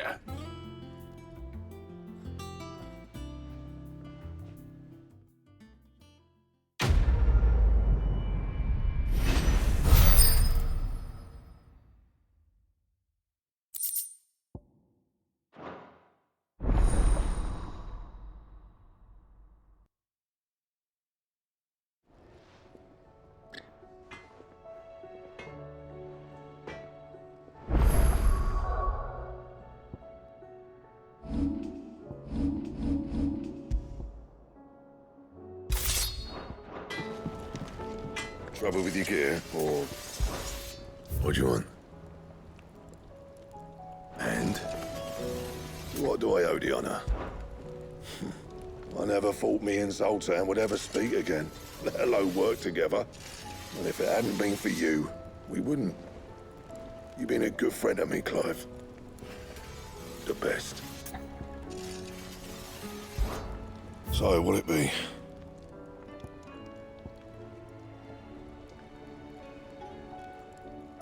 Anything else? Oh, don't tell me we've run out of Papio nuts and all.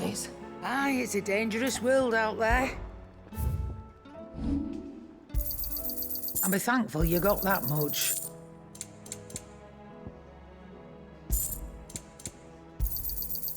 I reckon I can find a buyer.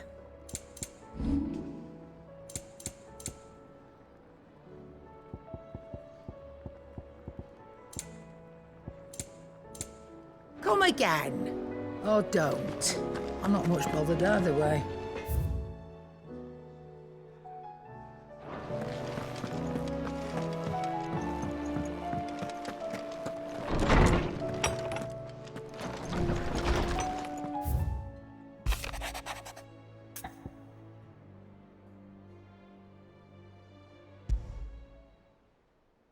There's no way of knowing if Doris will confide in me, but I can speak to her at least.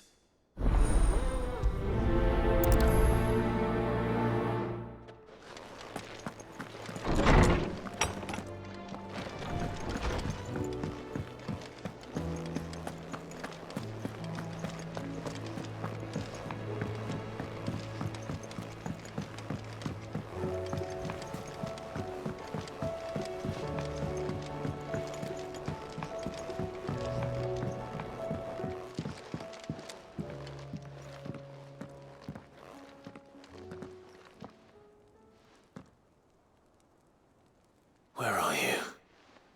Can I help you, Sid? I'm looking for Doris. Is she here? I'm afraid not. She's at Martha's Rest on a job. My job, actually. When she heard what the mission was, she insisted on going herself. Alone. Did she? What was the mission? Following up on some new information. Once they'd settled in, the bearers you helped liberate in the Dragon's Eyrie were keen to talk about their imprisonment. And about their captor. The slaver Cole's team were tracking when they were attacked by the Beastmen. I'll go and find her. She's at Martha's Rest, you say? If she's not moved on already, yes. I hope everything's all right. Why would Doris insist on going alone? Maybe Cole was right to be worried.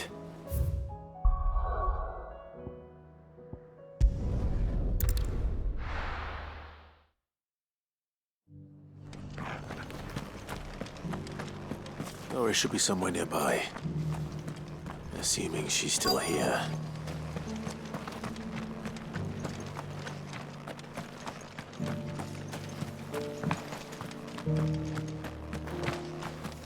It doesn't still hurt, does it?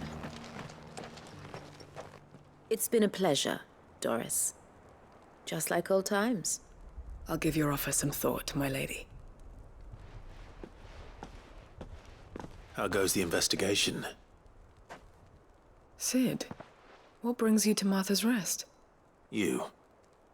I heard you were out here on your own, tracking our slaver. I trust you're being careful. Of course. And it had to be me. The bearers from the Dragon's Eyrie confirmed a long-held suspicion of mine that the slaver we've been tracking is an old acquaintance. She's no fool. If we'd come in force, she would have spotted us straight away, and then vanished without a trace. That was her just now, wasn't it? So, was it a fruitful reunion? I'd say so. She tried to recruit me. Seems her time in Rosaria is coming to an end. She's abducted bearers from across the region and is looking to smuggle them back into Sambrec. After her brush with those beastmen on the road to Northreach, she hired herself an Imperial escort, which she wants me to join. She's dangerous, Sid, but I think I can stop her. Then I'm going with you. I'll take care of the escort. You can see the bearers to safety. Where are they? The Baum Archers, soon to break camp. You go on ahead. I'll follow once I've sent word back to the hideaway.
Good.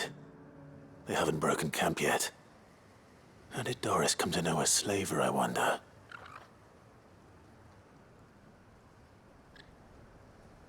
We've waited long enough. She's not coming. Ready the bearers. We're leaving. Back to civilization, is it, Mom? With all haste, lest any of you lackwits start talking like these feckless bumpkins. I presume your men are ready. We've suffered too many delays as it is. Any more, and I'll be docking your pay. Yes, Mom. Oh, but before you go, it appears we have company. Kill him. You're welcome to try.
So much for your escort. You'll forgive me for not avenging my men. I'm not the swordswoman I used to be. I surrender. Do with me as you wish, Cid the Outlaw. Cid! Ah, Doris. I take it you're not here to rescue me from our brooding renegade? You know, I always wondered where you'd vanished to. But casting your lot with this criminal of all people. Better fighting for a cause than killing for coin.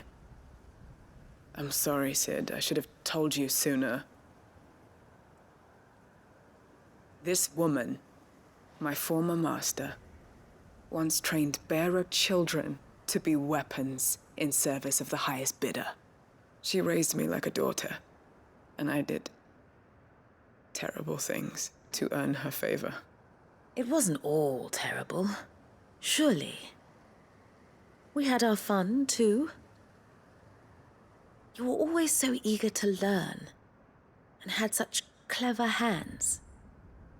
All my other children took either to the blade or to the books.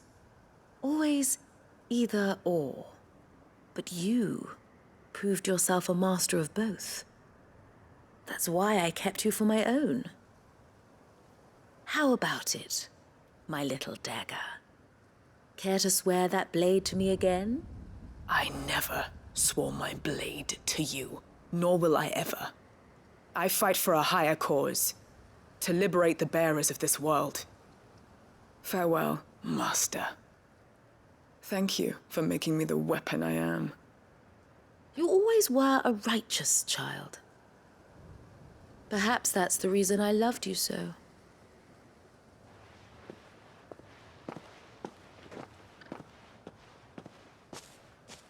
What do you want to do with her? I am not the killer she wanted me to be. Not anymore. And she no longer has friends in high places. The Dame does, though. Her connections at the Imperial Court will see that justice is done. All right. If you're certain. I am. And thank you for everything. Now, I better let these bearers know that they're safe.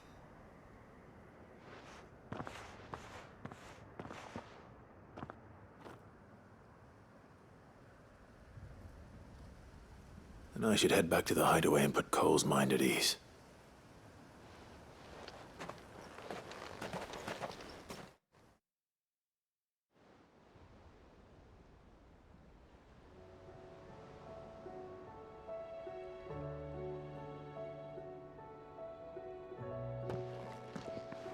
Welcome back, Cid.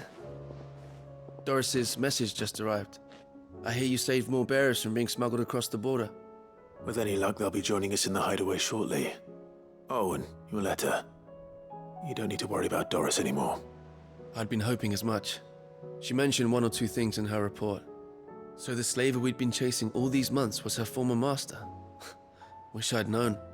She's been arrested, by the way, over in Sanbreque. Went quietly, or so we're told. And she won't be getting off lightly.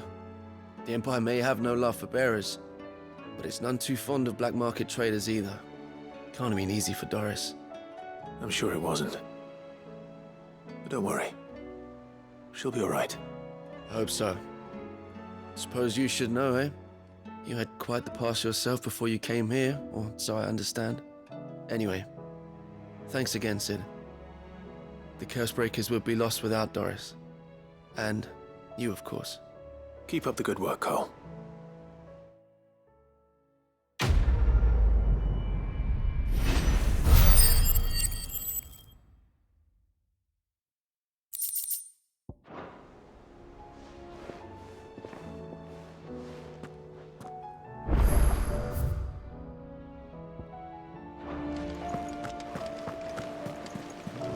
Covered in nicks and lumps, the lot of them. It's a wonder they can still walk.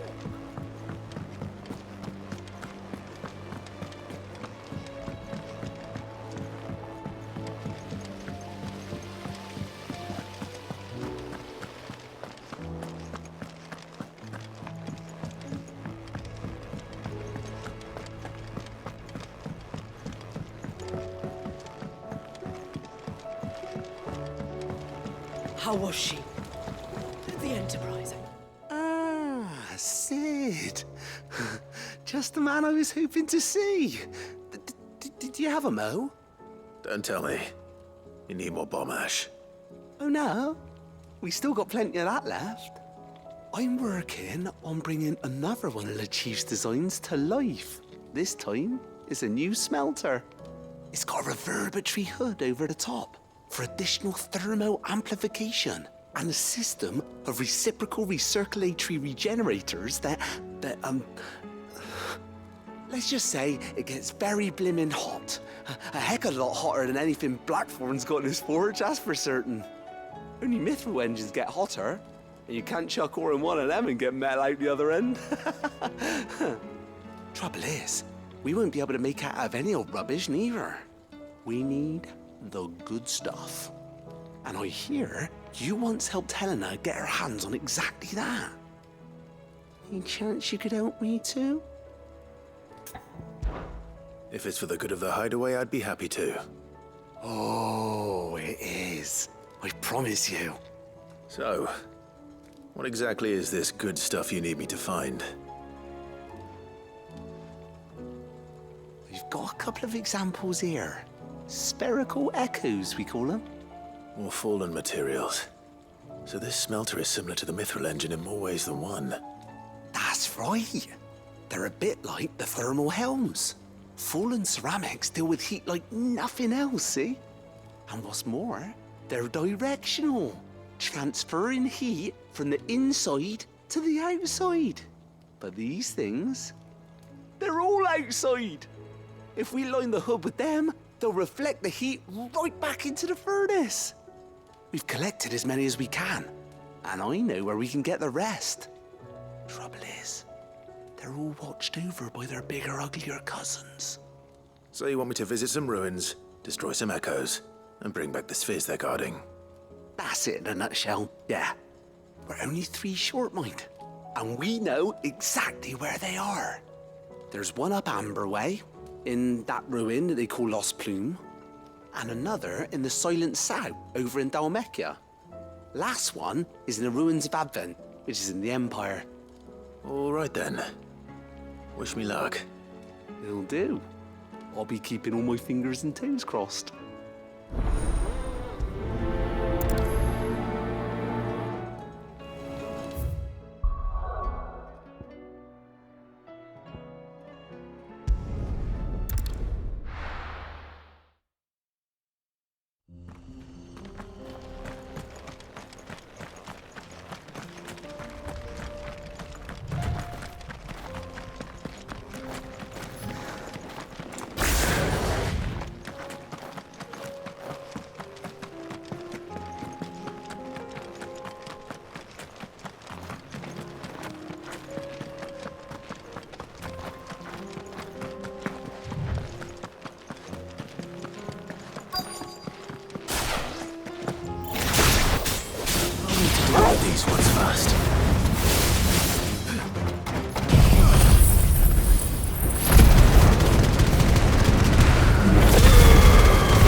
to find this spherical echo.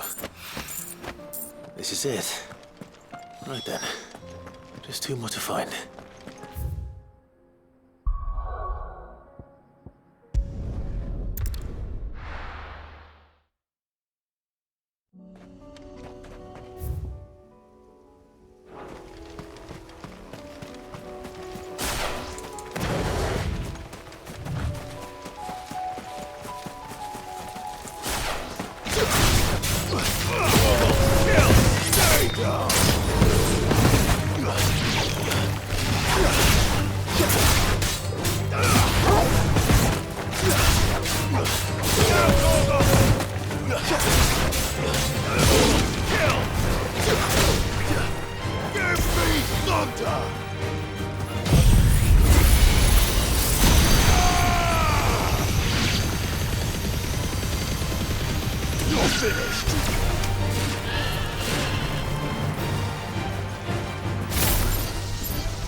Village has turned.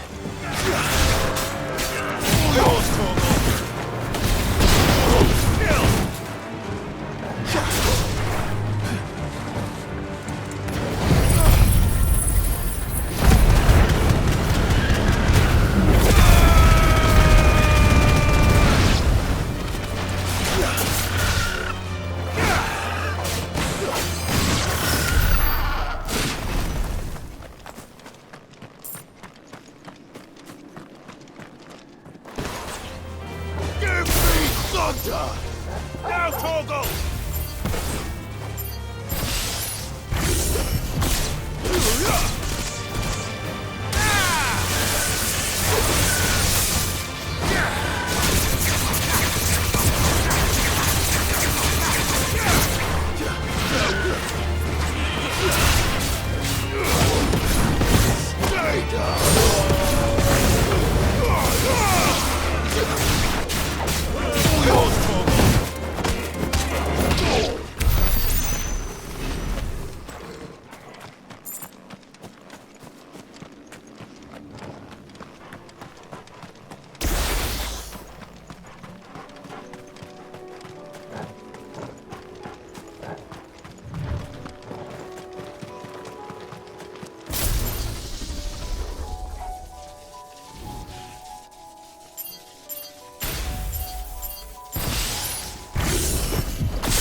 Two down, one to go.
That's all of them. Owain can uncross his toes now.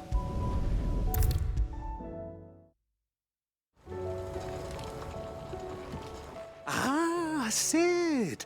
Wasn't expecting you back so soon. So, is it good news or bad? Good, thankfully. Here. Ah, that's brilliant! Thanks a blimmin' million! I'll fit him to the smelter right away!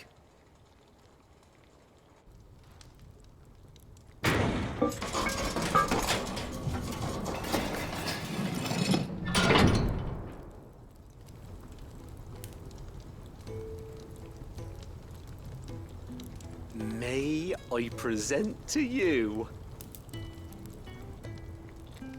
the Telemon Furnace! Ain't bad, is she? She's a beauty. You saved my bacon again, Sid, and I ain't about to let your good deed go unrewarded. It's fine, really. My bag's flexible enough already. Oh, don't say that. I'm sure I can make a few improvements to it yet. You could just buy me a bigger... How about that clasp? Looks a bit stiff. Reckon you could loosen it up and make some more room? And I reckon I know how. With a new alloy we've been working on.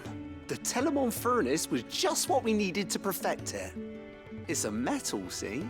So it's lovely and strong, but it's also, well, stretchy, if you can believe it. Stretchy metal.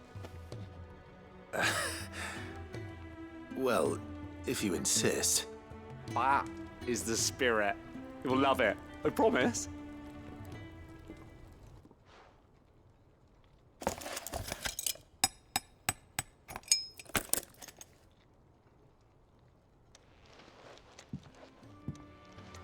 So, what do you reckon? It's actually quite ingenious. Thank you, Owain. Shh, don't mention it. You earned it.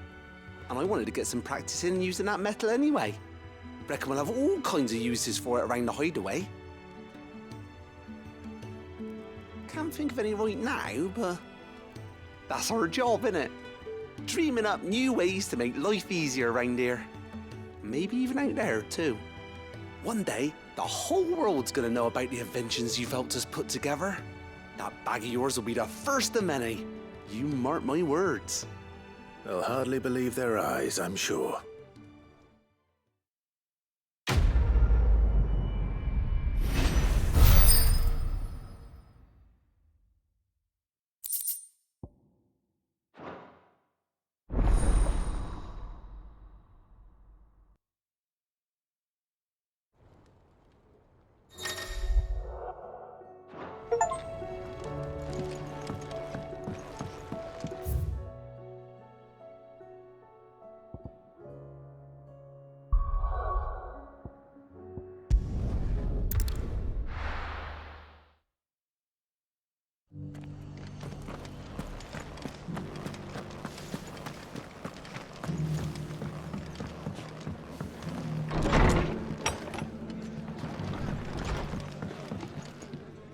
Ah, Clive, I was just about to send for you. I'd like you to take something to Sir Wade up in Eastpool. Seeds for planting.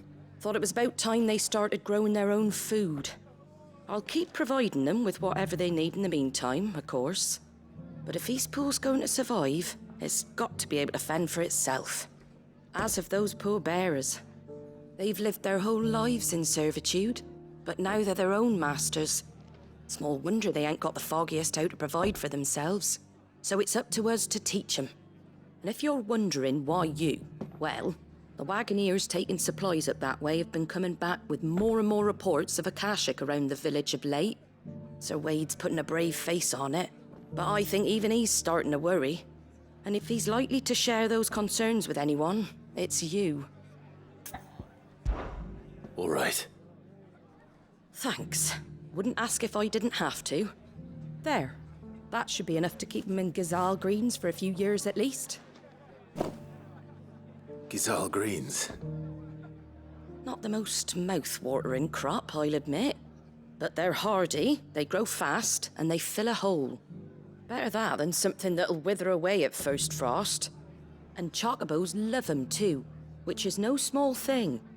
When I say all of us need to pull together to get Eastpool back on its feet, I mean all of us.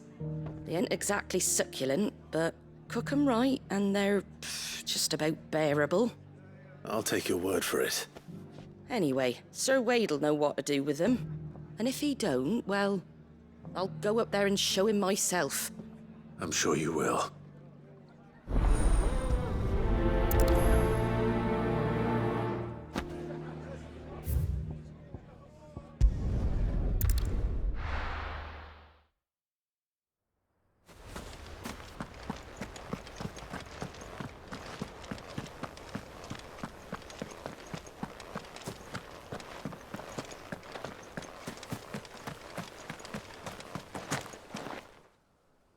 Ah, Lord Rossfield. What brings you to Eastpool? A delivery from Martha.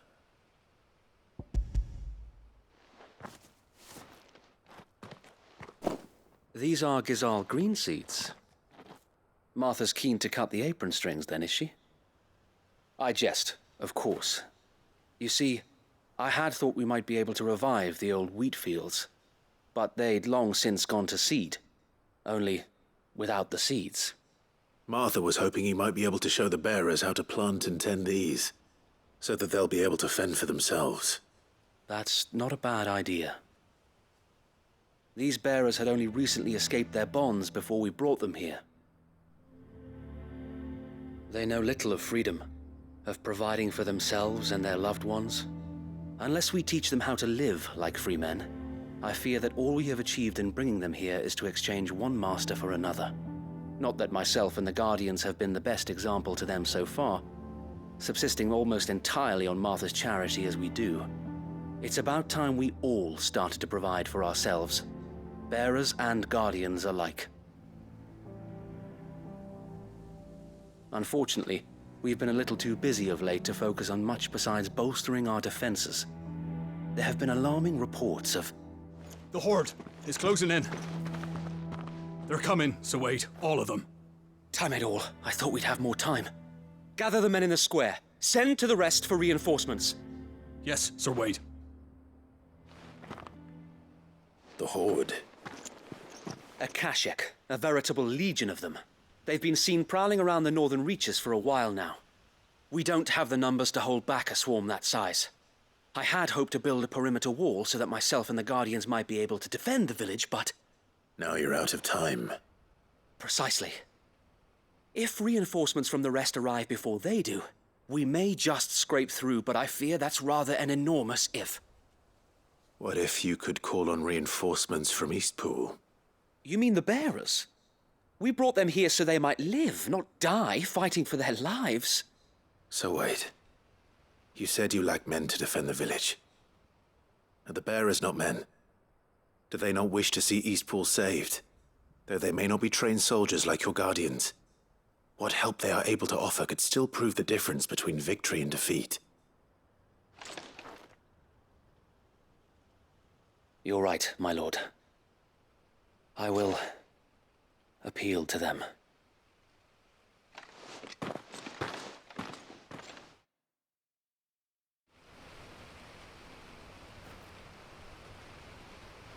My friends, I humbly beg your aid.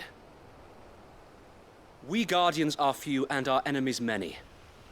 But I swear we can defeat them with you at our side. You would send us to the slaughter, to serve as bait for those fiends so that you and your men might be spared. And to think we trusted you. Say what you will, a home is not worth dying for. But it is worth fighting for. Sir Wade fights to give you lot a chance. Just like I do. Just like Sid does. We all wanted to give you a home where you could be free. And you got one, didn't you? This place, Eastpool. This is your village. Your home. And if you don't fight to protect what's yours, you'll lose it. You know I'm right. This world wants to take everything from you. Everything. Your homes, your freedom, your very lives. So then, are you going to stand by and let that happen to you? Are you going to accept fate like good little Bran did and die, having never stood up for yourselves? Or will you fight like free men and women?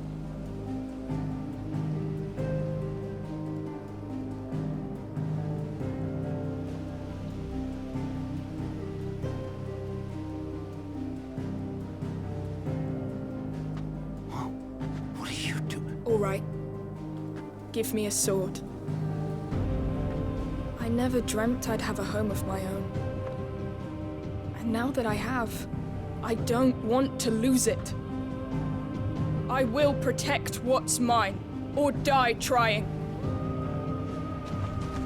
We all will. Free men and women, fighting together.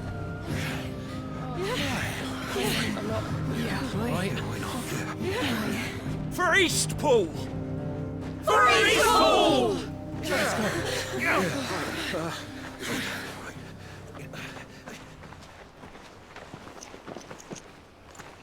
Thank you, Martha. Don't mention it. Just promise me one thing. That you'll show them how freeborn fight. Gladly.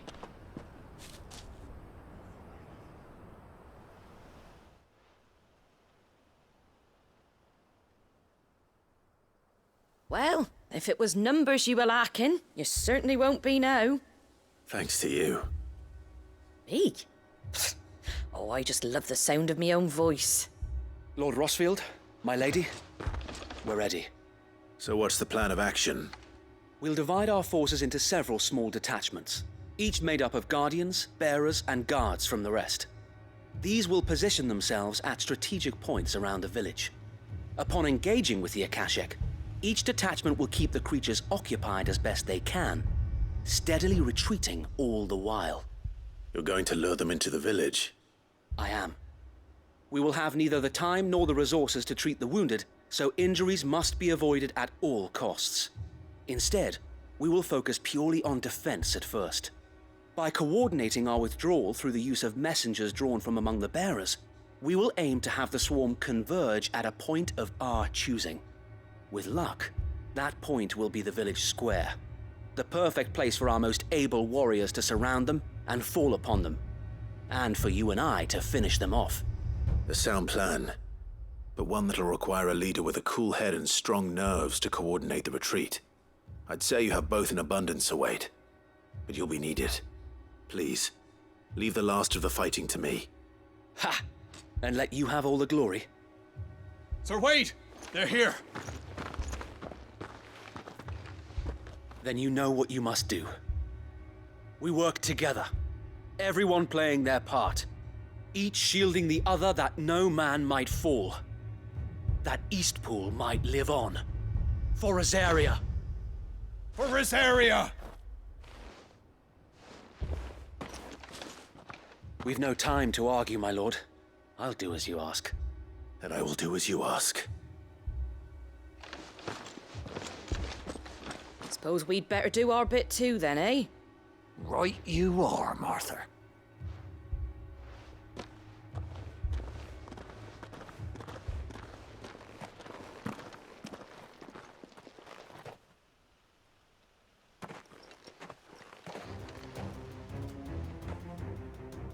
The calm before the storm.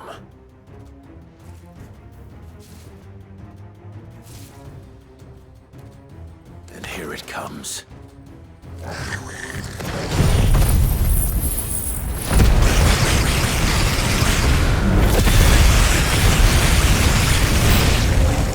Not let this village fall.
Looks like that's the last of them. Lord Rosfield! Change of plan! What is it? Owl from the rest. An Akashic curl's been sighted on Rhiannon's ride and is headed in their direction. Well, the better half of her guard is here. So Wade, how many Akashic remain in Eastpool? Hard to say. My men are still facing some resistance, but I think the worst is behind us. I could order a detachment or two to fall back and... No.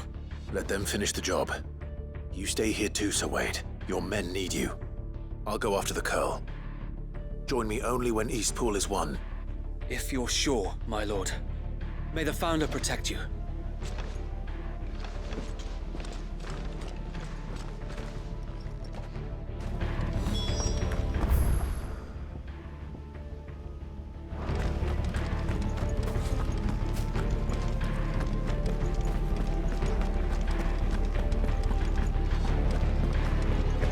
Next one's mine.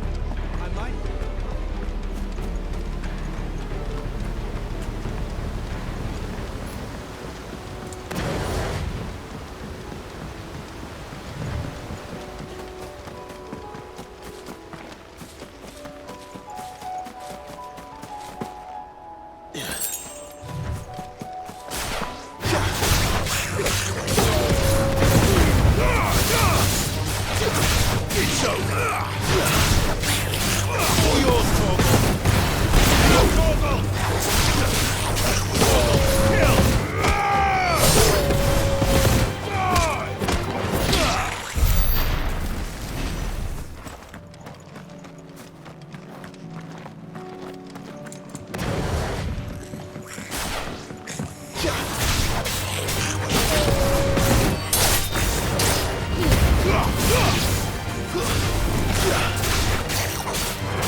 All right.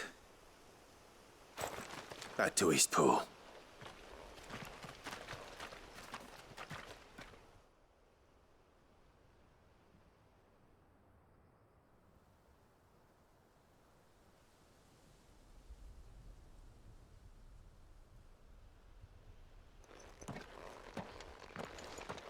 Lord Rosfield, the Curl, is it? It's dead. Thank the Founder for that. And for you, my lord.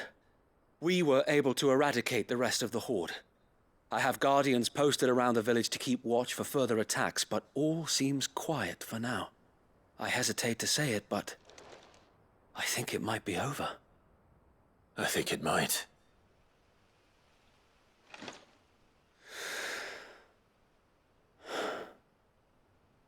We did it. We saved Eastpool. Thank you, my friends. Thank you. No, Sir Wade. It's us who should be thanking you. You brought us together. Showed us what it means to fight for what you hold dear. We never had nothing to call our own before. We didn't know what it meant to protect it, but now we do. We really do. Forgive us, Sir Wade. You and your people saved us, and still we doubted you. But there's no doubt in my mind anymore. We're free men now, so we have to start acting like it. We have to fight to protect what's ours, to protect Eastpool. And we shall. We all shall. Together. This is our home. And if anyone or anything tries to take it away, they'll have us to answer to. Come on then. Let's get to work. This village isn't gonna rebuild itself.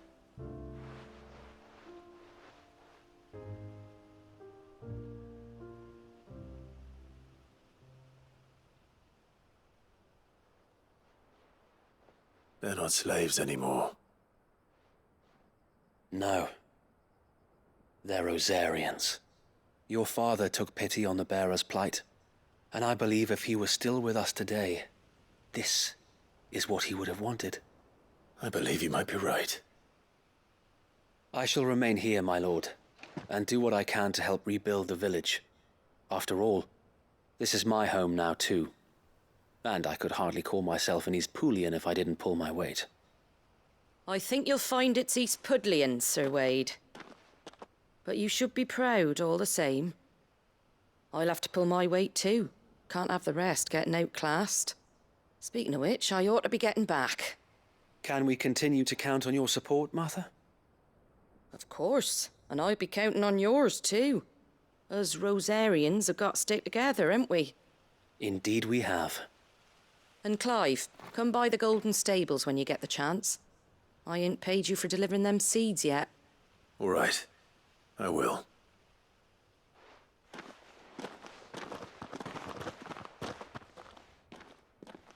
Lord Rosfield, do you remember our very first mission together? Clearing the goblins from the Stillwind Marshes? How could I forget?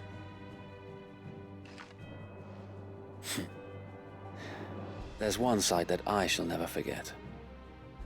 You, facing off against that giant Morble. Not a trace of fear on your face. Since that day, there have been more than a few times when I felt like giving up. When the odds seemed so stacked in the enemy's favor, I thought I may as well just lay down my sword and surrender. But every time I would think back to the look in your eyes that day and remember what it means to be a shield. Know that whatever trials Eastpool may face, I shall never lose courage. Thanks to you. Sir Wade, you have always been a true shield. I know that Eastpool, and indeed all of Rosaria, will be safe in your hands. Thank you, my lord. I know the rest of the world will be safe in yours. I'll do my best.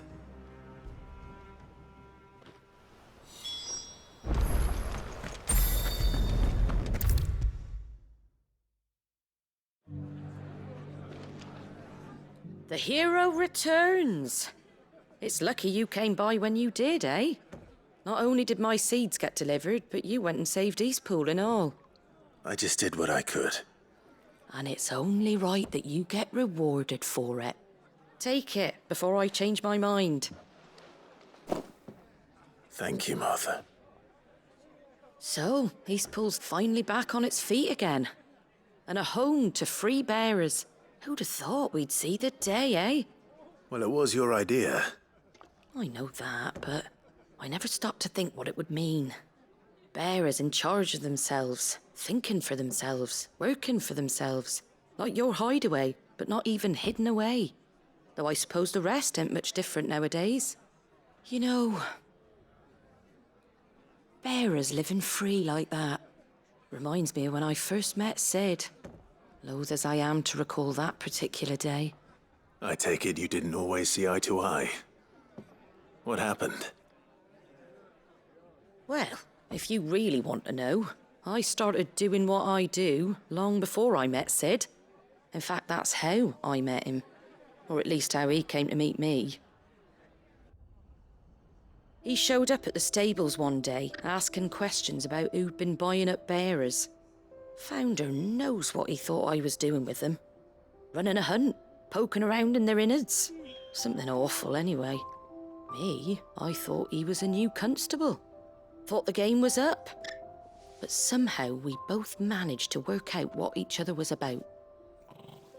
And before I knew it, the cheeky arse was rattling on at me about how I was doing it all wrong. After all my hard work. Told me I was giving them relief, but not freedom. That my bearers were still dying as slaves. Got right under my skin, it did.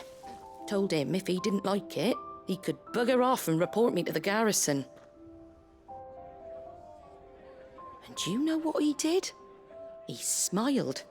And then he laughed. And then I did the same.